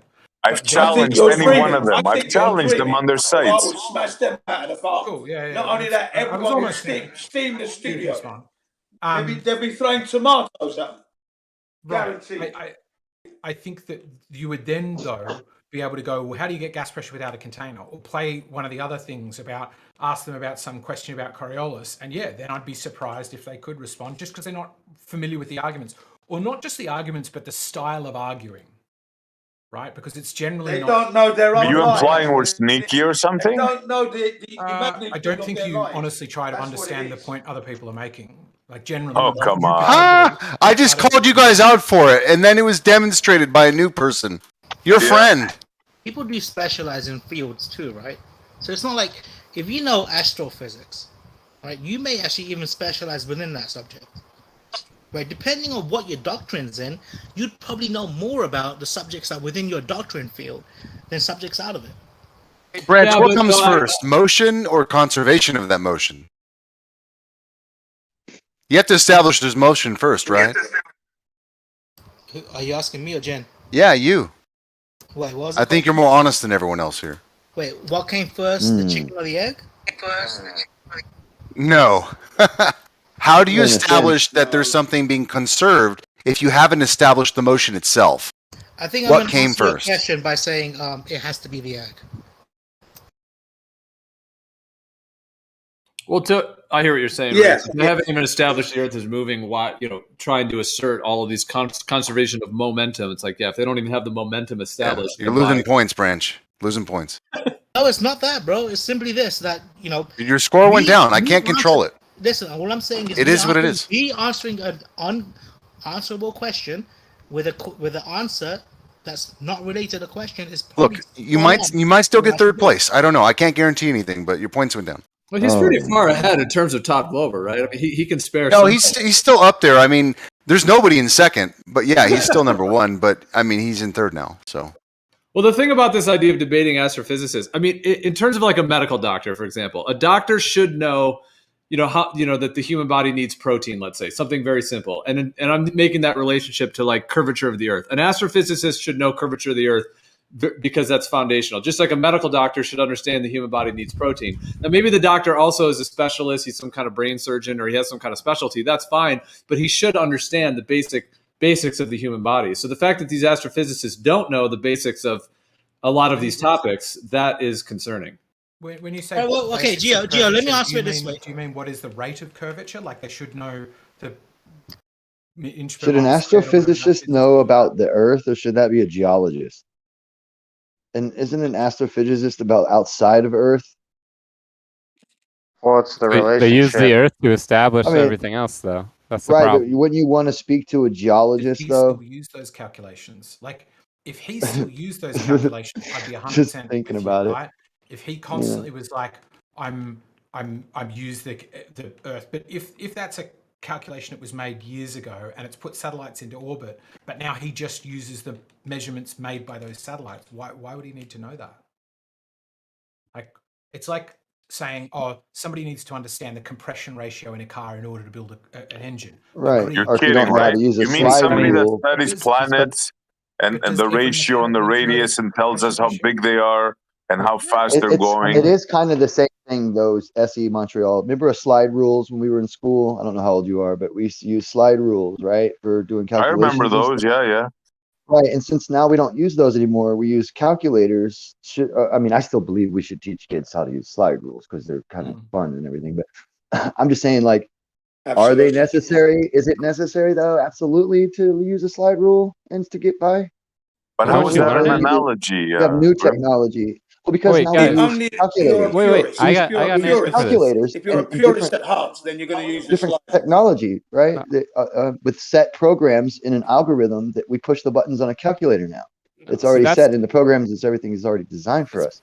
It's backwards. You ever taken a woodworking class? What's the first thing they teach you? Hand tools. Then you move up to power tools. Right? So are you saying because we have Talking about a calculators slide rule. that I an don't know where you're going astrophysicist with that. shouldn't know about the Earth? Is that what you're Calculators. saying, Grim? It depends. Like No. I'm TIC. just saying that the questions that you would be asking them is to how do they come to know about the Earth without using their technology? They'll just tell you they use a satellite, right? Yeah, but take the bro, they photos. have to have learned about the Earth. I mean, come on. There's no way. Well, that's why I made the Right. relationship We're not saying between they don't know doctors. I don't know what exactly it is that you're claiming they don't know. Yeah. But I mean, Well, I don't think Gio that's been explained it determined. pretty nicely, I think. You're going to I tell don't me a think it's doctor actually. doesn't know a little bit about anesthesia, doesn't know about hemoglobin, doesn't know about, Have we stitches established that and... some Glober doesn't know something? Yeah, this is Particular one of these. I mean, have we even established? It's like you're saying that this has already happened. Yeah. We're just saying it probable could happen, and then you're like, we're going with this. What, Neil deGrasse Tyson didn't know something? No. The Russian physicist was the example. The notion is So one person didn't know something. Doesn't make any She's sense. the expert in her field.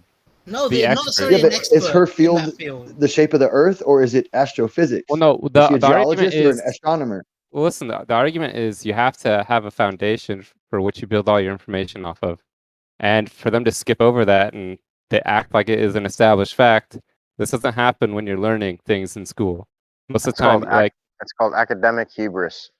So when I'm doing multiplication in school, I don't immediately jump on a calculator. They make me do it by hand and show my work, right? And then I move on to a calculator, right? And what you're saying is, well, they don't need to actually do anything by hand anymore because calculators exist. No, I'm not saying that at all. I was using never this looking for particular. answers to the This is answers you the think you problem already with have these. the answers All right, to. there's two of you, and you're taking turns not letting me speak. It's interesting, but you can stop that for. Can I join in on that one? Right, because the point was I'm trying to tell him is that I did not make that. That's a false analogy to what I said. That I did not say that. I said a slide rule, particularly one thing, one item.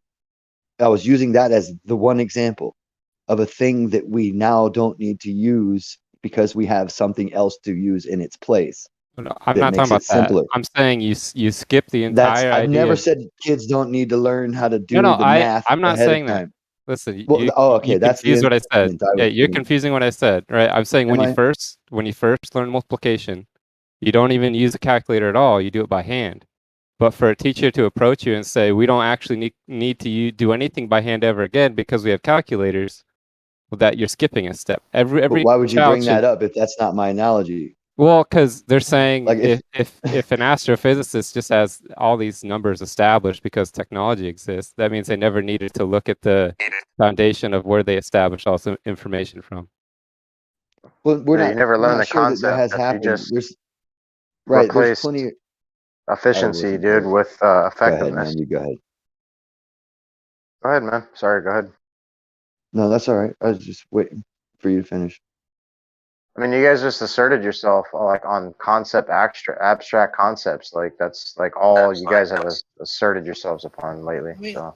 Honestly, guys, look, here's one way to answer this, right? Look, a dentist is a doctor, right? Would you ask him questions about a heart transplant? No, but he can tell you about blood pressure. Hold on. Let me take this another step, right? You have a GP who's never done surgery. He's a general practitioner. He does have a doctorate, and he's a doctor, but he doesn't do surgeries. Would you ask him about surgeries and expect the best answer possible? But he's supposed to know all the foundations of everything has anything to do with. No, you guys are That's my missing the point. point. An No, you are. He's astrophysicist making a they very know valid about point. He doesn't exactly make a the big stuff deal. that we're talking about. Kind And of the reminds Earth me. is one of those When, things. when you've got somebody There's who's no like, let's say, excuses here. compartmentalized into they're talking about particular things like light spectra from gamma sources, and they're like out there in space, man. They're not sitting there. Okay, does You an don't astrophysicist imagine. know about Mars? If you were to ask him about Mars and the atmosphere and the radius, would they be able to tell you? Guys, What do you think? honestly, Not unless they were one studying of the it. biggest problems though is that a lot of the questions you're asking are usually things that you learn about within the first or second year of a university physics. That question particularly isn't even really known, right? Yeah, we're saying you don't that's ever only actually learn it. speculated. It's honestly And it's it stuff that alters you and never differs use all again the time. in the physics world. These are things that you've indoctrinated yourself with. You've never actually learned. You just accepted it without critical thought. That's what it is, for real. You've You've taught never it. dived into the understanding of gravity. You've never challenged your teachers or your professors upon it. You've just only accepted the information to get through to the next course. That's the design of the system. Inherent flaw. We both think that of one another, right? We don't like. I don't think there's many people who've heard flat earthers talk about gravity who go, "Oh, they've challenged their teachers on it." I think you've challenged us on it, lay people. I think. You've never given an explanation. No branch of science has ever explained this. No branch of science has ever explained gravity. They've given mere description to your satisfaction, right? of what, by what, to what, how what. Not your little quantified measurements and calculable measurements. Dice, let me give you an example, right? So one of the first things you learn when you become a chef is that if you add sugar, yeast, and milk and water and shit, you get the basis, you let the fucking yeast multiply, right?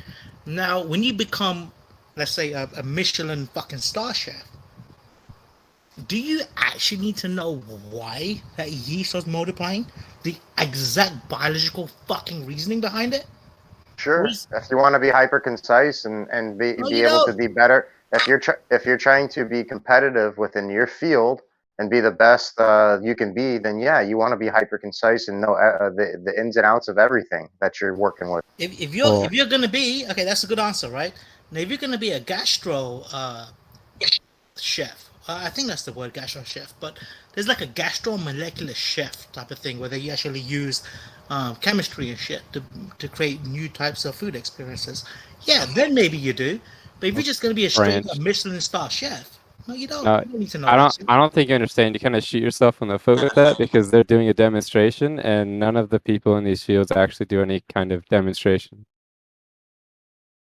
Pilots? We're talking like measurements. All they do is talk. There's no demonstration of that. They don't start with that as a demonstration. They just establish it and accept it. Well, the best example is one I've actually had, right? I've had I don't know how well you guys know the software development life cycle, right? But the three main components is a developer, a product owner, and a QA, right? I've had all three have master's degrees at one point. Now I wouldn't expect each one to be able to take over other person's job. I didn't hire them that way. I don't expect them to be hired that way. Right? Even though they all have a computer science degree, a master's in computer science degree, it was their experience which put them in the position they're in, because that's what they actually know about. Yeah, but what is that master's degree actually consistent of? Is that what you call a PhD? No, master's is like a PhD is usually you do learn a lot in a PhD, but it's very. What's higher? PhD is above masters. Okay, so and what's a PhD based in? On what you want it, you can kind of call your own. You have a referee that actually. What do you think PhD stands for? You honestly, what a PhD essentially means is you was able to do something with your life that actually is that supposed to be a joke? No, it's literally, not. that's what a What does PhD is. PhD stand for? Literally, what does PhD stand for? I don't know. Doctor of Philosophy. Okay, so what do you think that philosophy is based in?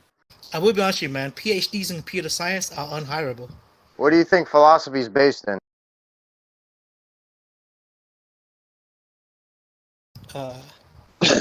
Everything is actually. It's called logic. Let me help you out. It's called logic, buddy. logic and I helping thought you were out. going to say reproduction. So when the nature of your understanding is premised off of light and the nature of light, and you have nothing but a conceptual abstract of an understanding, a description of it, are you really I'm sorry, getting man. to the heart of understanding? How are these statements in line with the conversation I had?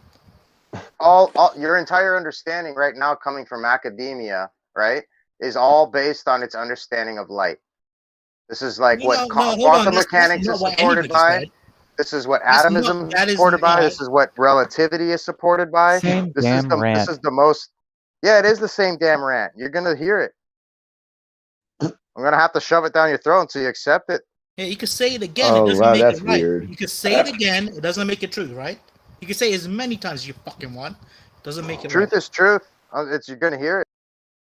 Listen. The truth Everybody is is this. doing be a The mess. truth is this, bro. The truth is actually something that was said a few minutes ago. And what you just said was almost a tangent to what the fuck the conversation was about. We've been talking about a lot of things. Coriolis, we've been talking about gravity, we've been talking about all sorts of stuff for a long time. And it's funny because all these words you guys love to use, energy, fields, waves, gravity, light, all this shit is nothing more than a description. Not one of your branches of science has ever explained any one of these fucking words, but you love to throw them around. So go ahead and share some more of these words that you have descriptions All to. right. Name one word you want explaining to. I gave you a whole long list. Just one. Light. Okay, you said light. Yep. So, light is basically a photon, right? A photon. The photons we see today, they can be created in multiple ways, but the predominant way a photon Where do you think that word photon came from? The predominant way a photon Where did you get the word? Is created is when an electron who goes keyed that term? When an electron goes from a high energy state to a Oh lower no, let's not jump to electrons. Stay on your photon. Photon. The way a photon is made is when who gave you this word? When an electron goes from a high energy state to a lower energy state. Let's not jump around, bud. It emits the extra energy as the form of a photon. That is how light's created. No, that's not even true. That's not even what the fucking academic. That's not even what your academic. Yeah, there are other ways. Professors There are will tell other you. ways. Like if you look at if you want the fusion of what? The fusion of two helium atoms, no, two hydrogen Fission? atoms. The fission of two hydrogen atoms. Hydrogen. Yeah, photons are given off in that process too, but that's very rare compared to the whole electron thing I was talking about. Just wobble. Yeah, just wobble. Photon has never been the electrons. input or output of any experiment ever performed in the history of science. The fucking word came from Leonard Trolin, who was a fringe psychologist, and this is where you get your word from, bud. This is what you've asserted light to. I'm sorry. Wait. Can I understand your view there, Diaslow? Sounds like, which I think I would partially agree with, like because people who present the model aren't able to adequately define or demonstrate it, you think it's probably bunkum.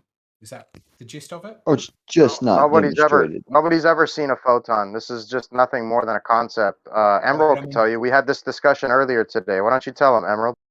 You know when you get those weird itches on your back. You know when you get those weird itches on your back and you don't know where they came from. You can't reach them. I want to understand this. Eggshells, you believe someone without demonstration?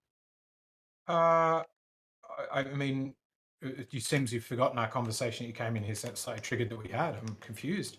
Confused that you're confused, bro. Why would I believe somebody that hasn't demonstrated something? That sounds like a crazy person's thing to do. I'm just trying to, like, I think it's a relatively That's what we're Would, asking right? for, and if they can't demonstrate it, I don't have any Yeah. reason to believe what they're saying at Yeah, all. I think I agree with you on that. And then all I would say and counter to that is, yeah, I think the demonstrations on the globe side are somewhat lacking. But the demonstrations or the definitions on the flat side, well, they're just straight up non-existent. So what I've got is some confusing explanations. That's not true. And claimed That's demonstrations that are that's like, not true. That's an ad hoc. Well, there are Yeah. certain Explain the things sunrise, either then. side the can opposite What do you of an want? ad What do you hoc. want a I haven't even definition to? mentioned a single person. How could that Give me be a an ad hoc? definition. You Yeah, meant what do you want a something else. definition Okay, to? Not very charitable of definition. me. It's not an ad hoc. Oh, no, hold on. Let's, Okay, let's sure. get a definition. So define for me the Equinox. flat Earth. A flat what? Is it a flat disc? Is it kind of a triangular thing with a flat top? Could you define it for me? Flat's a Are you description saying of a Earth in its surface. entirety? I mean, Yeah, I personally describe the find it. Earth. I Is find it flat? so interesting how like there's so many definitions of Please what don't Earth change the actually is, subject. even in this room. Writing, you within understand? flat Earth You've been believers. around this conversation long Brent. enough to know So that flat is only a depending on who description you of a ask that surface. writing, you're gonna get different. You're gonna Yeah, get they love to No. misrepresent. Lance, weren't you just whining about I love somebody interrupting you just a minute ago? Yeah, I So mean the it thing is, sounds like, that Well, come on, like we don't backpedal a have a little bit. description. But Brent, hey, you drinking Pump the again? gas. Pump the brakes. I waited. You are till- drinking again. I waited till the silence brake. before I started drinking. I mean, talking. Yeah, see? Oh my goodness. So I think, like, fair enough if you say flatness is a description of state. That's a very poor definition to me. What does flat mean then? Could you define container as the next word? Like, could you define the word container? When you, I don't know if you hold to that view. Well, if go you back. do What's your definition of flat? Because you just kind of moved on not instead flat. of poor. I'm comfortable on flat, but I'm like that doesn't define everything, does it? Right? There is Flat's a description of a surface. Well, what's your definition of flat? It's an attribute. It's not. Yeah, it's not really it's an quite a attribute of the definition. shape, right? It's But an every time I attribute. use Yeah. flat, I would say that thing has a flat top, and it's a thing that I'm describing. So aside from the flatness, What's the can you thing? define the rest of it? Well, Yeah, what's the rest of the thing? Exactly. Well, you're asking for the shape, and that's not a problem with the definition of flat. Shape, That's a constitution. You're asking for something completely A separate of a definition, description of a surface. Yeah, just definition or description of something. Yeah, that's Right. exactly right. So that has nothing to do with flat. You're asking for shape. Why are you so guarded? Well, Just answer the question. I'm just saying, like, it seems like a good rule to go, if somebody's not able to define something or describe something adequately, I'm going to doubt their model. And I think that's a good rule to have. I'm just wondering why we wouldn't use that rule still for the old. Who said we had a model? Exactly. Kinda like exactly. life, right? The people who Yeah. say, I don't have a model, seem to me better than people who have a confusing model. That's what I'm getting at. Kind of like light, right? Like Yeah, if I asked exactly. you, I right? could easily believe that the model for light is totally bunk because it doesn't make any sense to me. It's poorly defined. Is it a wave? Is it a particle? So yeah, I'm going to be doubtful of that. But people who claim a flat Earth, that when I say what shape is it, they go, flat's just a description. We don't have a model. I'm with you on the whole thing. Like these people don't have a very good description, and so I'm not going to really think that they're saying much of value about. Wait, so writing, if I give you the wrong description, That's why does he's that here, just make though. you feel better? A wrong description that I could test, that would, yeah, because then I could test So, it. but you can't test it, right? So if Well, I made a yeah, if claim somebody that's gave me a also model that I couldn't test. unfalsifiable, yeah, but if I give you a claim that's also unfalsifiable, and I made a claim that it's a dodecahedron, and we're on one flat spot of a dodecahedron, and you can't go out and test that, what are you gonna do with that information? How's that of any value? If somebody presented to me an unfalsifiable model, I would also doubt them, but at least they presented something. That's Like the kind of- one that you believe in? Listen, what's the Well, point I if I believe in gave nothing you is more? unfalsifiable. Well, If how it's do you not, assume he can? How do you assume it's unfalsifiable that you're on a if you're going to say it's tetrahedron? unfalsifiable, you're going to then run into the challenge of going, we failed to falsify it, right? So that's not going to get you anywhere. I'm sorry, Riggs. I mean, you can try it, sure, but it's a really difficult territory to be in. So either it is falsifiable and you falsified it, but at least they presented a model, or you're What's the point of presenting a model if it's false? What's the point? I always ask this to people, and they don't. That's the Yes, point. no, You listen. present If a it's model. already false, and I know it's false, but I Right. present it to you. What was the point of presenting it? So that we could test it. That's what I would say. Somebody Yes, presents but Yeah, you I need to be know it's able to false. set up parameters. If this and that, then this is false. If this and that, then it's more likely to be Listen, true. you right? didn't hear the Like, words I'm so- saying. You didn't hear the words I said because you don't understand. The model's false, right? I know it's false. I know it's unfalsifiable, and I know it's false, right? But I still present it. Yeah, you don't know the term. You don't know what unfalsifiable means. I think. And false. How could it be unfalsifiable and false? If it's because I'm just making it up. Listen, even a model that hasn't been falsified. Some people have access that others don't. So you may not have all the same tools that person has. Who knows more? What falsifiable means is that you can set up parameters to check it or not. Exactly. That's what falsifiable means. It doesn't mean that it's false. It sounded like what you all in here were saying, Listen. which I agree with, is that if these people have a bad model, like they can't even define whether light's a wave or a particle, then I think what they're saying is ridiculous. And I'm saying, yeah, I agree with that's a really good method to use to test something. Where's your definition, description, model, presentation? And if you're saying we don't have a model, that kind of tells me something, right? That's exactly what you, by your own standard, that would be a bad person to believe in. To just go, okay, you're right because you don't have a model. You don't understand what I'm saying, right? I know the information I'm giving you is false, right? So the model I'm presenting to you, I purposely make unfalsifiable.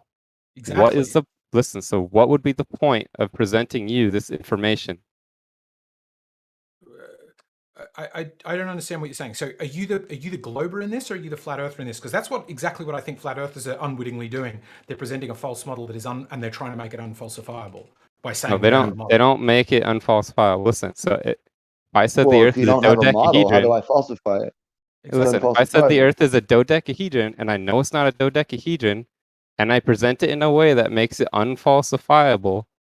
What is the point of giving you the information? You could have many points in doing so.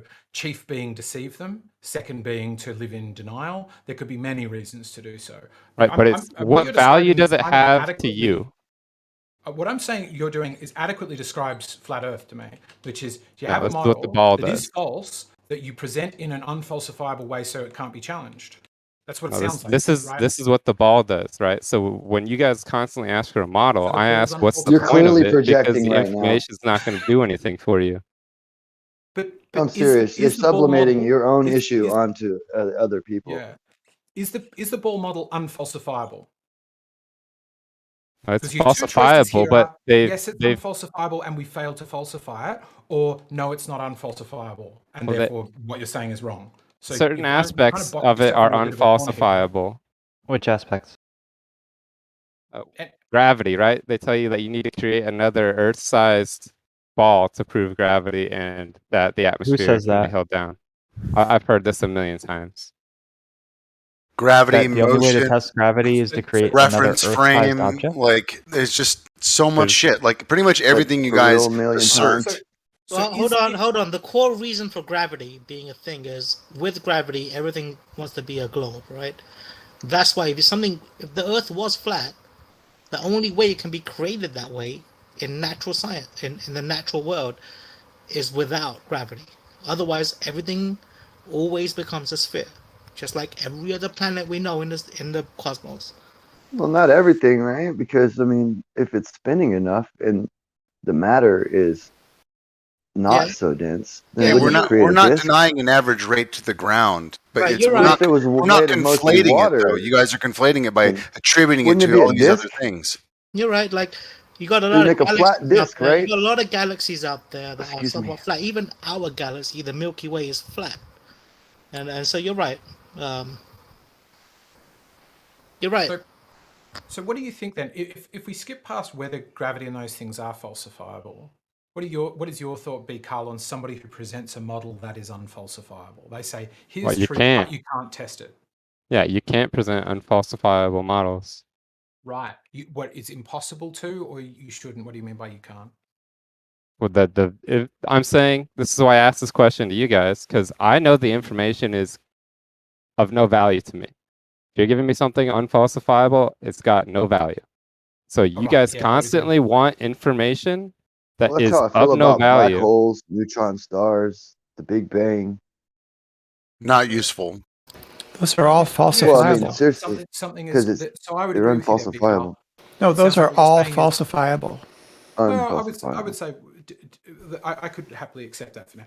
And I would agree with you, because somebody who presents a model that is unfalsifiable has no value to me. On that, we're 100% on the same page.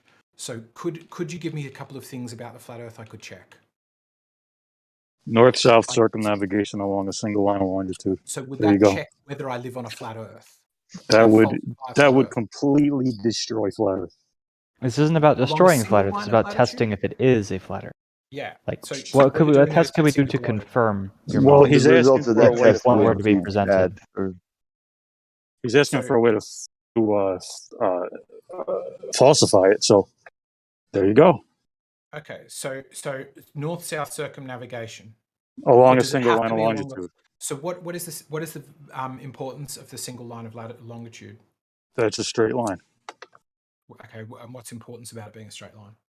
Well, if you look at any line of longitude on like a Gleason's or like a AE map, they go out and just keep on going. But if you look at any alleged north-south circumnavigation that's already been done, if you plot all the stops out on a AE map or a Gleason's, they'll make like a square or a trapezoid or some kind of circle thing. So They would still do that on your Gleason map, even if it was along a single line of longitude.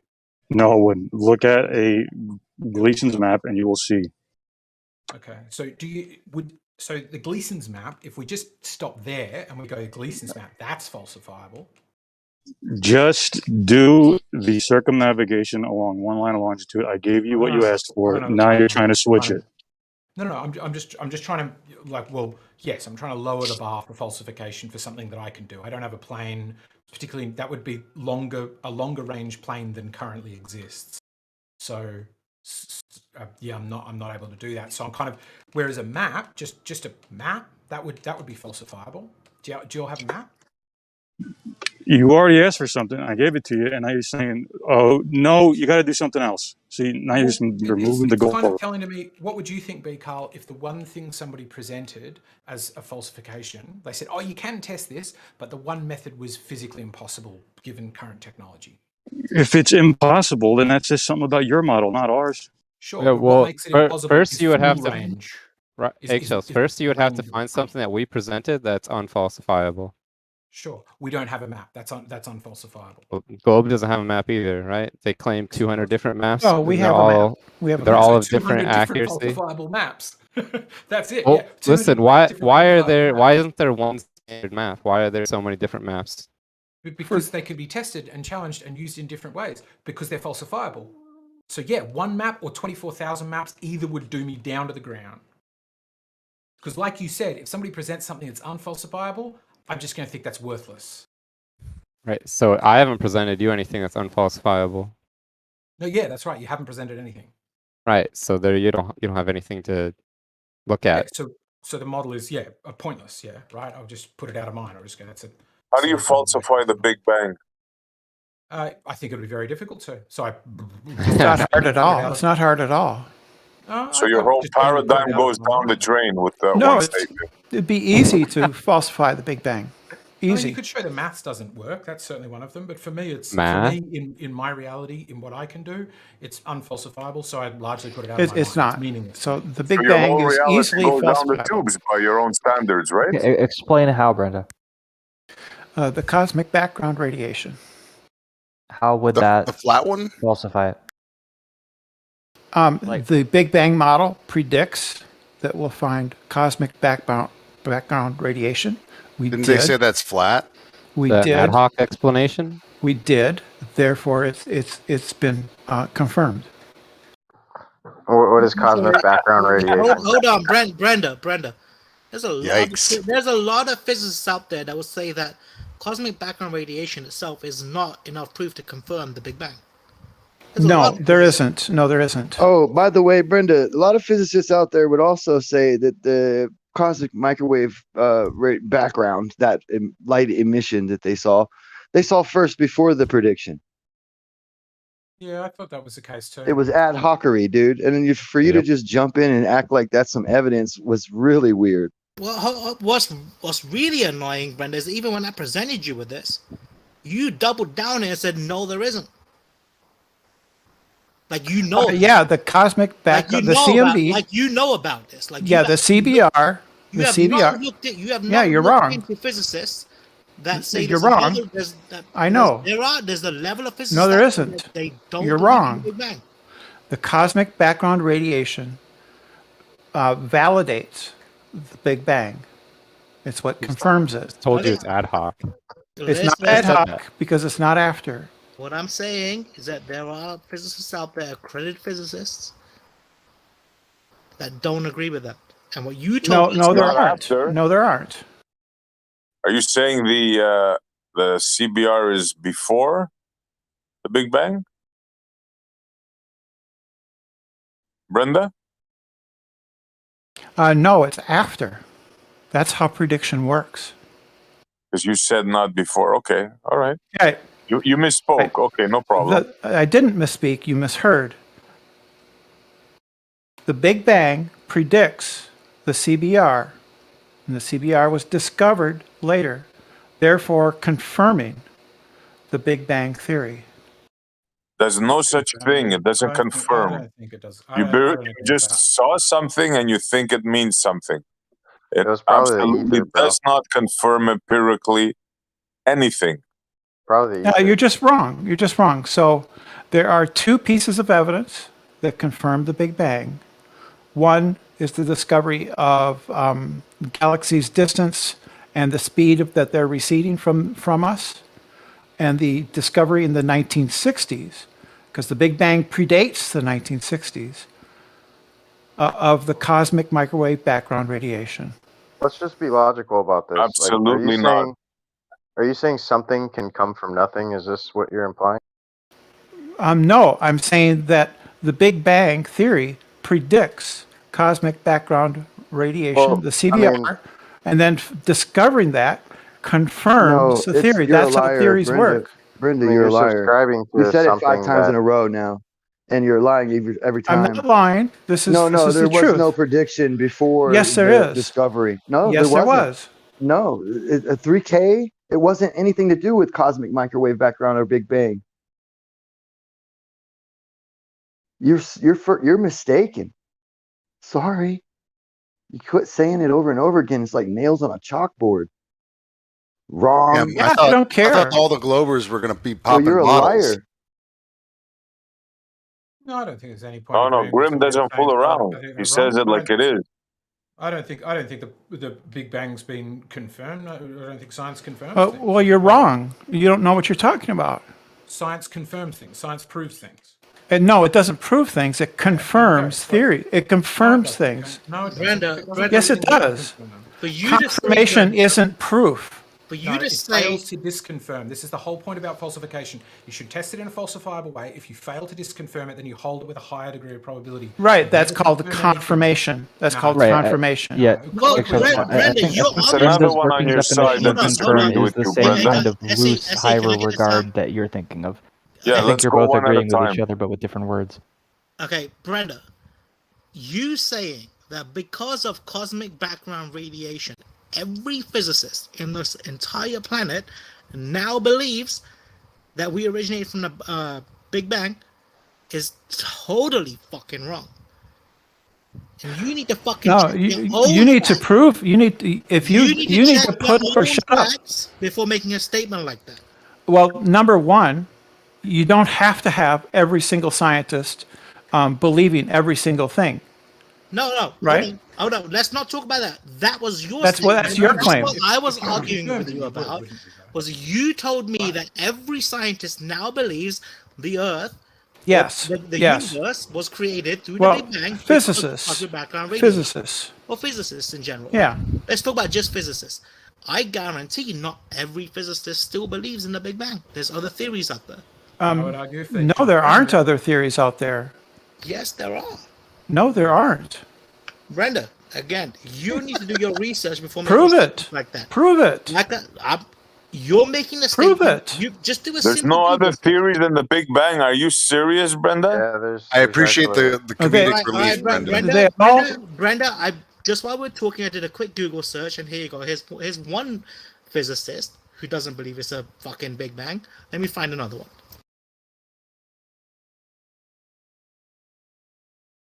Have you heard of the multiverse theory, Brenda? Yes, I have. Would you call that another theory? No, I wouldn't call it another theory. It's part of the same theory.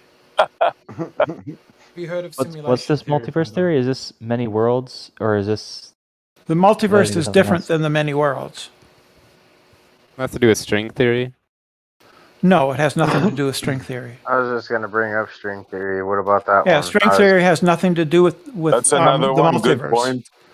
String What about the theory- simulation one? Simulation. String theory has nothing to do with either the Big Bang or the multiverse or many worlds. So what about simulation theory? How could you just confirm simulation theory? Because that's what you'd need to do. That's what confirmation would mean. You've disconfirmed all of the others. You know that it's just this one. Oh no, that's what I'm saying. And nobody I think seriously believes that the universe is a simulation in some computer lab. How Nobody about does. creation theory? Nobody does. Brenda? That's not science. That's pseudoscience. Ron Hatch. It just sounds really strident and inaccurate to me, Brenda. Well, you don't know what you're talking about.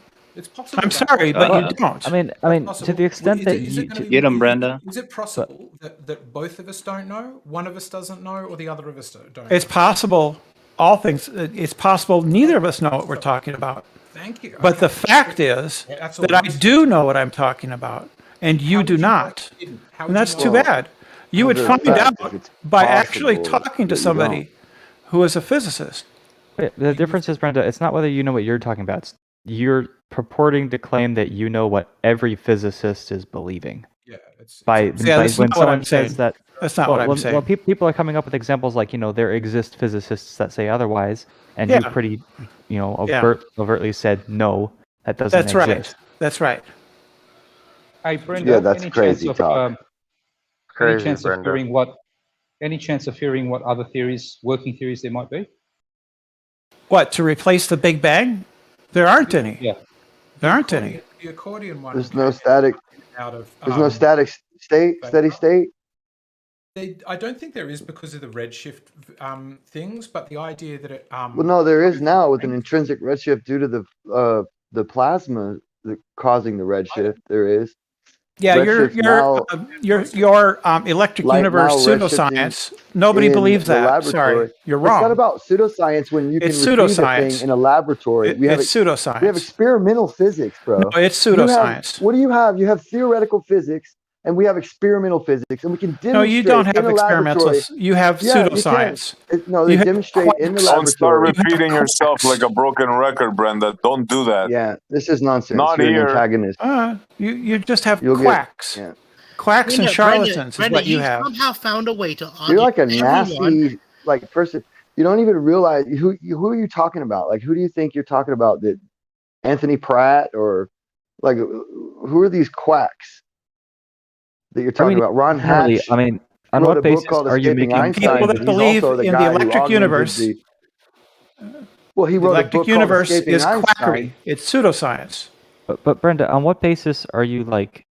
But you don't know that though. Do you have the ability to say that no physicists anywhere believe any kind of or have any kind of alternative theory? Well, Like it's like the same thing as like saying These literally are no physicists, right? no scientists believe in flat Earth because none of them do, because it's simply a fact that the Earth is a globe and revolves around the sun.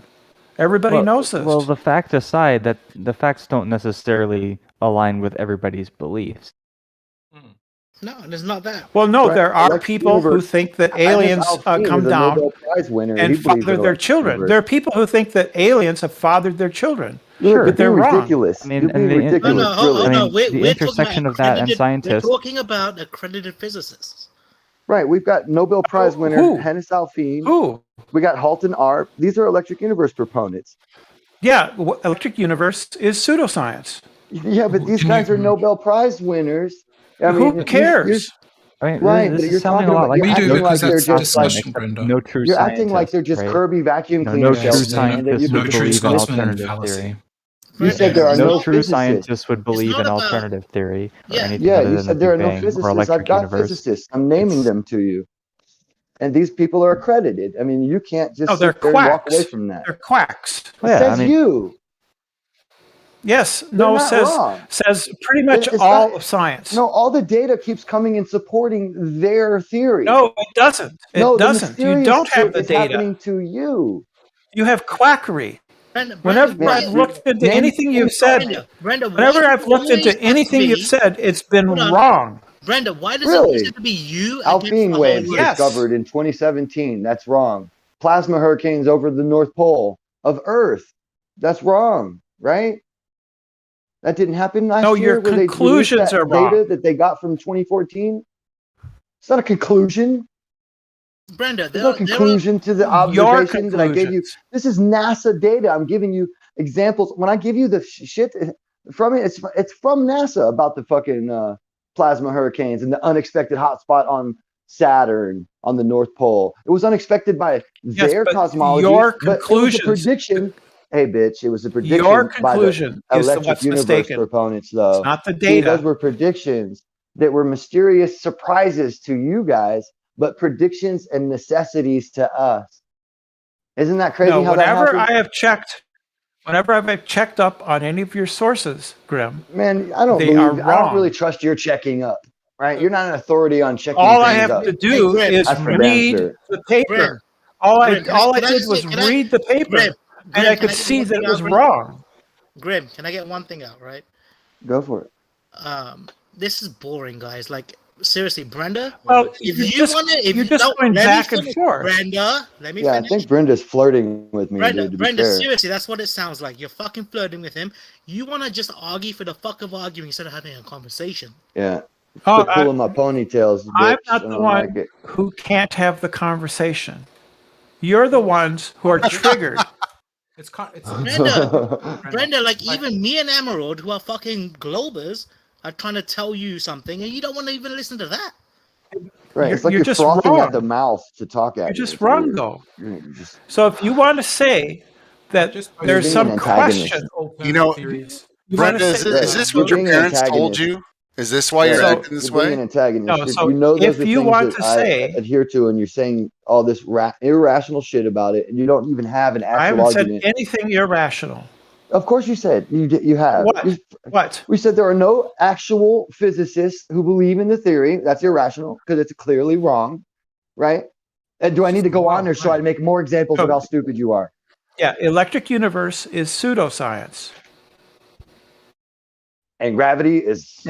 I mean, even more general. right? You're Gravity is So well who cares? confirmed. Gravity is a naturally occurring phenomenon, which we have a good deal of knowledge about. We don't know ultimately how it is generated, but we know a good deal about it. I mean, my issue isn't even with the contents of the arguments. It's that you're very boldly stating, non-existence kinds of claims. Like, there does not exist a physicist who believes X, Y, or Z. Or there does not exist, like, how do you know? How do you So know that what there I'm are saying- not alternative so- theories? so- Is this just to the best of your knowledge, No, or so do just you listen. assert as a fact that none exists? If you go into every physics department at every university in the world, and if Is that they what you ask did? you, and if they ask you, does the CBR confirm the Big Bang Theory? And if you say no, it does not, you will get that answer wrong on the test. So I just spoke yesterday. But with what an if you astro- ask them? Not yesterday. Does it The other prove day I that was the Big Bang speaking to Theory an is accurate? astrophysicist, and he didn't say that. He said the opposite of that.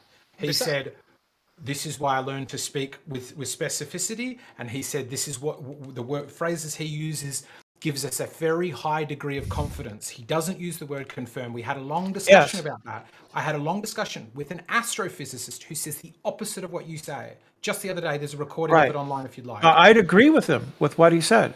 So it doesn't confirm, it gives you a No, high then degree you of would Confirm.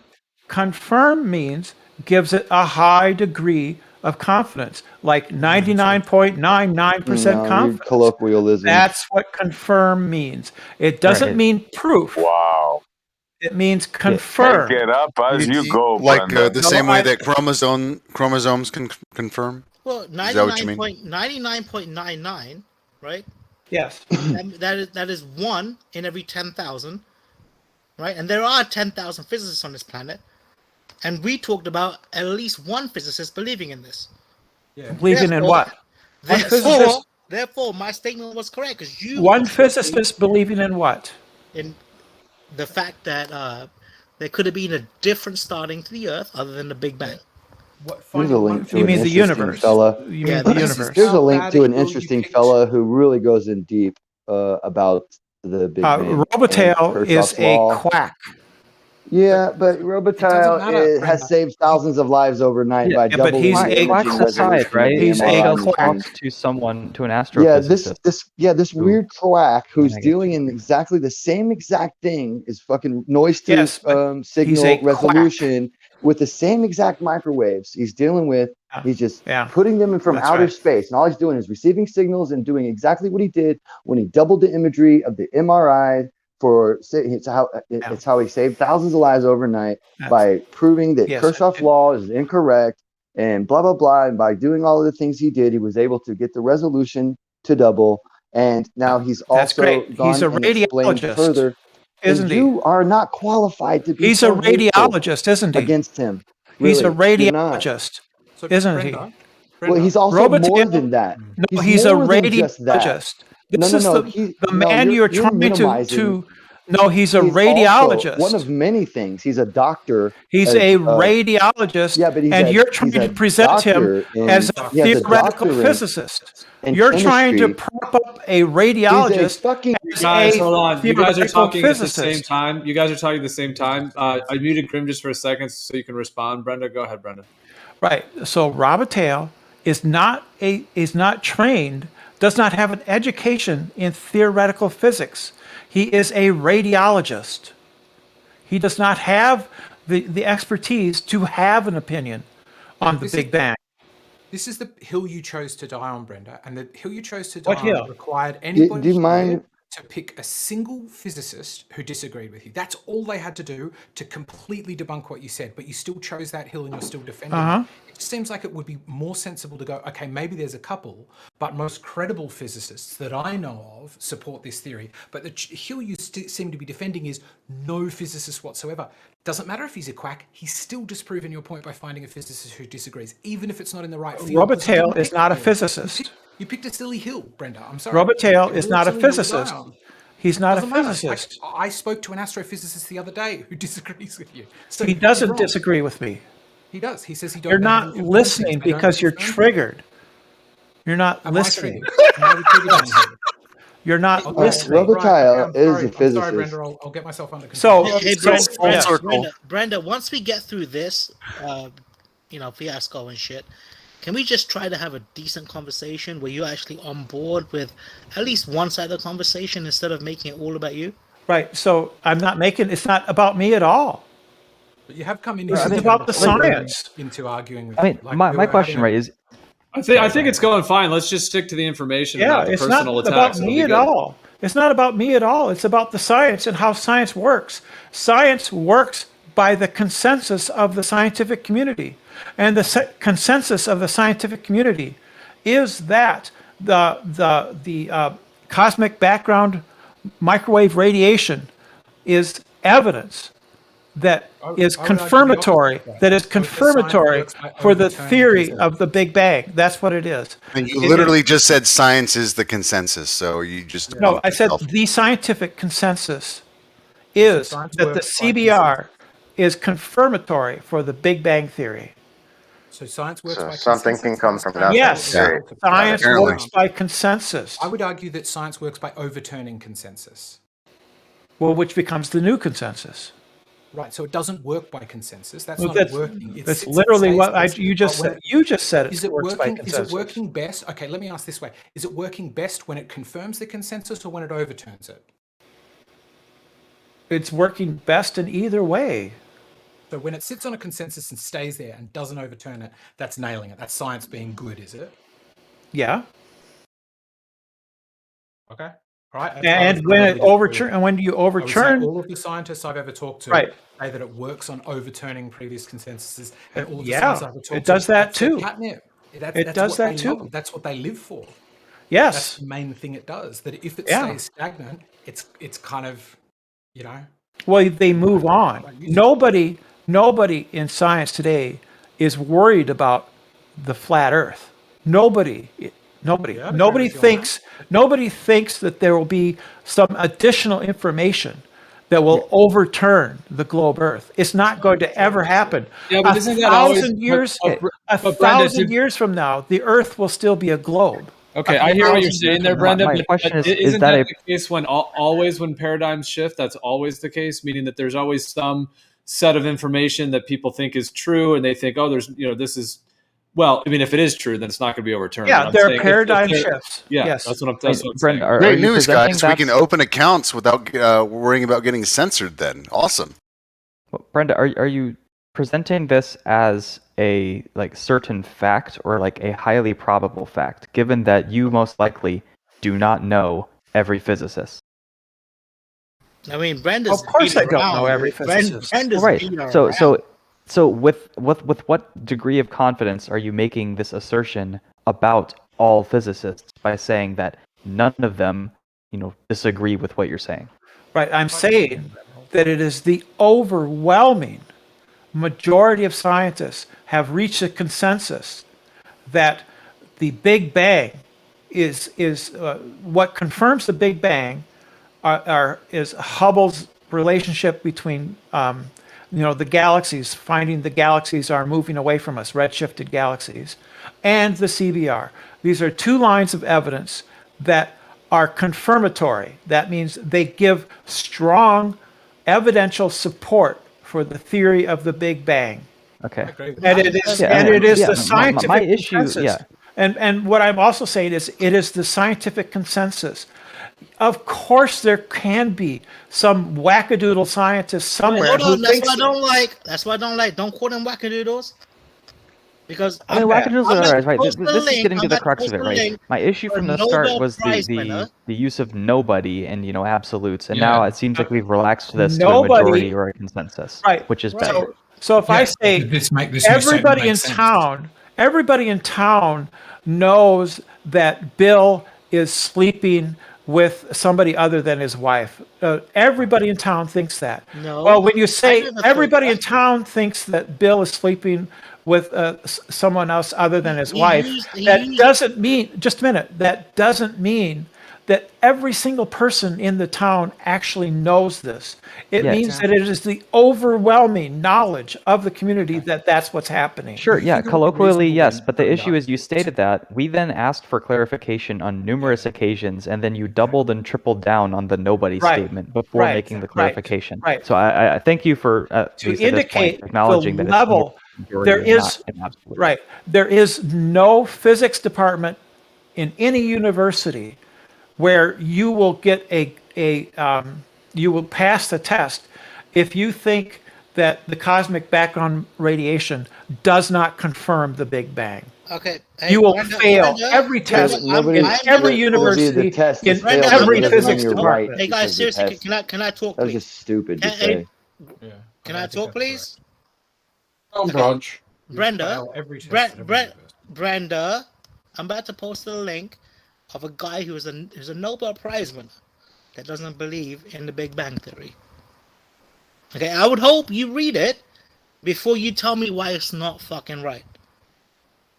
They don't even need to believe it, right?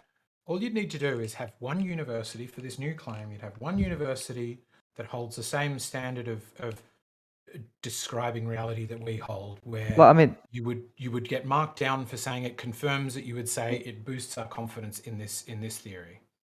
Let's be painfully pedantic then. Do you actually mean every university, or do you mean the overwhelming majority of universities? There's not a single university. I don't think that there's a single university on planet Earth where you would pass the test in the physics department if you said, well, the cosmic background radiation does not confirm the Big Bang. You will fail that test. I think the problem you have is the fact that the problem you have when you want to say that is that test would be showing an understanding of the prevailing theory or the current theory. It's not saying that the cosmic background radiation does confirm the Big Bang, but that's where the best evidence seems to point to it. It's a piece of evidence we use to support that hypothesis or that theory.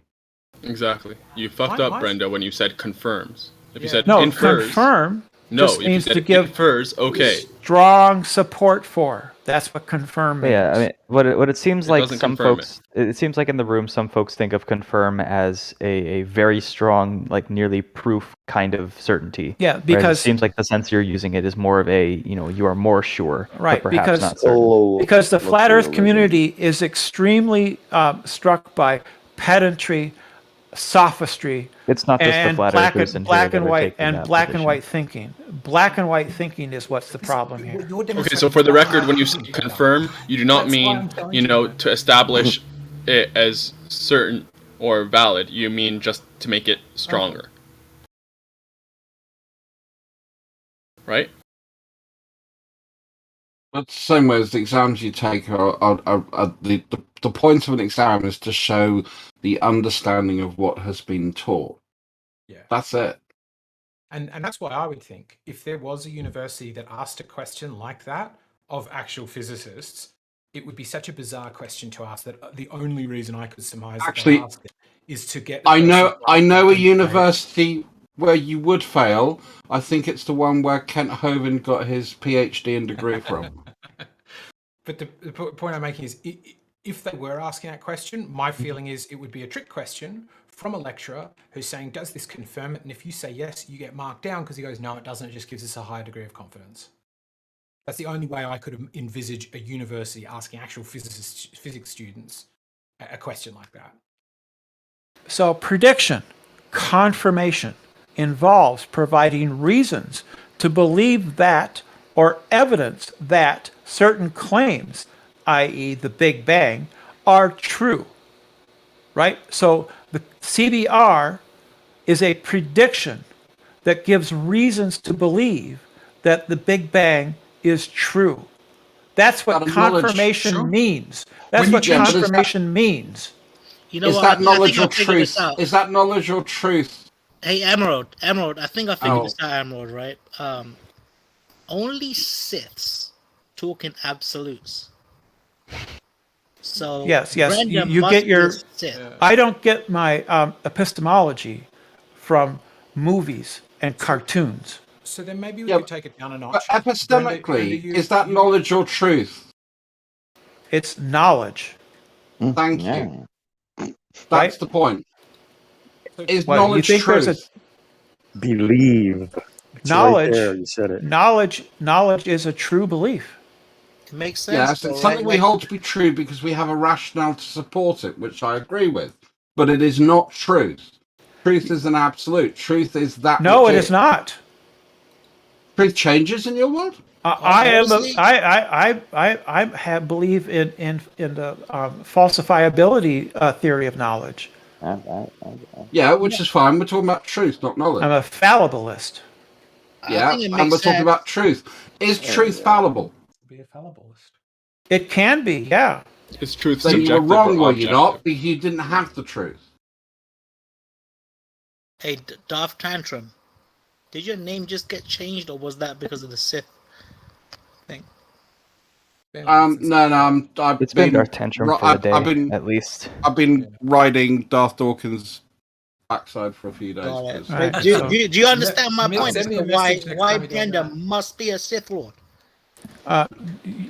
What are you talking about? Brenda, you're only talking absolutes. You must be a No, Sith. I'm not. I'm actually doing the opposite. Listen, No, man. I agree. Listen, Brenda. Even Globers are getting annoyed at you because of the fucking. I don't care. Because of the way you talk in absolutes. I'm not talking in absolutes. Yes, I'm you doing the are. opposite. That's Okay, why okay, they're so upset. You know what, Ellen?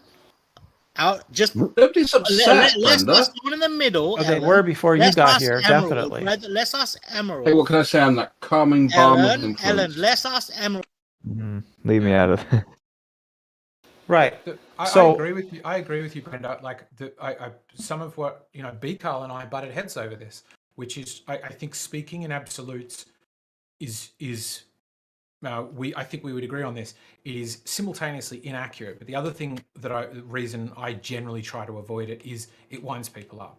And we went from the start where you said absolutely no physicist, or maybe you didn't use the word physicist. I didn't say no that. Physicist. And then when it came around and you modified the position, it made it much easier to hear. I didn't and much modify more it. accurate. That's what I meant from the beginning.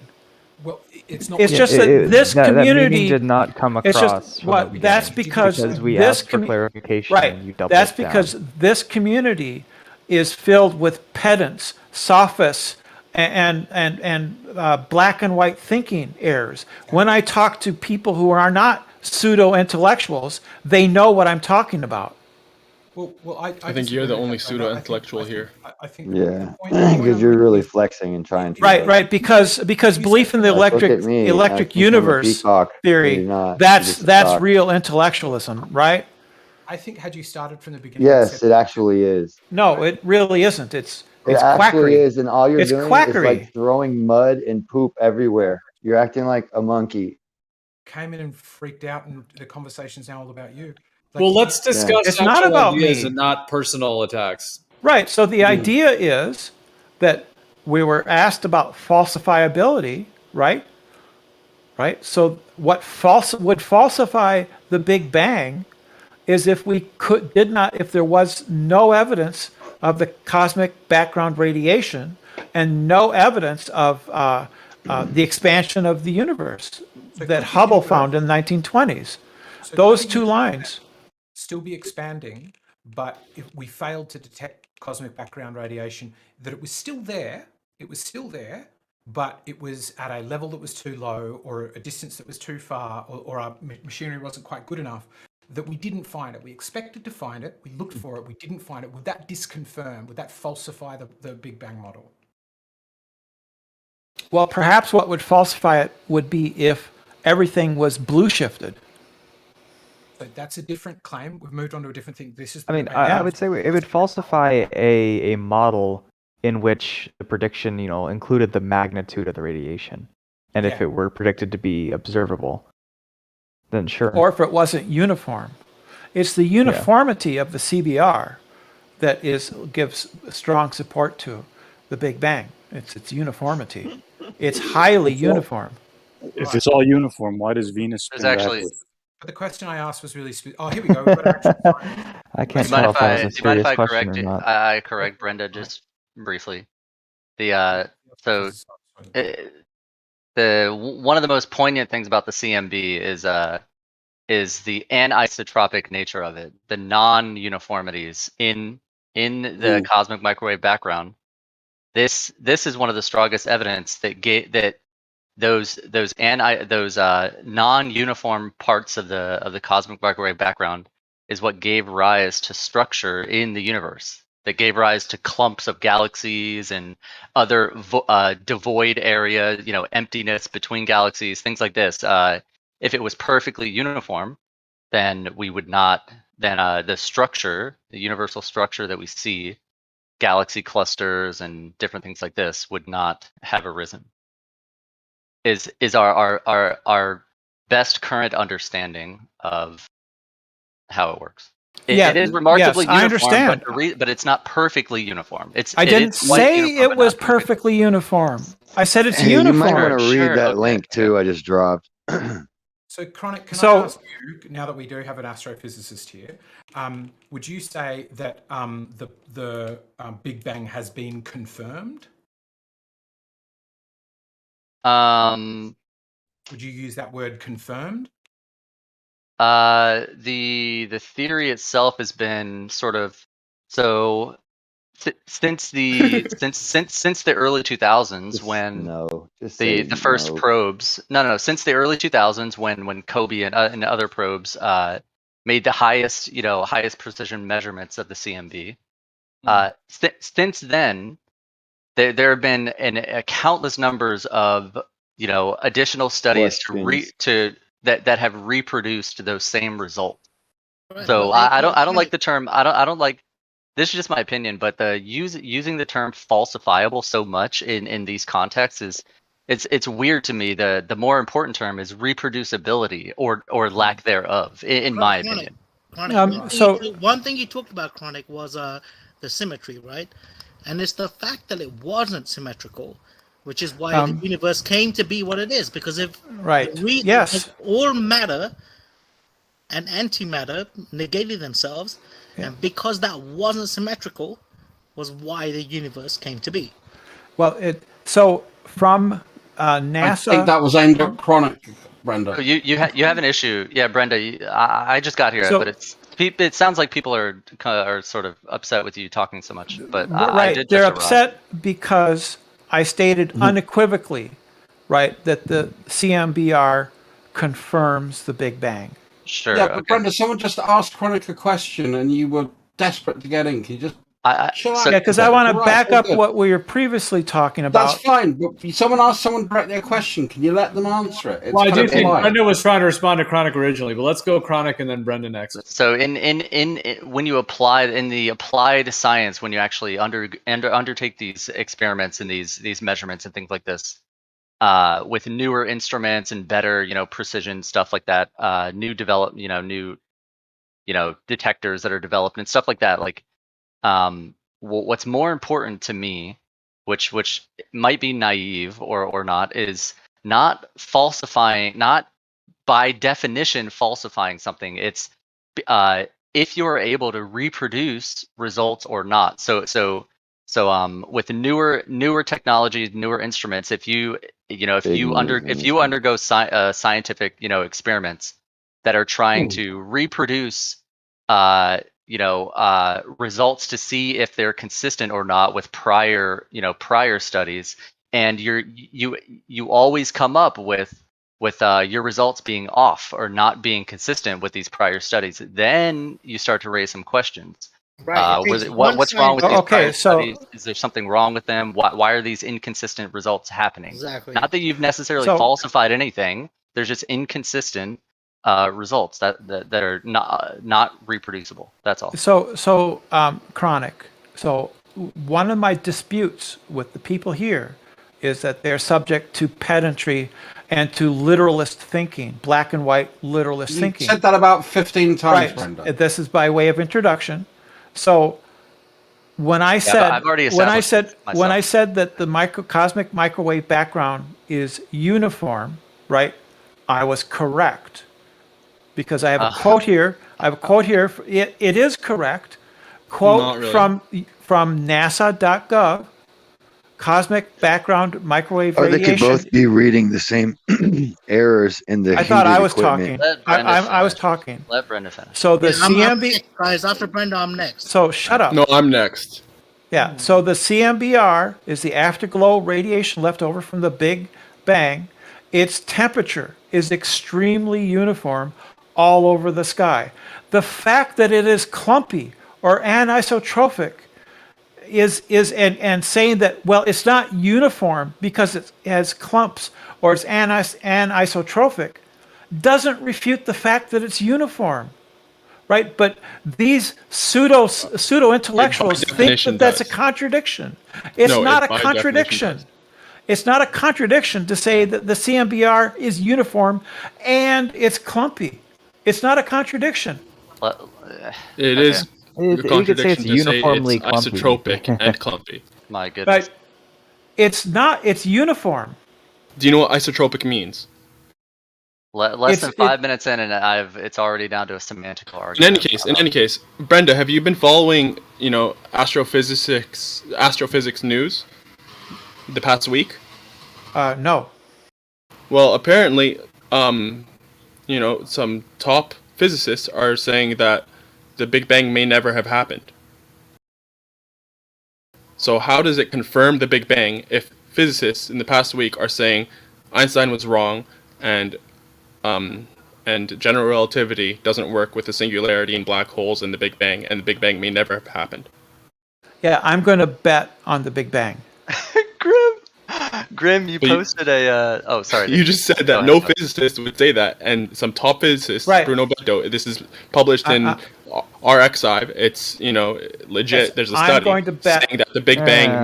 I'm gonna bet. I know, man. I'm gonna bet. Archive isn't Wait, I'm exactly gonna the bet on the bastion Big of Bang. incredible research. Yeah, you're just gonna hand wave it. Understood. Yes, I'm gonna Nobel bet. Prize winner. I'm gonna bet on the Big Bang, and I'm very confident that that bet will pay off. Ellen. Look at you. You're so Ellen. ignorant and arrogant. I'm telling you Ellen. something you haven't even Well, I looked mean, into it there's- whatsoever, Yeah, and you're just discarding yes. it. Ellen, No, I'm have you ever heard You're Ellen, ignorant of as the fuck. axis? Have you ever heard of the axis of evil? It sounds weird, but it's actually a term that a lot of astrophysicists know. The axis of evil. Because a minute ago you talked about how the cosmic background radiation is universal, and the fact I is, never said it's universal. you did say you said it goes out with no axis, and it goes I out said it's- in all places. I said it's. What- I what said I'm it's saying uniform. I said it's uniform. Yeah, uniform. Yes. It's the Try to same bring your vocabulary up to a 5th grade level. Okay, Ellen. Okay, so uniform in all directions. Yes. Which means that there shouldn't be an axis, right? No, things can be uniform at one scale, and have differences at another scale. Okay, explain to me how something originating from a central point uniformly in all directions can have an axis. The Big Bang did not originate at a point. It actually did, man. No, it did not. It did not. Quantum The Big Bang quantum branch. fluctuation. Yes. Right? No, that's not what it is. That's not it. The Big Bang is not a quantum fluctuation. You don't know what the All right, fuck you're go ahead, talking go about. ahead, Brenda. And you're angry at me No, because no, you don't Brenda, know you- what the fuck you're talking about. Brenda, seriously. You don't. You make me You've laugh. you've told me two wrong things, that the Big Bang happened at a specific point. Yes, it did. And that it's a quantum fluctuation. Yes, You it- have no quantum idea what you're talking fluctuations about. caused the Big Bang, and secondly, this is not what we're actually talking about. The reason I started talking right now was to correct the fact that you said the entire Big Bang went out uniformly, and what I'm saying is, if we look at the actual background radiation, we see an axis, and we've called that axis the axis of evil. Yeah, that's a nice. I don't get my. I have no idea what you're talking about. I Just agree with you, Google Brendan, that I axis. think- Seriously, it sounds like I'm talking bullshit. The axis of evil, right, is the axis that we see in cosmic background radiation. Yeah, I mean, it's uniform up to some degree, right? Like at some scale, Yes. it can be described as uniform. Yes. That doesn't mean there aren't perturbations or an axis or any kind of anisotropy in general. It's just Right, I it's one of agree. many qualities. That's the whole point. The whole point is that these people here can't even understand that. They can't understand Shut up. that That's not what you something said. can be. You said that it something point can blank be. is uniform. Yes, it is. No, it's not. It At is. the very least, okay, let's say at the very least it might have been underspecified to say it's uniform without qualifying that there are additional. I just expect people to have something I'm higher sorry, than an 8th grade level of communication skills. Emerald, here's the problem, Emerald, right? To say that's a slightly wrong thing, and you know what? Physicists have actually proven there is symmetry in an axis within our fucking universe because of cosmic background radiation. That's a pretty big no-no on her fucking side, isn't it? It negates essentially everything she fucking said and puts her down to the point where she was talking absolute bullshit this whole fucking time. Can I get a minute after when I get a second? Can I get a second? let's let the Brenda, experts just talk about it. the point is Brenda.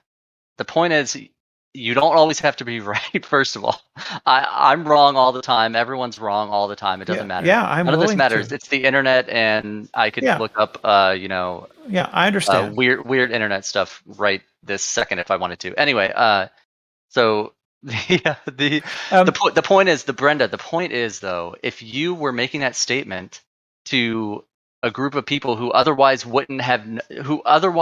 don't have any additional information, and you leave your statement as it is that the CMB is uniform, they would understand. That's missing. No, but they would understand. The very important scientific parts of this theory, of this whole field of cosmology and the CMB, is that the important part is that it's not perfectly uniform. That's the part that's missed if I wasn't here to chime in. But its uniformity is what confirms it as being predicted by the Big Bang. It's overall uniform. I'm not talking about small scale. I'm talking about large scale. I think roughly uniform would convey the message concisely and much better than just uniform. So Chronic, did the Big Bang happen at a point? No. Was the Big Bang a quantum nucleation I mean, I'm not event? giving you the answers I'm giving you are not absolute, first of all, but go on. Right. Was the Big Bang a quantum nucleation event? Who knows? Right. That's up for debate. Yeah, nobody knows. Right. Yeah. Yeah. Okay. Is the cosmic? I'll ask you a few questions. Is the cosmic microwave background perfectly uniform? No. Okay. So then the statement that you made that the cosmic microwave background is uniform is at best it's ambiguous in the interpretation of what you mean by that. Right. It depends on a shared base of knowledge. Yeah, which not all of us share. Exactly, which not everyone shares. So I happen to be here because I'm talking to flat earthers. Or you could just say what you mean and mean what you say. Who think that gravity isn't real. So Brenda, you're being a little bit of an extremist here, like in your. Yeah, it sounds like your objection is to people having black and white thinking and extremist views and not seeing nuance. And yes, they don't.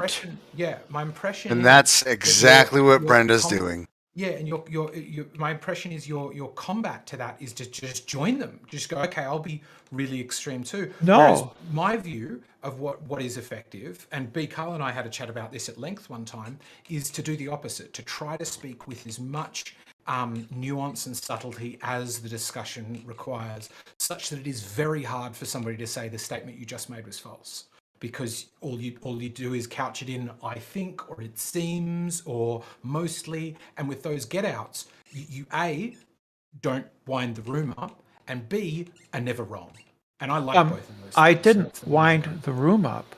I'm not saying you the initial room up. question. I'm saying when I do that, I don't wind the room up. So but I don't care. Okay, then if you don't care, that's a different issue. Yeah. If you don't care about accuracy and you don't care about no, it's not about accuracy. I don't care. Precision. I don't care about their feelings. So Brenda, hold on. This actually goes back. This goes back to something I said earlier to you. Like once you get over this, can we have a discussion where you're just part of the globe Earth side? Because I think it would be super fun if you was just part of the globe Earth side, like any other globe here. I am. I know, what do you want to know? What is there about the globe? The globe is an objective fact that will never change. It is an observation. We've gone up into orbit, turned around, and taken pictures. We take pictures every 10 minutes that are 10,000 pixels on a side. Every 10 minutes of the entire globe. I totally get it, Brenda, and that's part of the reason why I don't debate the whole globe shit, is because that's the same reason you just said. We've got fucking pictures, right? Outside of that, though, just talking about general the way we're communicating right now, I really like it if we just calm down the tone of conversation to the point where it's more discussional. Well, it started. To be fair, Brenda, it started. You said that the globe will never change, right? Let's grant you that it is a globe, right? But it's an oblate spheroid because of the spinning around the equator, the centrifugal force. It's not perfectly a globe, right? The Earth is a sphere.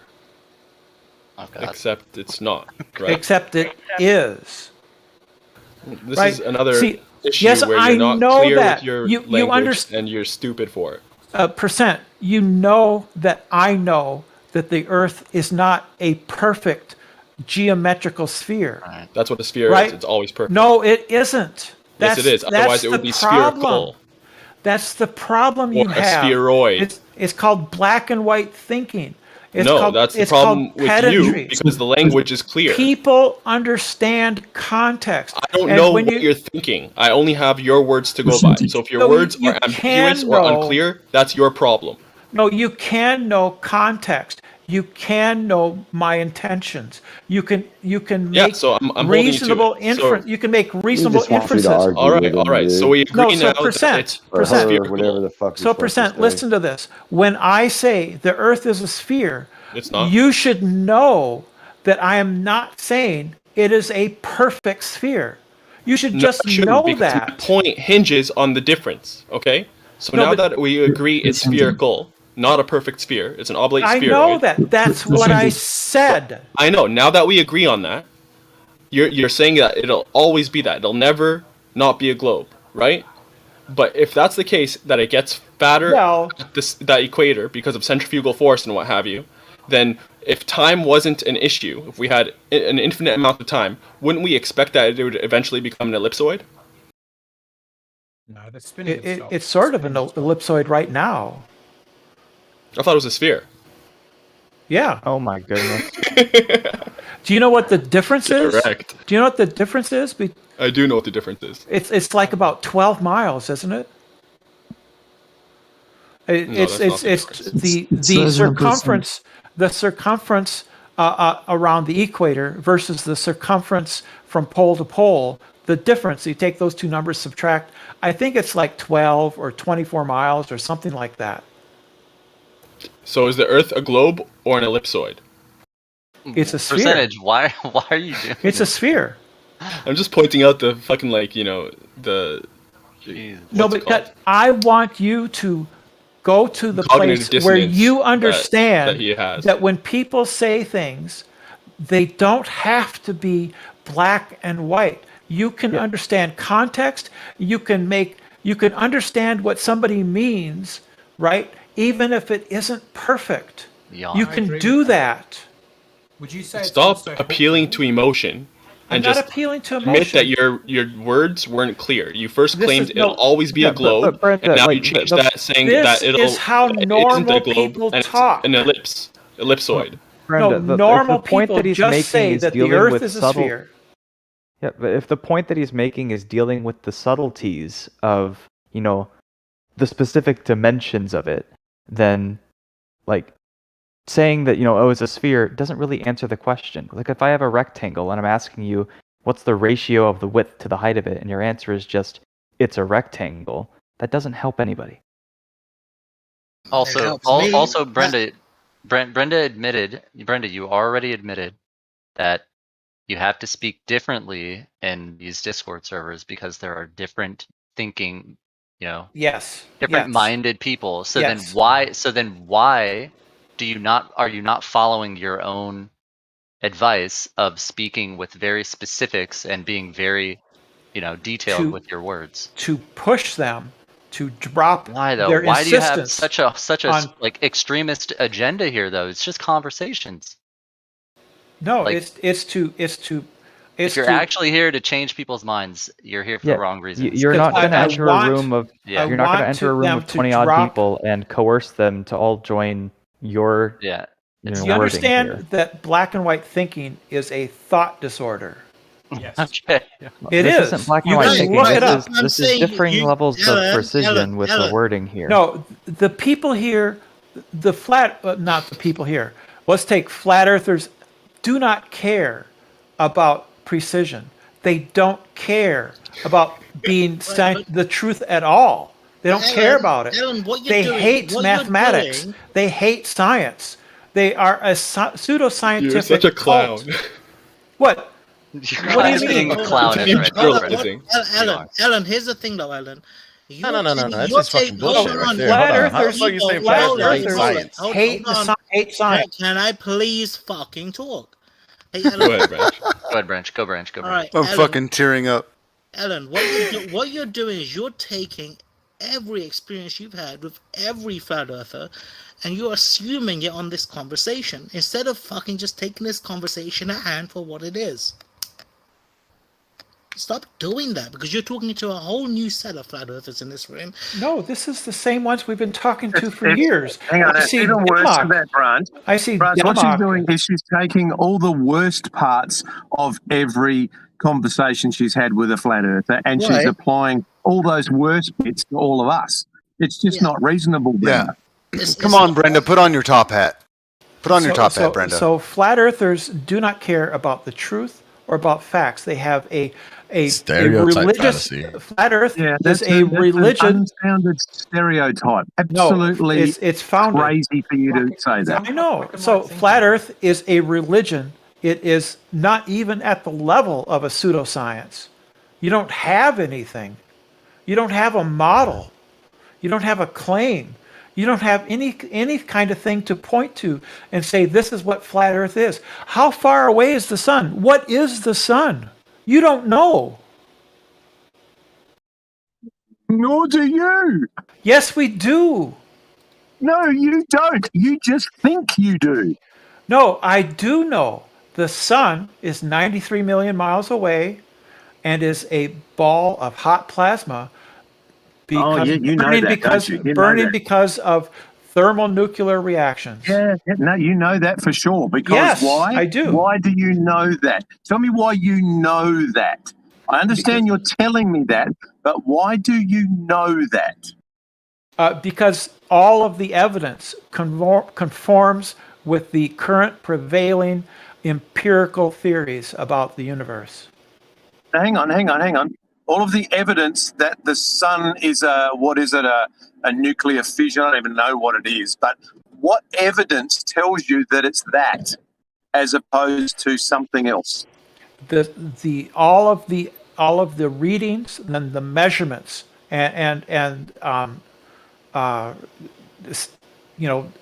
we've sent probes. We've sent probes to the sun. Yeah, we've sent probes to the sun. I guess for concreteness, could you provide an example of like what kind of reading tells us, say, that it's plasma and not something else? It's temperature. That doesn't. Its temperature is 10 million degrees. Temperature. The You don't know temperature its is- temperature. Yes, we do. You can take its temperature. Oh, and how would you do that with a anal thermometer? How would you do that exactly? Is that what you think? Is that the only way you can take the temperature of something is with, with a I just glass asked you- thermometer? no, but that's why I asked you a question, because I don't know. Have you the been way in a you've measured hospital it. That's why- recently? Have you been in a hospital recently? They don't have to touch you to take your temperature. Did you know that? Yeah, but I'm not talking about a person in a hospital, Brent. I'm talking about the sun. They do it Tell the me, same how do way. You know the temperature of the sun. It's the same method. When the nurse, How did when you the get nurse, the sun into the hospital? He's answering you. When the nurse points the infrared thermometer at your forehead, she takes your temperature without ever touching you. That's the same way that we take the temperature of the sun. Oh, a nurse with an infrared thermometer. Okay. You see, this is why I said things. See, that is No. called black and well, it's not really black and white. It's pedantry and sophistry. So Brenda was Right. right to take all the worst. So his response- bits and apply it here. Yeah, so his response to my saying that we use the same method, right, to take the temperature of the sun is, oh, that means you take a rectal thermometer and there's an actual nurse that goes up to the sun and Yes, takes its that's temperature. humour. That was just That's humour and sophistry. sarcasm, Brenda. That's all. No, that's sophistry. That's sophistry. That was humour and sarcasm. You might want to study up on it. Would you agree, Okay, Brenda? so- It might be more effective to just say, you know how when you do it at the hospital and the nurse does it without touching you, they use a similar tool. They do it in a similar way. That's what I said. Okay, hold up. Let's talk about this. Sounded Let's like talk you about said. your Principle, analogy right? here. So infrared The principle. thermometers have limitations, okay? Limitations that we know because we are able to test them on actual surfaces that we we have. So for instance, you have to adjust it depending on the surface that's being measured. Okay? They're not as accurate as surface probe measurements on the same exact surface. It only measures the surface and not the internal temperature. It can be affected by like a bunch of different stuff, like moisture, dust, whatever. The smoke, other particles in the air. All this other stuff affect the measurements. Now, scale that to all of the stuff that we have in between us and the sun. And you are absolutely not in the right to say that it's an accurate measurement of what the sun is. We are. The burden of proof has not been substantiated with all these limitations. There's nothing between us. Absolute. We know it is. We've done it. Yes. We know it's definite. There's no room for no wiggle room here. It's not. When I say I know, it's not. You talk about black and white thinking being a mental disorder. You're one of the biggest proponents of it. No, I'm not. So we know that the sun is 10,000 degrees. And we know it. 10,000 degrees? Yes, it's 10,000 degrees. Absolutely 10,000 degrees. Always? So if that's black and 10,004 degrees was white, which would it be, black or white? What? I'm just trying to get it. Doesn't even understand it, Harry. Doesn't even understand. I believe it's an average, right? Like 93 million miles. Yeah, that's not the point. Yeah, when I say it's, see, this is more of this black and white thinking. I say it's 93 million miles. Well, it isn't. It's 93 million miles and change. But, oh no, I'm wrong. No, that's black and white thinking. That is a thought disorder. That is a thought disorder. The problem is the fact that you didn't say "and change" when you expressed that. And when somebody then told you, "Are you sure it's always that amount?" you double down on it instead of saying, "I actually meant to say and change." I mean, even in math, we have a difference between an equals sign and the approximately equals sign. I never put an equal sign. So when I said that the sun is 93 million miles away. Yeah, I mean, right? The way what people do you think I meant? is- Do you think I meant with absolute precision? Do you think that's what I meant? Well, the reason How why fucking moronic is that? The reason why writing said what he did, the reason why writing said what he did was he knows that the distance to the sun differs throughout the year. Yeah. Yes, and so do I. But you didn't mention that. I don't have to. Brenda, the point of the conversation, the whole point of the conversation we've been having for nigh on an hour now is about using specificity, being really accurate and precise with language. I think you're very well aware that that's the conversation we're having. Yes. And there's no amount of specificity that will satisfy the flat earthers you're talking to. Could you try because it's just a subterfuge to distract. Maybe you should try and find out. Like just a little bit of specificity is all I'm talking about. At least I'm not able to speak for other people in the room, but it's I think many people are on the same page. That just switching to the and change is enough that you already had people essentially metaphorically patting you on the back going, that's what we're talking about. Just it would have to be so tedious, though. Understand, Brenda, people on both sides of this, you got Branch and you've got Shells, and then you've got the flat earthers. We're all kind of united in just trying to let you know that the way you communicate your information probably isn't the most effective way to have a decent dialogue with people. You just need to modify I don't care. Okay. I'm not trying to convince you. You're idiots. You buried the lead. This is just entertainment. Okay. You know, if you're too stupid to figure out the shape of the Earth, you don't deserve any kind of respect. So can I check then, Brenda? Are you entertained by this? Yes. This is what you came. This is the conversation you came here for. You were like, I want to go in there and have an argument with a room full of people about specificity of language while failing to use that same specificity of language because they're idiots. That's what you're aiming for your morning or afternoon. It's hilarious how fucking stupid these people are. I'm pretty sure you achieved the exact I've been in other rooms, opposite. Alan. I've been in other Most of us are entertained by you, and you're the one that's getting angry. Hold on, Brenda. I've been in other rooms, and I've seen you in there. I use the same name, and you saw me in those too, where nobody from the Flat Earth community was in them, and you act completely different in those rooms. Why can't you act like that? You know what I'm talking about, right? You see me in those rooms, right? Flat earthers do not deserve respect. Well, I'm just saying, why can't you act like that, Brenda, here? Why? That way, Fuck that this way, asshole. Fuck you and your fucking gay ass bitch ass dude. See? It You don't wasn't, it fucking wasn't deserve gay. respect. Don't get it twisted, dude. These weren't gay. Dude, you guys. These were not like homo rooms. Oh, fuck that, Yeah, Joe. this is what they are. You This don't is what they deserve any are. respect. You're an asshole. Every single conversation, this is what it is. This is what it is. When El Boricua, just let him like expose himself, man. It's her, you fucking piece of shit. It ain't her. You're a fucking guy, you fucking It's her, you fucking piece of shit. Please, This is please. Okay, can we not go there, please? Oh, it would provide some entertainment. That's not the type of entertainment we need in this room. I agree with you, Brad. I was just saying. So, how about that airline food? Dude, how about airline champagne?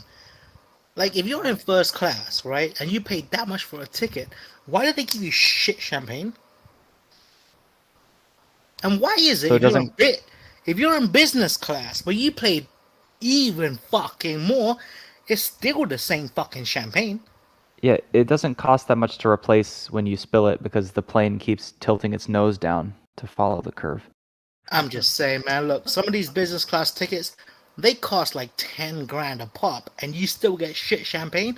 Yo. With a 10 grand fucking ticket, I expect at least $100 a bottle type of champagne. Not this Brand, fucking... the business class ticket isn't for the champagne. It's just so you can lay down while drinking the shitty champagne. Yeah, no, I do it. But you want decent. You can't do business class and not like Branch, you just realise be you're, like, pissed one when you of get shit maybe, like, champagne. Two people in this, three maybe people in this room who've probably travelled business class. You think it's that many? I don't know. We could do a poll. Have you riding? I've travelled business, yeah, like 3 times maybe. Like, it was pretty exciting. It's still pretty exciting for me. I'm not gonna. It is. It's fucking nice, right? You got all these buttons and shit. You got your own little fucking chair and fucking. You can go to sleep. Yeah, pretend to be a businessman. In business Well, class, no, business I was being a businessman. Fuck that.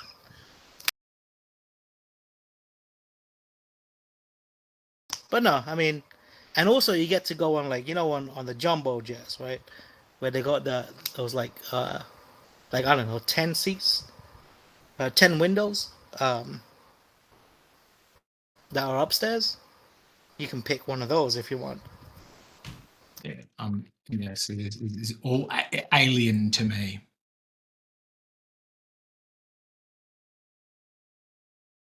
What kind of planes are you talking about, Bratch?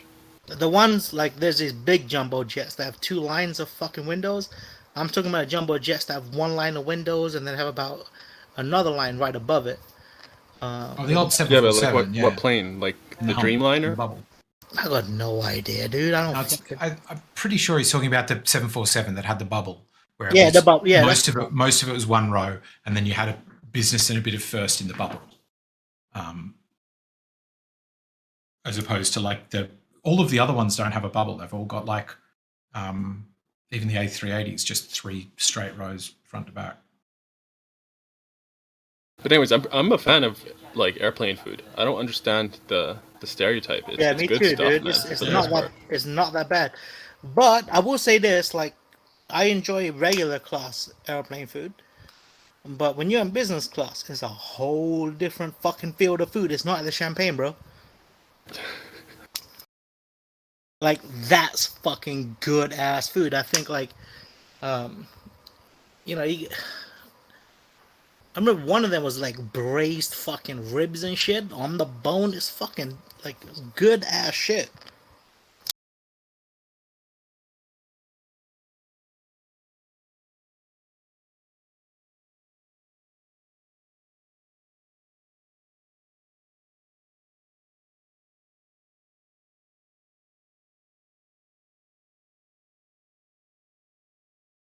The best thing is buying a Your ticket boyfriend on a gives you a no reach frills around? airline and saving your money and not getting any food. Oh no, dude, the best was Saving it for when you get there. Saving your money for when you get to the location and it turns out to be like worth 20 times more than the few hours of flight there. the best was getting a regular ticket, and like and you can still upgrade this shit. So I got like there's this one ticket where you can have like just 2 people sitting instead of like all the other shit, and having a fine ass bitch sit down next to you, right, talking to the whole fucking night long, and then fucking another day afterwards. That is the best. Did it actually happen though? It fucking happened, dude. Nice, well done, man. It was so funny though, like I went up to go to the toilet, right? And I was wearing boots, so I didn't have my boots on 100%. And so I was kind of walking like a fucking retard to the toilet when I came back. Because I was trying to get my foot in the fucking shit while I was... And when I came back, she was totally like not like down anymore, right? And I was like, what are you talking about? Are you talking about how I was fucking walking? She's like... she didn't say nothing. I was like, you see what kind of shoes I'm wearing, right? Yeah. That's still fun. Yeah, you played it off. I apologize, Joe.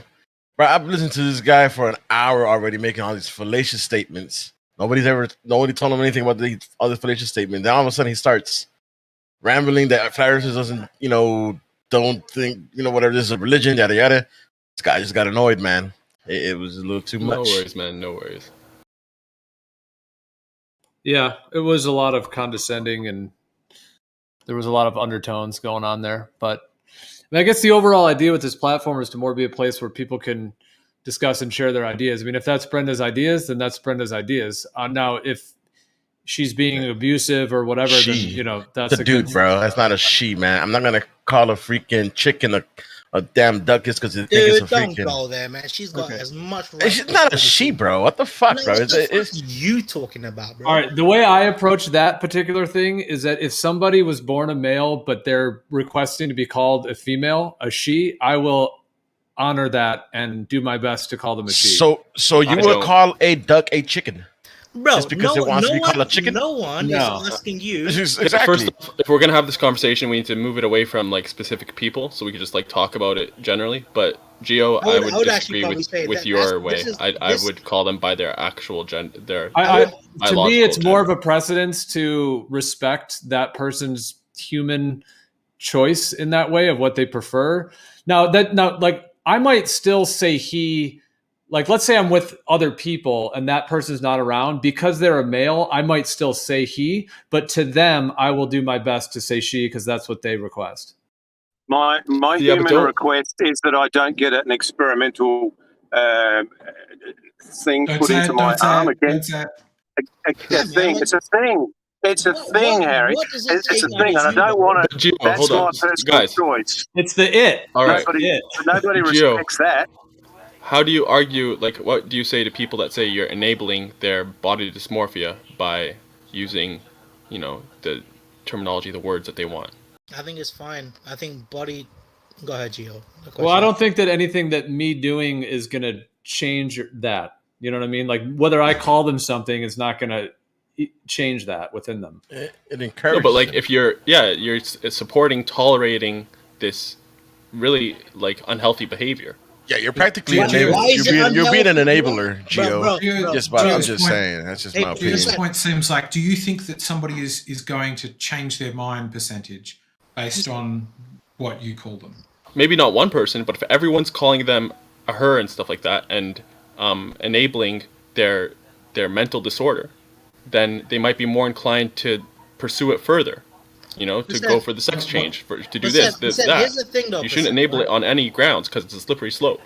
Here's the thing, percent, right? Like the whole fucking notion of looking down upon transvestites and shit is somewhat of a new thing. Because if you look at like the old Greek way of fucking living and shit, they were cool with it.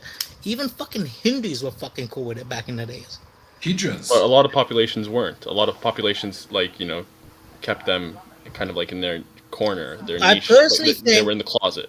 Like when the whole agenda of fucking living this whole fucking lifestyle where you basically work your ass off and get nothing in return, that's when the whole notion of this type of behavior fucks up that working class structure we've got put in place, and which is when it started becoming a really bad thing to be gay or fucking transvestite.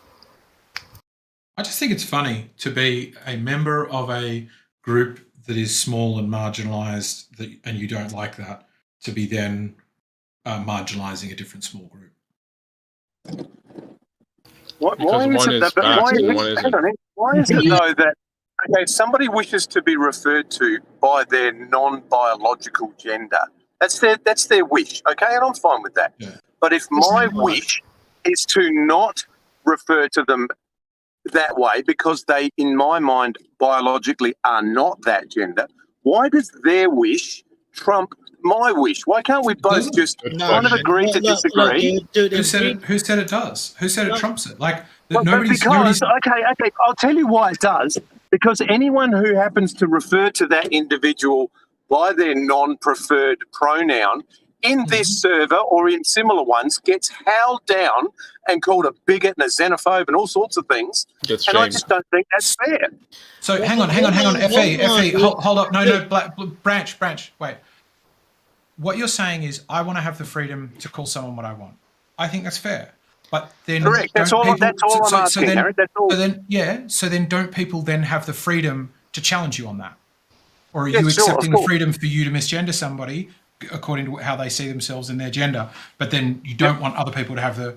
Because I didn't hear that happen. What I heard was Elbow TV use a male pronoun. No, again, we're not getting into specific. Guys, for nobody to say... hold on. Okay. Writing.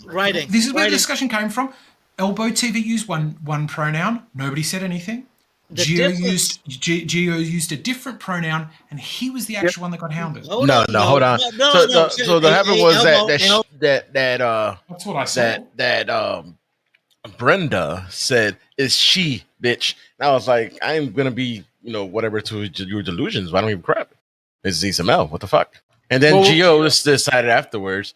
He said, "Well, she," and I was like, "Geo, I mean, I'm not gonna call a duck a chicken." So nobody challenged Let anyone. me explain. Let me just give you some context here. Let me give you some context. No one was forcing you to. Again, Geo was saying he said, she said, it does not matter, guys. What his or her sex is over Discord for sure? Like, have you verified that to even know? Have you measured it? Where's the curvature? Come on, Geo. He's definitely a dude. Well, I'm just saying, like, for people saying that, like, do you? I mean, yeah, it's a person on Discord that has been asked to be called a female. It's no big. Yeah, but we know he's a dude because number one, we know who this character is. He's went on video, and his history is basically public knowledge. Yeah. The point, so from my perspective, on Brandon's server, okay, I incidentally referred to her as a him, right? It wasn't even intentional. And I got DM'd by Professor Phil, I got DM'd by Aaron Armstrong, all telling me how dare I, how disrespectful, dressed me up and down for being an awful person. But my query is why, innocent or overt, doesn't really matter, why does my preference of how to refer to that person, why do I have to, why is theirs sacrosanct? Why do I have to come under that if I disagree with it strongly? And all biology and physical evidence is supportive of my position. I don't think you are. I go back to my previous point. That's you expressing your freedom, them expressing their freedom. It's social conditioning. It's propaganda. That's why. But yeah, exactly, percentage. But then that person shouldn't just get all uppity and call someone a sack of shit, as happened 5 minutes ago. We all heard it. Like we all should just kind of steer away from the topic. I reckon. Sure. I mean, yeah. I mean, I just come back to the thing. I try to favour people's freedom. Yeah, if that person chooses to take that position, knowing full well that 99.9% of the population don't view them that way, then they have to kind of accept the fact that there are going to be instances when the conversation or the reference doesn't go the way they'd like it to. And I don't think they should be so aggressive, perhaps. Like if someone does it nastily, I'm with you. That's does it with malice, I'd agree. That's not appropriate. But it's just an unfair imposition on the rest of us, in my opinion. But I just don't see it as an imposition. I think that it's like if I were to try and pull it back to a broad thing, it's like one person saying something that somebody else finds upsetting, and then somebody else saying something that they find upsetting, right? And is it chicken and duck? You could interpose in that whatever you want, right? You could go. It's like the one I like to use about this is either height or IQ. Like going, that person is a certifiable idiot when we can know that, or they've got a, subnormal IQ, when we could know that even if they do, they don't like being called that. No imposition, nothing stopping me. But if they then turn around and say, hey, eggshells, go screw yourself. Yeah. Great, I'm using my freedom to call them an idiot and say they've got subnormal IQ. They're using their freedom to get angry at me. And so I don't know where I would see how I would split the difference to say, well, I should be able to misgender them, and then they shouldn't be allowed to get angry and tell me to go screw myself. I don't know.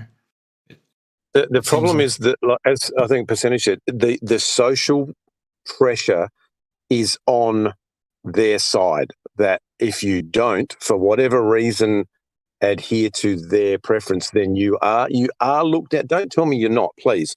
You are looked down on and scowled upon for being, insert your own adjective here, like there's a whole bunch of labels that'll be thrown at you if you don't comply with what they want. Yeah. Same when I went to China, and my dad used some derogatory terms to refer to Chinese people. We'd be like, oh, for crying out loud, Dad, stop it. Because in this day and age right now, the liberals are running the world. You have the LGBTQ and stuff like that, and they're kind of like in the driver's seat. So we're at their whim, basically. Well, to bring it back to flat Earth a little bit, like there's the whole thing of being called a flat earther and all of whatever connotations come along with that. Now, I've never referred to myself as a flat earther. I've used the term flat Earth a lot, obviously referred to it as that, but I've never called myself that. If somebody else calls me that, I definitely don't prefer it. I don't associate with it, and I might tell them, I might say that to them, but at the same time, I guess I wouldn't demand that they don't do it, but at the same time, I would request that they don't, because that's not what I refer to myself as. How do you refer to yourself? Well, I mean, in terms of cosmology, I mean, just in general, I mean, I could describe what I think the cosmology is, but there's not just a one little word phrase that I use to describe my cosmology. I think that the term flat Earth is way too limited for what the Earth actually is. So that's one reason I don't like it. I don't mind the term. I mean, depending on how it's interpreted, but I think it's far too limited to just say, I am that. Because it does get into really difficult territory, which is like, how do you describe somebody if then when you invite them, they don't have it? Because I kind of get that. I got stuck in the same debate with Bev the other day, where he's like, I'm not a flat earther. And I'm like, well, okay, what are you? And if there's nothing that, because I wouldn't say really I'm a ball earther, because not much of my life revolves around it. But then I'm like, for the sake of simplicity, I'm like, yeah, I'm a ball earther, baller, whatever. Well, the thing about gender in particular is that, I think there's sex and there's gender. So your sex is your actual anatomy, your biology. We all know gender is different. I think that there's a different component to that. There's different spiritual qualities to it. There's different perceptions. There's gay men, for example, that are feminine. There's women that are masculine, and that's their choice. Even though, we all know that there's gay, homosexual men who act very feminine. There's homosexual women who act more masculine, and so that is it's like a personality. It's more of a personality characteristic. It's whether it's a choice. I mean, there's all kinds of questions, but so that's the difference. So in terms of me calling someone she, I don't think that I'm referring to it as their sex, if that's what they refer. If it's a man who prefers to be called she, what I'm doing is honoring their gender choice. And in the same way with cosmology, we all have a cosmology choice as well of what we choose to think, the Earth is. Not that they're necessarily related. Yeah. So I just think gender. Until they sort themselves out. I choose to respect somebody's gender choice to the best of my abilities, out of respect for them as a human. Of course. Yeah, and some of you're it comes saying into that me gender. What's the definition of she? If you guys don't or definition of her? Elbow, hold on. It's. I'm referring to what he was saying. I mean, because you're gonna call somebody a she. I mean, understand what it means. You know, it used to refer to a woman, girl, or female. What's a female? A female is of or denoting the sex that can bear offspring or produce eggs, distinguished biologically by the production of gametes, ovules, right? Mm-hmm. So I mean, can Brenda do that? So Gio, you said, sex and gender for you are not the same, and I think that's where you're wrong, because you're equating gender with, femininity or masculinity, and that's not what gender is. Those are, qualities that, men and women have, right? But it's not. You're not you're feminine. You're womanly, but you're not a woman. Well, the right? first definition of gender is either the male or female division of a species, especially as differentiated by social and cultural roles and behavior. So instead of it, I'm not saying that the word gender can't have some connotations that do, involve some kind of a biological, but in general, it's more of like a behavioral characteristic rather than a biological one. And that definition, I would say, is a new age definition based off of this modern day acceptance of like the LGBTQ liberal bullshit. Because if you find like an actual definition, it'll emphasize, it's the basis is their reproductive organs and functions, their sex. I mean, even if you look for the word women, if you look for the word women, it's an adult female. Please let me get this out, yeah? Go ahead. So it's not so much about that, right? I personally think the way you say it, kind of like the N-word, right, is about what it's like, right? Like if you call her a man, but you say it how the N-word can be said in a bad way, then that person's gonna take it a bad way. It's all about that. I mean, you could have people that are totally ignorant and they refuse to call anyone that's got a penis a female. And why is that? And you know what? I would actually say that a lot of, at least from what I've heard, they don't really give a fuck about when they call them a him. They give a fuck about when somebody says him to spite them. Same way with the N-word. It's the same shit. Yeah, well, I wouldn't say it's the same. I just said that because a lot of people that when there's cool niggas, they're not the type that are so like imbalanced that they, I would say that the people that have body dysmorphia and stuff, they're not like, the type that will just immediately read the context and see your intonation and recognize that they're more imbalanced and such that even if you were to say it with in good intonation, they may still react negatively just for the sake of hearing the word. Someone can call me Indian. Someone can call me Indian, and depending on how they say it, I can be offended or I cannot be offended. Right? It doesn't matter what the fucking word is. You can be offended by it, by the way. I understand, but that's because you're more or less mentally healthy and stable, right? You're not almost like bipolar in terms of how when you hear a word, it doesn't matter what they say, how they come at you. You hear the word and you just get triggered. You need to talk to Gio. Gio is somewhat convinced I'm bipolar. A percentage. If you didn't know she was previously whatever gender, and you were tricked into thinking she was a she, and you misgendered her as a she, would that be your problem? Then I would have been fooled. Yeah. So that's exactly. Also, when you're fighting, I'm not sure if that's what my point was. This, yeah. If you call a transvestite. No, he was making a different point, Branch. Oh my bad. Okay. When you're by the way, I don't think I ever said you're bipolar, Branch. I did say that you seem to have different modes though. You have like a sober mode where you're like this very intellectual and you don't interrupt people and spot on, and then you have like some other modes which Oh no, bro, seriously, man. Look, you gotta know who you're talking to, yeah. I read between the lines. Yeah, you did. You literally. I'm pretty sure you did say that, and I mean, it's more of like a multiple personality thing. Actually. Yeah. Okay. Well. Well, on this subject, on the subject of like modes. mental, One's bi and the other one's polar. Hey, bro. There's nothing wrong. There's nothing wrong being bipolar. No. I know. I'm not Okay. saying there is. I was making. So, but on the subject of this mental states, I think the main issue with this thing is the fact that it's a mental disorder, and we can't, just enable it. So, like the way I kind of envision, like if I had to think of an analogy for this, it would be like if you had an alcoholic that went to an AA meeting and demanded that people give him a drink, and you say no, and then he loses his shit. It doesn't make sense to enable this sort of thing. What's the AA meeting here? Because AA meeting would imply that somebody turned up, not like, to make an analogy for that has turned up in a Discord group of recovering body dysmorphic people, was body dysmorphic themselves and wanted to recover, and then said, "Hey, could you please use my old gender pronouns?" Like the AA meeting. Don't read into it too much. Basically, what the AA meeting is basically people.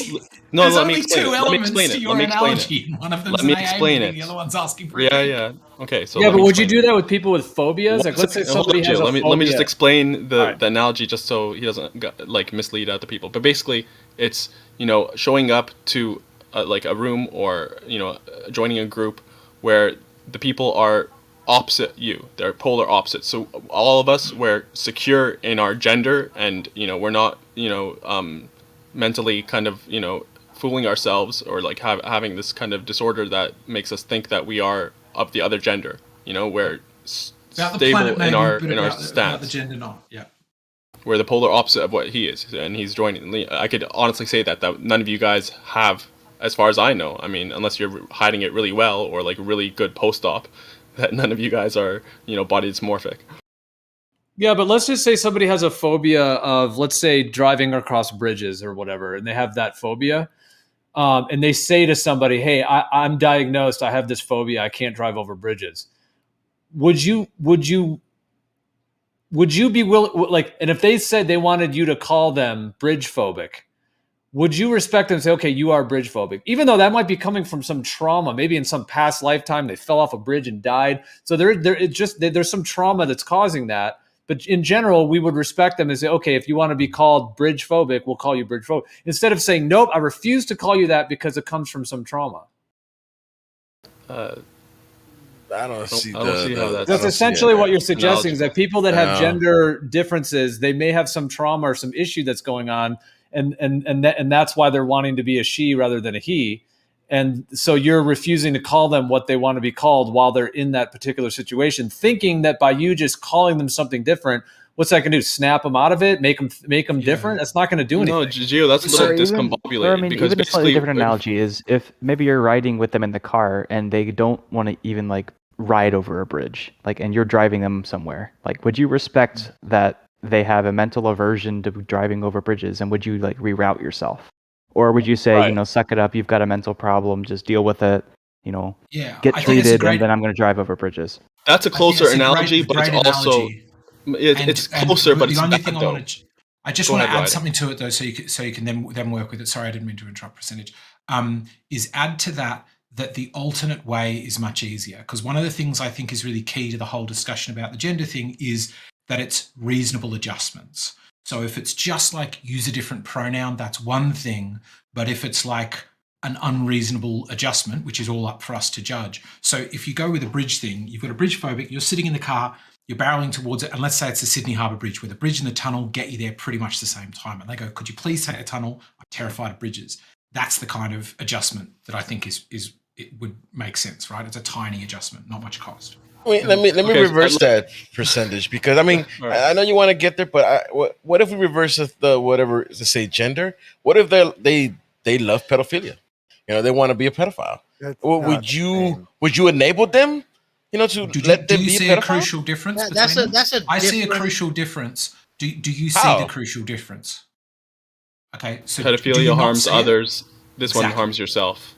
Really clear difference. It's like somebody saying, others, right? So it's okay for someone to harm themselves and society as a whole eventually, but not others. I drink, don't you? Oh, I guess you probably don't, but he brings up a point, though. He brings up a point, right? Which is if you consider war crimes as bad, right? You also got to consider where we came from. We came from people of war, right?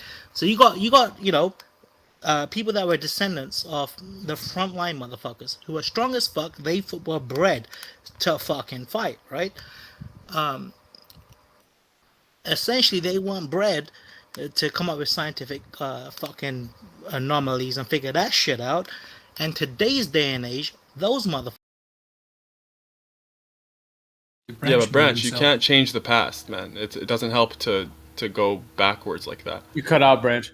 One real quick thing, just I want to linking respond to something you said, if you don't mind. Percentages being So thrown away. your analogy, you mentioned like, you know, I'm bridge phobic. That's what they said, and I think actually you're arguing our point, because if they were saying straight up they're bridge phobic, that's akin to them saying straight up they're body dysmorphic, and we would agree with that, and we would, you know, seek treatment or try to find, you know, ways to like, you know, the best way to deal with that, right? Sure. Would So you it's, drive it's, over I the don't bridge, I think your analogy when you're trying to represent it for, you know, your stance is a little bit discombobulated, because you're making them like aware of their condition, and we're not therefore enabling it and Well, brushing it You're under the driving rug. over the bridge. Part of the Yeah, reason. so Percent, so what I'm Emerald's talking about- example of that's driving fair. over the bridge, that's complete. It's a closer analogy, I was saying, but it's also wrong, because the damage that could ensue from driving someone, you know, like that's bridge phobic over the bridge, it could be, you know, it could cause a lot more damage in that context than someone just not using their pronoun in a room on Discord full of a bunch of people. That's like, you know, it kind of just brushes off the shoulder, whereas this one, they could potentially fuck up, like, you know, go crazy or something like that and crash the car or what have you. So it's kind of like very different in terms of the context. I'm not thinking justify like that, bro. Like, if it was your brother or your best friend that was transgender and they came out to you like that, right? Would you at that point, to your best friend or your brother, have this standpoint that you have right now? Yeah, I tell them, let's go find the best, like, you know, facility and get you treated. Okay, well, so assuming he can't get fixed 3 years down the line, right? And he's a full-blown implanted woman. Would you still call him him? Call and refer to he as he? Sorry, if he did everything, and it's basically like a bona fide woman. No, that's just a. Well, what did you mean by when you said get them fixed? You mean some psychological therapy? Is that what you were referring to? Yeah, getting them treated. Do you think that homosexuality is like? Do you think that I all do. people that are gay are traumatized in some way, and they actually aren't that? I do think homosexuality is a mental disorder, and it had been until 1978 in, you know, the American Psychiatric Association, and only this LGBTQ, this liberal kind of like agenda, is what took it off of the DSM-5. So, dude, like excuse me, like it's also been some one scientific. day, Gio asked my dick pic. I didn't fucking say it was a bad thing. I just sent it to him. Dude, that's false, and that's, go ahead, writing. That's So that's mutable territory right there. That's way out of topic, too. Well, I was just gonna say, There's some pretty robust science about what can nobody cause can take that homosexuality seriously, in Gio. men. Nobody can take that seriously.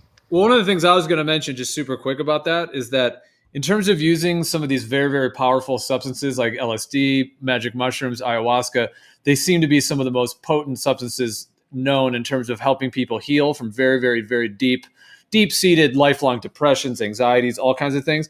And I'm not trying to go on a whole topic of that. It's one of my interests, but I'm not trying to do that. But in general, like, there has been a lot of work done with psychedelics, with homosexual people. And I'm just saying, and those are some of the most powerful substances to get to the root of issues, you know, traumas and things. And even people that have done a lot of work with that, some people who are gay, they will get to the root of some trauma or something, and they will no longer be gay. However, other people will not, meaning that they really are gay. And even though they get to the root of certain traumas and things, they still are gay. And the only issue they have is that society doesn't necessarily accept them. So I'm just mentioning that in general, that this idea that they all are not actually gay is not proven, to say the least. So hold on. When you said that, when you're saying, sorry, everybody, when you say that you know, saying naming somebody else by different pronoun isn't harmful to anybody, I think that's wrong. That's just because if you go, let's say, a young child, that is walking close to somebody, and then you just say, as an adult speaking to him, and I say, hey, dude, or guy or whatever, mention a different pronoun, and he all of a sudden busts out like, it's she, not her, not him. What do you think's gonna happen to my child? My child's gonna be like, what the hell's wrong with this guy? Yeah, but elbow, hold on. That's not the way that this came up, and you bloody well know it. This came up because it was used as a direct attack.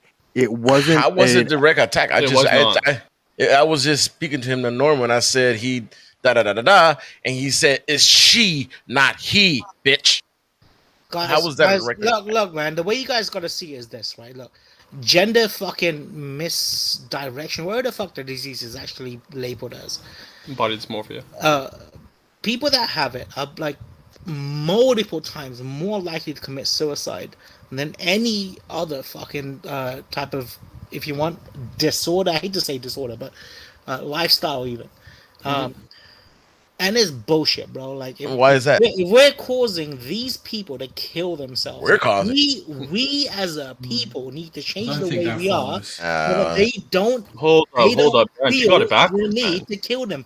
You got it backwards. They're depressed already. Okay. No, bro. And the reason yes, that's why the main medication is SSRIs, antidepressant medication. No, that's not why they're doing it. Okay. The reason they're depressed is because society is not going to accept them, right? And it's and what? If you look at the range of numbers in countries like Thailand versus America, you will see that people with this disorder in Thailand are way less likely to commit suicide than America, right? Did you know that for a lot of people with body dysmorphia, cosmetic surgery doesn't alleviate the symptoms, the depression of body dysmorphia?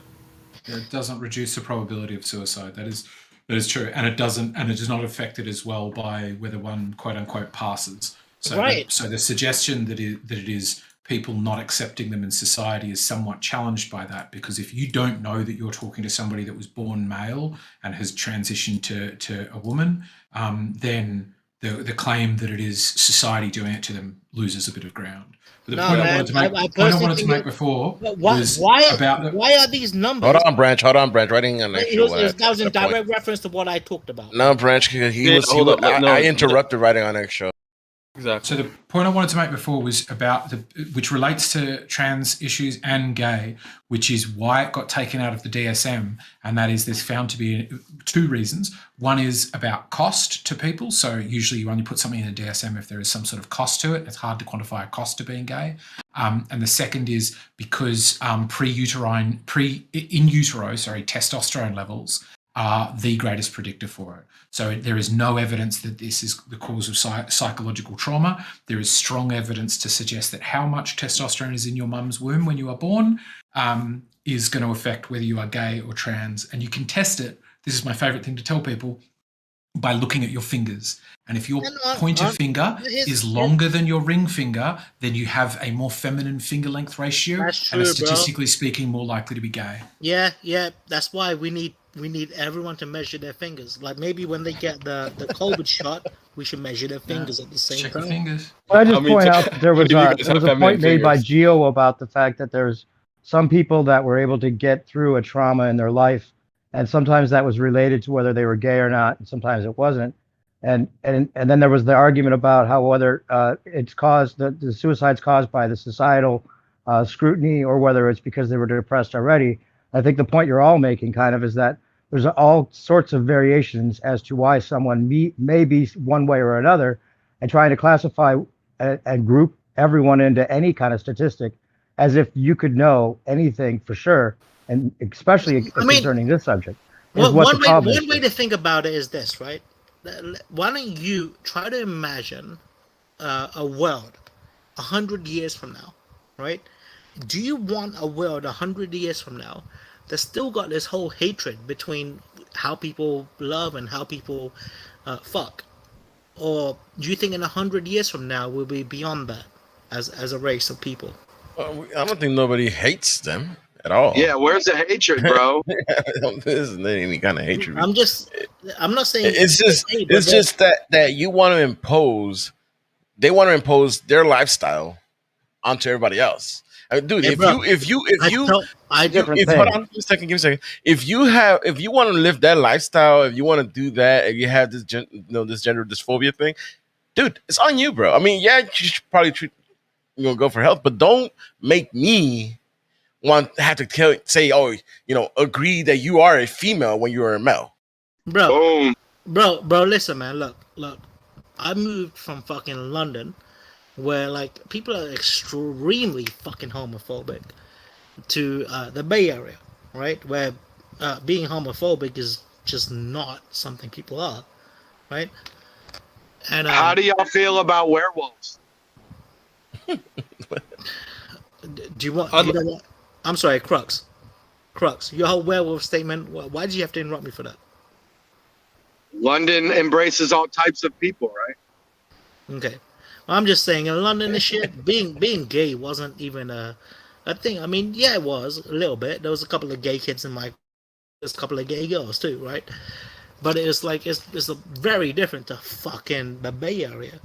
And bro, I'm telling you what, in the Bay Area, all right, you get used to it, man. Like if you go to a club and you're a young motherfucking good-looking guy, you're gonna get some gay motherfuckers walk up to you and put their hand on your fucking shoulder and shit, start talking to you and shit, right? But you just gotta learn to say, fuck off, bro. I ain't fucking gay. Okay. As far as the trans stuff goes, I just want to add this one thing real quick. As far as the trans stuff goes, sorry, I'll just real quick.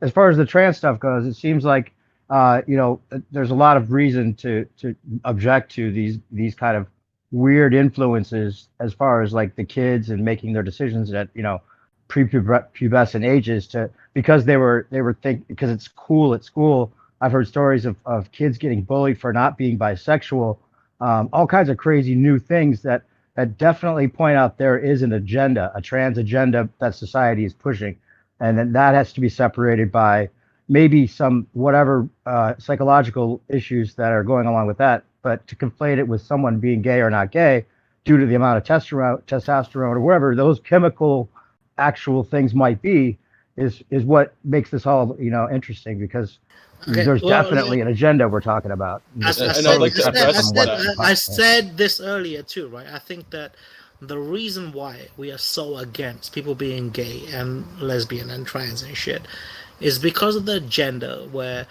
we've become this past society where you gotta have a husband, you gotta have a wife. That's the 2.4 children lifestyle we've all fucking learned to live, and this is the way society fucking works, right? And all of these things we're talking about, these different types of sexualities, they go against this lifestyle, right? It's not normal. Now, if you go back to the Greek fucking way of life, like a lot of people were fucking gay, and not really gay, bi, right? Like most people were fucking bi. And that's just the way life was in the Greek fucking days, right? What is it that changed between them, the Greek descendants of those days, the Greek descendants now? If they have the same hereditary, why are they not bi anymore? Is it because of society? Of course. I'm just saying, man, like being bisexual and shit, not that I'm into that crap, but I personally think that it's not that bad for somebody to, want to suck some dick now and then. I don't give a fuck if my brother was into that. I wouldn't want to know about it to start with, but once I did get to know about it, I'll probably be okay with my brother sucking dick. I think you'll never know which one is natural and which one is normal. You could say that back then in Greek society, it was kind of like, societally conditioned that they be bi, and now not so much, or what have you. Or you could say you see the same. vice versa. You see the same thing in animals, right? There are like if you go to the Wikipedia list of animals that exhibit homosexual behavior, it is incredibly long. Like there's like hang on, I'll find them for you. I know it's like elephants. I know penguins. Yeah, of course. But what are the incidences in each animal population? From lower than humans to far higher than humans. So like baboon, bison, bonobo, brown bear, brown rat, cavy, caribou. This is just the mammals.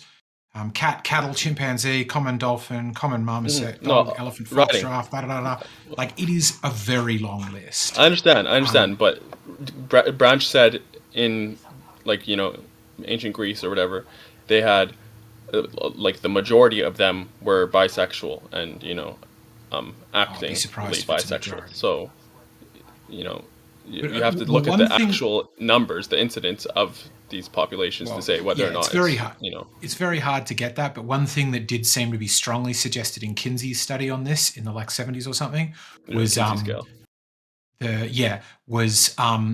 that Kinsey scale was hugely dependent on where you were. Like as an example, Lawrence of Arabia wrote about how he was like, you know, riding with these Arab horsemen who were like fiercely heterosexual and like fiercely like support these old-timey values. And then he talks about like once they're out in the desert, they are engaging in all sorts of rampant behavior. And that's supported by what Kinsey said, right? You go to prison, you go in the Navy, suddenly, you know, homosexual behavior goes through the roof, and they go back to shore. Exactly. Yeah. Men far more so than women, but women do the same thing. You put women in prison, they all start fooling around with one another, come out and they stop. Yeah. So the suggestion that there is one state of affairs that is natural or normal and the others aren't, I don't think is supported by looking throughout the rest of the animal kingdom. I don't think it's supported by looking at human history or human current life. But you kind of contradicted your earlier point. Made an earlier point that, you know, in terms of homosexuality, there's, you know, they took it out of the DSM-5 because of two reasons. Number one, cost, and I'd like you to expound on that. And the second one you said was because of like the hereditary factor, the testosterone when you're born, and, you know, the length of your index finger versus your third finger, right? But how does that? Why is that inconsistent? You know, to me, how does that jive with the fact that you have? Hold up. So how does that jive with the fact that most, or like, if not all people, it you know, it depends on the context where they are. Okay. So there's there's multiple factors that lead into it, right? But like, of the people who are sooner to engage in homosexual behavior or more likely to be homosexual, even if there's female mates available to them, those people are more likely to be on that feminine finger length ratio scale. I got you. Okay. Whereas there are people who are sort of more towards the middle or more towards the masculine end who will lean that way when they're stuck on a boat with a bunch of, 100 other men. So I like how you said that.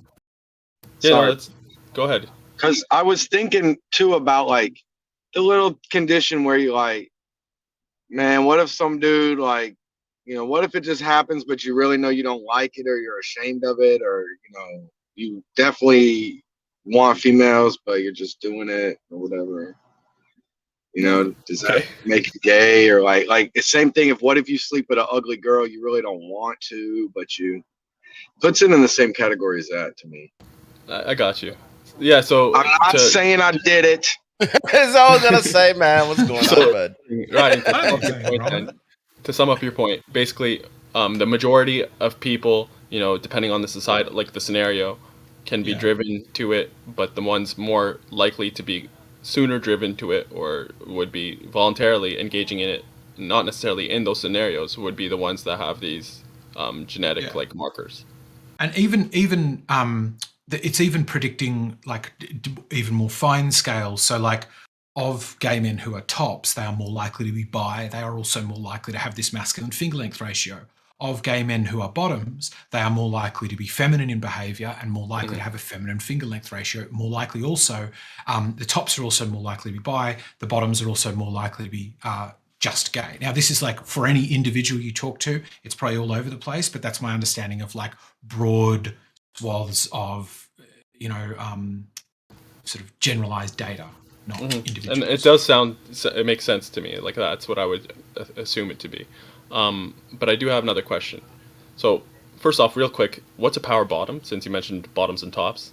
I don't know what a power bottom is. I think it's a bottom who like puts in the effort, like I don't want to like who decides you're going to go and meet like this masculine with the decision, but still goes bottom or something. I don't know. I thought it was like pushes back essentially. It's like, okay. I don't know if Gio wants to bring it back to the flat earth. Yeah.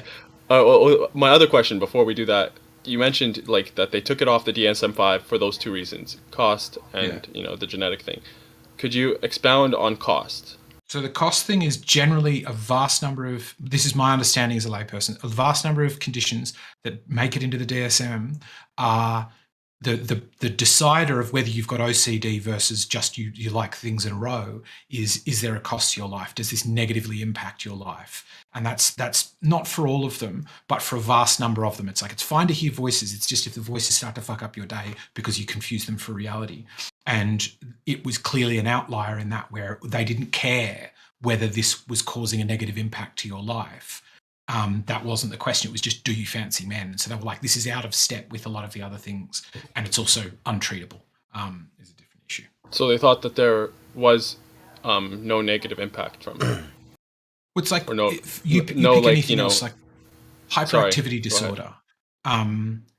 And you go, lots of us are hyperactive, but if you are so hyperactive that when a boss gives you a task to do, you cannot sit down and do the full thing of it, and that is negatively affecting your life, so you can't hold down stable employment is one of the measures, struggle to maintain a relationship is another one of the measures, have poor relationships with other people, like friends and family don't hold them around you very well, then they would say there is a cost to your life from this hyperactivity disorder. That's what makes it not just hyperactivity, but a disorder.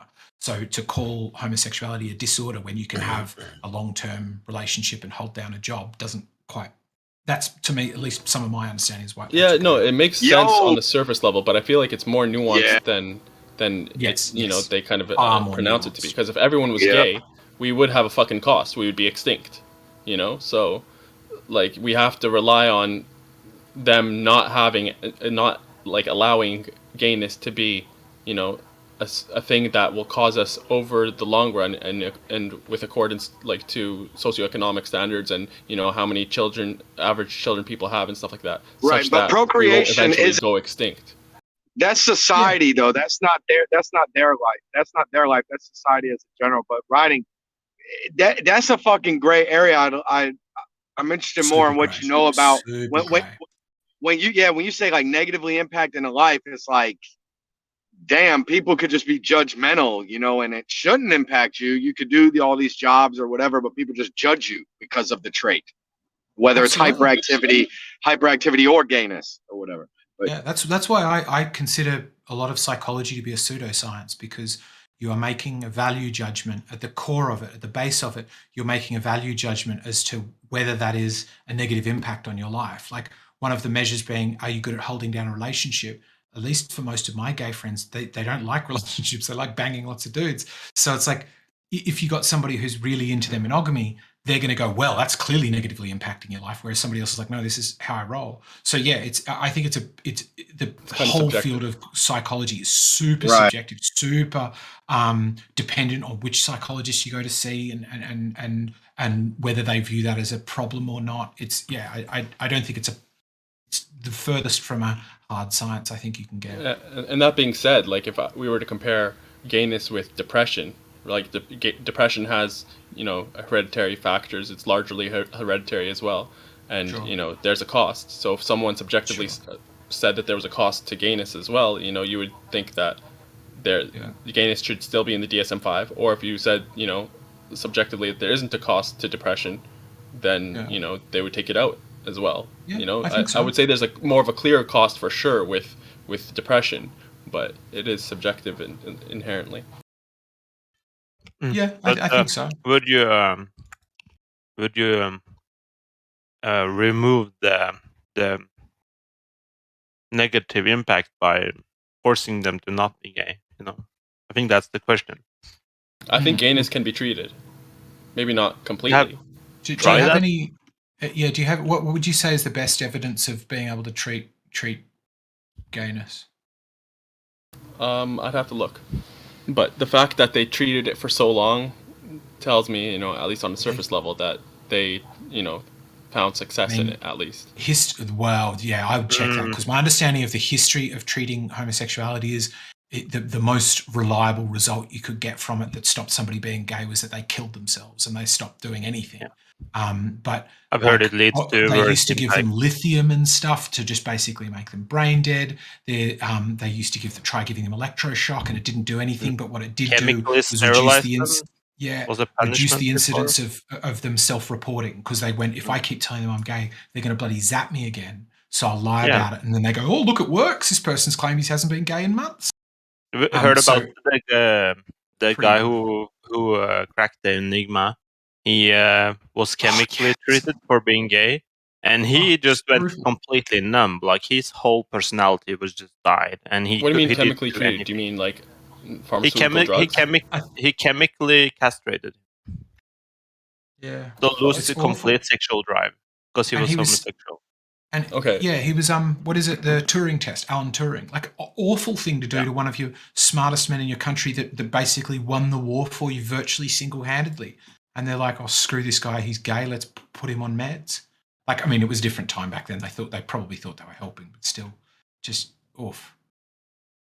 Yeah, I would think like, it would be, and I'd have to look into this because I haven't really looked into the treatment of homosexuality, but I would say that, it has a pretty SSRIs and, cognitive behavioral therapy would help, just like it does with depression and body dysmorphia and, a lot of other things. They do try CBT on it, because there is non-zero numbers of gay men who don't want to be gay.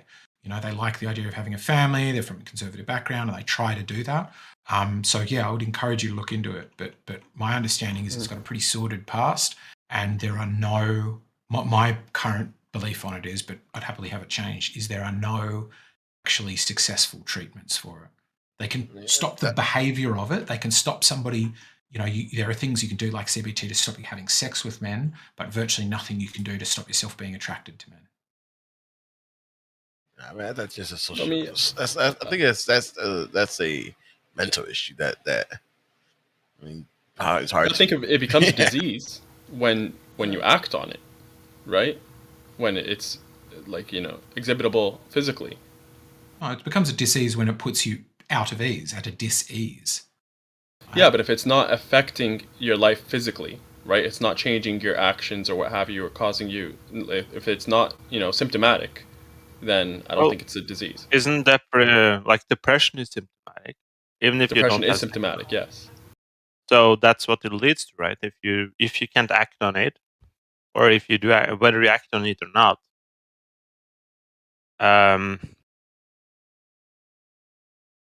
Well, I don't. It's a very thin line. What's the problem with acting on it? What's the problem with acting on it? Are you serious? Yeah. And it doesn't have to be like a conscious acting. Like if it manifests physically, if it's symptomatic, then it becomes a disease. But if it's something that you very rarely just you think about, or it just crosses your mind or something like that, but doesn't actually affect, it doesn't cause you stress, or doesn't whatever, it's not to that degree, then I would consider it a disease. But you said, but I heard somebody said, I don't know if you do or not, but you said that the problem is it's like an unnatural thing to do, because if everybody was gay, we wouldn't exist as a species. We would die out. And that's true if nobody had kids. But if they don't act on it, it's still the same. Yeah, but the thing is, whether they act on the gayness or not, they're not going to have sex with any female, period, whether they have sex with men or not.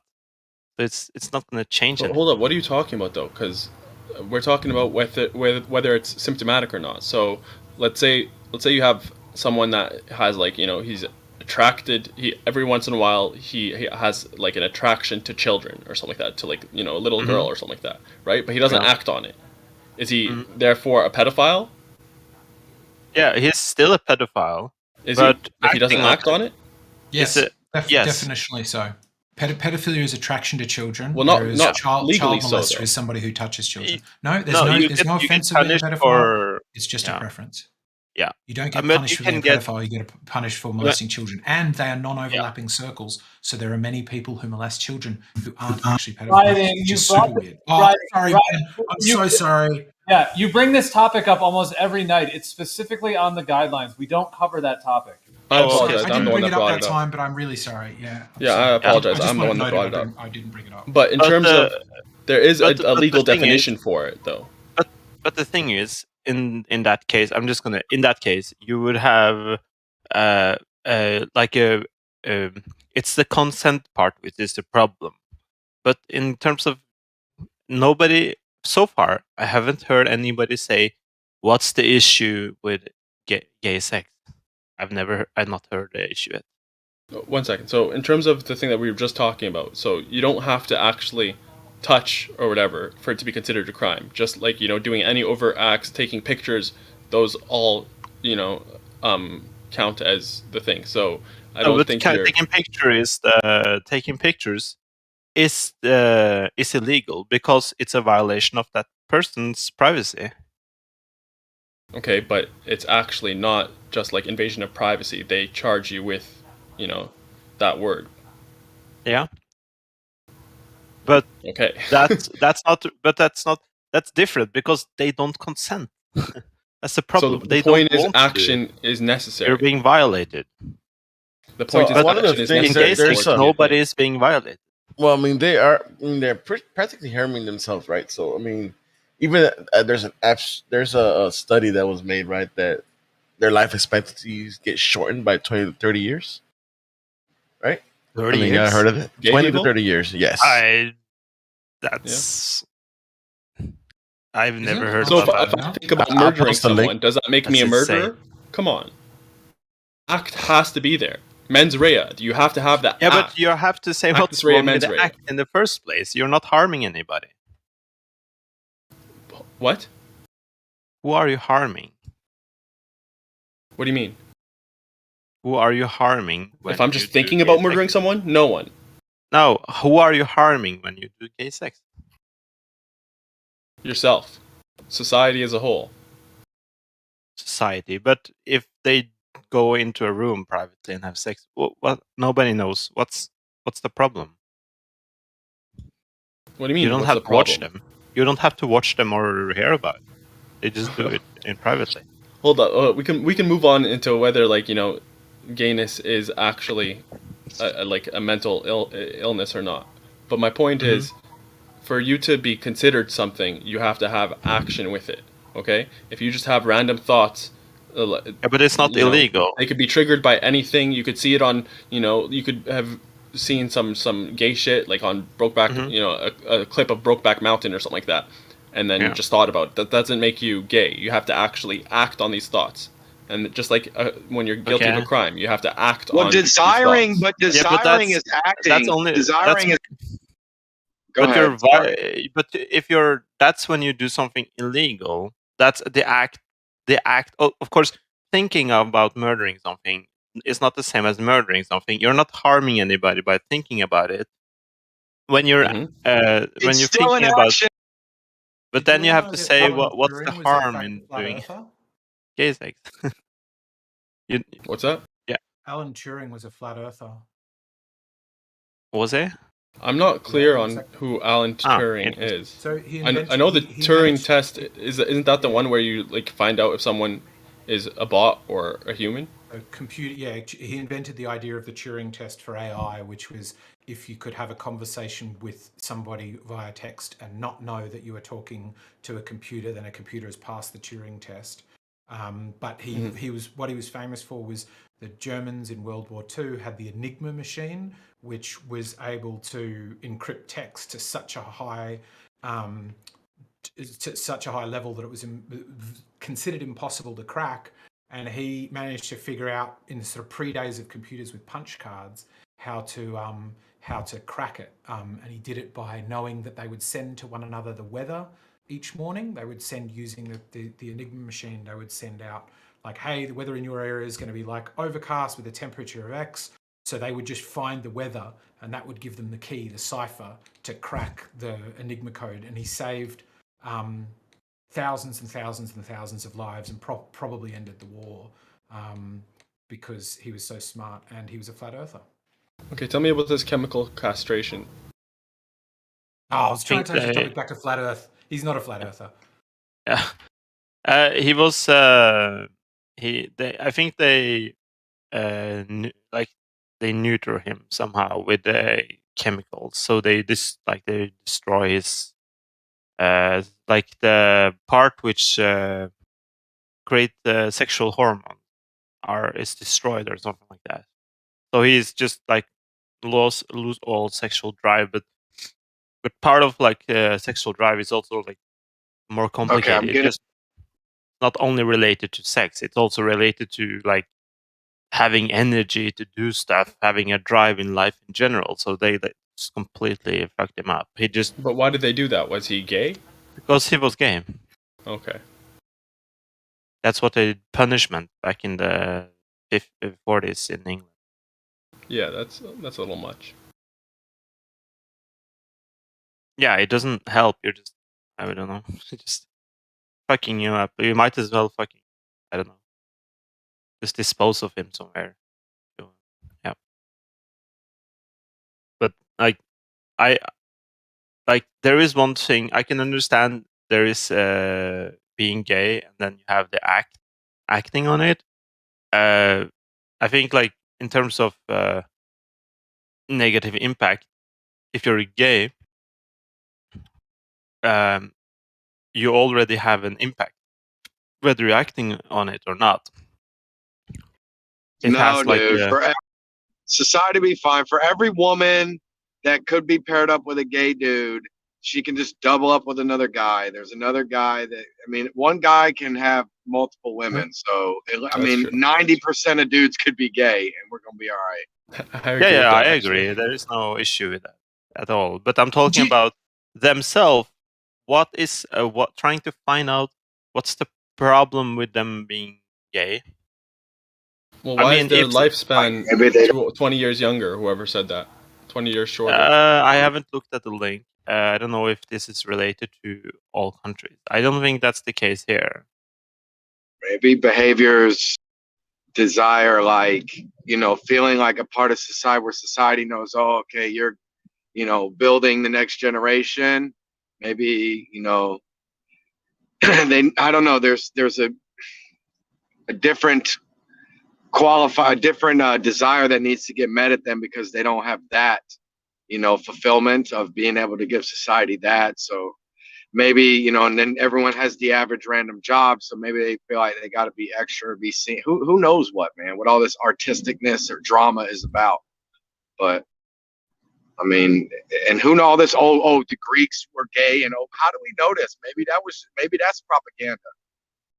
All this, they was all gay back in the day. How do we know that? I mean, people are gay all the time. So what's the reason why people wouldn't think it back then? Why associate creativity and artisticness with being gay?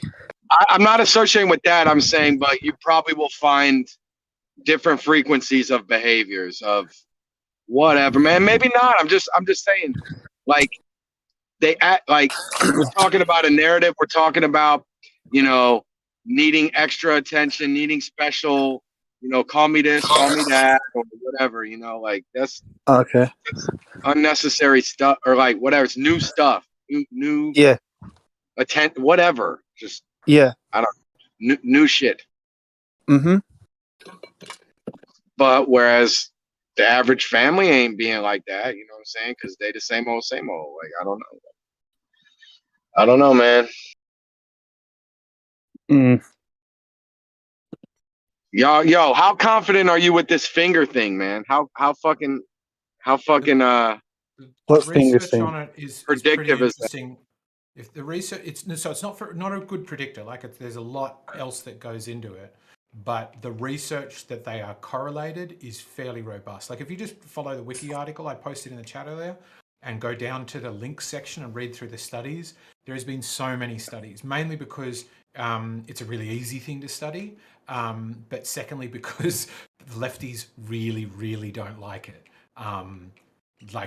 So they've been working quite hard to try to replicate the study to show that it's not the case. I don't know what reason. For me, it strengthens their case that you should treat people like humans because they have no choice in the matter, and but the research on it is fairly robust. There are like lots and lots of studies, and really huge too. One of the biggest was a Swedish one that was like tens or hundreds of thousands, because they were able to find that they already had captured this data. So yeah, it's pretty fascinating, because it's also. Let's take a quick poll here. Who has index fingers longer than their third finger? My index finger is longer than my third finger, my ring finger is longer than my index finger. Yeah, Oh. imagine most of us are like that. But who? I'm wondering. Wait, like, wait, how wait, many wait, don't. wait, wait, wait. Wait. You have that right? Your pointy finger is longer than your ring finger? No, other way my ring around. finger is longer than my pointy finger. That's how mine is. Yeah, it's mine. So that's Gay. a prototypical Gay. masculine finger length ratio. Yeah. And, like, that doesn't just track with sexuality either. That tracks with Do you other wear things like dresses? appetite for risk. And So, my like, pinky is Wait, are you guys saying that your considerably third shorter. fingers are longer than your pointer fingers? Yes. You guys are so gay. Oh, here we go. And my pinky comes up to the knuckle. Wow, you guys are so gay. I can't believe My- this. All of My you guys? pinky's up to the knuckle on my ring Always finger. thinking about I mean, your you're butt. the outlier here, percentage. No, you guys are the outliers. Because I'm fucking The masculine and outlier. straight as fuck. You're one person. No, you're the one person here. No, I'm kidding. My third finger's longer too. Yeah. The other interesting thing is it tracks with appetite for risk.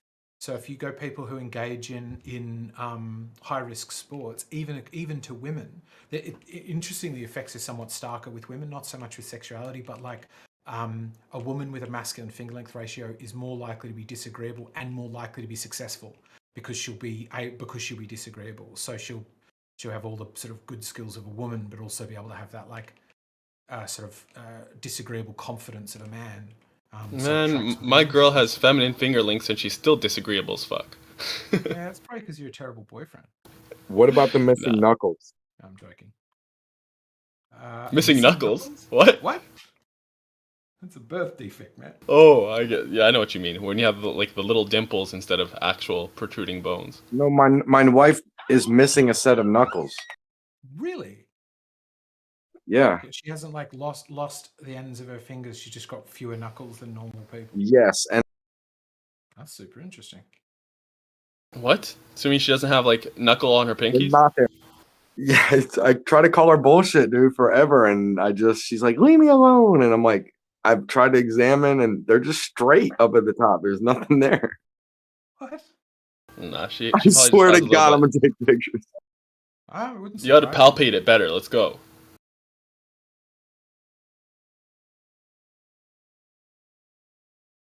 Do you I think still the love best. her? I think the best way to tell if you have more masculine characteristics, just see if there's something swinging in between your legs. If so, Like maybe. then you're a man. That's a good sign. Dingle baby.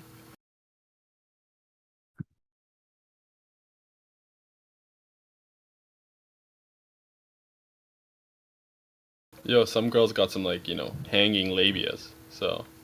Yeah, but do they swing? Roast beef. Yeah. It's nasty. They swing like a Foucault pendulum, right? They can clap. There we go. That's how you bring it back to flat Earth riding. You see that? I'm trying to be mindful of not screwing up Geo's chat.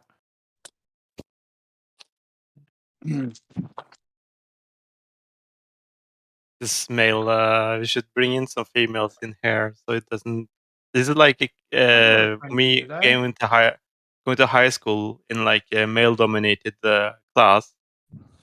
So we get very I don't know. A male point of view. I don't know how to say it. Like very masculine talk. It just escalates. Have you ever heard women? Have you ever heard women talk about sex though? And us? Have you ever heard women talk about men? Here's one thing though, right, Mel? I'm not sure that we as people really understand what true masculine talk is actually like. We've become so frigid in our lives, right? We're pussies, right? Like if you consider the Vikings, right? Yeah. Them talking, that's masculine conversation. Yeah. Yeah. Hey, I'm back. Listen, if y'all. That's why I'm still friends with Del. That's why I'm still friends with Del. If y'all want to see it, I got the picture. So Mel, what I was trying to say is like if we Okay, consider never mind. what we look at as masculine men today, I want to see it. if they were to go to war and they were like in the Viking community, they will be the pussies. They will be the cons that talk way too much that nobody wants to listen to. Yep. I know. So it's just we actually equate masculinity to wealth, and gaining wealth in today's day and age, you don't have to be masculine to it. You just got to be intelligent. Yeah, exactly. Well, disagreeability does track with it, though. So of the big 5 personality traits, agreeability, disagreeability tracks interestingly with wealth. Where more disagreeable I would actually say people, men or women, make more money. I would actually disagree with that. I would say like men that are very masculine, extremely masculine, they make good CEOs, right? Depending on the type of company. But when you start talking about like upper management, extremely masculine type of men, Oh, they're toxic. Yeah, right? They won't have a good team under them, simply listen. because they're running the team through the fear tactic as opposed to how I'm not sure what I'm trying to say. I'll shut up. No, I think you're right. I often say it. Your voice went up too. With my job, but like I think that women make better managers, generally speaking. Like for high risk stuff, like sort of investing or whatever. Sure, being like high risk is good, but generally speaking, I think for like sensing the moods of people on your team, so you can go, "Hey, you doing okay today? What can I do to support you better as a manager?" Like that stuff, I think. They do make better managers, but like when you talk about directors, they actually make awesome directors too. It's just a different type of directing, right?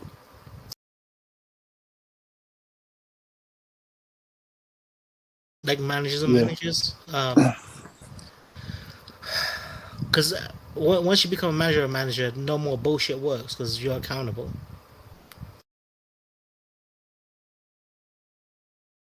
I don't know. I don't work in big companies. I never have. Or I have like briefly, but I work for myself, so I only work with them, with big companies, not for them. Was you a manager though in those companies? No. I've never managed a team of people at a big company. Most I've done is like events work management. Like manager meetings, I find it fucking hilarious, right? Because you've always got these people that they talk so confidently about the crap they're talking about that even if you know they're talking bullshit,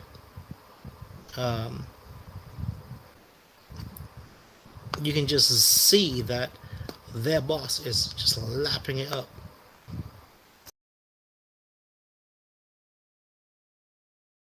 And I'm not trying to say that females do that more than males, but at least in my experience, I've kind of seen it that way. But I don't know.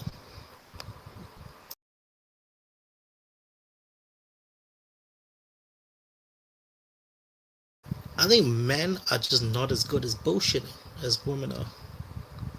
Oh, that's pretty good.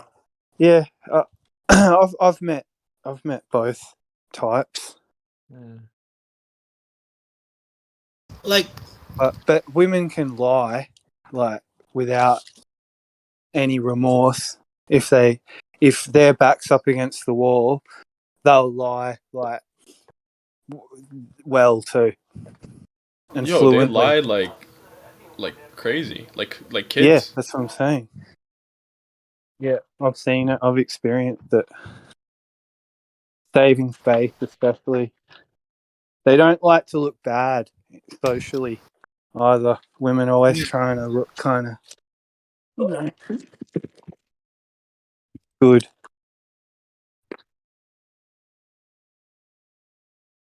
That's what I like about some dudes who don't give a fuck what people think of them. I'm comfortable around people like that. Like you, Branch.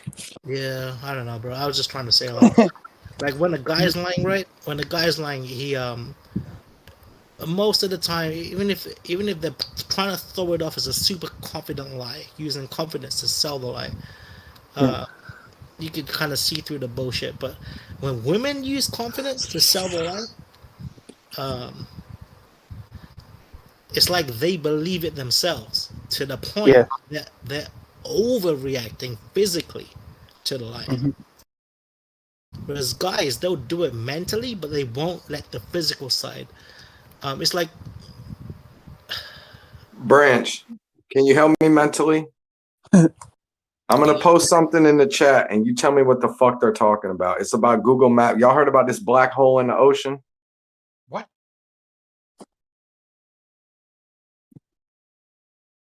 Help me mentally. I love it. a black hole in the ocean. Yeah, I posted it. See, there's a black hole.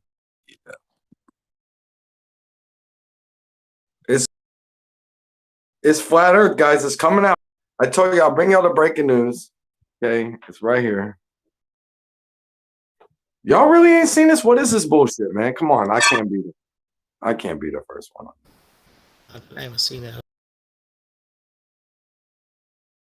I'm not qualified to conclude. I can just share.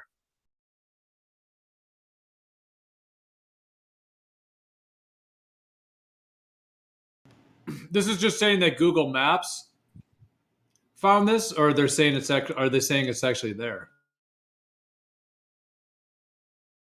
Well, I don't know. Let me see.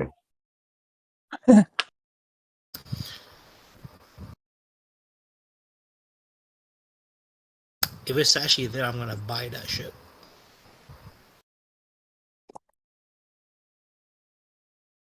So it just says theory, and no confirmation yet, right? So I didn't know if anyone was like, this is some programming stupid. Like, it's obviously they're exposing flat Earth. You've been talking about the missing ocean. There's your missing ocean. Flat Earth confirmed by Google Maps. Brought to you by Professor Don on this segment of Are You Smarter Than a Rocket Scientist? Move over here to Geo's. Thank you, Geo. You brought me back to life. Appreciate it. Like, what I think it actually is if you zoom out, you actually see that it's the collaboration of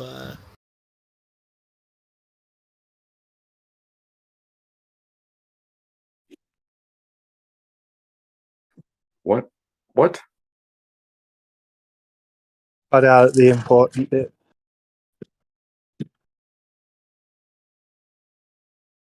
I mean, we all know Google Maps is created off of multiple. They theorize it's a cover up. Ooh.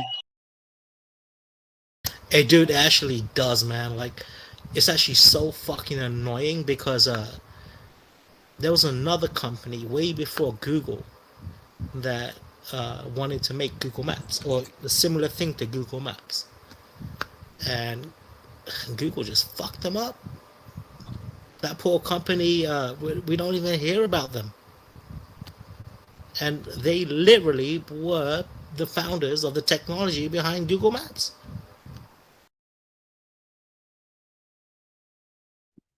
Were they Jesuits? I don't know what happened to them, man. I'm pretty sure they didn't get classic. anywhere. Maybe Google did hire them. I don't know.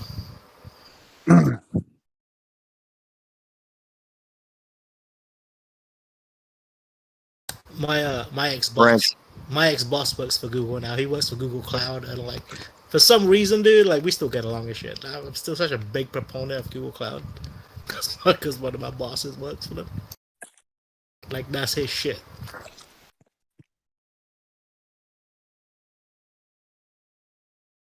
Yeah.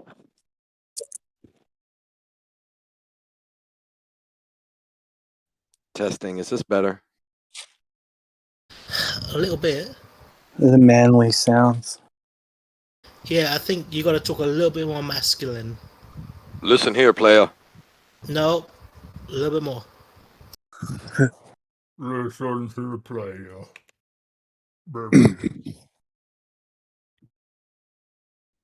Is there a heaven for a gangster? for a G. The real gay. Who has the most manly voice in Discord? I hate my fucking voice. Do you guys ever? Loki? Do you guys ever? Litchwig. Riggs, sorry, Rig. Oh, but Rig as well. The Rig and Riggs both have pretty masculine No, voices. fuck no. Big Blue. I would say Blue, the yeah. manliest fucking voice I've heard on Discord Sword. Is Lemons. Mates. Lemon. Lemon. Yes. If you could steal All right, let's do this room right here. Let's do in this room right here. Because if I could steal someone's voice, I think it might be yours, Don. Right. Mine, but, sir? Yeah.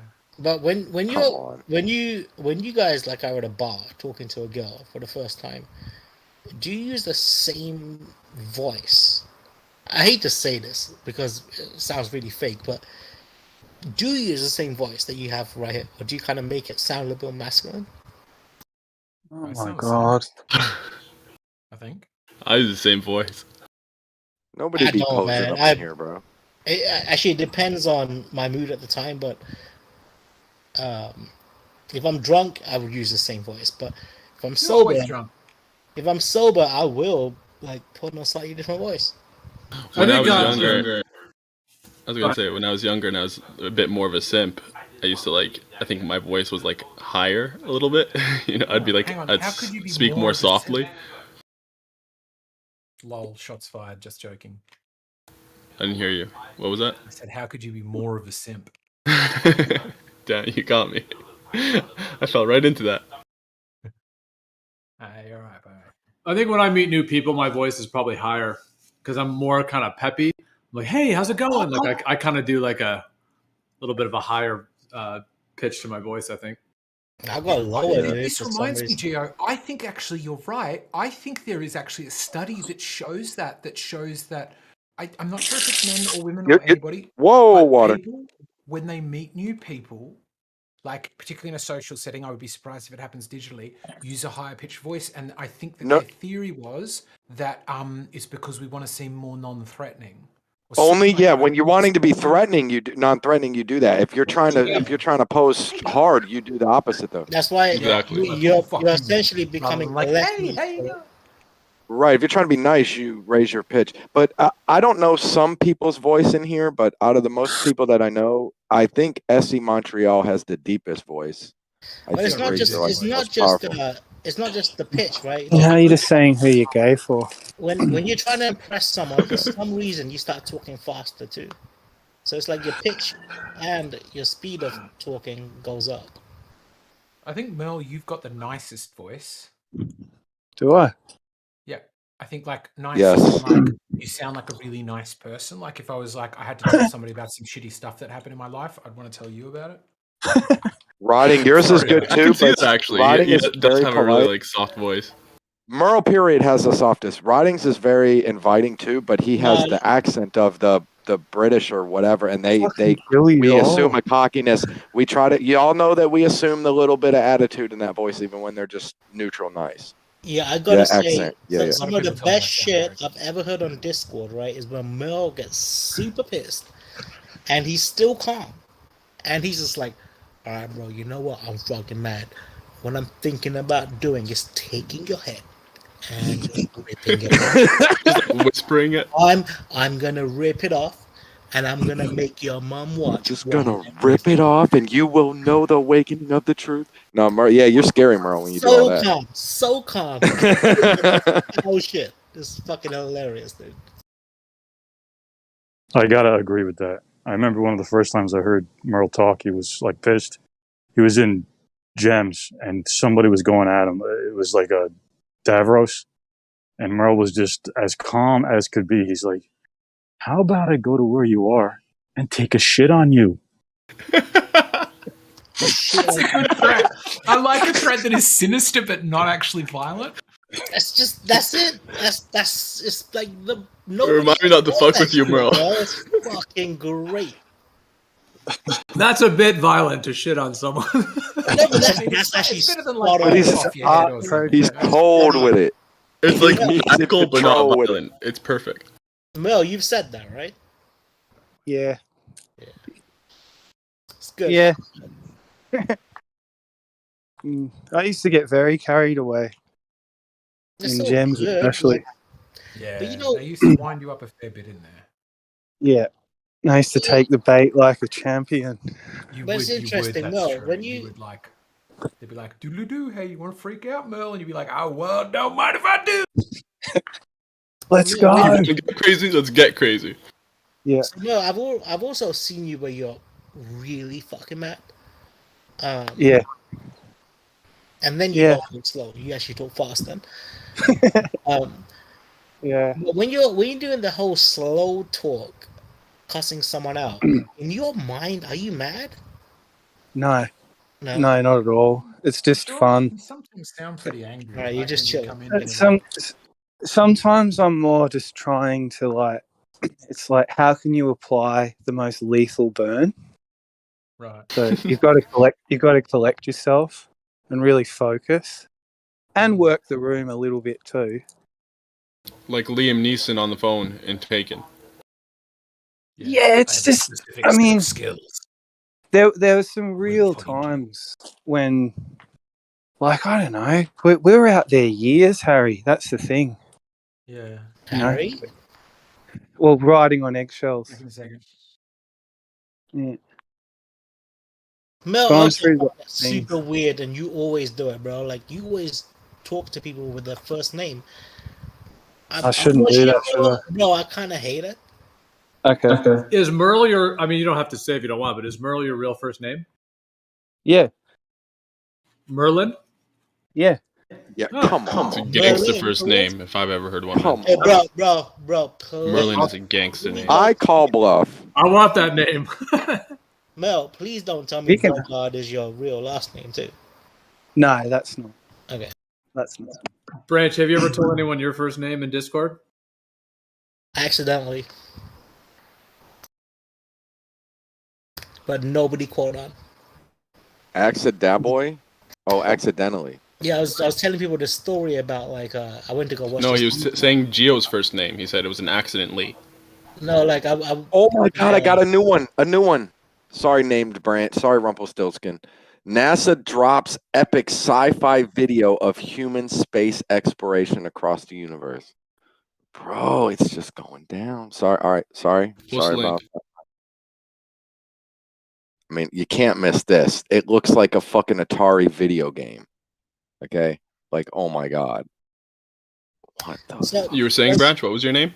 Does anyone here, right? Does any, like, there's, I swear this has to be a genetic fucking thing, right? Like, does anybody here tear up when they yawn? Like everyone. Yeah. Well, I think no, that's a sign of like, femininity. literally tear up and the tears come out your eyes, but every time you yawn. How long is your index finger, Branch? I'm just saying, so like, with the whole story I was telling people was, we were watching this movie, and in your movies have this fucking break in the middle, right? So in the break, my cousin, little cousin, kid, turns around and looks at me, says my name. Oh my fucking god, my name is crying, right? And when I was telling that story to people, I actually said it with my name. Got you. Did they know it was your name? No, I played it off like I misspoke. I would have probably played it off as if it was about someone else, that the other person was crying. No, I mean Or the like, fact or that just yawned. I just played it off real quick and didn't make a deal about it, which is why nobody fucking even remembered it. But you told us your surname was Patel, so. It's Nice not. try. Good try though, but it's not. It's such a reliable. 90% chance. When I went I to told you, India, I told you was I'm in Gujarati. I Gujarat. told you I'm Gujarati, but doesn't Oh, mean that's a 90% chance. Yeah, I was in Gujarat. I was catching a train, Hello? and I was like, you go up, they like staple, you book it ahead of time, and then they staple the passenger manifest to a wall. So train station. So you go look at that wall, and you try to figure out what bunk you're meant to be in. I go up to this wall and I like turn around to somebody else. I was there for a movie. I turned around to somebody else in the production crew. I was like, how crazy is this? Their printer must have broken. It's like 90% of the train have all got the same surname, Patel. And they're like, that's just Gujarat. Like everybody's Yeah, actually, Patel. you know what's actually fucked up is like Patel does go back in my family, right? So technically I am a Patel, even though my last name isn't. Yeah, his last name is Jahan Miri. Right, but it's pretty fucked up in England how people have to change their last name if it is Patel because you get discriminated like fuck in England if you have a last name Patel. Why don't you want anybody to know your name? Because my dick is fucking enormous, dude, and like nobody will get over that. Comes the mute. Yeah. I was scared at first. I'm not now. Because you're white? No, I was scared about talking about what we talk about. So Mel, the reason why I don't want people to know my name is because you're a big fat troll. No, when I do decide to go back to work, right? Most likely I'll go into management. And what I don't want is somebody, emailing anybody where I work. Yeah. Branch, you're guaranteed. 100%. That's the same with me. Guaranteed, Branch, you're a little guy. You look like Aziz Ansari, right? Like guaranteed. I'm done now. No, that's funny, Dan. A lot of people think I'm short. I'm not short. You big guy? For an Indian, you mean? No, I'm not short for just regular peoples. And when I go to England and shit, I feel tall as hell. I kind of am short in America. Didn't you say you're like 5'8" or 5'9"? Didn't you say that? No, that would be short. He's 5'11". Short. 10 3/4. I'm 5. Tell the truth. 5'9" is short. You didn't say 6. You're short. I know. I was gonna say I'm 5'12", and I'm You fucked up. He's 6'1". You basically said your name, Branch. Pretty tall. Nah, man, but it's funny though. Like especially Indian people in England are short as fuck. It is so weird. It has to do with the whole fucking hormones in the food, right? You reckon? Yeah, but like when I moved to America, that's when I shot up. I was about a foot shorter before I moved to America. How about going on video? How about going on video, Branch? Have you ever gone on video in this community? Does anyone know what you look like? Nope, not in this community. What about in the den? I picture him like. I mean, like under a very handsome. Very handsome. It just sometimes trips me out how like well a lot of us like know each other just over the years and how much time we spend together, but a lot of us don't even know what each other look like or what our first names are. Yeah. But Gio, part of the problem is people in this community are fucking crazy, bro. Like they will go after your workplace. They will do stupid shit like that. Then it's not like we're in a community of very nice, pleasant people. Yeah, well, I mean, this server is. Yeah, the Globers. You guys are nice. Hey, while we're all just kicking it. I'm talking about both sides of it. I don't care which, but people here are not just full of roses and shit. You got some real assholes. Yeah, but do you think like historically there were flat earthers that targeted, Globers and professionally tried to dox them and get them fired and shit like that? I think it's a natural environment. You have radical. Anywhere where you have radical, you're going to have the strong-hearted wanting to fight back against it. You know what I mean? I think it's natural, man. I know what you mean. I was saying, due to the nature of this, debate, it's the Globers that are targeting who they perceive as the radical flat earthers, right? Generally, yeah, exactly. That's usually. No, but flat earthers do it too, though. Well, but have you ever heard of a surveyor and Sorry, go ahead. Well, you can go ahead. I was just saying, yeah. Have you ever heard of a case where flat earther went after some globe earth person in that way?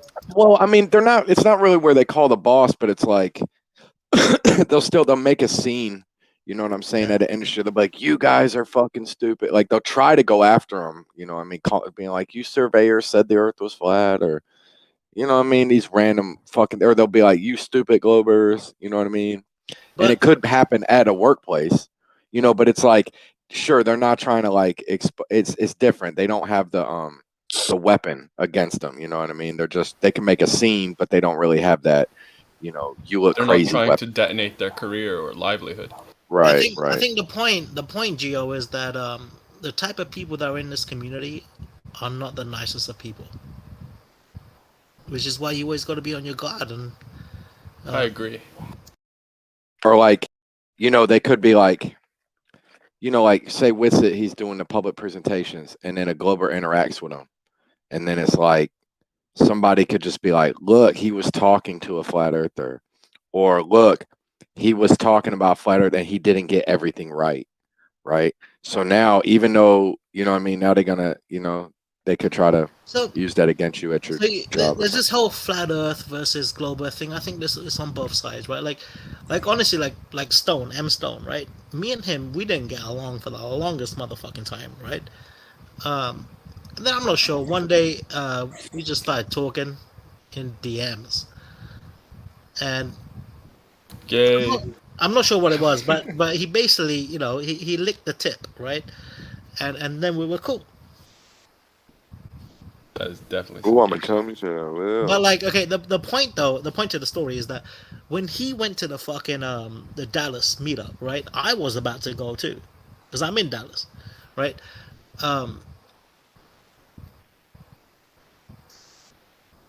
But then the way that people reacted to him being there was pretty. That was so classic, though.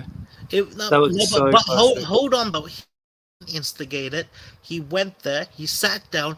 There was no indication of whether he was there to be hostile or just there to talk to people. You know, at the. Are you talking about Which Karen is B? like how I would have gone to the meetup. I would have gone and chilled at the bar and talked to people, right? I wouldn't have fucking been there to talk mad shit. Who's to say he was there to talk mad shit? He was there to fucking chill. But the fact talk that to Karen B. Yeah, but the fact that Karen B, right, started off the if you want hostility. Yeah, the hostility. That's why that hostility carried on throughout the whole night. And Because she's a man. I personally think that if that didn't happen, Stone is an asshole, right? Yeah. But one of the biggest. I don't wouldn't be the asshole that we know him as. I don't think it would have been as hostile. He's also a pretty. Is that the same event where like he flicked off Nathan whatever's hat? Right, and I think this whole thing George threw his phone. It all spewed from that initial confrontation that Karen B had, and at that point, you know, word got out that there's a troll here, and his name is M Stone, and everybody hated him. You know, everybody was there to fight him. Whereas that's Karen B's bad. Yeah, I mean, I personally think that the only reason it went that way was because of that initial decision that Karen B made to talk to M Stone in a very confrontational way. Yeah, you know, as the historians say, nations went to war on the account of a dumb bitch. Like, imagine if it was me, bro. Like, I'm in Dallas. What if it was me that was there? It sounds like things got weird later too with Fokker. Remember? And they were all going to go outside. I know, but Mel, the point is this, right? The reason why shit even went down that road was because word went out. There's a troll here, and his name is M Stone and Mr. George Heineke. Yeah, and it was almost like people were coming up to them, talking nicely, but were instigating in a very negative way, right? And I think that they should have been held down. You were there, weren't you? And just flat smacked, like with a palm. Honestly, though, dude, like if I had gone there, I would have went. Yeah, I don't know, dude. Like I don't know if I would have hung out with fucking George and Stone. I can't even remember if we were friends back then. How cringe did Stone look when Karen B was talking to him though? Oh no, Like, he was just like hunching over his like iPad. Like, I'm just here like on my iPad. Yeah, he was very what's the word for it? He was being very kind of sheepish, shy. Yeah, I remember now, dude. Like, I actually wasn't cool with George or fucking Stone back then. So I gave Stone hell for that. Even though, like, in the back of my mind, I thought that, you know, he handled it very well. He handled it well, all things considered. Yeah, it could have been a lot worse. Did you see him like me going into gems? Did you see what he did just the other day with Witsit? Stone? No, I haven't seen that. Oh my god! Stone did not do something in person. Oh, dude. Yeah, he did. He did. 3 days ago, maybe. You could. It's probably up still on Austin's page. His Witsit gets it YouTube. Maybe it says Austin is if that's the one, or Dallas, one of those. But yeah, dude, M Stone was like in the background, and then basically like came up and confronted him, and it was intense. It was like an hour and a half of both of them just screaming at each other, threatening to punch each other. It was the way. It was a it was a full blown. Gotta see this shit, man. If you want, if you want M Stone drama, that's your next one on your playlist. Like Witsit came back to Dallas. We used to duke it out, me and Stone, late at night sometimes. He'd insult my mum, and I'd say I'd come to America and I'd cut him up into bits and shit. I wish I had known Witsit was coming to Dallas, because right now you could probably get away wearing a Halloween costume. Which one is it here? Is it the Dallas one? I'm looking on his thing. Every day is Halloween for Witsit. I mean, the only problem then is very people nice. recognize my voice, right? I mean, I Not actually very think nice. like Yeah, it's Dallas. It's Dallas. What? Damn it, Branch, what was I finna tell you? Yeah, here it is. Cheeky bastard. if I did go Because see, he's got red hair. Because he's got red hair. if I did go see Witsit, right, and I used the voice changer in a Halloween costume, do you guys think you would still figure out it was me? No. No, not at all. No. He'd be like, who's this Unless guy? you made actual references to personal, to private conversations. You could wear a dress and get a girl voice changer. I think the way I would do it, right, is I would. This video is I hate to say this, dude. but M I Stone is would- kind of stalking him in this video. He's in the background, pretending like he's not M Stone. He's pretending like he's just I'm just a dude on my phone. And then he tries to leave, I think, from what I remember. He's like, all right, Witsit, man, you're an idiot or whatever he does. And then Witsit's like, no, come over here. Even though Witsit didn't know who he was the whole time. And then M Stone was just calling him a retard and, the whole thing. And then there was threats of punching each other and all that. Yeah, I mean, That's if it was me, what I would have done is I would have gone in, talked to him very friendly.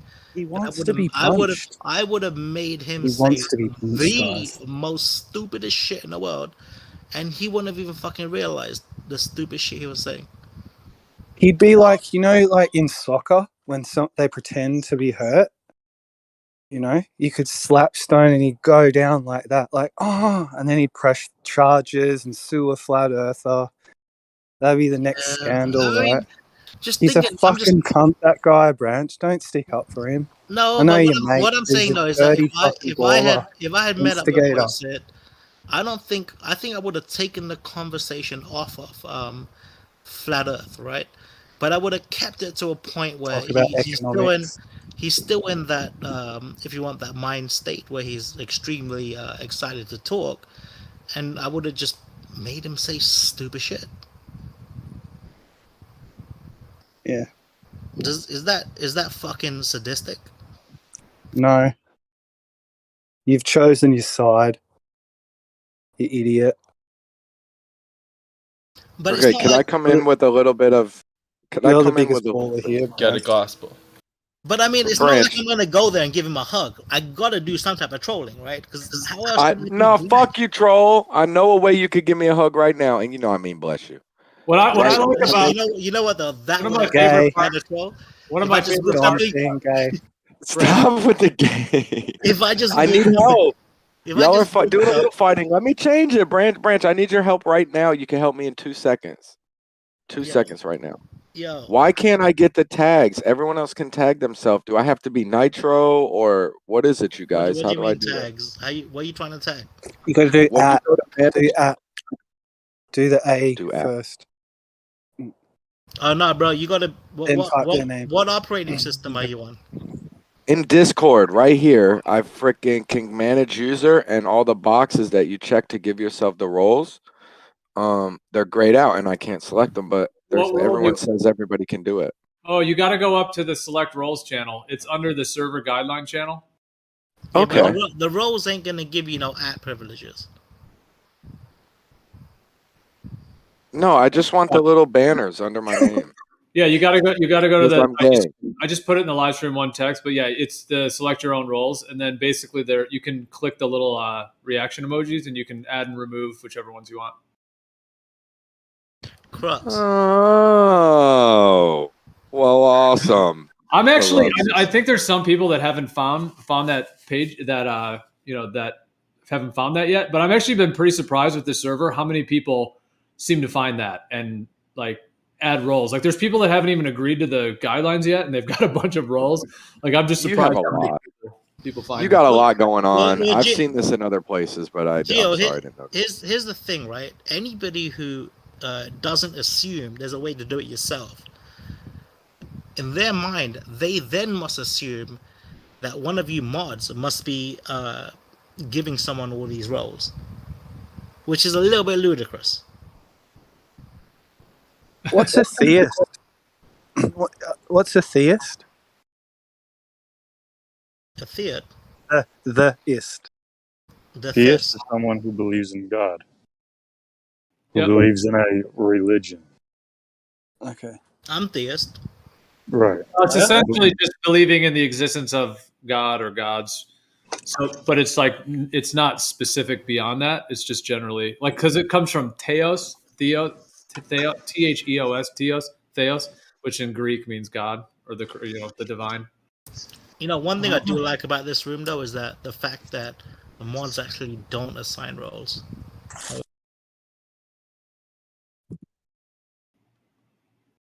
Gay.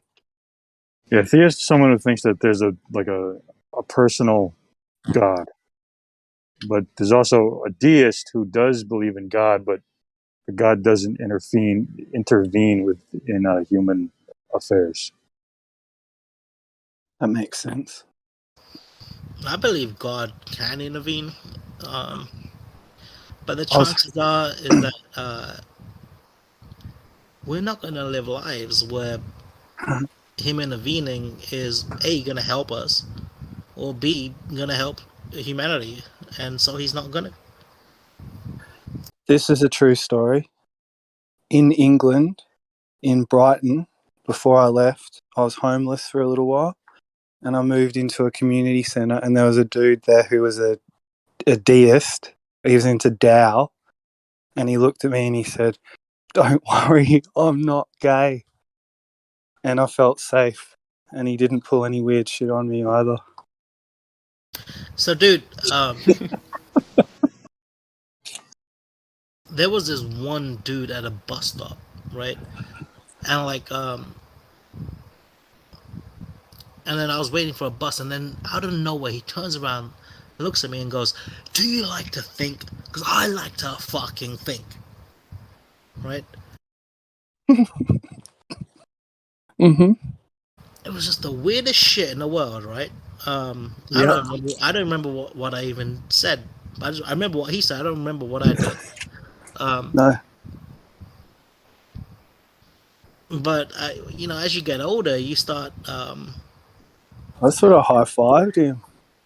I think I just kind of turned around and just waited for the bus again. I don't think I did anything. No. But yeah, bro, as you get older, you start thinking about what the hell must have gone on in that guy's mind, and you kind of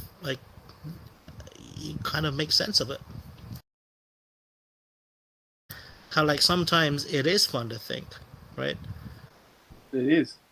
And yet there's a certain side of society which actually says, you know, overthinking is bad, and you know, they are against chess. They're against chess in some societies,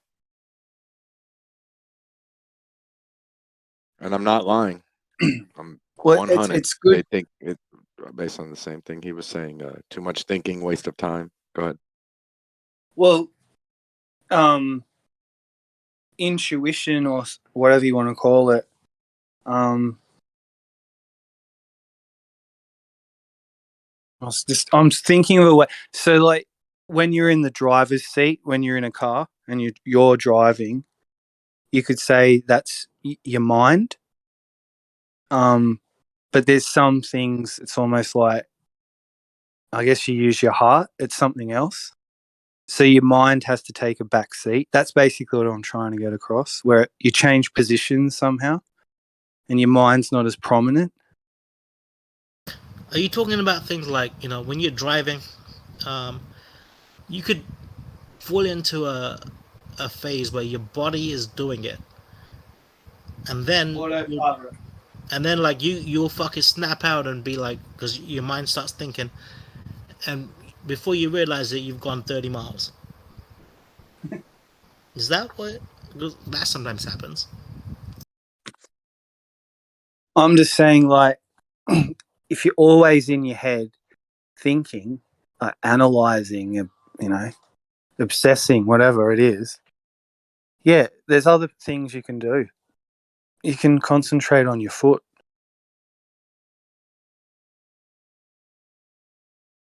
Why would you want to concentrate on your foot? That's the thing they say, like, if it's called mindfulness. So if you're too analytical, you just focus on something else and put your attention on that. I see what you're saying. Dell always said this thing we're going through is a war for our attention. I would hate it though, Mel, right? If somebody's driving down the road and their mind is on their foot, their mind should be on the road. My mind is how I randomly clicked on Lori and I saw his slogan, and then I just randomly clicked on Crit right underneath and saw his slogan. But, so but Mel, I totally get what you're saying, right? Like, I sometimes, and I'm not even fucking wrong about this. I know I drive better when I'm the fastest car on the road, right? Because when I'm driving super fast,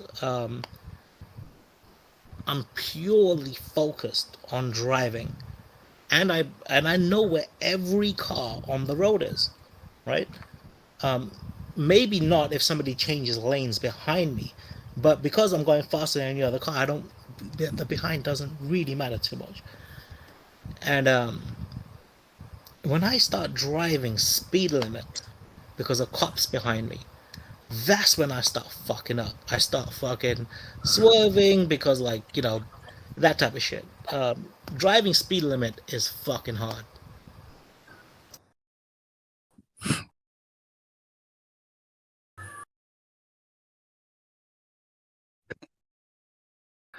And also, like, say if you're driving speed limit, flashback. Right? If you're driving speed limit, and you got people on your left, for us it's on the left, right? You got people on the left going faster than you, overtaking you and shit. And then you got the people on the left also coming into your lane and crap like that. I mean, honestly, you're way better off just putting your foot on the gas, just going faster than everyone.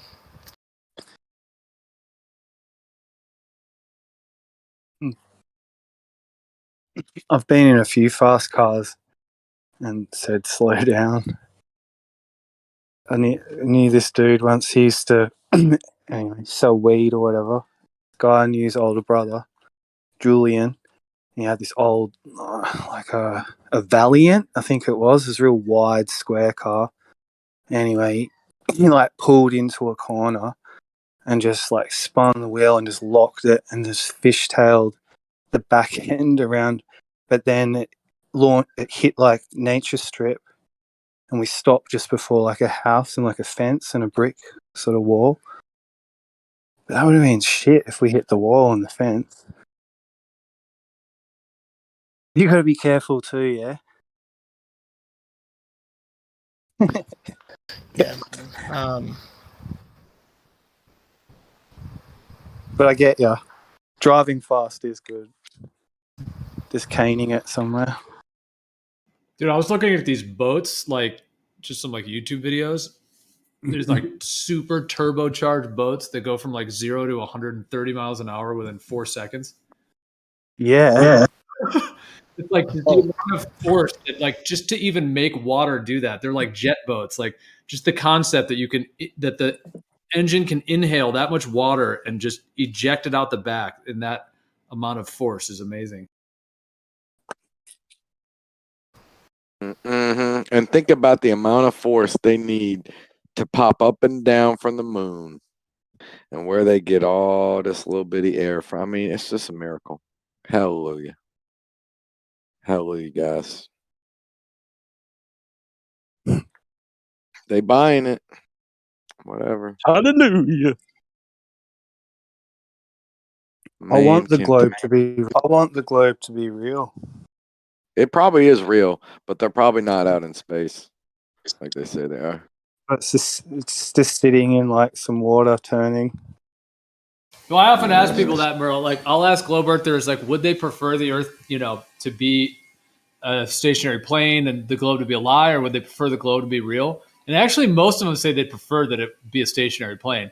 But you're actually saying the opposite. Like, you really would prefer it be a globe? Sometimes. Just because I sort of felt like I knew what was going on, even though I didn't.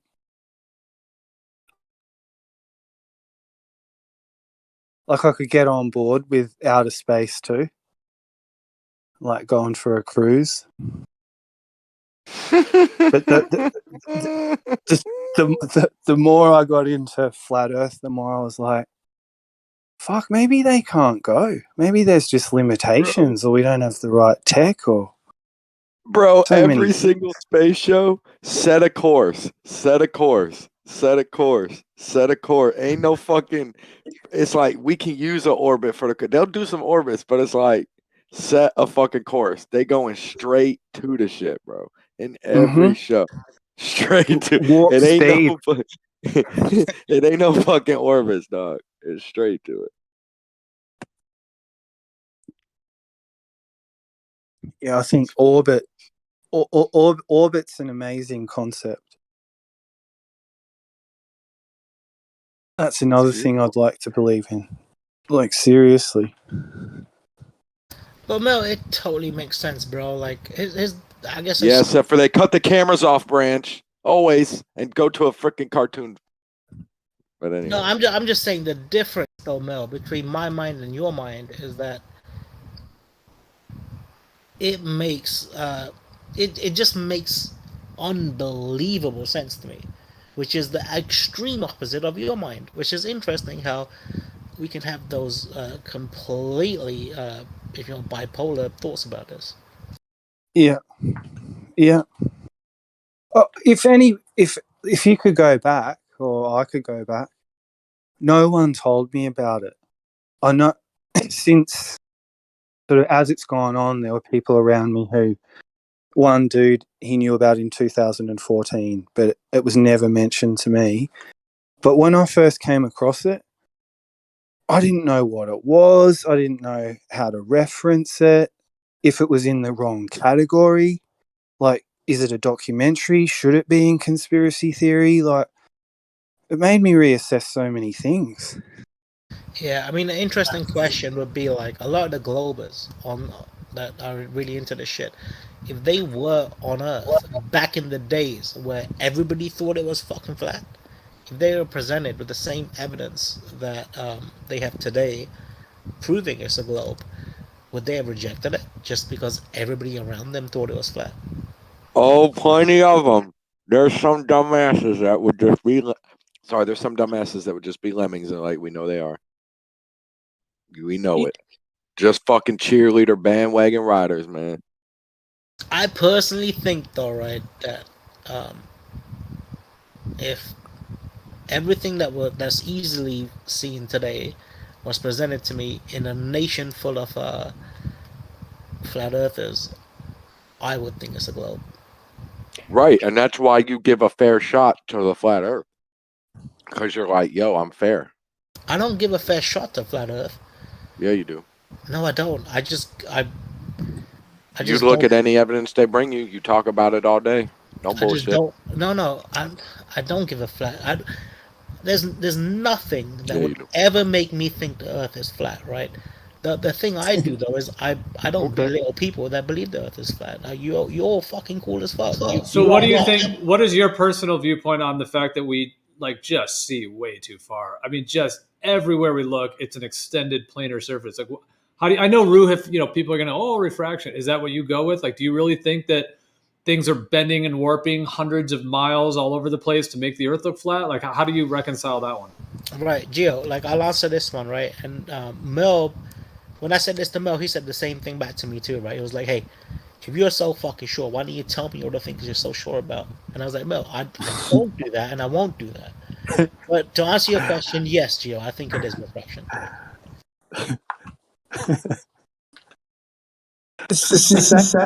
Because I know, I don't know them that well, but Branch, PMars, Dawn, Tim Osman. I've got Branch and probably Dawn and PMars the best, but I've hung out with these guys and tried to see it from their side, try to see what's really going on. They're not dumb.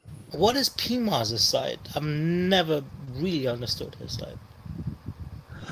I mean, I think initially he entertained it, and then he kind of some things happened, and he just sort of turned against everyone. He started thinking that everybody was full of shit. Oh, y'all cops, man. Y'all all fucking cops. Stop hacking my phone. Throw out your fucking psych report. Fucking Google is exposing the flat Earth right now. There's a hole in the ocean. Nobody's explaining. I mean, y'all get ready to wake up. Get ready to wake up. A hole in the ocean? Black hole in the ocean, motherfucker. You was here an hour ago.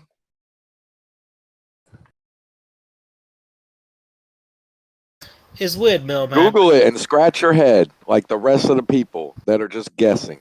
Go ahead. I personally think there are two types of globers, right? And there's one type which has never even considered any of the things they saw as being true, right?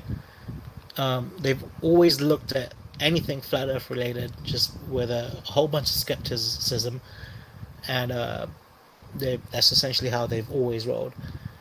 And then there's a bunch of flat Earth, there's a bunch of globers too that they fell into the whole flat Earth. I believe it's flat Earth, and they are too proud to admit it. Like, they would never admit at any point in their life that they think it was flat. Yeah. And it's so funny because you can totally tell them apart.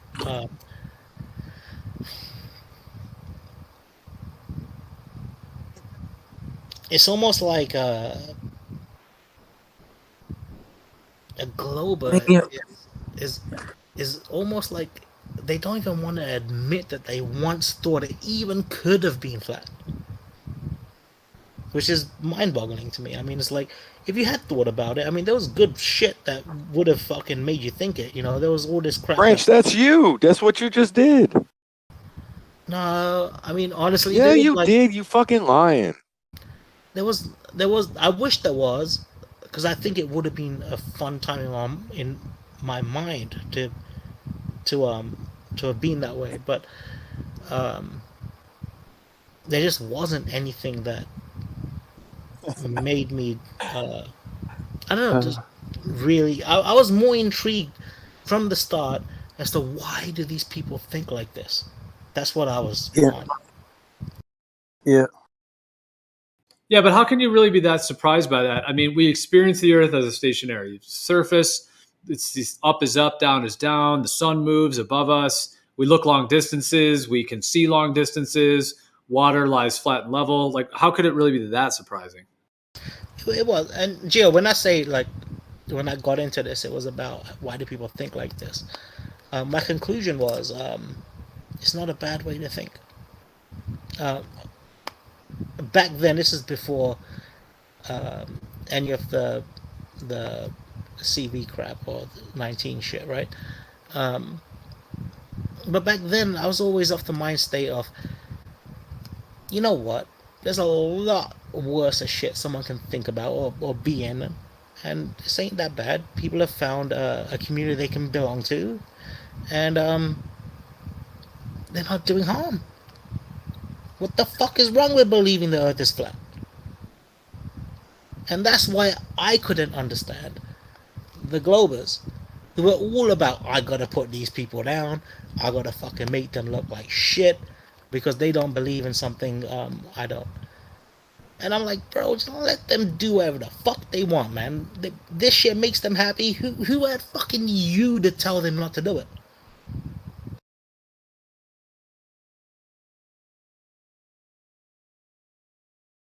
Gio, there is a perspective on what I said,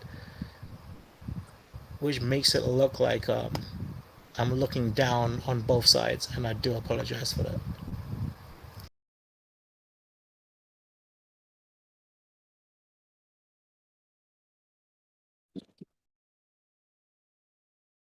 There's been stuff on both sides. I think we'd all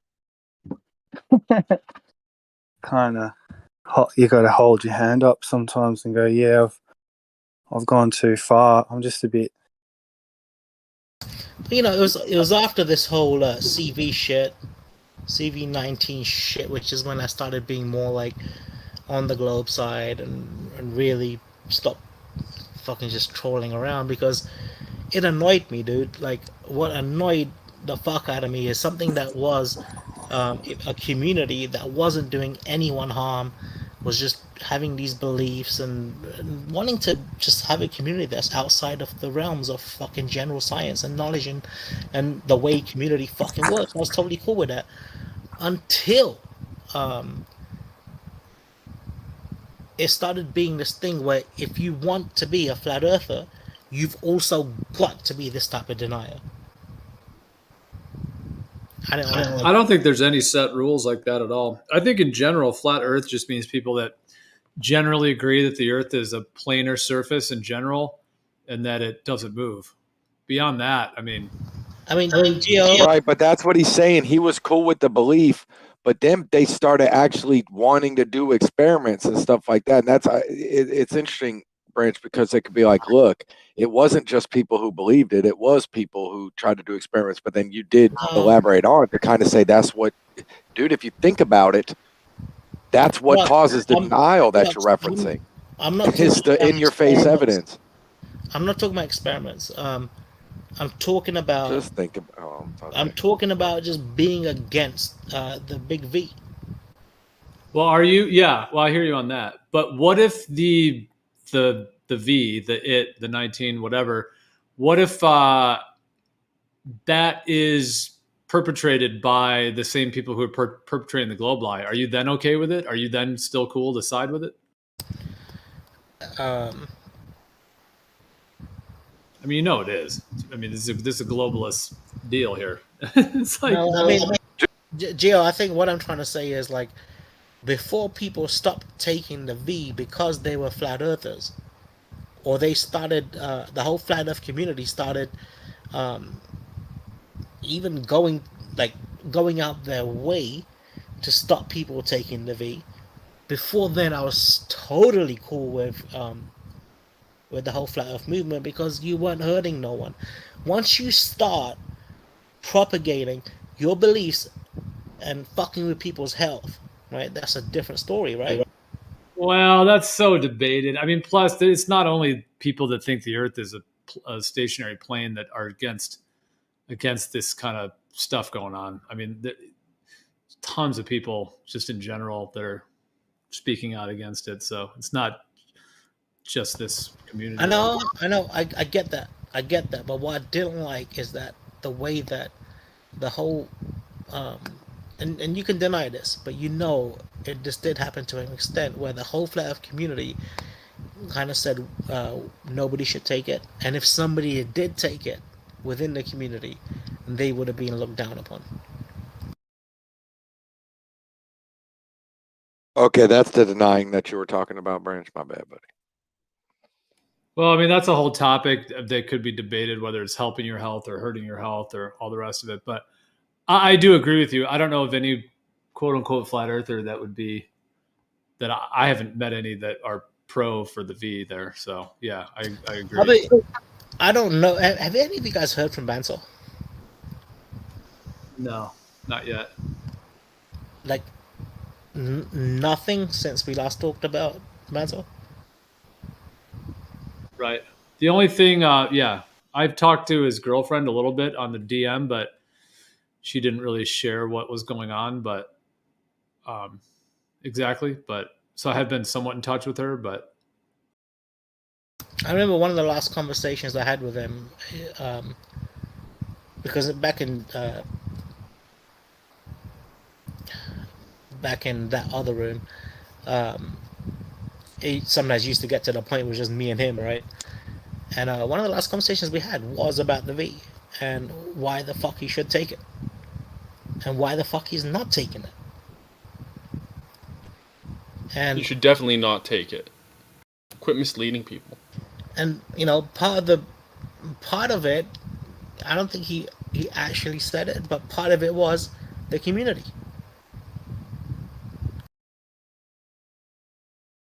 well, the thing is, dude, when you realize they're lying about the shape of the earth, it's just incredibly obvious of all the, like, it's for a lot of people, it becomes very obvious. Like, it's sort of like,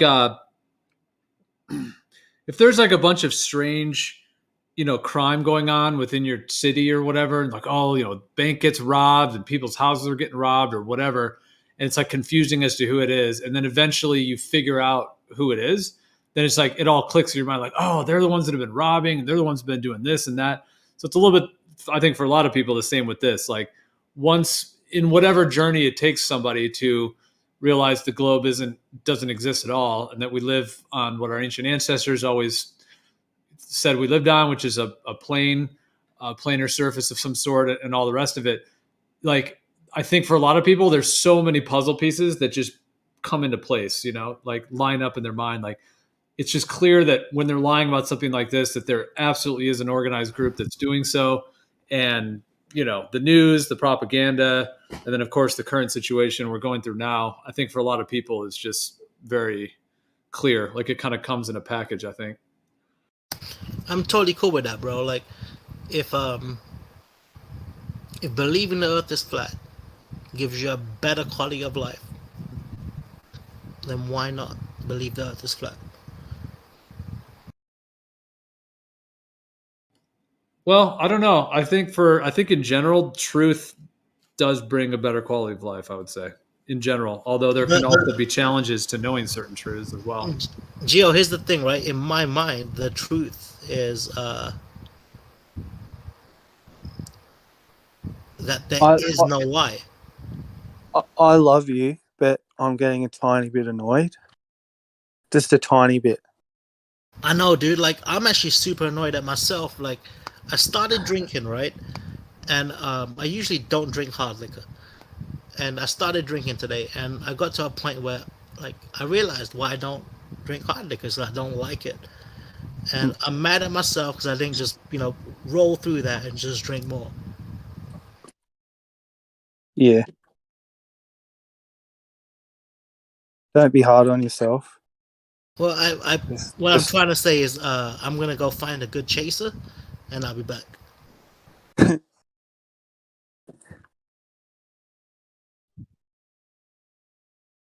And then maybe you'd be less annoyed, Mel.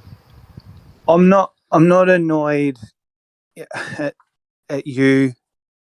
I'm annoyed at the situation me and you and everybody else is caught in, just through no fault of our own other than just being born. And, you know, the more I've woken up, it's been quite shocking, if I'm being honest. It's so shocking to the point I'm sometimes overwhelmed and have no idea what to do. It's so shocking. And I feel like I should do something. Sometimes I can't believe some of the things that are happening on Earth right now. Like, seriously, I'm like, what the fuck?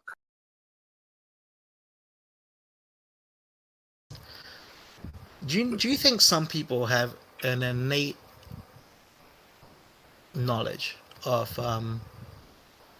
why they are here on Earth and what their purpose is and all of that shit, right? To the point where day-to-day life just gets boring as fuck. Yeah. Well, it is.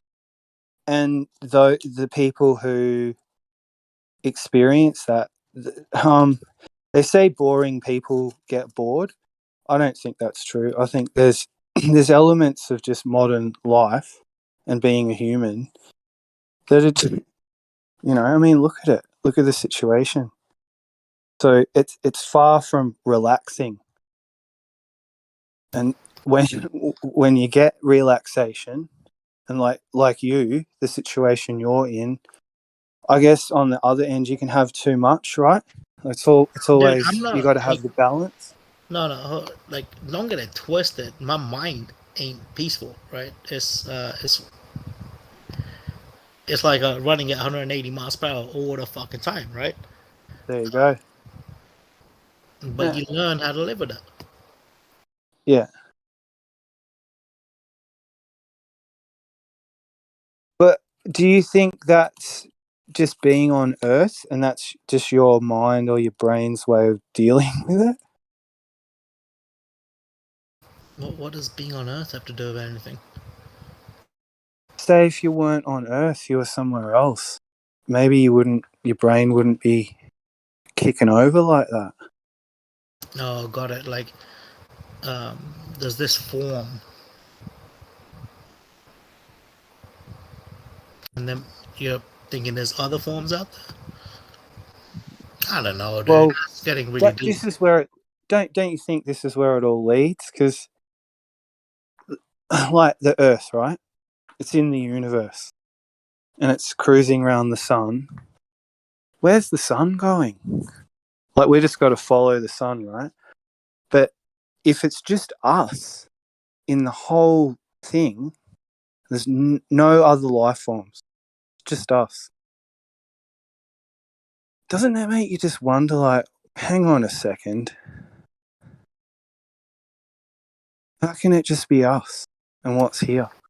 I don't believe that, dude. You do? I don't believe that. You don't believe that? Okay, there you go. I believe there are other planets out there. So you know something's up. You're just not exactly sure what it is. If they're gonna do a Project Bluebeam, you know, a big fake alien invasion, like, wow, that just really ties together this whole fake globe thing, because virtually everybody who believes in the globe believes there must be other life out there, and that other life could be, you know, hostile to humans. So if they're gonna pull off that psyop, like, wow, what a completion to the entire deception. Something like. Let me go get some. I need to get me a chaser and some ice, dude. Give me a sec.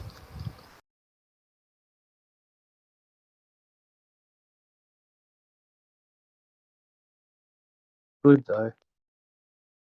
Like a pimp glober.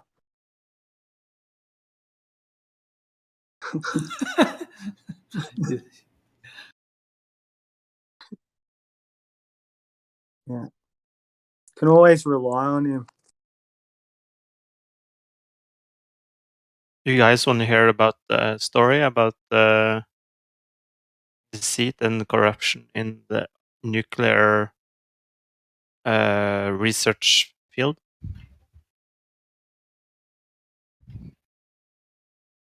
Which one? Nuclear power. What Nuclear power. happened? What happened? There was a company.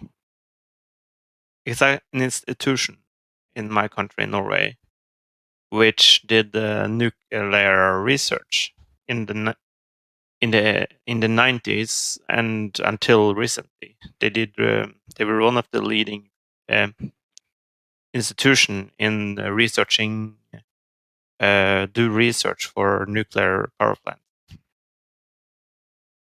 And they lied on some research. They actually did like proper lying. They didn't just like twist the truth a little bit. They actually, to actually make the numbers look good, they actually manipulated the computer program who acquired the data to show the correct data, to fake it basically. So they did like a test with like they were supposed to test a new type of metal alloy in a pipe which was very close to the nuclear reactor. So they had to test it with like certain temperatures, and they didn't get the correct temperature. So they doctored the data so it looked like it had the correct temperature.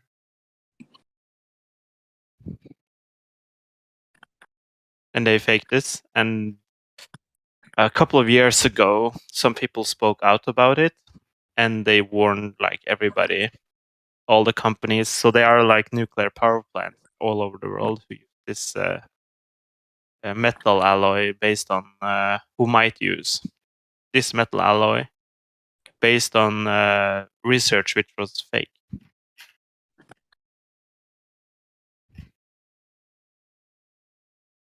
Weird.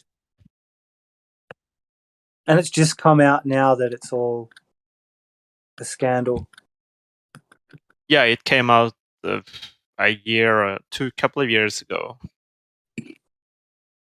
There was a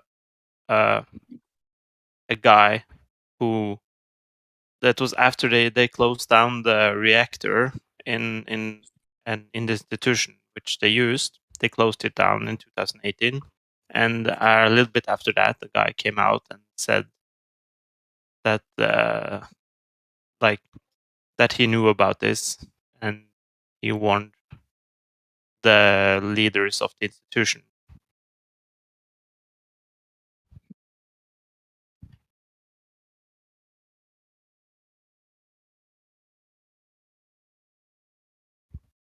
And also, in addition, kind of weird, because I think there's like a problem with like this system, because the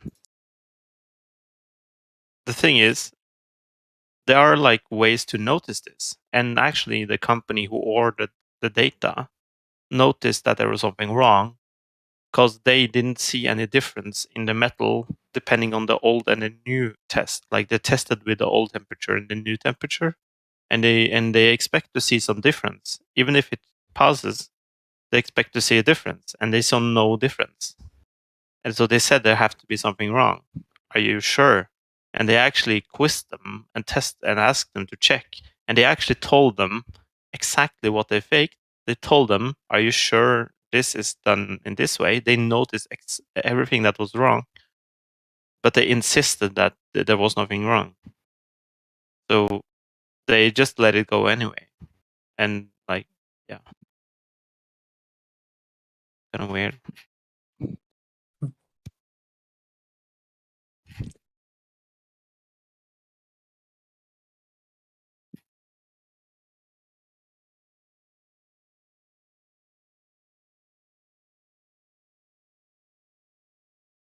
That's like the scandal.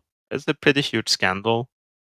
That's like was some kind of industry which we were big at, and kind of lost all credibility.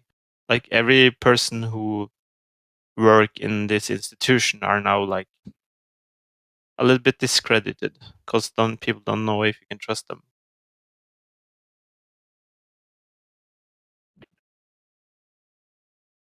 I thought you guys might find it interesting since some of you like want to see like actually fraud in the science community. This was actual fraud done in some science community. Like I'm proper proud. fraud. I'm proud of you for acknowledging it. I have no issue with acknowledging fraud. I wouldn't necessarily like say, "Oh, these are fraudulent, therefore we can't do stuff." I think like there's a systemic problem in addition, because these things need to be picked up. There need to be like fucking like they noticed it. Even like the customer noticed it. Like a lot of people noticed that there was something wrong, and they asked them to double check and recheck. But what can you do? They have the lab, they have the equipment. So when they tell you to recheck and they just lie to your face, what can you do, right? They lied like over and over again.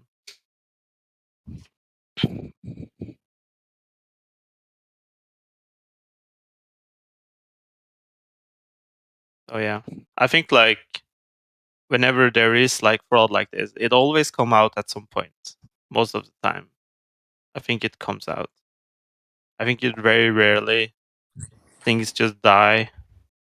But luckily, like the companies didn't. Many companies report that they didn't use the metal alloy in any like places where it was dangerous. They said, but also that the fact that when they knew this was like very close knitted environment. Like there was like a leader, and there was like a few people who, like scientists who worked there, and those were the guys. Those were the only guys involved in this who knew this, and there was no way any other person could know this. So I think that was the problem, that you had like a tiny environment which actually can lie and doctorate, but it's not like actually, it's not really science either. It's more like it's like in the border of engineering and science, because they didn't like discovered anything new. They just tested pipes. So if you test pipe, you don't like test the pipe and then, oh, we got good numbers, now let's do a verification like on another plant and see if they get the same result. That's not normally what you do. You just test the pipe and that's it.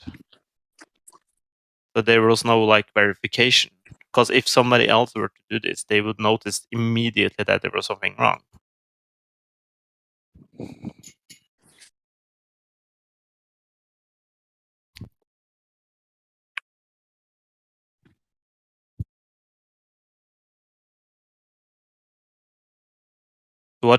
How do you handle fraud in science? I don't know. Yeah, Mel, what's up with that?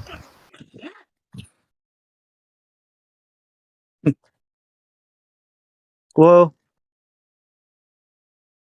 I think as far as I can tell anyway, okay, so if you go back to the end of the 18th century, we didn't have, like, there was the Wright brothers, they say, and they were testing flying machines. But if you look at what we have now, the way technology evolved and developed from the 1800s to now, it's understandable to me that some of these companies would have secrets. And if they know certain things about physics or certain elements that behave a certain way, and that might not be public knowledge, like there's any number of things. Like it's all about secrets, right? Secret recipes, secret tech. And so I think science, to me, although it's a way to find things out and establish what's real, if it's empirical, there's also a side to it where it hides the truth as well. And they sort of do it not so much with citations, but it's like an establishment. And like you were saying, it has a reputation. So people, science has more credibility for a lot of people than, say, the church. And that's a deep subject, but you know what I'm saying? So Mo, that's interesting, right? Because I thought about this. And like, if you think about it, that means that all scientific discoveries are inevitable. They're gonna happen, it's just a matter of when. So having a single scientist get a lot of praise and shit because he was the first one to discover it is cool. But the fact of the matter is that motherfucker didn't, somebody else would have. Yeah, that's true. Right? Yeah. And, you know, based on what you said, that's very seen in history, right? Like, you got a certain country, they hide the tech they found, and a parallel country, you know, they discover the same tech. Yeah. It kind of makes you think, though, right? Like, does that mean everything's inevitable? All discoveries we make? I think a lot of the ones who we have found until now, at least, would be that they will have been discovered anyway. Like a lot of scientists who were like discovered things 100, 200 years ago. They were great scientists at the time, and they get praise for discovering it. But they more get like praise for being the first. That does not mean that they are like, there are people today that are much smarter than many of the greatest scientists back then. They don't get the same praise because there is like the barrier to discover something new is much more difficult now. It's not as easy as it was. You have like all the low hanging fruits back then, which you could pick from. It was much simpler. But, I mean, I guess the point I'm trying to make is that any new tech we do discover in the future, any breakthroughs we make, they're all inevitable. They will happen. It's just a matter of when they will happen. Yeah.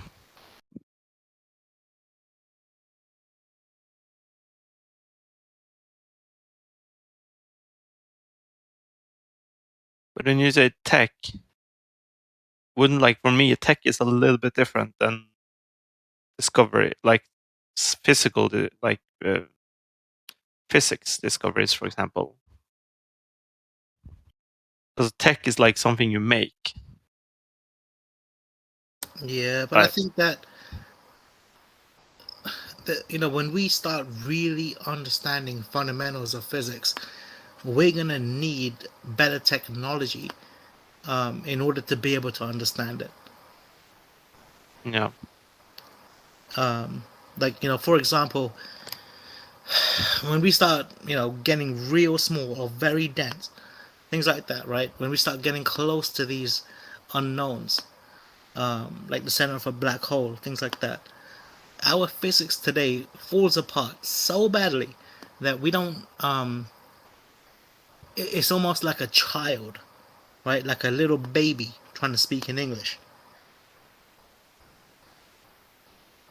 It makes no fucking sense what we're doing to try to understand that type of physics.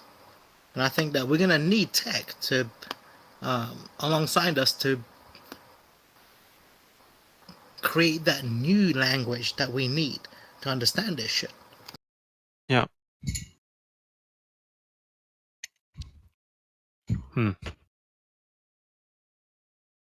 It's true.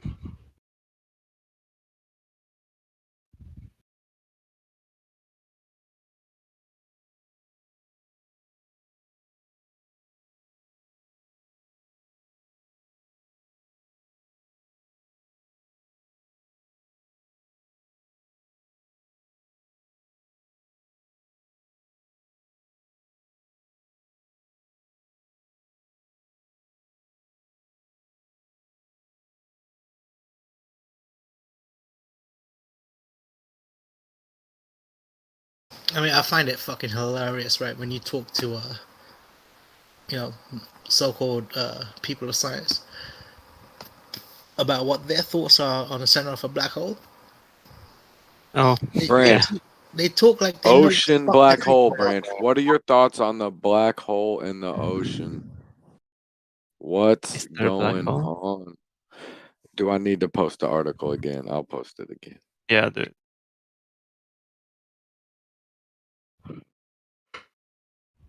I remember people were afraid that the LIGO would, not the LIGO, sorry, CERN would create a black hole when it started. Yeah, I remember It's that. funny. It's funny. Like everybody said. I remember how not the conspiracy, but like how the scare came from, because they said like you could have like micro black hole, like it was theorized you could have micro black holes forming. But they also said that grow and grow. Yeah, but that's what the scientists said. They wouldn't grow. They would like form and they would disappear because they are not stable. But it ends up with some people saying, "What if they grow?" And then people say, "Oh shit, what if they grow?" And then everybody started thinking it will swallow the Earth, which all the scientists think is ridiculous.